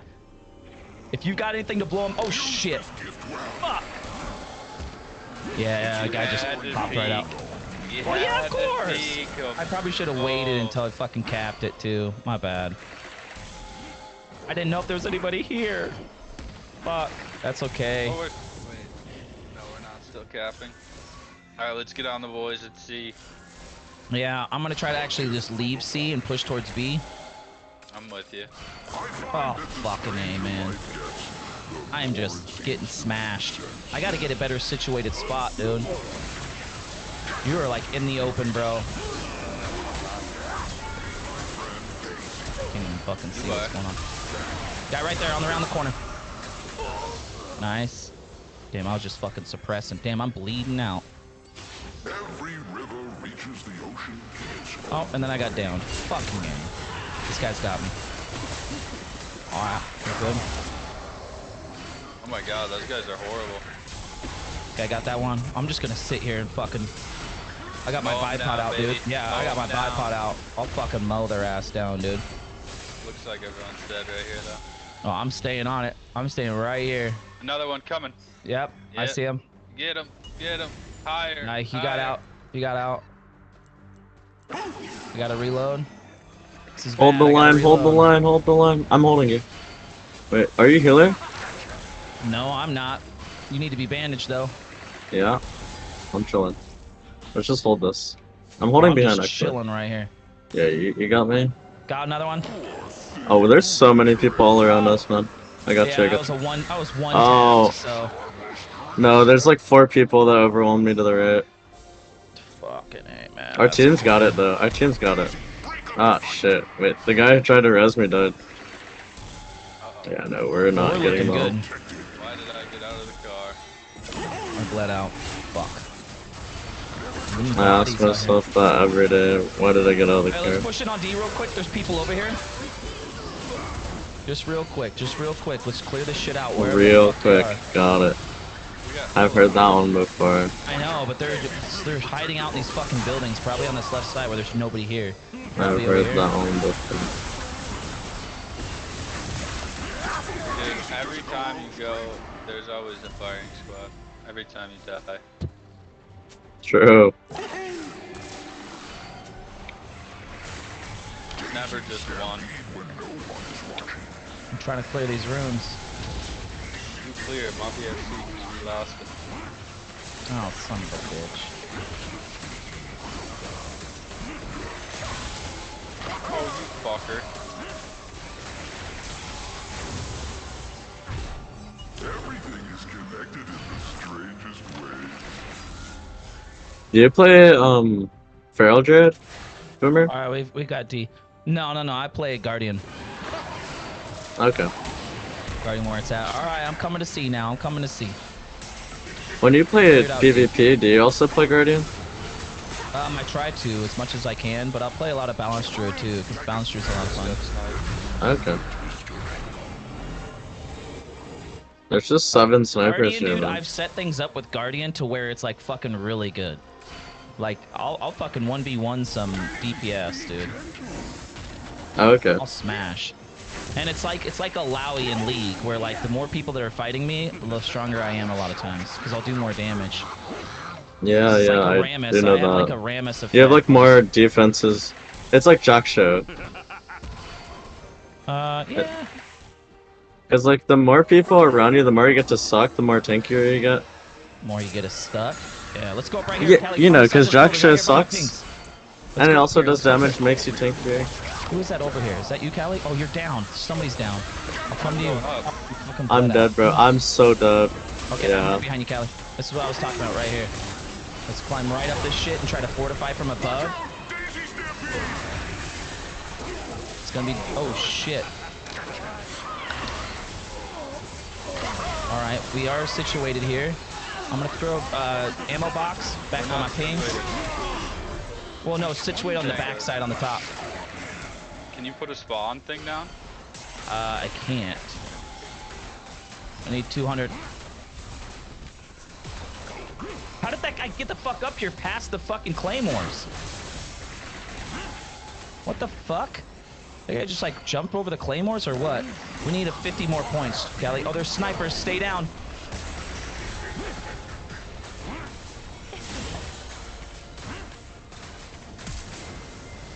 Nice work, bro. Back from our claymores.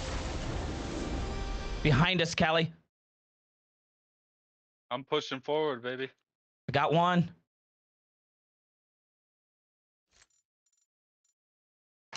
Oh, don't tell me he just came up when I turned my back. Yeah, he did. Fucking A. Yeah, teabag me all you want. You nothing but a bitch. You got smashed. All right, Callie, you're by yourself up there. You got one other guy next to you, another guy next to you. There's 3 of you up there. That's all you got. And you got guys behind you, dude. Yeah, working on it.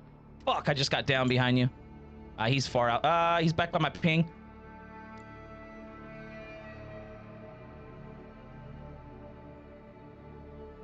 Oh, this guy's literally gonna try to pick me up. You're crazy as shit, bro.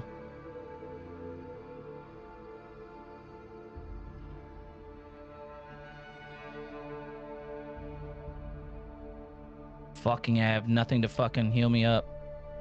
Nice, got somebody with the claymore. I'm gonna try to fucking put up some sandbags for us, Kelly. Get those bags up, baby. Oh my god, you leggy motherfucker. There's another one coming up. Let me know when you go down. I'm not going down. Okay. I'm down. Shit. Is there bodies on you? No. Okay, I'm crawling around to you. Stay up. No, we got the only guy I see is our guy. Okay, it's me right here next to you. I'm gonna try to pick you up. I'm laying down, careful. Gucci. Okay. Hell yeah, we're still capping C. I'm just gonna prone up here then. Yeah, that's all I'm doing. Fuck that, I'm not gonna give these snipers even a chance, bro. Throw a couple nades off the edge, see if we get any bangers. Looking for bangers. We love bangers.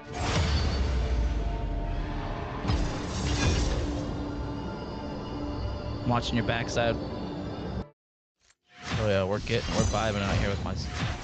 Nade on you from that point. Watch out, Callie, from behind you. Nade's coming up. I don't know if they were ours or what, because there's not like an indicator.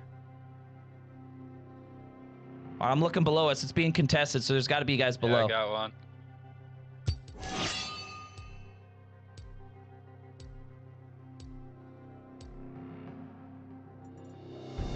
I'm like one tapped, so...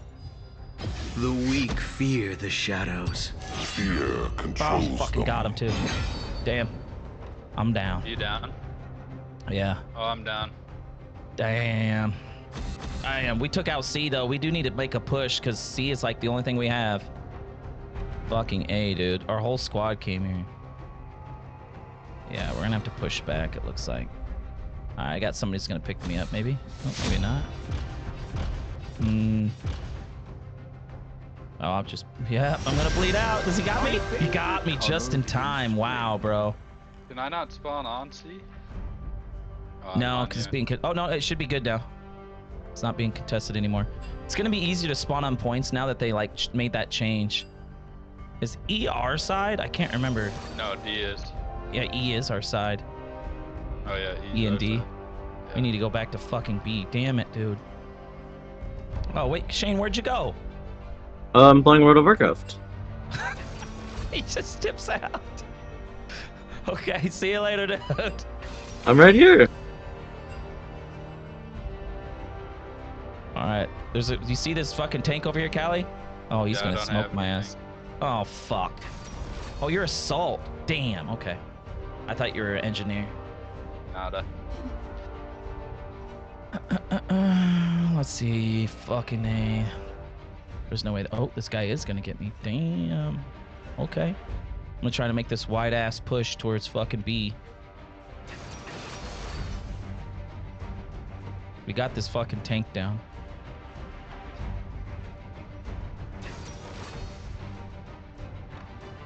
Fuck. How the fuck did I get hit? Splash damage on that?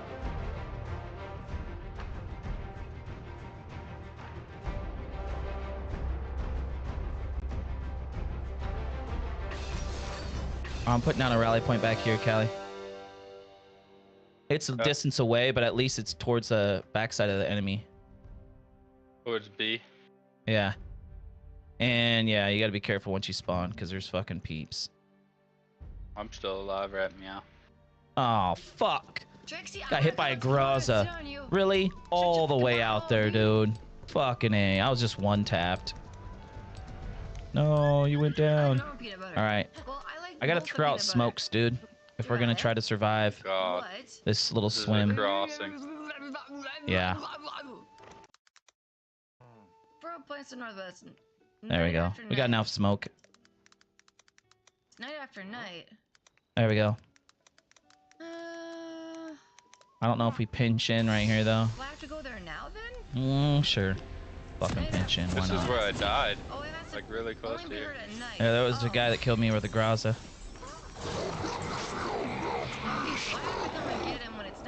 Fuck, I don't. There's not really a way to go up. Up here, baby. Okay, I see you. I'm gonna go underneath. You can make that jump. 9 jars left. Holy shit. I'm going underneath. Fuck it. To Masters. This is it. Maybe. You got this. All right, we're ready to have bodies all around us. Careful. Do it. Life is such a strain. I'm gonna take away your cookies try. There's cookies All on the the line. snipers. No time of the day feels like nighttime with your light shining on us. Who is light? Crouching. I don't want him to hear me. What has he got? Oh shit! I need to move closer into B. I'm such a broke ass bitch. Jeez, I'm still way out here. Fuck. Oh, I'm going through the tunnels. Potion. Right. Well, trade PB jars. I don't know if I can cap from up top. Stuff for the kitty. That's okay. No. Makes him shine. No, I Shine can. bright I'm like a 30 diamond. meters out. Used to be able to, but I'm inside the tunnel, so I'm gonna cap. They got mines in here. And you're not gonna like it. I wanna go home. Run home right now. I'm capping. do Shit, there's a it. guy here. Do it. Just run home. I'm just gonna stay on cap until we get it. Oh shit, it's gonna be contested, huh?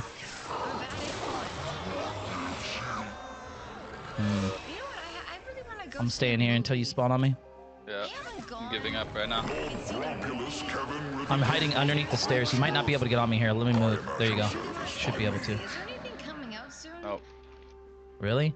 I Oh, no. check what's coming out right There you go. Yep. I think sometimes if you lay down, like I was underneath these staircase, so. They reflect light. Okay, I'm gonna come up with you. They shine. I still haven't seen the first Dune. Ooh, you got the claymores now. I see. I see. I need to see the. I need to see Dune. I'm gonna throw some more. You went to see the Indiana Jones movie. Those ones look good. I just got a message. I think. Watching doorway. Play daddy. Oh, we got tons of guys here. Sweet. Now we're missing 3 hours. All right, we got bodies. But since it's still going slow, there's guys here for sure.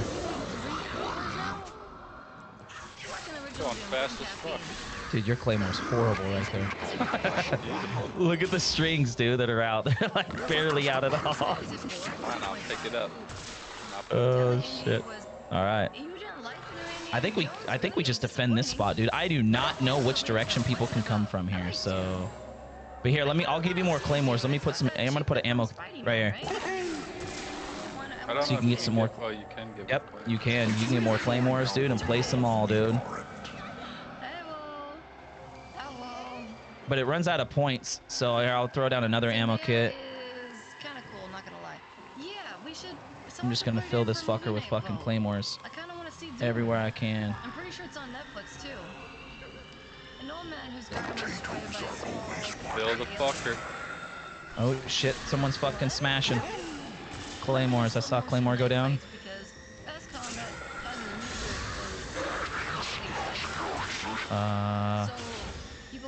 I don't know where that was. where I am. Dude, yeah, I don't know the spot at all, but I think we just hold B, bro. There's not much action here right now, but we're like behind enemy lines, so... I mean, we could try to push towards A if you want. Here, let me put down another box. Here, another ammo crate. Fill up more claymores. I went to see the new We're Doing my friends, and they both fell asleep as soon as they sat down. Yeah, I think we got a couple guys over towards A. Let's see if they're taking it. Oh, it's contested. So there's 2 people on A right now. I don't know. Maybe we go towards A, dude, and we can swing back to B. They're taking E, so... Yeah, let's just go to A, and we'll come back to B. Gotta be careful in these tunnels. I'm behind you. So everyone fights with knives slowly. I ain't scared of nothing. Just gotta make sure my gun's on automatic. How the fuck do we get out of here, bro? Dude, I have no idea. That doesn't go out? Oh, right here. Does this go out? No. That sounds like Just What? a dead end right there. No, it goes right over this way. Wait, what's this? Oh, Jesus. It loops around. Dude, I don't know how to get out, bro. I know. Blaze backwards. Yeah, this shit's confusing as fuck, bro. They make it so a lot of these rooms are like pointless. Like what? Canadian bacon's not fake. Neither is Netflix. Oh, yeah, I'm gonna go Are you this still way. behind me? Buy movies. Do God, no. I fucking ran all the way back to like the middle area. Okay, I'm out. I think I've found the way. Yeah, I found the way. I'm behind you now. I don't know how you found it through that route, but... There's just a bunch of loopy loops. Jesus, we Yeah, lost I fucking have drops B. on for BattleBit. Get your butt in here. Oh shit, I I'm see getting a someone. phone call. Hang on. You do? So do you have streamer mode on? Because you have to, I think. No, you don't. Okay. Well, I have the fucking thing drops on. Oh, Rage just said you got a drop. Back over this way. Out that way. Out farther than my Humvee. marks. Yeah, yeah. Okay, it's the Humvee that killed me. He was very loud in my ear. My gosh. This guy by my body. Be careful, Callie. Marks. I am here. He just went into B. Damn, dude. 1984 tune is bad, but interesting. It's like watching Did you get him? movies that's Nice. trying to waste as much money as possible without I'm still down. I don't see anybody over here. 25, baby. That's all you are? Is rank 25? Only played like Damn. 6 hours. Damn, bro. I'd be playing this shit so much. Yeah, I know. That makes sense, I guess. I'm 69, dude. Haha, motherfucker. We gotta stop now. I'm waiting for claymores to fucking... Yeah, I gotta stop right here. I'm waiting for my claymores to tick. Boys. Oh, come on! Yeah. Couldn't smash him. And we're losing B now. I guess we go to our rally point and try to get over there. Nobody stayed on B. Fuck, man. We need a goddamn squad, bro. Every river reaches the ocean. People aren't joining. Is it unlocked? Yeah, it's unlocked.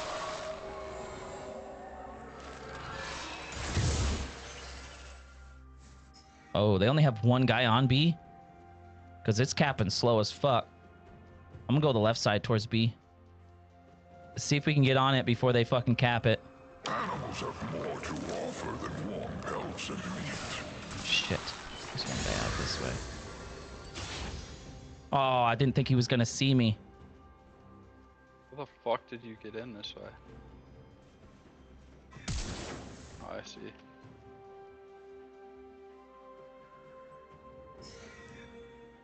Well, Ray, if you ever want to squad up. Yeah, Ray. They have a fucking vehicle in here.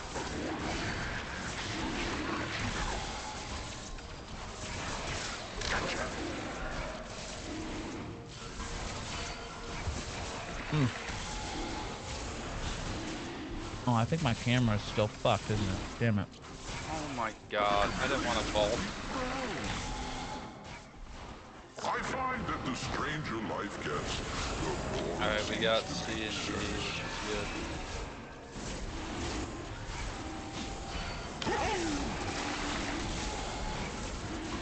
I'm gonna bring this to 4. Luke, you can watch your own channel on Twitch too, and claim Yeah, your yeah. own battles. Or drop. Oh, I didn't know you can claim your own ship. Yeah, I mean, all you have to do is watch your Twitch. Oh, you can't take out vehicles. Damn.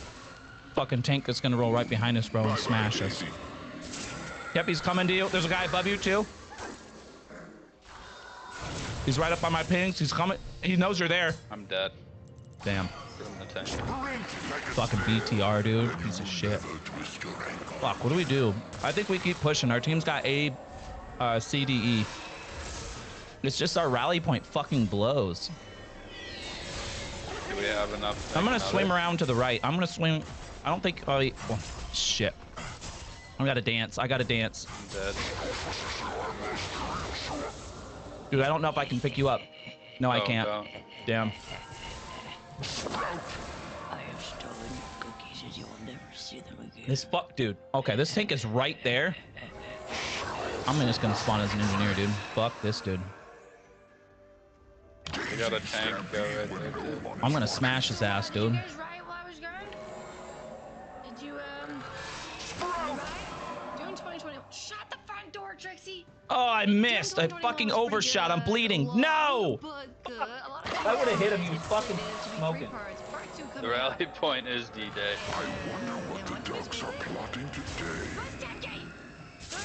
We're trying to storm the beach. No, it's gone. Son of a bitch. I play so fast I got the food there for a change. Dude! Yeah. Alright, now we gotta be straightforward on C, it looks like. I need... No, you don't. Did you Dude, I was trying to get farther out wide so I could place the rally point again, because that shit was not good. my cookies in? I'm gonna call the police. I didn't do shit. Could someone get in? Oh, fuck, I'm engineer. Damn it.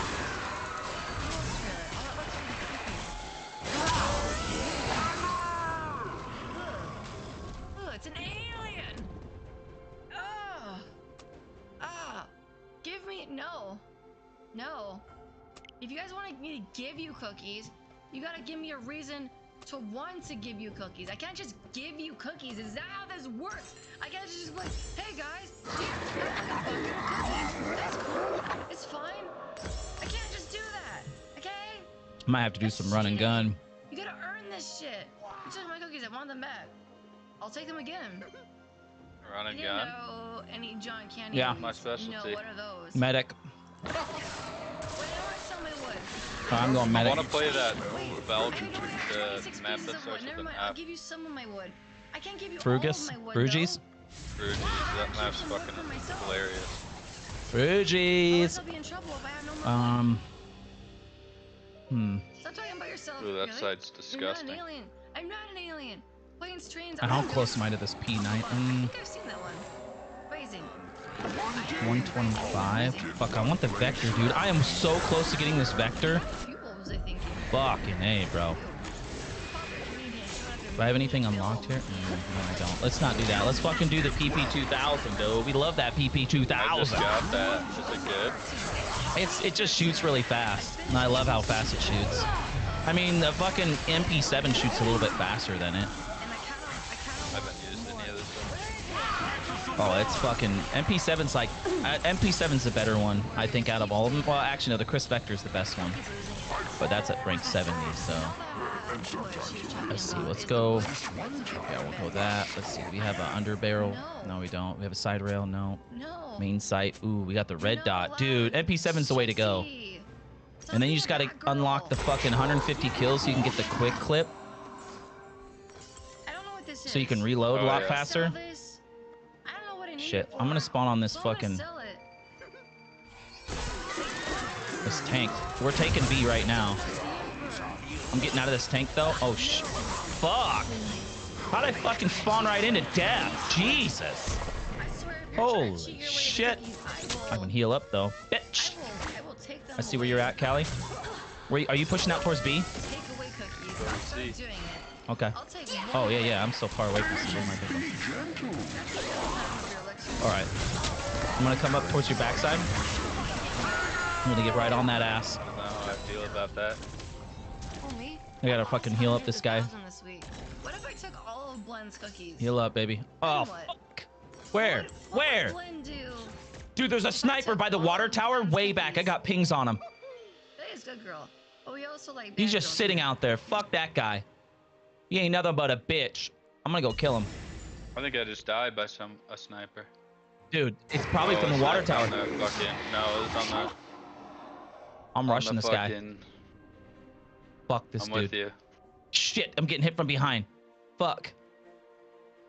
Okay, I got a bandage up. I'll heal up. On this water tower? Yeah, you see him? He's on top, just chilling. He's dead. Good. Fuck that guy. Are you hurt? No, you're not. You're good. All right, now we can push. We're taking B. Life is such a strange miracle. Okay, I'm going in.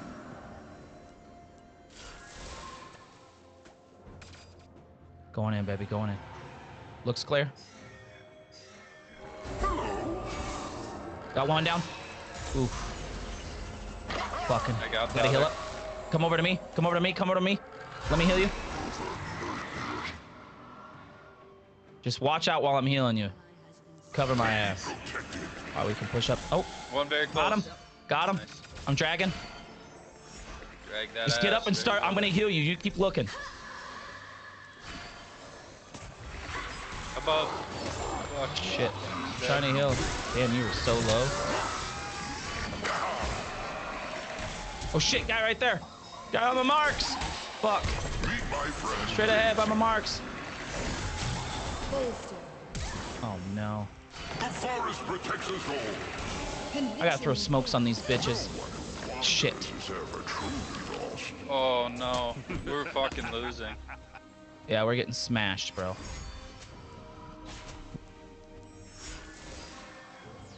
Fuck. Fuck. God damn, dude. I was trying to revive as many fucking people as I could. It was fucking insane. Oh, fuck. I don't have as many fucking kills this game. I gotta heal myself. I gotta heal Oh, I myself. just have a lot more deaths. Gotta heal this guy up. Drone! Oh, shit. That was close. Fuck this dude. We gotta fucking push out wide. Never trust a butterfly with a secret. Yeah, bitch. Suck my dick. Bye, Daisy. Behind? What?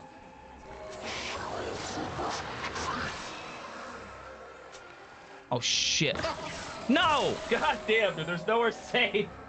There is nowhere safe. I'm not even gonna spawn in. We're dead. We're done for. I'm still here. I'm gonna try to roll with some smokes. Oh, shit.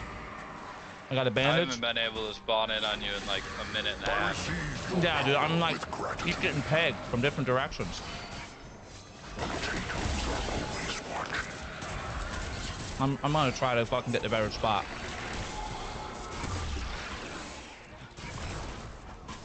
No! Game over. I just fucking smashed that dude too. There was a few in front of you. I was watching. 505. Good. That thing was garbage. I have this guy on the other side. He says we should back out and find better competition. Oh man. I'll find you later. I grow my own food. I'll say. Spring up.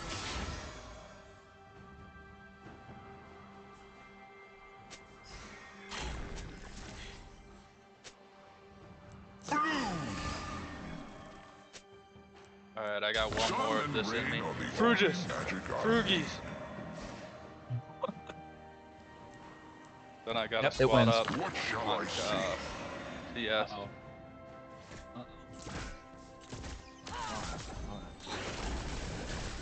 I've already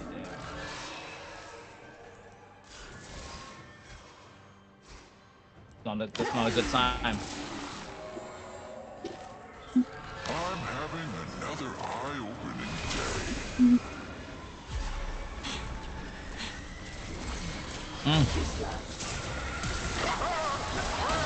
Did I hit rank 70 yet?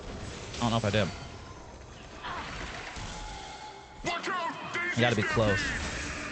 Server is full. Waiting in queue. Alright. There we go. Not how that would be. Why the fuck would it do that? Say server's full. Bitch, I was in the server the whole time. What, did you try to fill my spot? Look, I'll probably be on after. He only plays a couple games. Oh, okay. Alright, what rank am I? 69. Still? Fuck. I don't know. I still am. Alright. Alright, let's see, how close does it show? No, it's not showing. What are you trying to unlock right now? That vector, bro. That's a cool. Are we on That's a cool. Frugies? We are on Frugies. Frugies! Yeah, baby. Frugie time. Frugie loogie. Alright, run and gun. Oh shit. Dude, the amount of people that play fucking CCR, I love it. I love that song. I love all of CCR, but these guys aren't true fans. Alright, we're on D. What's CCR? Credence Clearwater Revival. Oh, I know that. Credence. My dad used to listen to that. Yeah, dude, it's some good shit, bro. Fucking top-notch shit, dude. When I played fucking WoW, and I was dating Aisha, I fucking played that shit. I just played the artist, every one of their fucking songs, okay, just on loop. And she like was so irritated with it. She's like, I fucking hate CCR, play something else. And then she fucking fell in love with it, dude, and she started listening to it all the time. It was hilarious. You're garbage!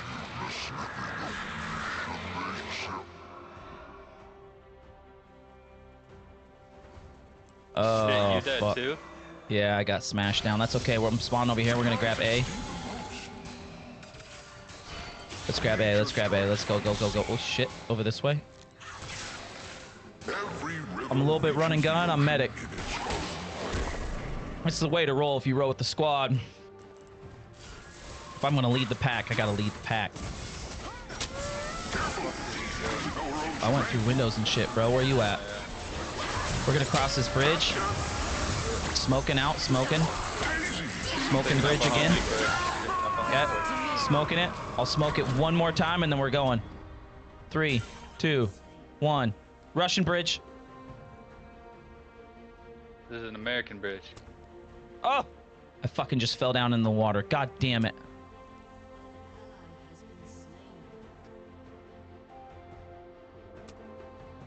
Okay, I got up.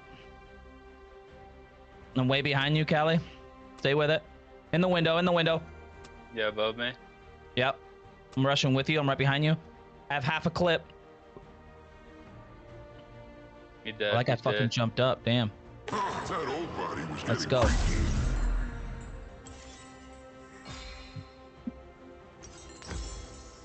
Shit. All right. Let's cap A, dude. We fucking are. stay on it. Jeez. These guys fucking were running away. All right. All right, let's push back, dude. Let's fucking run a train on these bitches. Oh shit, in the windows? Fuck. In the one up top, up high on my ping. Yep. Above you. He's still up there?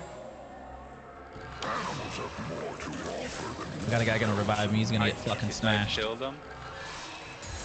You did? Alright, cool, cool, cool. Oh shit. Alright. Luke, I gotta Down? hop. Oh, alright. Damn. I'll Okay. be back soon. You're good. Alright.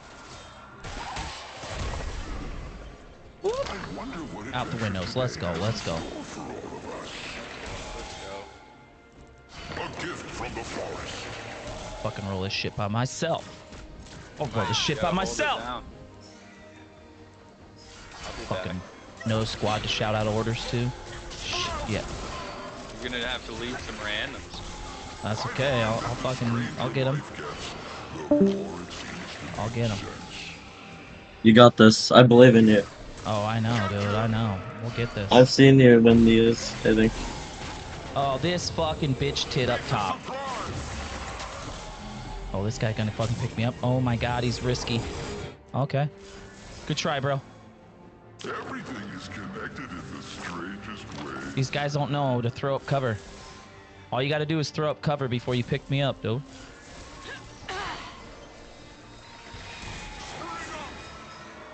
They're hiding. Fuck. Fuck is right. Alright. Fucking we'll go back to base and we'll fucking storm this bitch.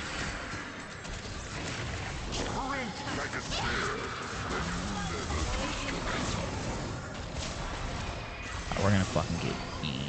Bunch of clowns out here don't know what the fuck they're doing. We're in a safe zone, dude. We can't be fucking slayed. Thanks for playing, Daisy. Alright, we're gonna roll through buildings. Oh, that one. Okay. Leaving safe zone. Do I hear it? They have a fucking rally point over here. Daisy stampede when no one is watching. Fuck, where is their rally point? Damn it, dude. I can't fucking hear it anymore. Oh.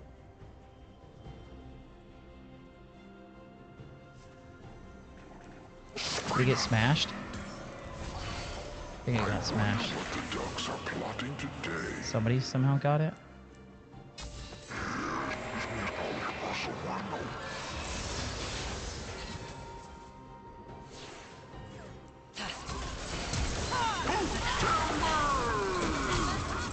Oh, dude.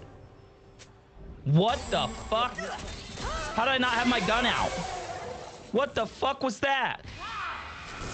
Fucking bitch, dude.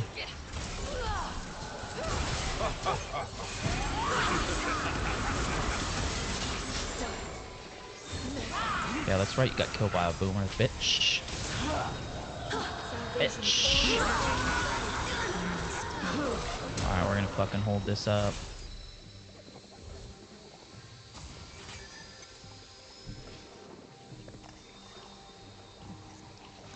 Alright, what do we got? We got C. We got D to take. Fucking damn it. Fucking clowns.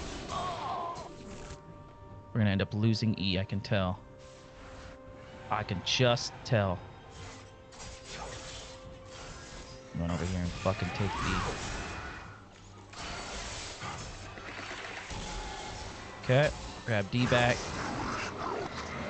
D pushes over that way, push over that way.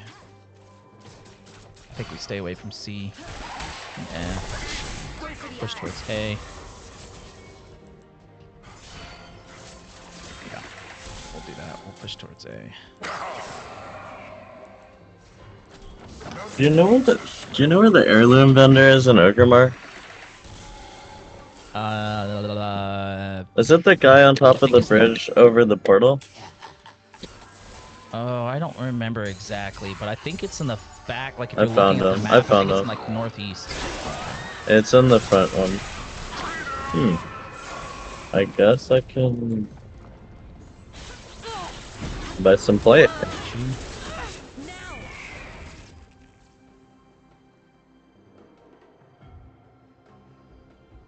Shit. We move back towards A. Let's go, squad. We got this shit. Fuck 'em. Fuck 'em. We got lots of fire coming over here.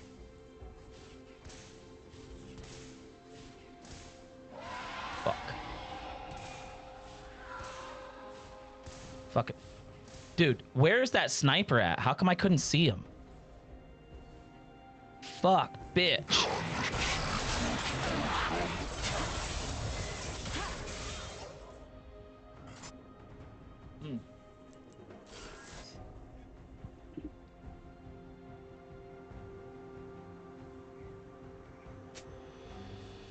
Wow, we have way too many squads. One day, Damn. I'll root in one place and be everywhere. You have to back out of the squad.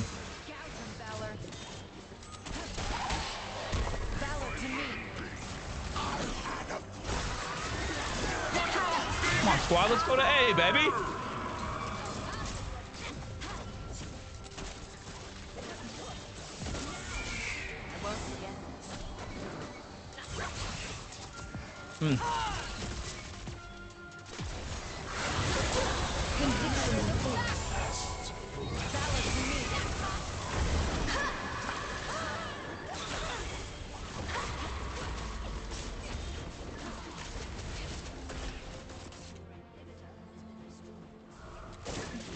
Multiple bodies north of G. What do you see up there? North of G, squad.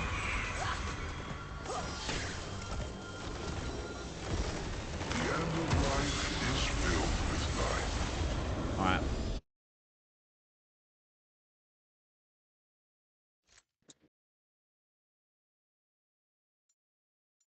Fuck. I need to turn my sensitivity down a little bit.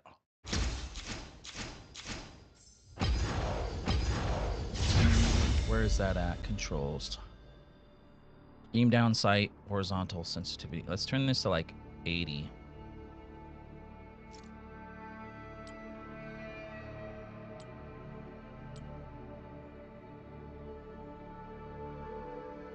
Fuck, I need to get precise with my mouse. There we go, 80. Bam. Squad, what are we doing? We just gave up G. Yeah, squad. I'm a squad mate trying to rally this bitch together.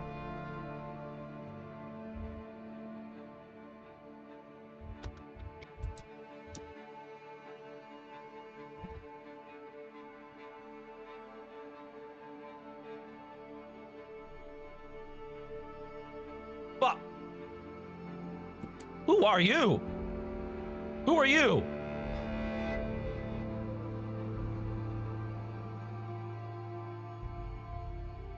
Who is this clown?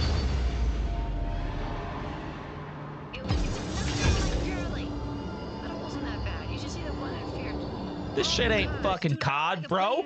You work as a squad. COD squad. That shit.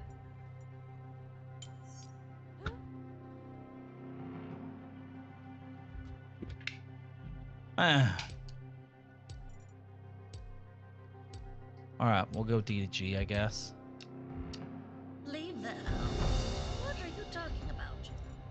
I wasn't singing anything remotely like that. I never sung a song with Man, I could not shoot that motherfucker. Seek the storm. Seek the storm. Is that maybe what you heard? Jesus. She looks like she has to go pee. Fucking The weak fear the shadows. Fear controls them. Because that's what I was heard. Or if not harm. Dude, reload the gun, bro. I am sitting up straight, Zion. Leave your arms or I'll kill you. Oh no. What kind of nonsense? I did not mean to go under the fucking bridge.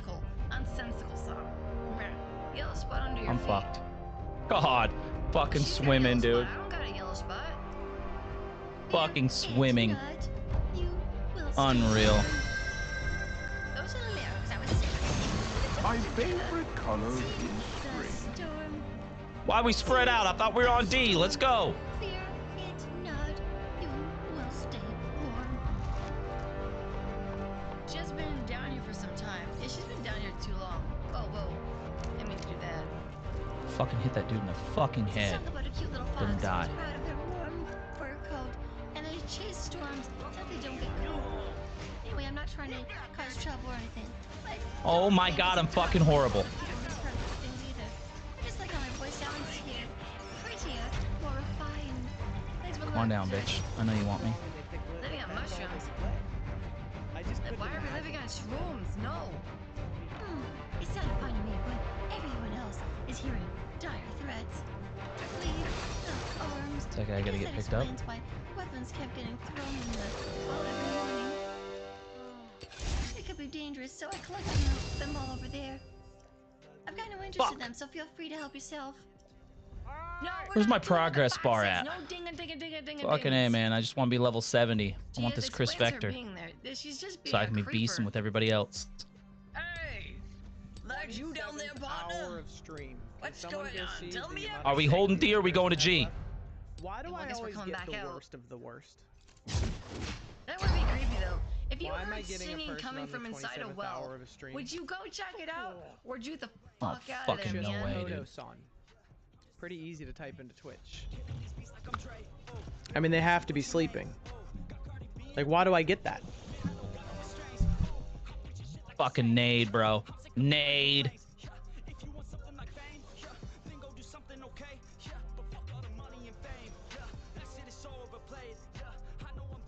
You think anyone had any doubt that it wasn't 27 hours? I got you, bro.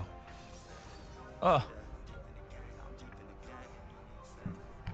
Of course I'd get some. Riot literally This dude's just gonna fucking try to is pick me up. integrated with Twitch, and they're Nope. tracking people who are in 27-hour streaks and putting them in my game.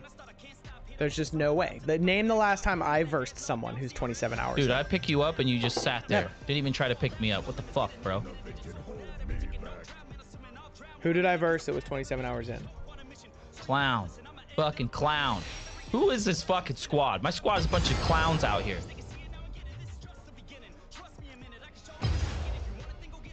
That is horrible.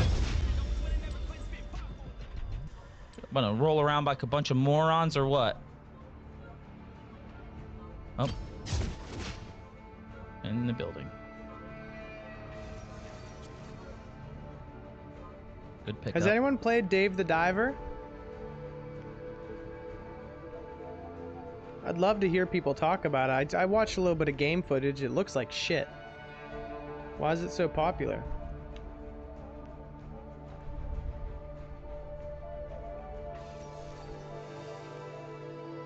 Fuck it. I'm gonna crash this party. Homie, this is the wrong fight. People fighting for the cageless and like better treated Bitch. animals is a losing fight. Because all that's going to do is cost more I see energy this to guy. produce those materials. It's a lose-lose. Smash The your animals ass, are treated dude. better, and the place that's producing the resources produces way more pollution. Okay, we're gonna reload slow. Stop oil protests. I'll push out. We have Even no if we're fucking instructions hypocritical from and our like fucking continue squad to use leader. oil, Doesn't know what the fuck he's I doing. mean, yeah, no they're just all comms, right. Nothing. It's one of those. It's Fuck one is of those this? circumstances where no one's really like 100% sure how fucked we are. So like, if humanity actually was like, we want to continue, everyone would just agree that our #1 focus on Earth, well, I guess other than the destruction of capitalism, would be the destruction of fossil turn around. fuels. Confetti at people like in a tennis match, they'll run on the court and throw confetti. Yeah, I'm sorry, I just don't care. I'm sorry, maybe I'm just being insensitive, but I just don't care.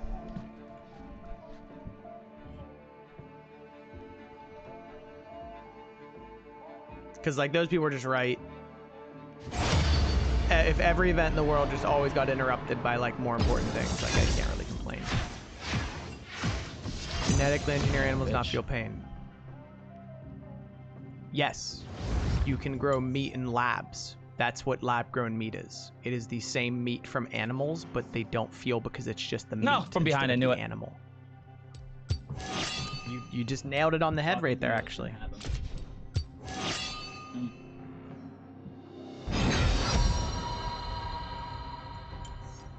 Why am I vegan? The First weak and foremost, fear it's the easy for me. shadows. Fear controls them. It's very easy for me. But for pollution and for animals, it's 50-50. Well, I don't want to say it's 50-50. How does it not benefit me? It benefits Hey, the if you world. ain't gonna lead this squad, make me A squad vegan leader. diet is less polluting, and a vegan diet is better for animals. And it doesn't hurt me. I live on I'm a about street to be your with, squad leader. What the fuck is this?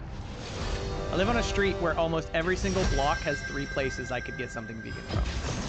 My favorite. Like, I'm not in the middle of the desert going vegan and every day, like, having to figure out what I have to eat. Like, then I wouldn't be vegan. I'm sorry. Where I live, it is very easy for me to be vegan. What, you want us to push the D? So there's no negative, and it's just better for the world. You know? Oh, he wants G now. There The you only go. places I can imagine where it's going to be hard Jesus, is bro. international. No travel. comms. No even, comms at all. Even in country. Not Huge ready to road jump trip ship. out west, easy to be vegan. Vegas, easy to be vegan, right?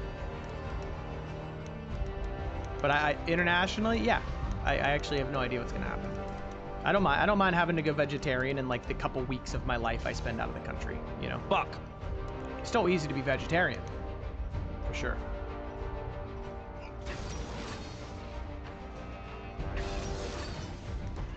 Alright, fucking spawn on this clown.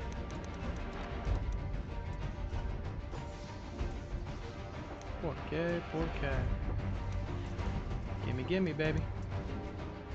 I'm just gonna get beat up in this matchup. I just gotta try to survive. Like, I'm not gonna avoid damage. I'm not gonna avoid damage. I'm just gonna get the fuck beat out of me. Just do your best, buddy.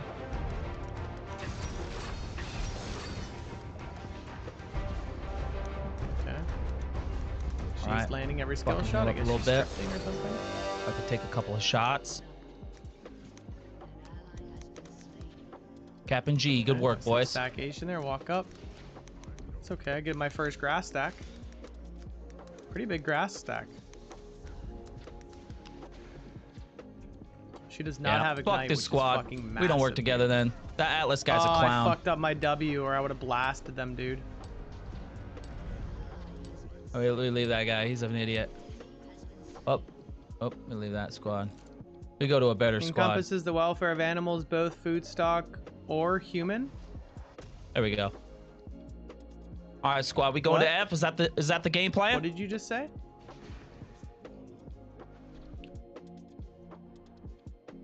Hell yeah, baby. Let's do it. It's like you turned a statement and you tried to turn it into a question. I don't know where the question mark comes from. You have a holistic vision, and that encompasses the welfare of animals. Where does the question come from?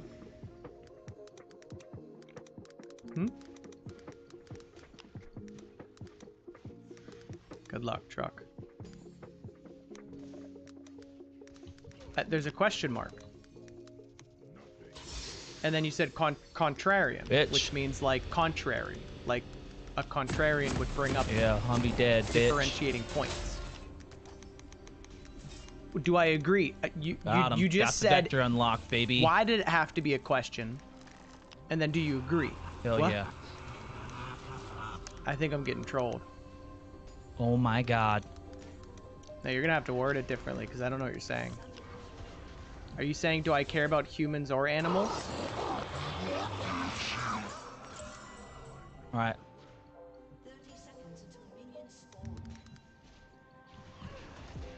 Dude, she's getting fucked up, man. Perfect E, dude. Ah!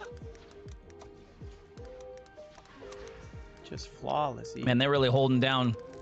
They're Dude, one more combo. They're inside F underneath in the tunnel. There's about 30 of them. Okay.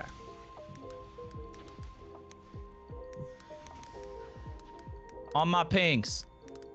Are you okay? Did you like fall down the steps before you typed that? And then your subsequent messages? That is a 100% a case of falling down the steps. What I'm reading right now. That's okay. There is no way that is someone that did not fall down the steps. Rally. Oh shit.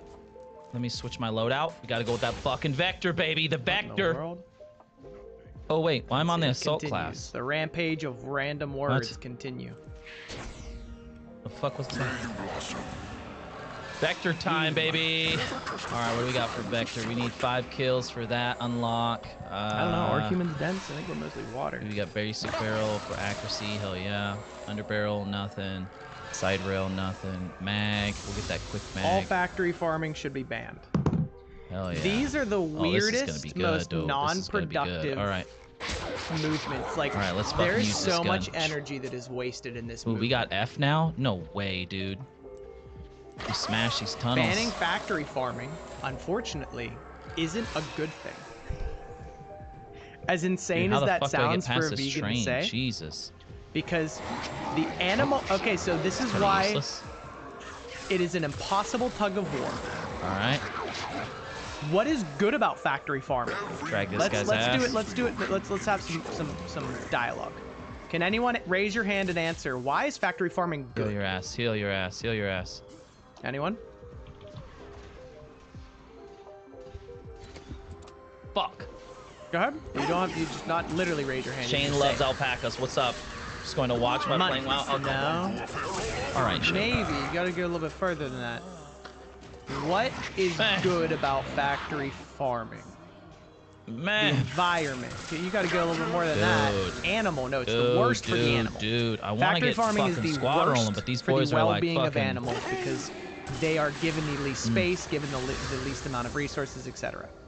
All right, can we get out of this? It is the fucking best spot, or for what? production. It is the most optimal Oh, way shit. to produce All right, resources. right up on those stoves. So when you have Wanna the level most some tunes? optimal production, maybe that's I could. lower pollution, right? You are polluting less per product, right? Animals, the worst they can be, but you're what are we polluting the doing, least. dude? What are we How is it doing? optimal? The least Getting fucking regulatory, back-capped. the least care that goes getting into the back-capped, beings squad. What that are we are gonna do being about it? produced upon is the least amount of resources wasted. Right? We can go through all the little factors, right? The taking better care of animals costs resources. It costs more people. It costs more time. Dude, I don't it know costs what more is energy. going on here. It costs I can't for get out of better these fucking nutrients and better tunnels, bro. resources. So, when you factory Alright. farm, the animals are treated the worst, I got but you. they pollute less. So all of these Don't you people bleed are out on on me, this Bushman. big, fake, dumb fucking movement where they're like, all factory farming should be banned so animal welfare can improve. Actually, Hell yeah, let's go. all those animals that you're eating for meat are still going to be obviously slaughtered. And all the animals that you're going to consume the dairying aspect from are still going to be used. They're going to be treated Heal better, myself up now. and they're going to live better lives, fucking but you're going to two-tapped. spend 5-10 times as many resources. speed, You're going boys, to lose come on. 5 to 10 times as much, etc. You're going to have a lot more labor to take care of all these animals. It's probably going to cost more water. It's going to cost more land. It's going to cost more every single thing that goes into producing meat and dairy. It's going to cost 5 to 10 times as much. So that's not Fuck am I the going? animal What the welfare fuck is the movement. point Do of you this want to know fucking what the building? animal welfare movement is? To stop using animals for your diet. That's how their lives improve. Die if I drop out. That's it. Oh god. It's just the fakest, dumbest movement. So anytime you see people all hyped up and factory farming, just laugh at them. It is so stupid. That is not how you improve animal welfare. Because it just makes the world overall more polluted. Now where did I leave my Easy money. Is that a double? Is that the double smacker? Little lazy roam from the alley mid? Not bad, baby. Horse literally just fucking ignored where? every word and just typed a sentence. All right, let's push F, boys. Let's go. Every word. No, factory farming would be less jobs. Because there's less to do. Because there's Pushing right factory side towards F. Let's go, baby.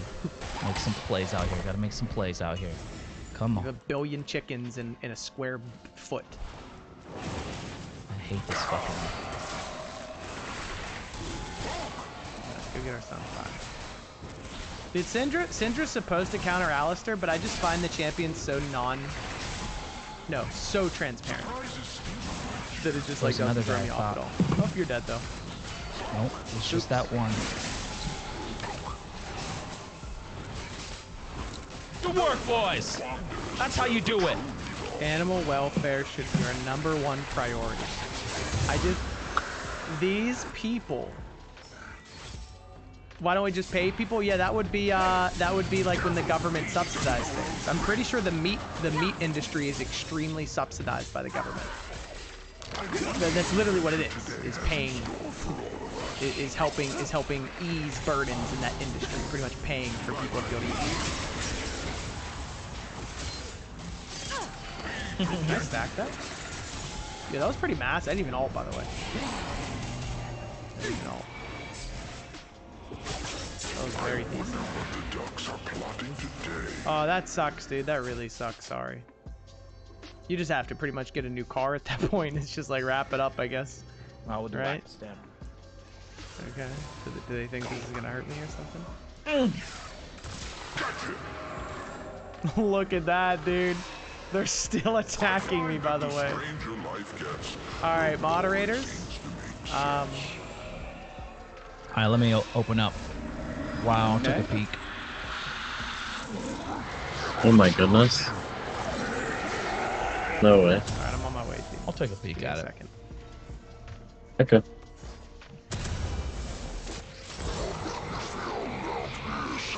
Look at that, just complete bait update it outplay. all. Just every Go little in the bathroom. movement I make is just flawless. Probably not. Yep, time for us all to get our What'd you say? own. I'm assuming that word is like a chicken coop or something. Life is such a strange. Another example of what is going to be done more efficiently. One factory producing or working with 10,000 chickens, or 5,000 people having 2 chickens. The amount of resources that are going to go into the 5,000 people having 2 chickens is going to be 100 times as much as one factory with 10,000 chickens. Like, that is not the direction forward. That is not the direction forward, I promise you. That is going to increase our consumption by so much. And people think that's the way forward. It's insane, man.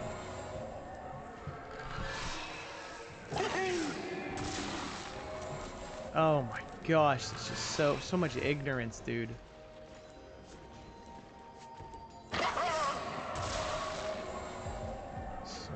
I am never lost in the wilderness. Only in conversation. Dude, if I read more of these comments, they're gonna drive me mad. Every single person is just a moron. But I have to. I gotta truck through it, you know? It's important to acknowledge that people like this exist. Yeah, that's the that if you watch In a Nutshell, that's always their biggest message. Hey, we're not gonna try to force you to go vegan. Hey, this or that. If you guys could just replace a couple of your meals, you know, maybe some protein that's non-meat, maybe just like avoid meat a little bit here and there. That's the biggest message to get across. Nope, it's time to get my own cow. Let's have, instead of one farm having 100 cows, right? Everyone get their own cow, everyone get their own chickens, and your ability to produce efficiently is gonna go down 1,000%.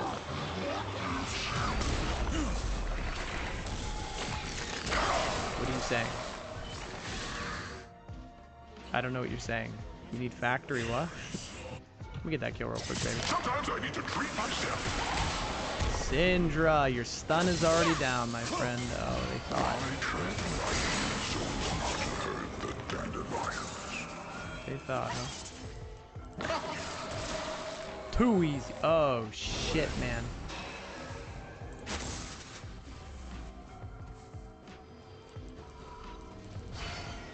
Oh, fuck. Watch out! Daisy Stampede! Am I done, though? I follow only the sun. And sometimes a river. This one time, a scorpion. Oh, man. How are you gonna increase your factory production? Pay your workers less? Get cheaper materials from different countries where people are exploited further? Hurry, get to safety. Keep hiring people part-time in horrible positions and just keep it like rotating instead of having to pay people salaries and increased wages.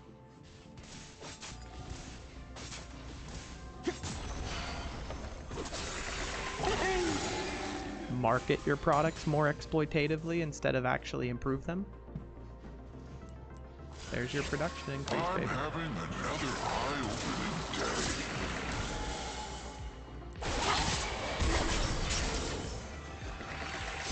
Watch out! Daisy's really protective of me. Yep, just hunting. It's the same exact thing. Hunting only works because like 0.1% of the population does it. Imagine the entire population hunting. Dumbest idiot I've ever seen fight. It's reassuring how alone we aren't. Rip.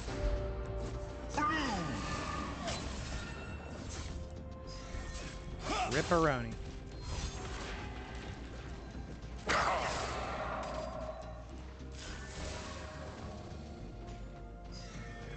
Settle down, Raptors. Come on, baby. Sun and rain Why is no one matching the Alistar? What are they gonna do?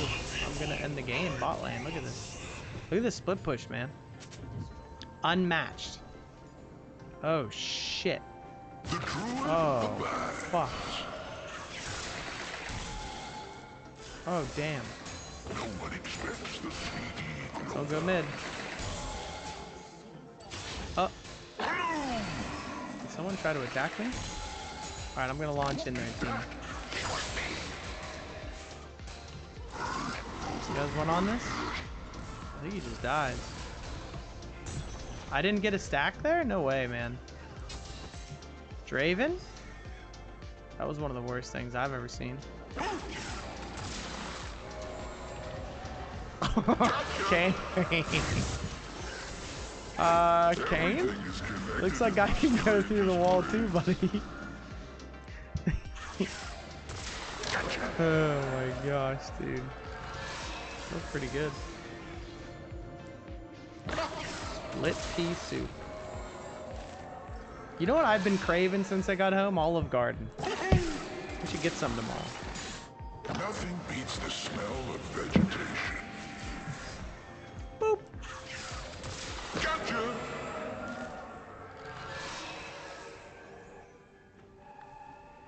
Have I been to Applebee's? Yeah. We get that's like our #1 family dish right now. I get the whole freaking stack. I get the French fries, I get the salad, I get the breadsticks, and I get the pretzel sticks. I get the whole freaking meal, man.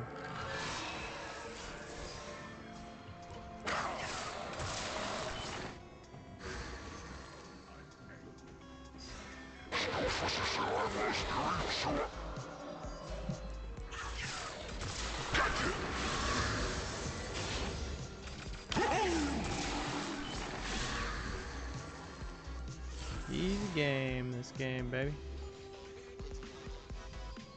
On my way, squad. Every river reaches the ocean in its own way. Gotcha! Probably the most dominant performance I've had over a Syndra. Not probably, it has to be the biggest.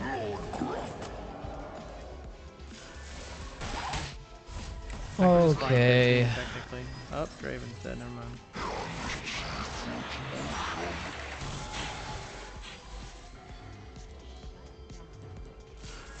I'm not fucking with no Fiora. Just the immediate evacuation. I don't know why she would do that. It's literally not gonna do anything. I can actually just kill you and my minion way. Why did my champ run that way? It worked, but I don't know why my champ ran that way. Team, you guys want to get involved in this, or? No, it's all good, dude. I was just trying to jump up. Dude, just survive until people show up. That's just Alistair's strategy. It's the Alistair strategy. Right, I got you. Fuck that. That was a good battle right there, man. That was a good Let me battle. heal you up. Look out. We can pick up a nice 1200 smacker at that. That was a good item. Is that 60 resistance? Wow. Daisy stampede when no one is watching. Fucking. Damn, we got rushed. And Penny, I know. Damn, what is the plan out here? A gift from the forest.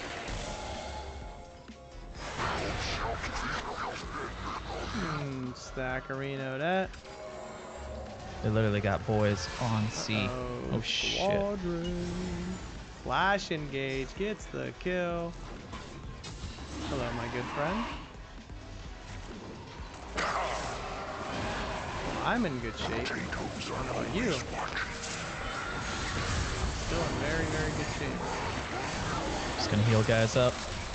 Just gonna heal guys up. Okay, I got outplayed there, huh? Boop. Just survive, baby. Just survive. Is that the double? Not the double, but almost. Nice evade, re-engage. Oh my gosh, that was the worst engage. Never mind. Haha, that guy got fucking. I got an assist for smashing him. Get a ruby crystal. That felt pretty good. I got 1,000 off Winter. That single skirmish right there. Now where did I leave my boots? I'm telling you, dude, that Fucking Fibs, A. man, it just feels so good to always have every engage to have that little extra, you know. To mute that guy, Jesus. My friend Daisy. There is no way that just happened. Twitch just lost that. Bro, you had like 1 HP. 10 HP. I mean, that's honestly mostly Xerath for paying attention, but still. You can't get more mad than that. Here's this Alistair. I don't know if you noticed that I was trapped. I could walk this way and Twitch could get me, or I could walk this way. Both ways, Twitch was faster. And I just said, okay. Picking up the pieces out accepted here. my fate. That was wild, dude. Ping the ward? What are you talking about?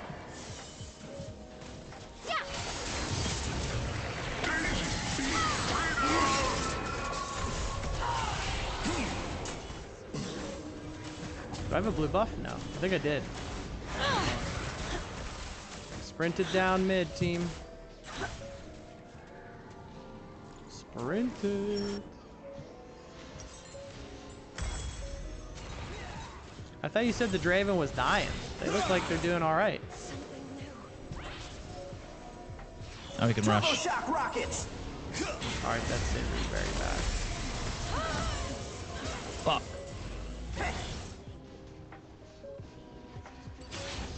That old body was getting creepy. See the cane. I got y'all. We got tons of boys pushing to C from D. That's okay. Parlay down, baby. Hi, what's up? Hello. Alright, I gotta bleed out. I gotta bleed out. Squad? I don't think they What are we doing? Set up a rally point, please. How's my day night? Nah. It's been medium so far. We'll find out. Guess we're up in LP. Bonuses Dude, are this not is over, but they're a good start. terrible. And there's no poker for I gotta be one of the worst aims ever. My showering habits have changed recently. You know, it's never 5 days, it was 2 or 3. I've been doing like high level exercise for like 20 or 30 minutes where like I'm actually like drenched in sweat every day. And it feels really awkward on the shower. So I do like a really quick rally point back here, that looks nice. 8-minute Is that our rally shower. point? Other casino Another games, rally like point, what? nice. I played like 10 million hands of blackjack, probably more, right? Smashing?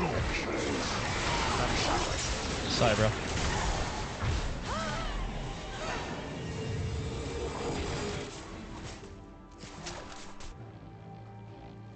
But those are for bonuses. So don't think like blackjack or slots or anything's good. I wonder what the ducks are plotting today. I do it for a little bit of profit here and there, you know. I'm not gonna go that way. We ain't gonna follow that guy. Fuck that. Yeah, I do a lot of blackjack, but only because it's only because I get bonuses.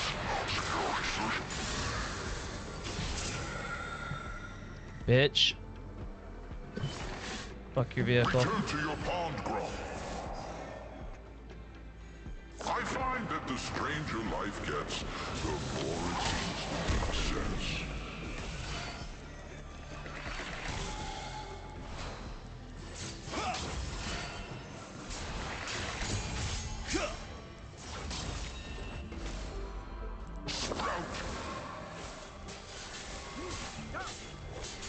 Life is such a strange miracle. Damn.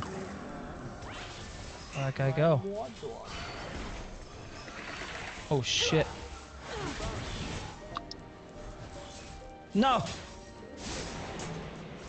I didn't even see him. Dude, I couldn't even see you. I can't even hear what this guy's saying. My music's up so loud. How's that? Homie, digits? Alright, we'll turn that fucking thing off, okay. Lambo torpedo! We staying on D, boys? We staying on D? Audacious bravery shield! Digits is also very fun. Galactic hyper barrier! Bye-bye, Daisy.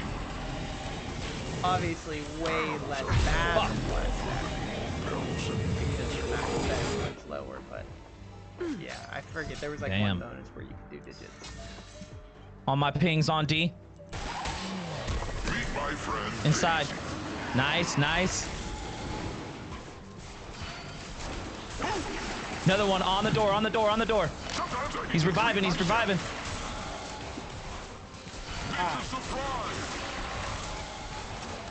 Good try, bro. Good try. Audacious bravery shield! Only in conversations.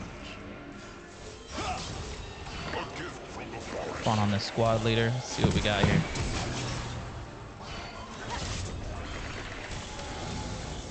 I got you. What do you want? How do I get Rita? I can't. Squad leader, slow down. Let me heal you up, dude.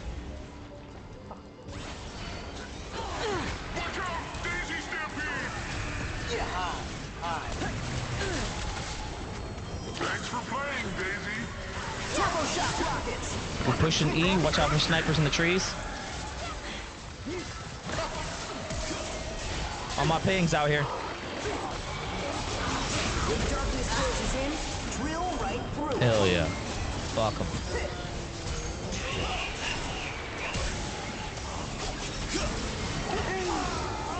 Oh, I lost that.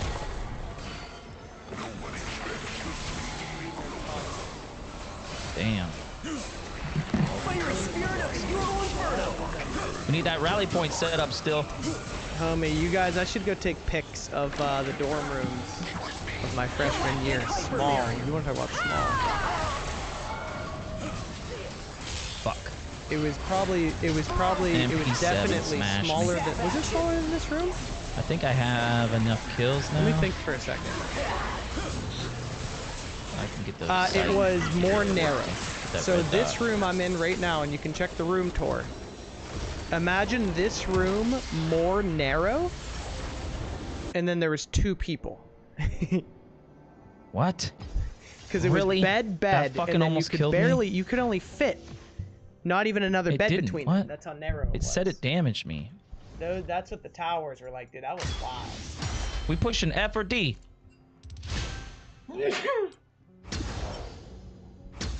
72 square feet? I don't even know what that means. Is that big? That doesn't sound very big.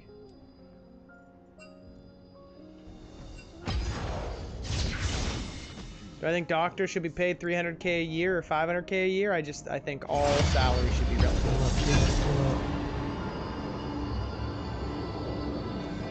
Pretty simple.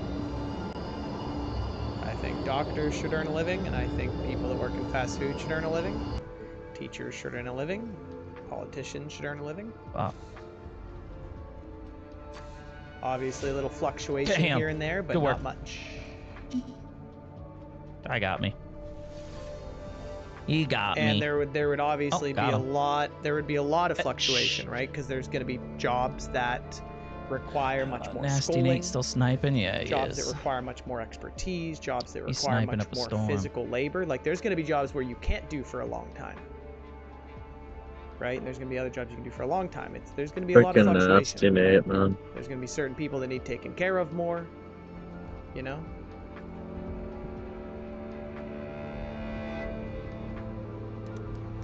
Do I know basic strategy of what? Of blackjack?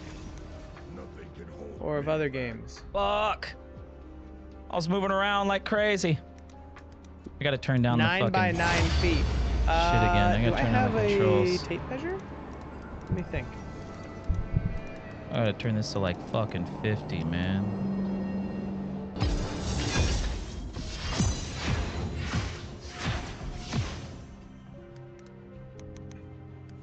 Cause man, I be moving. There we go. There we go. That's much better. push. What are we doing? Alright, this goes up to 3 feet. He's just fucking rolling on this fucking.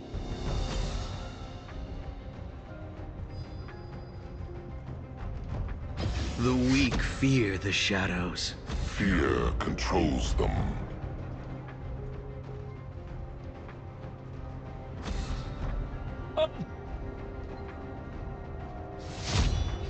Muzzle brake.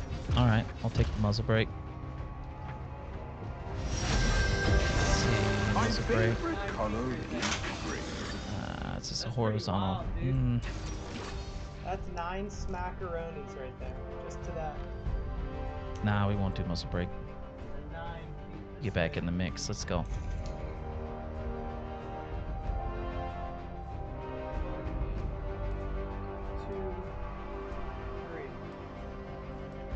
Alright, so that's not that small. I mean, it's small, but... Am I live? Am I still live? Hello?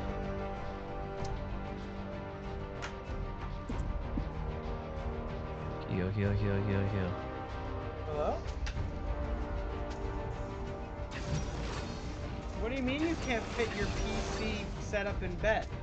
Homie, my PC bed Dude, setup come on. is already fitting in that amount of space. I just did the measurement. I unloaded like fucking 20 shells in that bitch. What's up, Sona? Yeah, I'm not trying to like flex and say whatever, but like yeah, you can definitely do that. Did I miss any typing? Yeah, I know perfect blackjack. I can play perfect blackjack for millions of hands. I know every circumstance. Every single spot. Killing these boys. Wait, how am I fucking bleeding out? Basic. I know it all, baby. Farm blackjack? What do you? Because you lose money long term, unless you have bonuses. Blackjack, you lose like 50 cents per $100. Playing perfectly. If you're not playing perfectly, phew, you're losing way more, bud. You don't get a 5% edge. You lose money long term. Are you saying with my bonuses? Yes. With bonuses, you get a slight edge. So, for example, on online poker on DraftKings, you lose 33 cents per $100. So if they give you a little promo that's like, hey, this is actually, you gain 50 cents per $100. You make that just little tiny bit of profit. Does that make sense? It's not this big, bolsterous, like, you get $10 billion. No, it's tiny, tiny, tiny. No, perfect strategy, you lose. You need promos, you need bonuses to win. Oh, then I die again. Wow.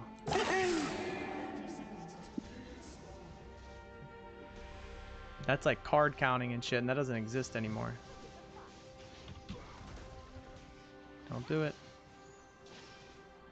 Don't do it, bud. Laugh like a hyena, and friends will gallop to your side. Oh, porque? Oh. No, man. Every time I get picked up. This is like pretty chill for Let's get going Brock up back against down. Mari. Gato. Is that level 3? Why isn't she charmed yet? It kind of throws me off a bit. That didn't die, by the way? Huh? What the fuck, man? Kazakhs, I can't really Smoking towards D, and then let's roll. Go, go, go! Oh my! Okay. I just like suicide rush that guy. What happened to my keyboard? That was pretty good. Kazakhs, that was pretty funny, buddy. You think you're funny, you little fucking rat, huh? Are we pushing F or are we still pushing D? I don't know what happened to my keyboard. I've never seen that happen before. I think it like short-circuited. It's pretty wild. All right. Squad mate doesn't want to chat with me. So as not to hurt the dandelion. Fucking just go to F. I'm out of here, man. I'm not dealing with that. Got shit to do. I think I actually can't do anything. This is I'm beat on. Is that real? Her cooldown is 7 seconds? Ooh, it's a vehicle. Where do I get a 7-second cooldown? Mine's 14. Now where did I leave my Like what? What is happening to my... Am I getting trolled or something? Oh my god, that guy doesn't see me climbing up here. Okay. Riot Games, I did not have an option to do something. Like... What? I just lost the game off that. I just lost the game. No! Oh my god, I needed 4.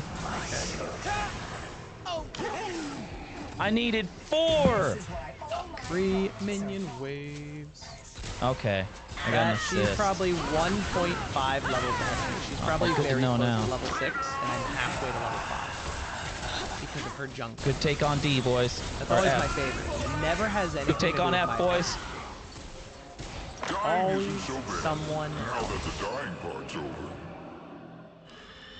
How do you get free drinks Right now we on push the D. I floor? like it. I like it. I like it. I like this call, baby. Let's go. They Push give wide. you the drinks, and then you like tip. I think alcohol and stuff is free, right? No, Watch- they don't like to accommodate. watch penny snipers, slots. watch Why would they snipers. give people like $20 drinks that are playing penny slots? Snipers from E.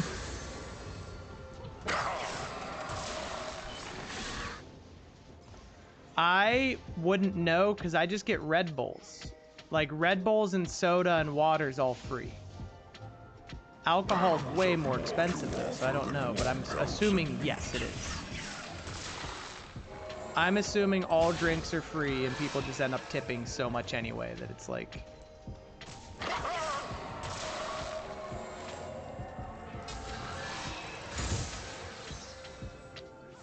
Yeah, exactly. Yeah, they're doing it for a reason. They're making their money back. They're not worried.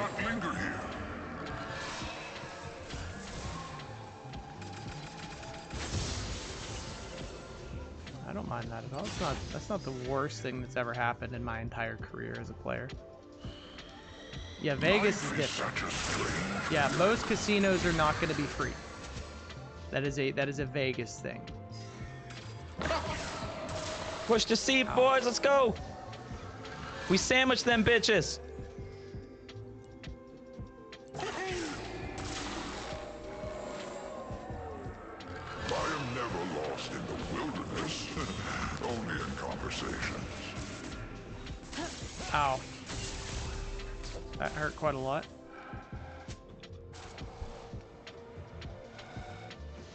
With an open bar? What is that? I don't know what that means.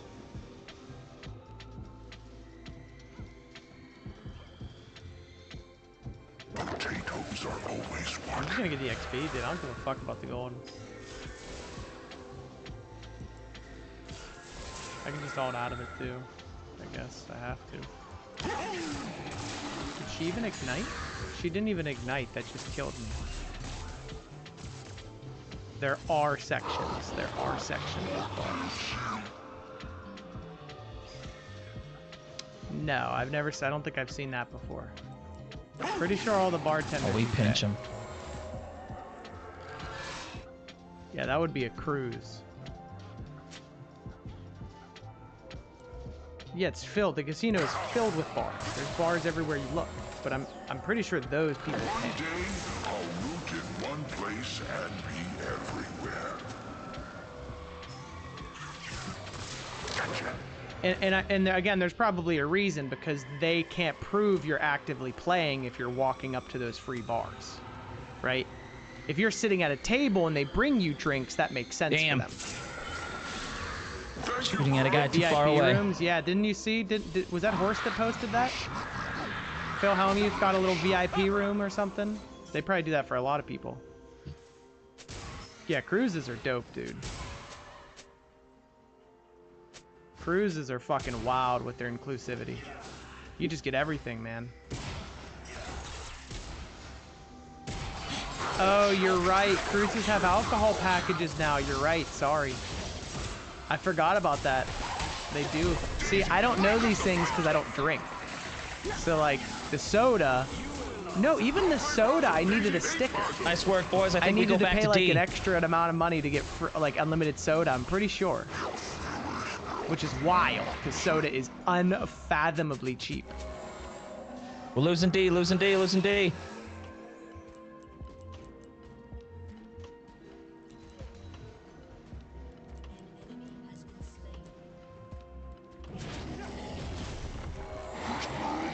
But all the food is usually free. Like all the buffets and stuff. I think there were some places you had to pay every once in a while, like late night and stuff. But that might be cruise dependent too. I feel like most food is free, and that's the best fucking part. Well, I guess I've never been vegan on a cruise yet. But food has been the best part. I'm sure it'll still be really good. There'll be unlimited, like, potatoes and bread and shit. Ow. Took you long enough, boys. You guys are terrible. Dies here. Thank you for letting me stack my my E there. Ah, she leveled up. That guy got so bad. Do you think that's funny that I actually outplay Ari in a 1v2, that she's winning the 1v1, and then she levels up somehow? No way. No when way. I go vegan, I actually forget. February a couple of years ago. Going on a cruise eventually this year. Where to? Probably like the standard Caribbean, right? That's probably the most affordable and probably like the best. Like, dude, the Caribbean is just the best. A normal cruise, well, you got to consider a lot of things. You have to fly to your port. You got to park your car there for 7 days, right? There's a lot of things to consider. But the cruise itself, what, $700, $800, $900? Cruises aren't they like fucking cheap as hell? Like a standard Carnival Caribbean cruise is probably not that much. Man, I've only been playing like half this fucking game. We're already doing pretty good. Pay All for right. alcohol, and then it turns into $1,000, $1,200, $1,300, which is still the most worth it. Like, if you're going to go on a vacation and you're not able to organize a 30-person beach trip with your friends, you just go on a cruise because everything's taken care of. Good work, boys. Push.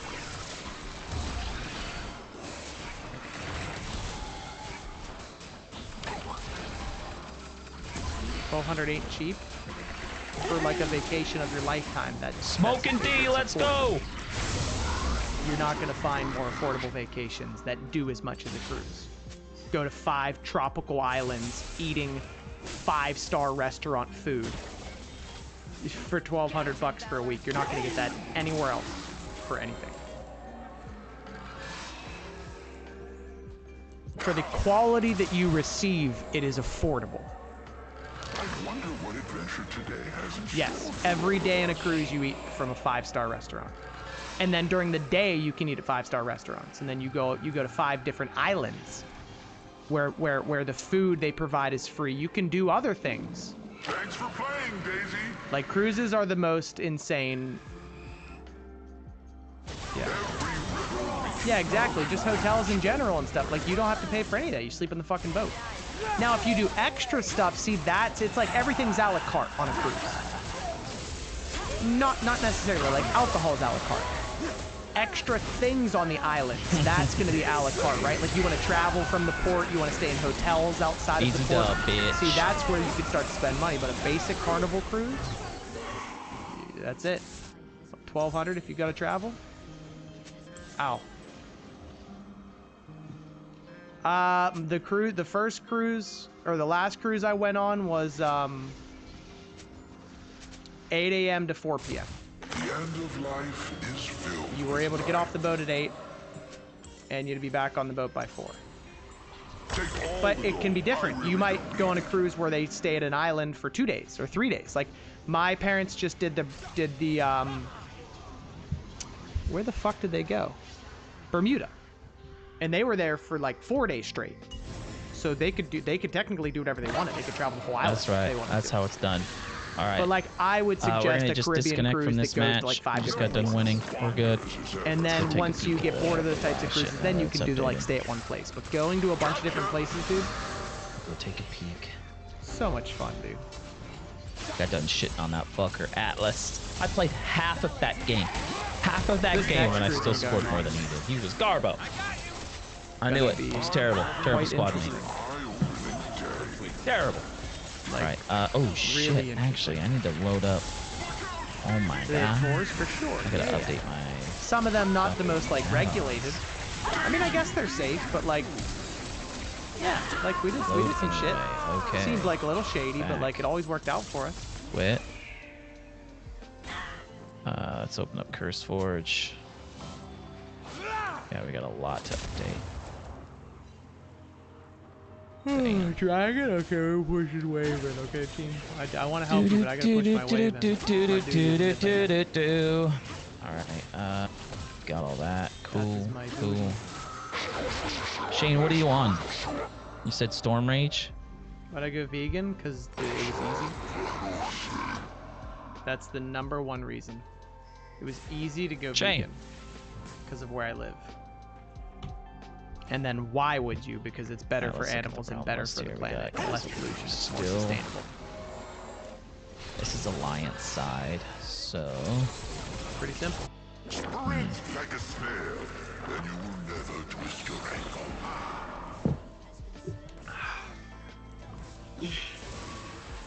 Ay, caramba. let's see. Definite Warlock Monk Priest. Got the I think we got this Pally. game. A little comeback action, huh? I find that the comeback stranger action. life gets, the more it seems to make sense. Florida? No, I am gonna go to Florida a couple times a year for their Fort Lauderdale tournaments, but no. PA. What do I run? What do I run? Good old PA. I love PA a lot, I actually. think I do the PA's super rogue, nice. actually. It's just Let's so, go grab the rogue. the only place I could ever, ever imagine living elsewhere, like maybe like New York or Flushing. I actually probably would rather live there. I probably will live there. To put my Shane, time. where are But you, put my life dude? again. That was wonderful. Shane's AFK. Shane AFK. What's this chance do? I got in about 4 hours, 3 to 4 hours. Wow. Yeah, Azure Spawn. I guess I could. One more grass, got it. Like, dude, I actually did a decent amount of damage. You want to live in Europe? I mean, have you been there? Like, that's deep, you know? Like, that's completely different. I'm definitely chill with the U. I mean, it's obviously so privileged of me to say that I'm chill with the U.S. because I'm not being discriminated against in any way. If I was, I probably would live elsewhere. But like, especially for bonuses and stuff, I mean, I have to live here. Like, I'm actually just trapped here until that ends. Yeah, that's where the I don't even really want to play it. girl from China Okay, said I'll that's just where she would live. dip out of this. Okay. Because I was like, U.S., she was like, eh. And I was like, would you live anywhere else other than China? And she was like, definitely, dude. Like, Northern Europe would be dope. Nothing going on there. But like, also, isn't I was it thinking cold? about it. So like, I don't want to live there. Everything is connected in the strangest ways. Oh no, yeah, I will. I think I will. Alright. Oh, bring it. I'll update it all. You need to unmute. Yeah, I'll take a What do they keyboard. mean? I have a new keyboard and I have a new mouse over here. Has it? Did you miss where Rek'Sai ganked me like 13 times and that's why I'm 0-6 and have no impact in the game? Maybe they missed that part. I thought I got charmed. I wasn't expecting my W to go through. The heck? I could probably one-shot Ari here. Oh, my mom? No, she wouldn't. Hurry, get to safety. I'll find you later.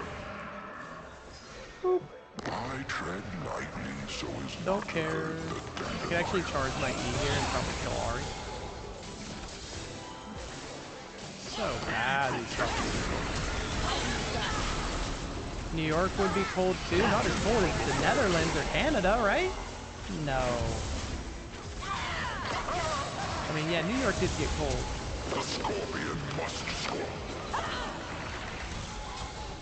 There's no way I just got hit. What?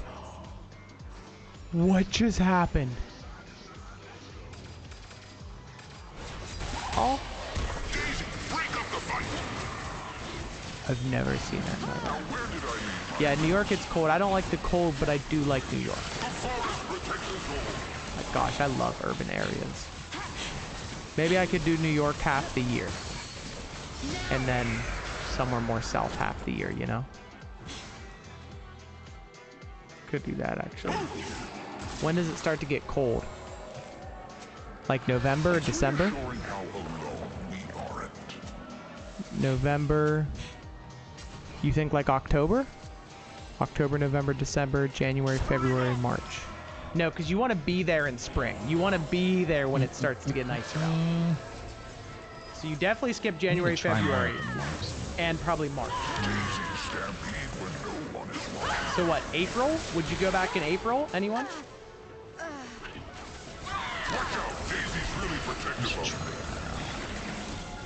Oh. I think I just closed the whole Living in game. Vegas? Have you been to Vegas? Are you out of your fucking mind? Alright, we'll open it back. It is literally a street with casinos and it's 110 degrees. I would never live in Vegas. You couldn't pay me to live there. It is horrible.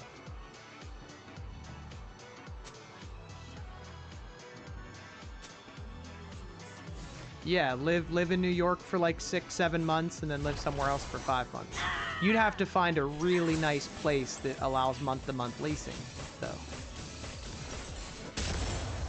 Horse, how many days have you spent in Vegas? It is fucking horrible, dude. It's like 110 degrees every day. You walking outside to the casino, you get sunburned. Yeah, okay, well, that's not fair. So now that's not fair what you're doing.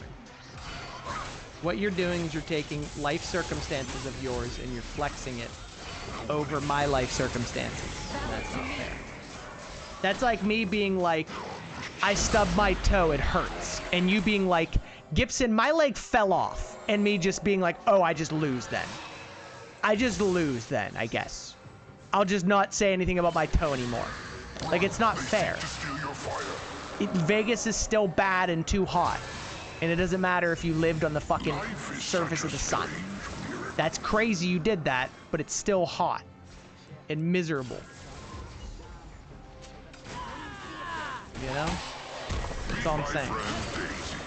You want to buy into the main event? Yeah, you could do that. That's wild. I don't know if you got me hyped up enough, maybe I could do it. But I just fall asleep. I would only do it to troll someone. Call like a Riri pot with like 4/7 suited and fucking just ship it. Hit my pair straight draw or something. That's the only reason you could convince me to buy into it.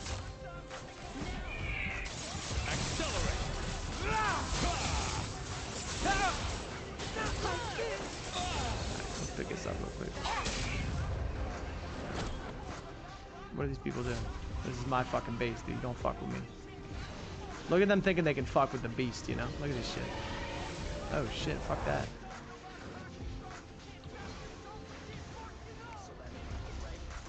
What in the world? Oh, they're just in spawn, that's why. I don't like the cold. Yes, I don't like my body dying from the temperature. Right? Like, that's a normal thing.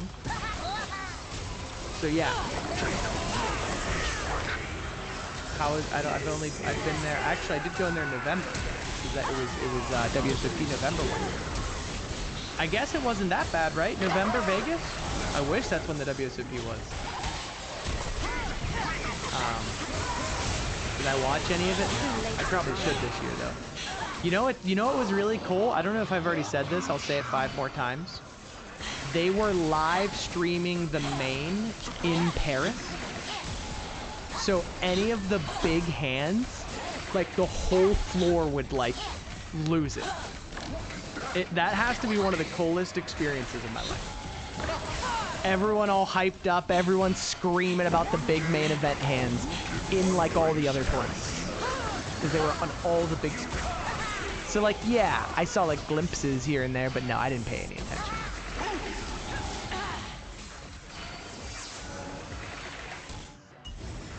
I also planned out my schedule